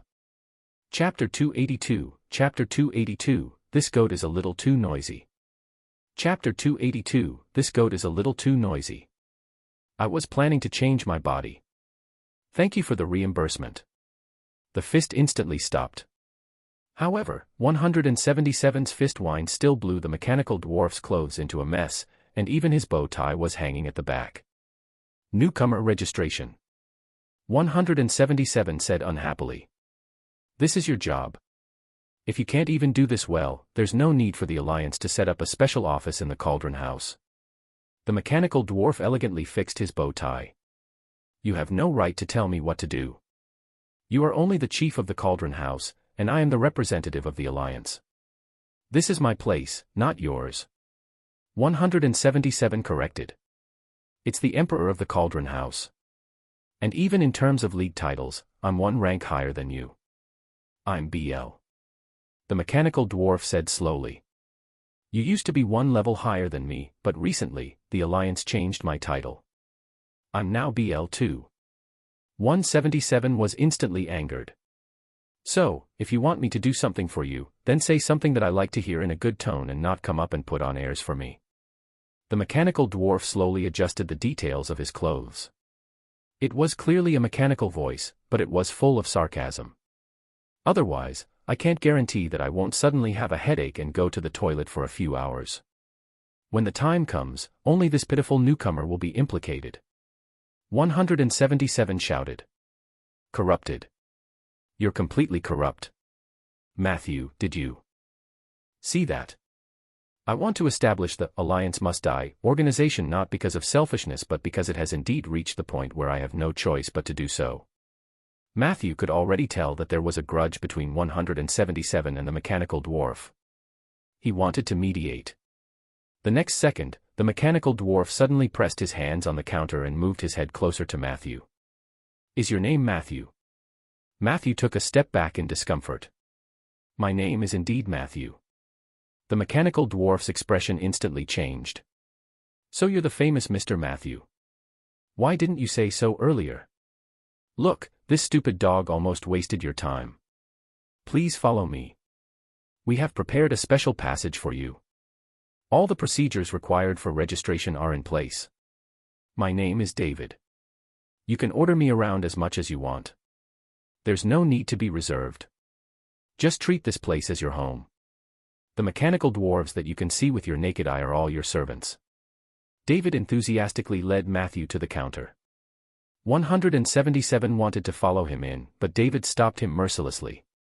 "Sorry, the special passage does not allow non-staff members or Alliance members below B2 to enter." 177 stared at him. "I've never heard of such a rule." David adjusted his glasses. "I just added it." 177 rolled his eyes and suddenly pointed at Matthew. "He's not a staff member either. Why can he enter?" David bowed politely to Matthew. "Because he's Al. In the history of the Alliance, there are only a few L members." Hearing this, 177 was completely stunned. "I'm sorry to make a fool of myself. Mr. 177 and I have an unhappy past, so it's inevitable that we bump heads when we meet." Along the way, David apologized politely. Matthew waved his hand. "It's fine. I'm just curious about what happened between the two of you." David said calmly. "He tore my wife apart. Matthew was full of question marks. 177 is an extremely loveless guy. I'm afraid he hates me because I often show off my love in front of him. Then, one day, my wife left the Alliance's territory to work for me. She didn't return after a long time. When I found her, she was already a pile of spare parts. All of this happened within the confines of the Cauldron House. I was in so much pain. However, 177 insisted that he didn't do it. He didn't know who killed my wife. I couldn't believe his words at all.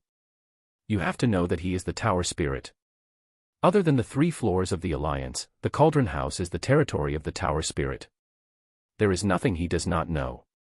His excuse after the incident was perfunctory.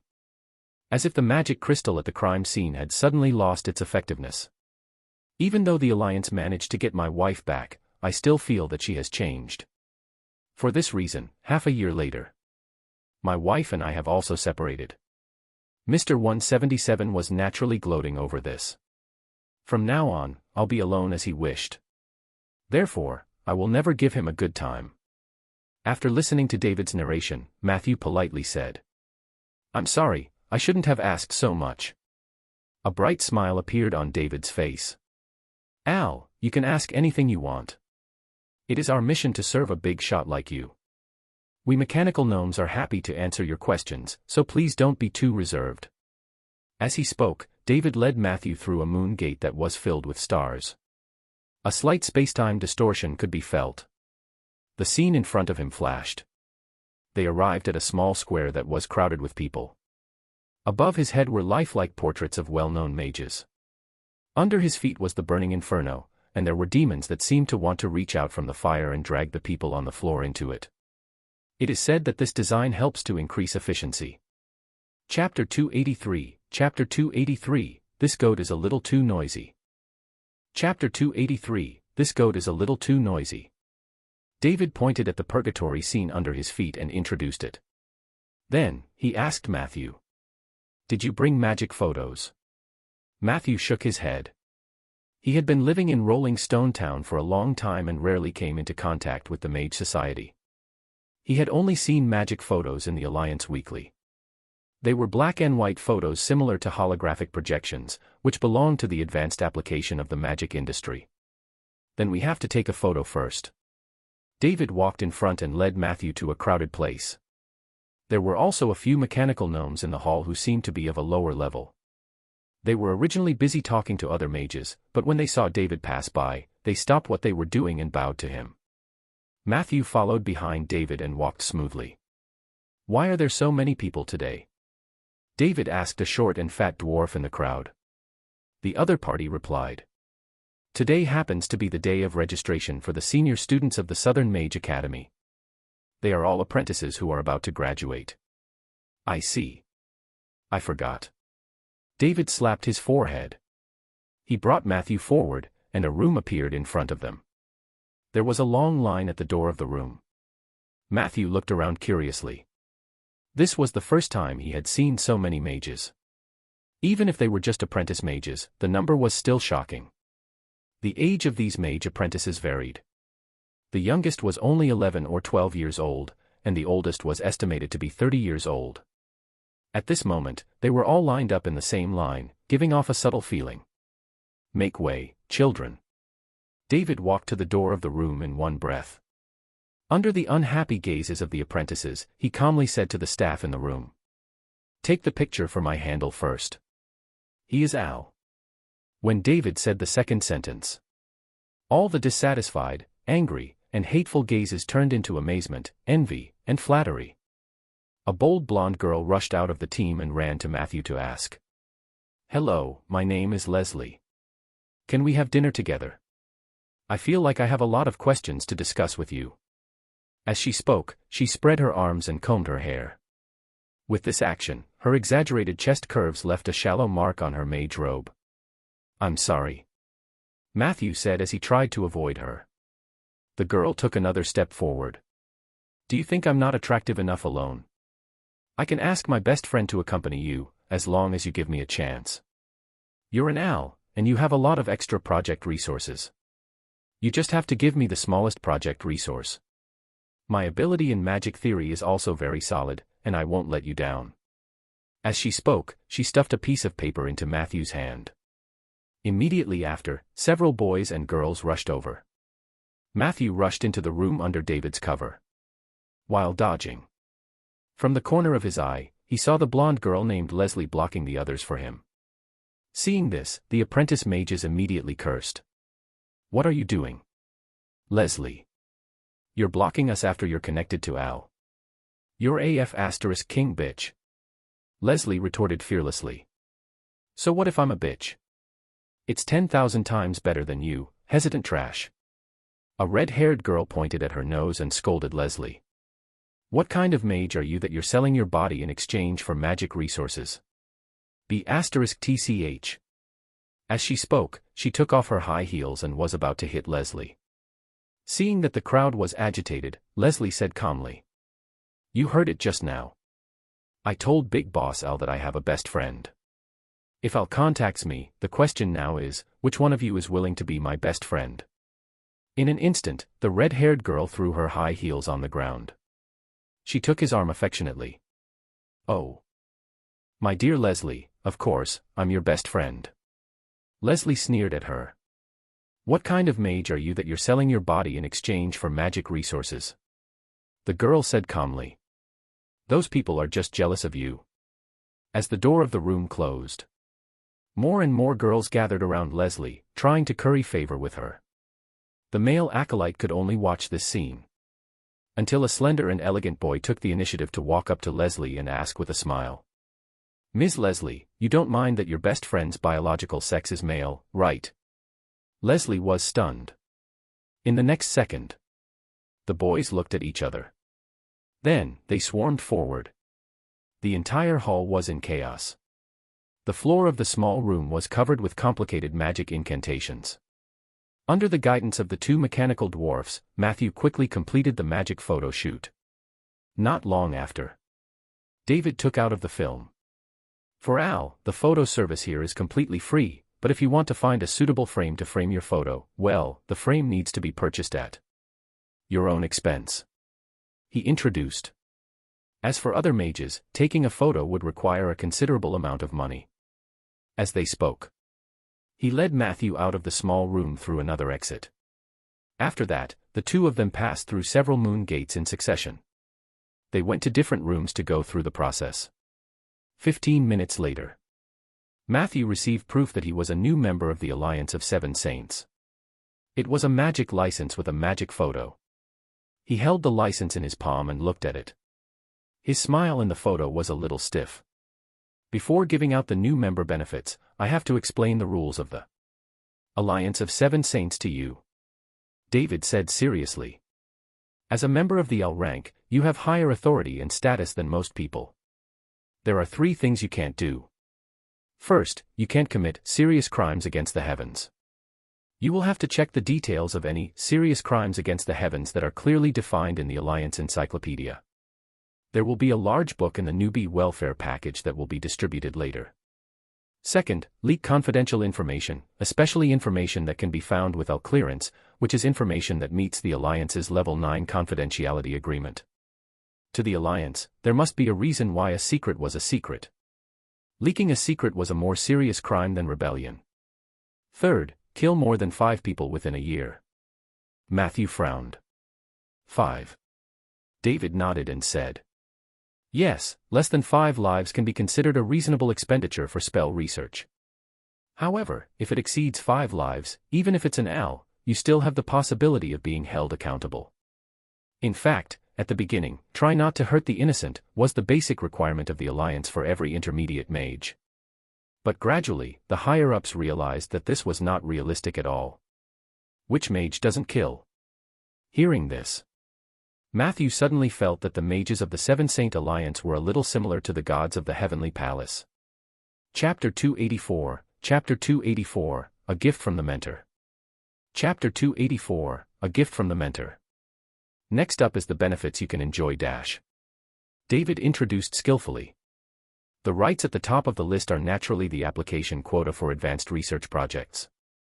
Every winter, you can submit your research projects for the next year to the Alliance and apply for funding for related with your current situation. You can apply for at least 1L, 3B2S or 4BIS, and even more C or D level projects every year. Once these projects are approved, you will receive substantial funding and resources. You saw it just now, those enthusiastic apprentices. This was the most coveted aspect of AL. The apprentices who were pre-employed were usually DI or D2, and they could only apply for topics on the level of how to change the glow color of the fireball or how to strengthen the effect of the shaving technique. Forget about the lack of funding. Even if they produced results, no one would care about them, and there was no way for them to accumulate knowledge points. Therefore, you can use this to your heart's content and squeeze out whatever value you want from those acolytes. Don't feel bad for them. Everyone does it. Oh, right. I forgot to tell you that knowledge points are a very important resource in the Alliance. They are more precious than gold. It could only be obtained by getting them from others or doing research.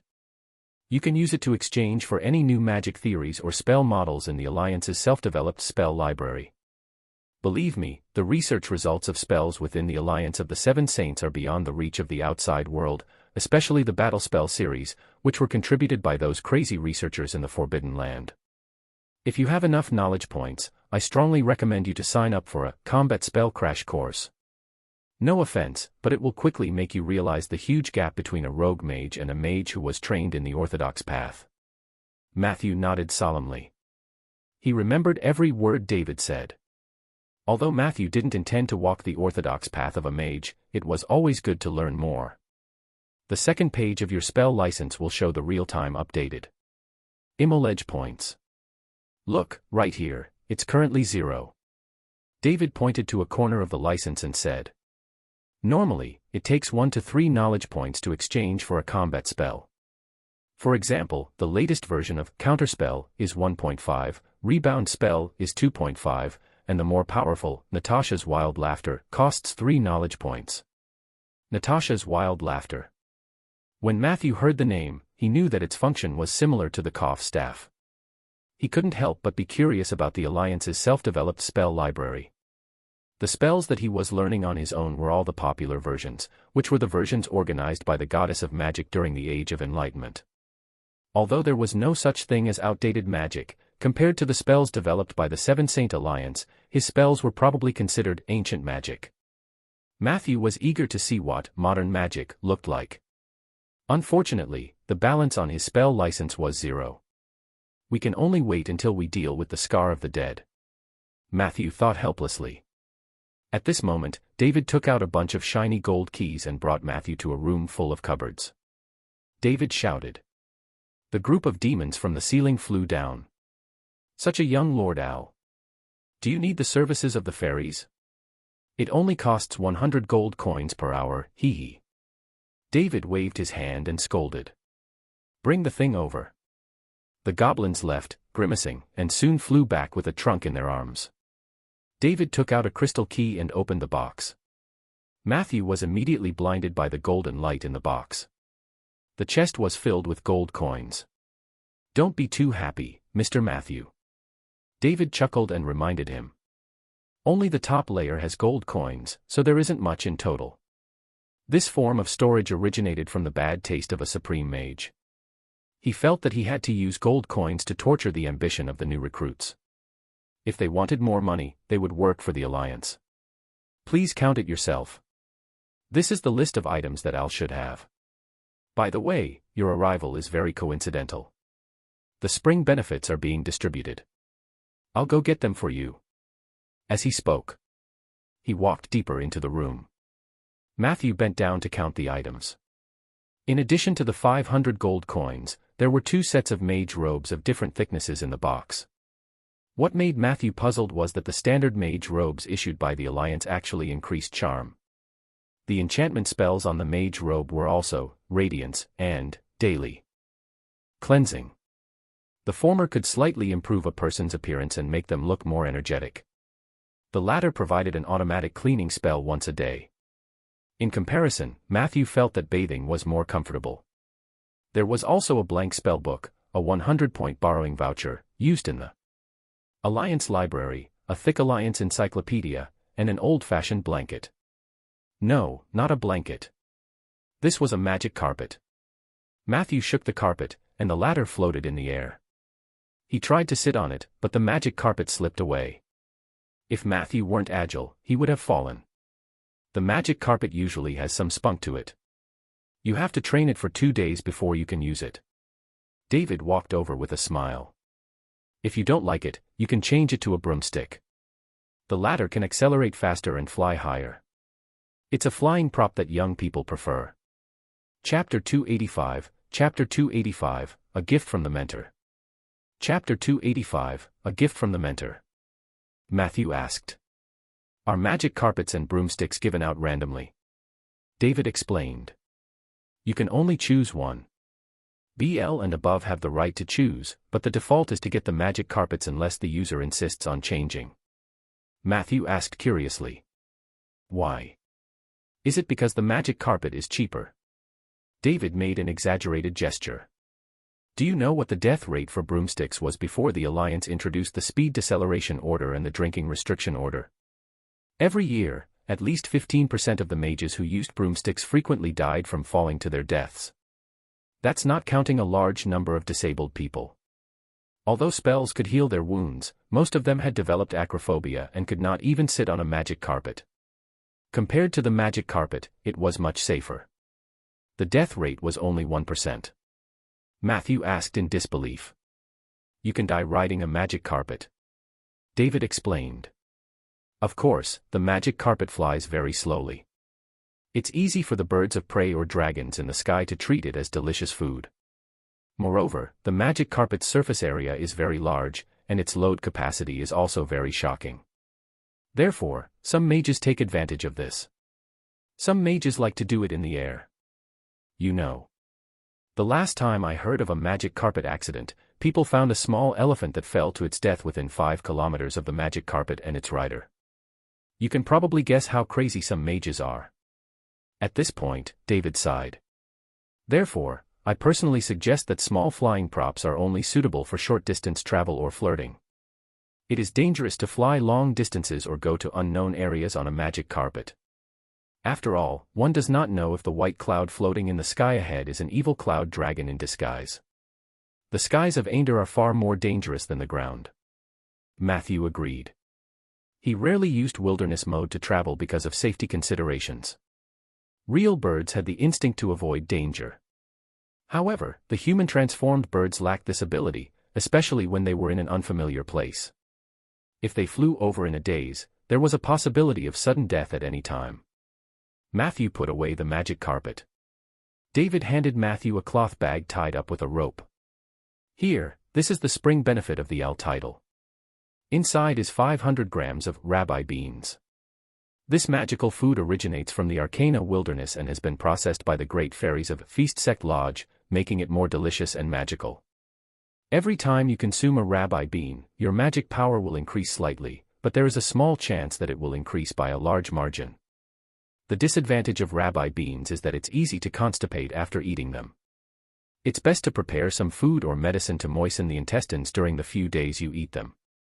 After saying that, David then told Matthew in detail how to use the Alliance Encyclopedia, how to buy cheaper magical tools or materials in the Crucible House, and some unspoken rules within the Alliance.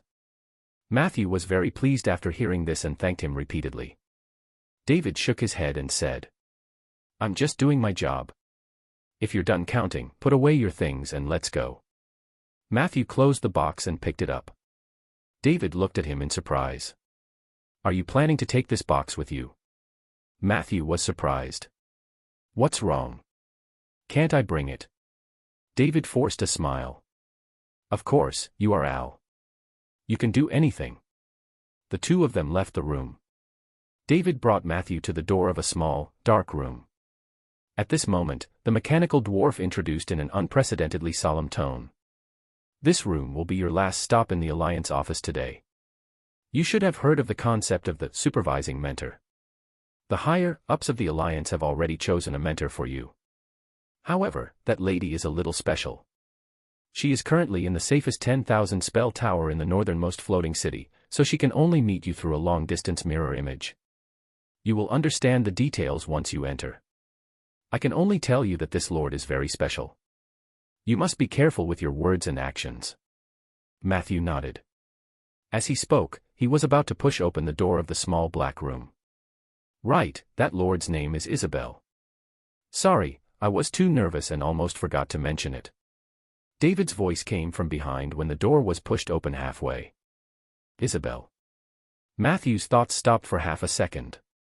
Suddenly, he quivered and recalled the origin of this name. However, at this moment, a huge force pulled Matthew in. A very calm voice came from the front. How many people of the dragon worship sect have you killed? Bang. The door of the small black room closed automatically. A silent chill assaulted him, and Matthew couldn't help but shiver. The light in the room disappeared in an instant. Matthew felt as if he was standing on a surface of water. There was a shimmering lake beneath his feet, and there was endless darkness above his head. Only a full moon hung coldly in the sky. It shone down, and all its light fell on a beautiful woman with white hair. The woman's hair was fluffy and long, spreading out in all directions like hanging dandelions, completely covering the surface of the lake. She was wearing a thin robe. Her eyes were indifferent, and her facial features were three-dimensional and cold. On her slender and fair neck, there was a silver-gray necklace. The pendant of the necklace went deep into her chest, and one could vaguely see that it was an orange-yellow gem.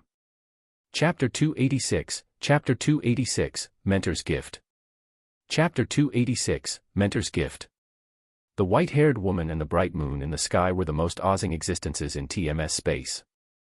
Even though the light of the moon seemed to be white and hot against the endless darkness, it was not even a 10,000th of the charm that the white-haired woman exuded.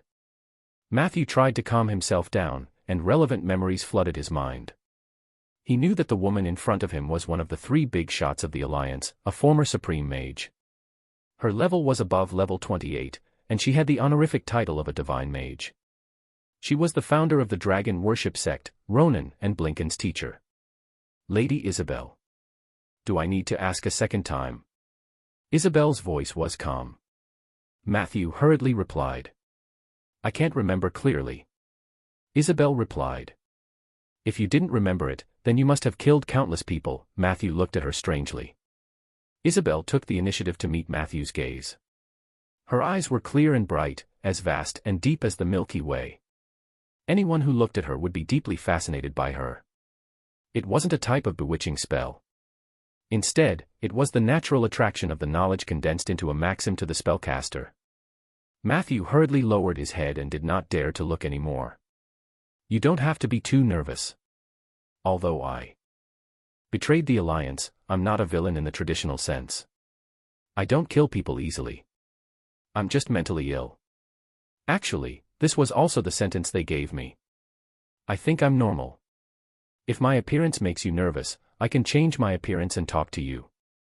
Matthew immediately looked up and said. There's no need. However, before he could finish his sentence, the scene in front of him had already changed. The woman sitting alone on the lake suddenly put on a pair of black glasses and changed into a teacher's professional attire. Her hair was much shorter. What surprised Matthew even more was that the lower half of her body was actually a skirt and black silk. Please forgive me for randomly grabbing a little of your memories and hobbies. Although this dress isn't that comfortable to wear, it looks quite good. Isabel asked seriously. Can you relax a little with my current appearance? Matthew's embarrassment exploded. He knew that only his own mind could imagine this outfit. However, this feeling of death still made his heart beat faster. No, there's no need. It looked quite good just now. He gritted his teeth. Isabel's tone remained calm. You sure have some interesting tastes. Matthew was speechless. Fortunately, this eccentric mentor changed back in time. Matthew let out a long sigh. Let's get straight to the point. The reason why I mentioned the dragon worship sect first is because I want to tell you that I don't care about what happened between you and Blinken at all. In fact, I don't care, even if the entire dragon worship sect dies. The interesting thing about this matter was that the dragon worship sect also knew that I didn't care about them. Only the people in the Alliance thought that I cared about the life and death of the dragon worship sect. I have no interest in mentioning this to them. Didn't they like to assume? Let them. Isabel said casually. Matthew couldn't tell if this was true or not, so he could only nod. Do you know why I was locked up by them? Isabel asked. Matthew shook his head. The reminder to be cautious was still ringing in his ears. Before he fully understood the temper of this big shot, Matthew tried not to say anything. Isabel continued. Because I saw something they couldn't. This world is already dead. We are just zombies walking in a decaying world. It's just that the illusion of magic made us think that we are still alive. In fact, everyone had already become walking corpses. Humans, elves, any race, the mages, the 7 saints, and even the heavenly palace, all of them are dead. However, someone deceived our eyes. Don't you think this is a tragedy? Matthew pondered for half a minute after listening. Then he answered honestly. Sorry, I don't understand. Isabel seemed to be shocked by Matthew's answer. She was silent for half a minute before she cursed. Trash. Matthew could only lower his head and take the scolding. Forget it. I can't blame you for this. You're too weak now. Isabel said in disdain. Matthew apologized repeatedly. No need to apologize. Before entering this small dark room, you were too weak because of your background. But now that you're here, if you continue to be so weak, then it's my problem. Isabel said straightforwardly. Your main research field is undying. Matthew nodded obediently like a little chick. Give up on it. There's no future. Isabel said. Learn the domain of evocation or prophecy from me. I guarantee that you will be able to become a legend. You can learn both, but whether you can become a dual-domain legend will depend on your own talent. You'd better not reject me.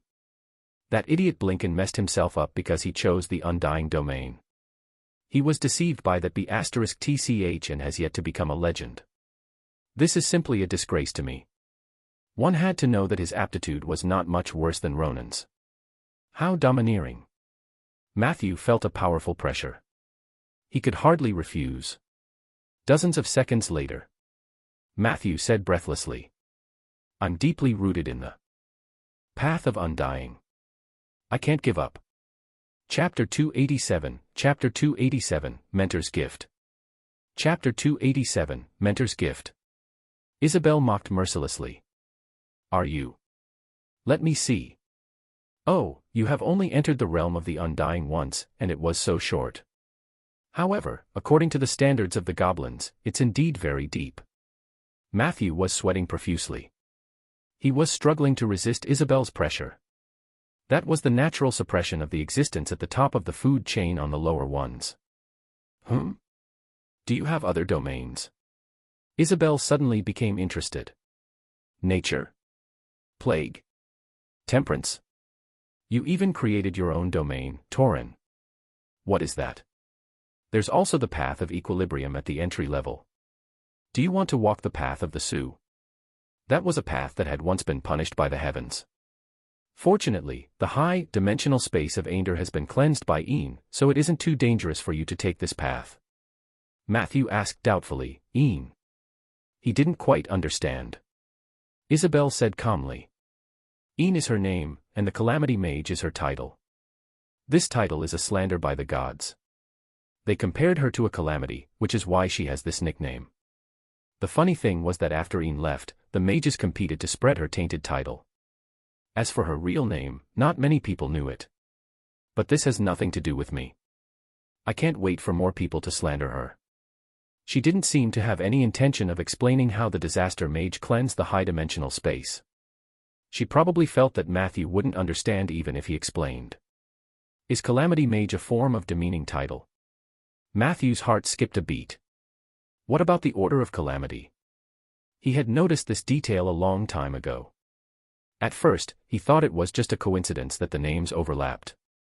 Now, it seemed that this was very likely an effort to tarnish the Calamity Mage's reputation. After all, the Order of Calamity had done evil everywhere. Over time, people might subconsciously hate the term Calamity, and even the Calamity Mage. This wasn't an exaggeration, but something that was very likely to happen. Once the information was processed by someone with ulterior motives in the transmission chain, the propaganda would spread.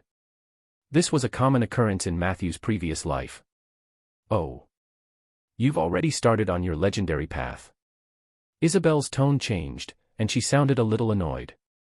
Damn it, I thought I could nurture a little guy who completely suits my taste from the beginning. I didn't expect it to be another stinky man who was rebellious before he even started his tutelage. I'm very unhappy now. Her tone was cold and light, as if she was saying that tonight's dinner was not delicious. Matthew's forehead was dripping with sweat, and he couldn't even speak. Wait for me. I'll go vent my anger. Isabel suddenly rolled up her sleeves and walked to the left. Matthew vaguely saw her open a door, and a white-robed mage immediately went up to her. He seemed to want to stop Isabel, but Isabel waved her hand, and the white-robed mage could not help but stick to the wall beside her. This scene lasted for 15 minutes. Isabel returned, covered in blood. The ends of her hair seemed to have been fished out of a pool of blood. They were dragged on the floor, brushing blood as they walked, leaving a fan-shaped mark on the starlight ground. I feel much better. As expected, killing helps with the recovery of mental illness. Don't be nervous, Edmund. I've kept my promise to you and didn't use any spells. As she spoke, she grabbed at the air, and the white-robed mage was thrown out like a cotton doll. After finishing all of this, Isabel said to Matthew as if nothing had happened. The terrifying king from the 7th level of the abyss. I've sent his heart to you as a greeting gift. Matthew was shocked. Did you kill an abyssal demon king? And without any spells? Isabel said matter-of-factly. When a holy mage advances, they can enhance themselves with 3 holy spells. The first divine spell I gave myself was the legendary warrior's power. This spell gave me the same level of melee combat as a level 28 legendary warrior. Don't tell me you think mages can't win a melee fight. As she spoke, a huge teleportation array appeared in front of Matthew. A foul stench assaulted his face. Bang. Bang. Bang. A demon's heart that was as tall as 3 people and flowed with blood and magic appeared in front of Matthew. At the same time, he could also feel the heat coming from the spell license on his chest. Matthew opened it. He saw that the knowledge points column had become 10,000 points. This is also part of the greeting gift. Isabel sucked her index finger lazily. By the way, do you have a girlfriend?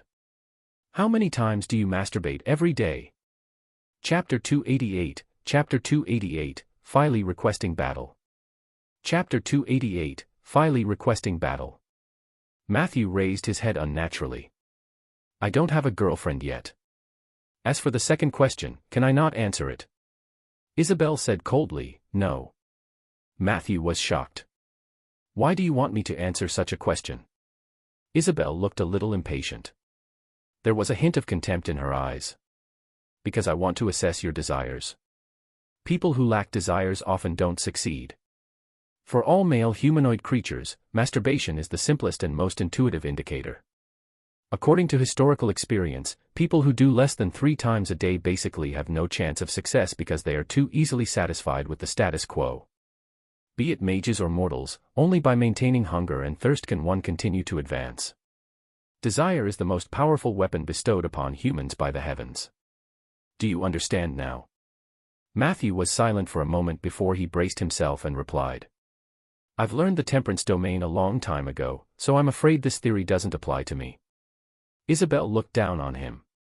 Even peacocks know how to attract the opposite sex by showing off their butts, but you're always hiding. Unfortunately, your rating in my heart has dropped by another level. Matthew was speechless. Isabel quickly said. Based on the domain you've mastered, I'll give you 3 suggestions. Whether you accept them or not depends on yourself. First, if it was not for the sake of better ejaculation in the future, then abstinence was meaningless. Second, stay away from the nature domain. This does not mean that you should stay away from it completely, but that you should be careful not to be assimilated by it. Nature is one of the most terrifying domains. It seemed gentle, but in fact, it hid murderous intentions. Many gods related to nature in history did not have a good end. Third, the path of the Sioux was destined to be rugged. It was not impossible if one was determined to walk on it, but before entering the legendary stage, one had to explore at least 6 domains to the point of entry. Remember, a situation where only two forces are in a stalemate is not called equilibrium. The true equilibrium must be between all things and above all things. Matthew was stunned. He savored every word Isabel said. However, this mentor's pace was too fast. Before Matthew could come back to his senses, she urged him anxiously. Bring me your detailed plan to deal with the scar of the dead. I'll help you take a look. Matthew quickly handed over a more detailed plan of action. Isabel reached out a small hand and waved in the air. The information passed through time and space and arrived in her palm. A few seconds later. She frowned. Just this. Boring, not as good as Mordenkainen's scalpel. Forget it. With your current level, it's already a miracle that you can think of this method. How about this? Go buy a memory crystal and record the entire process of the ritual. I'm going to sleep now. You can go. As she spoke, she stood up and looked at the bed beside her. As she walked, she looked back at Matthew. Why aren't you leaving? Do. You want to watch me sleep? Matthew looked at the hill-sized heart in the room helplessly. How am I supposed to take this thing with me? Before Matthew could ask, all images of Isabel disappeared, and a white-robed mage walked out of the portal on the other side of the small black room. Let me help you, child. The white-robed mage pointed with his index finger, and the huge demon's heart rapidly shrank to the size of a tennis ball. The cross-section of the heart stopped bleeding. The white-robed mage took out a large piece of candy from his pocket and pasted it on the heart, wrapping it up. Here, it's very convenient to store it this way. The white-robed mage introduced himself with a smile. My name is Edmund. You should have heard of my name. Hint, Edmund has used a 100-fold shrinking spell on the demon lord's heart. Edmund had used molded amber to seal the spirituality and mana of the demon lord's heart. You have obtained an extremely precious abyssal sacred artifact, Demon's Heart. Matthew's heart was pounding. Although he was a countryside mage, he knew that this heart was priceless.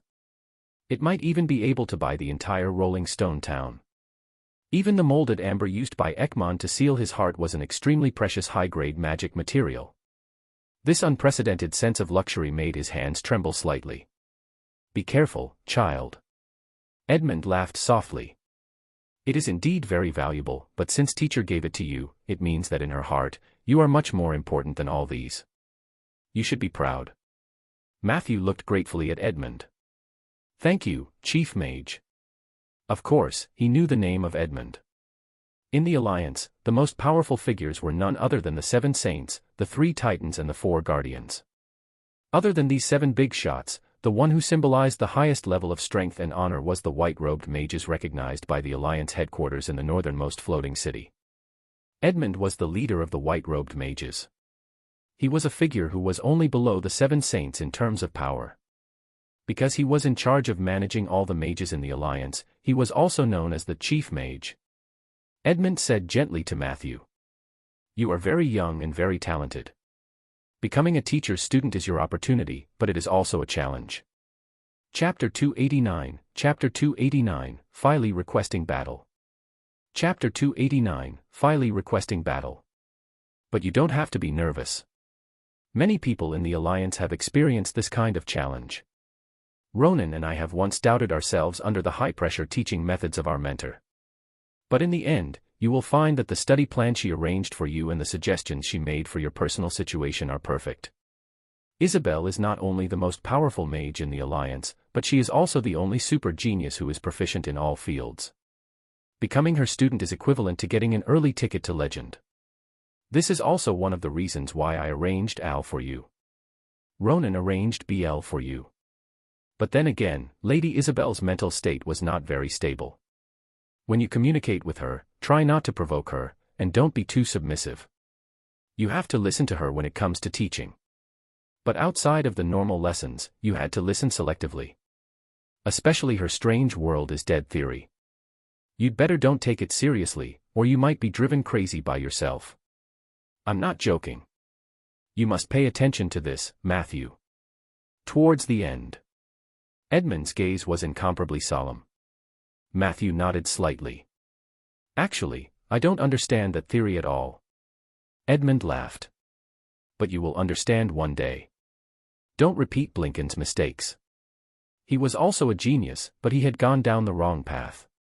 Matthew asked curiously. Is Blinken's rebellion related to teacher Isabel?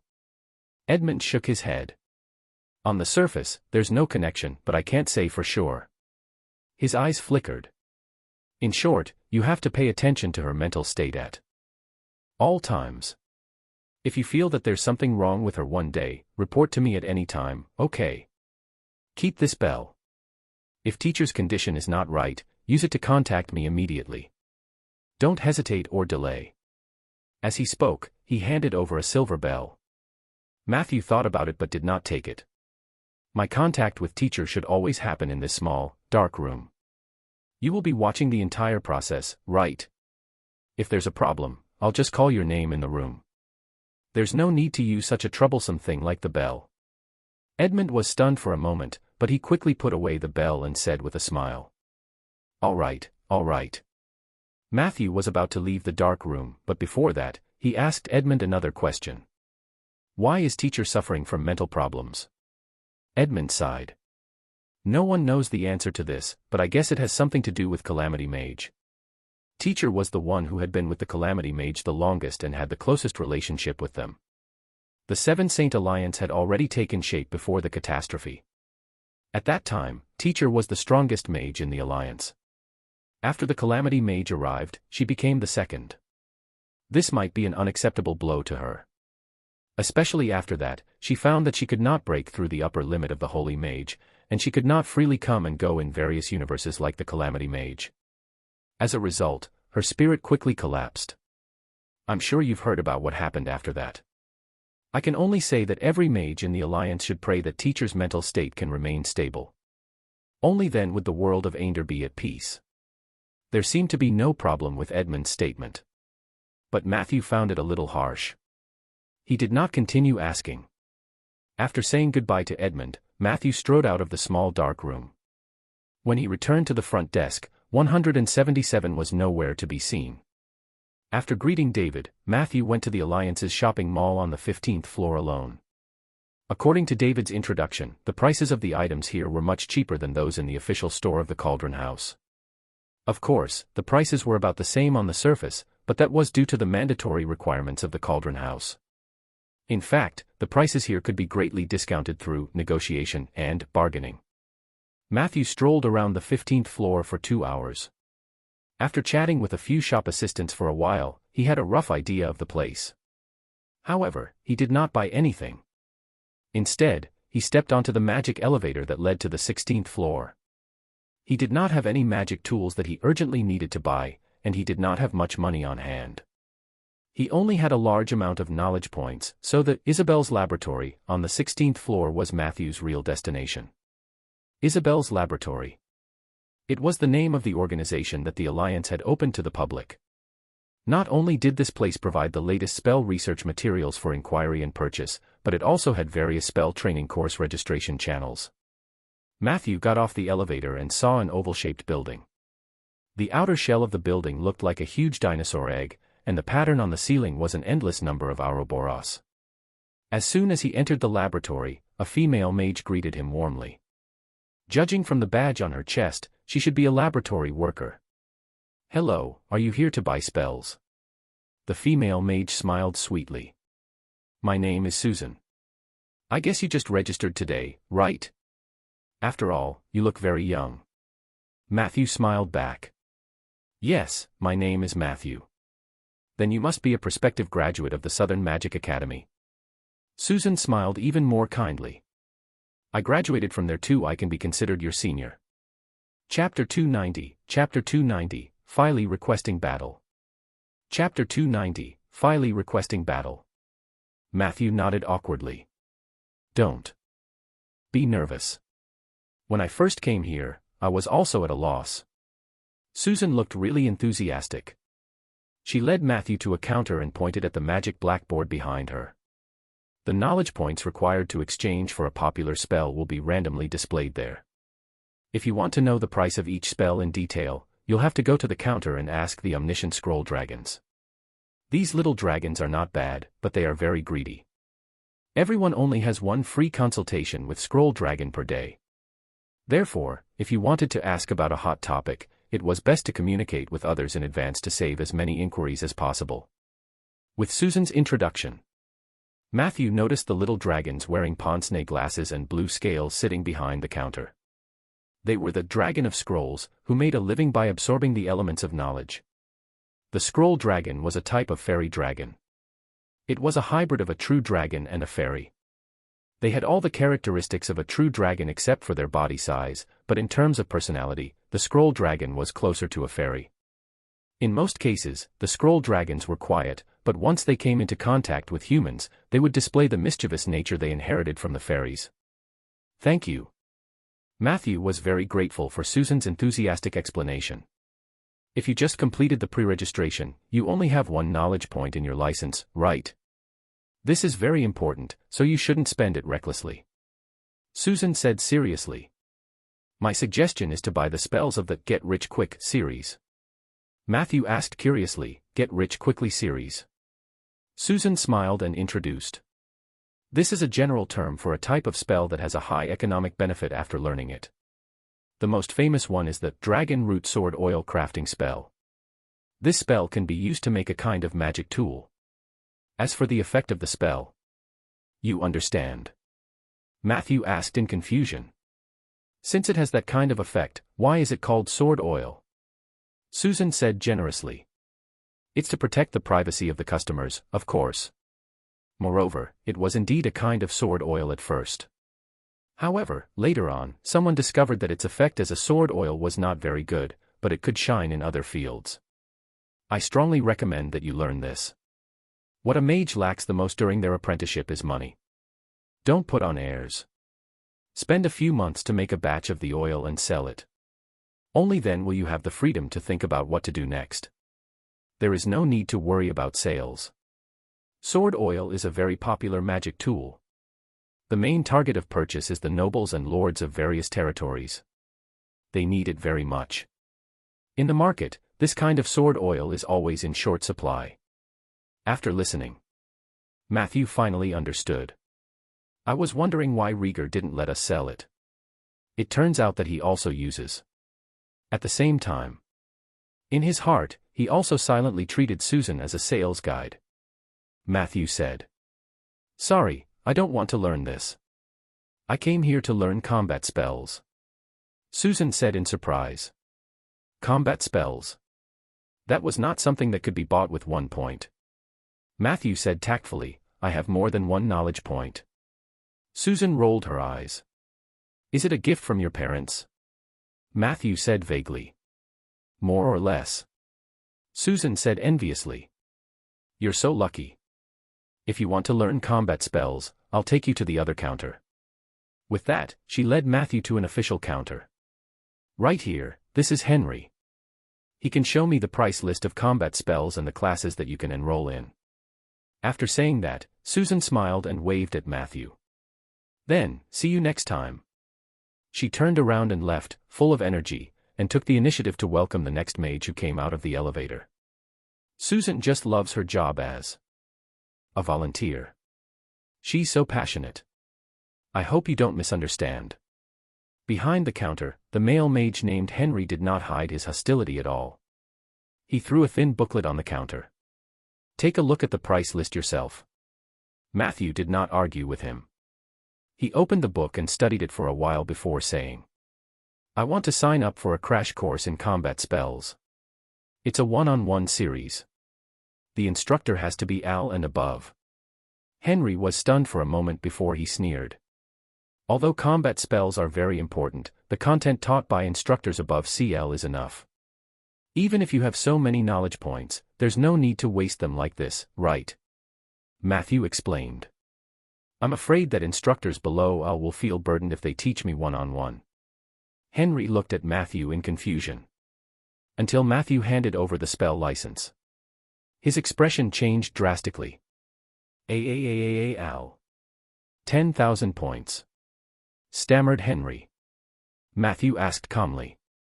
Can you help me register? I'm in a hurry. Yes. Of course. Henry suddenly woke up from a dream. He quickly went through the procedures and returned the license to Matthew. Done. Just wait for the instructor to contact you. Matthew looked down and saw that 12 points had been deducted, which was equivalent to 12 CL-level research projects. It was indeed not cheap. He was about to leave. Henry suddenly stammered, "Excuse me, can you shake my hand? This is the first time I've met a living owl." Chapter 291, Chapter 291, Filey requesting battle. Chapter 291, Filey requesting battle. Matthew said readily. Of course you can. He reached out his hand and clenched it gently. Henry's palm was cold and sweaty. Matthew wiped it on the counter without batting an eyelid. Then, he left silently. Only Henry was left standing at the counter, his face flushed. After a while, Susan, who had finished her work, walked over and looked at Henry strangely. "What's with your expression?" Henry said excitedly. "I saw a very young Lord Owl. He has 10,000 points in his license." Susan was shocked and immediately said in annoyance, "Why didn't you call me?" "Sigh, it's all my fault. I just went to greet another junior and missed him. By the way, what does that owl look like?" Henry gulped. "It's the person you just brought over." Susan's eyes widened. "Didn't he say that he just registered today?" "He just registered, and he was already an owl." Her face was filled with disbelief. Henry did not answer her. He raised his right hand unnaturally. Susan noticed this.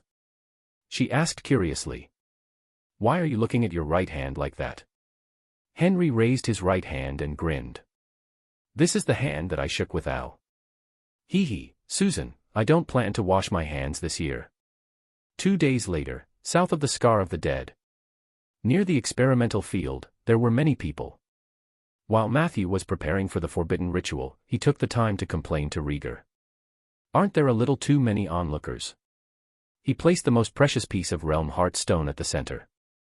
Rieger turned around and looked at the 20 knights and more than a dozen garrison members.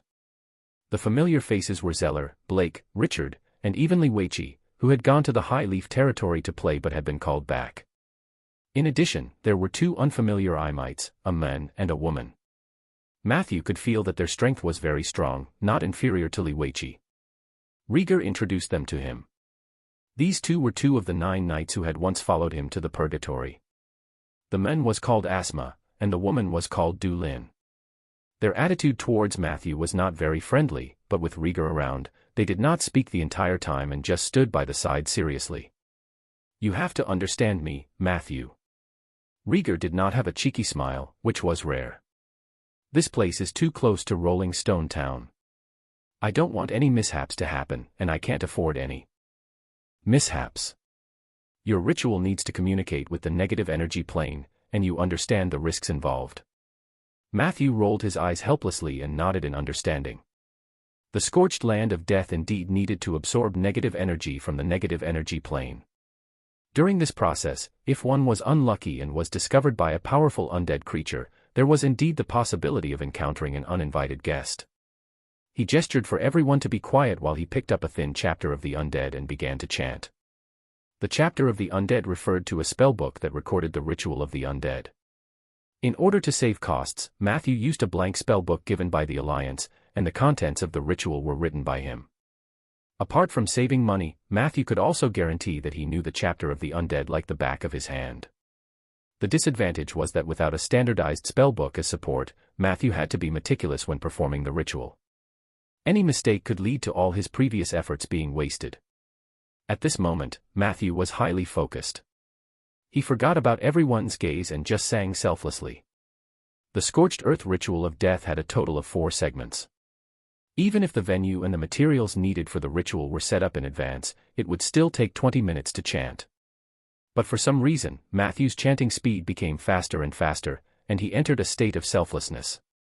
A few seconds later, his soul seemed to have left his body. An unprecedented experience grew in his heart. At that moment, Matthew seemed to have merged into the sparkling realm heart stone during the ritual, and then he stepped into the negative energy plane. Over there, he saw a similar scene. The gray sky, endless pits, endless earth, and the miserable full moon hanging above the earth. Matthew had just taken a few steps. A tall figure suddenly appeared in front of them. It was a dark warrior.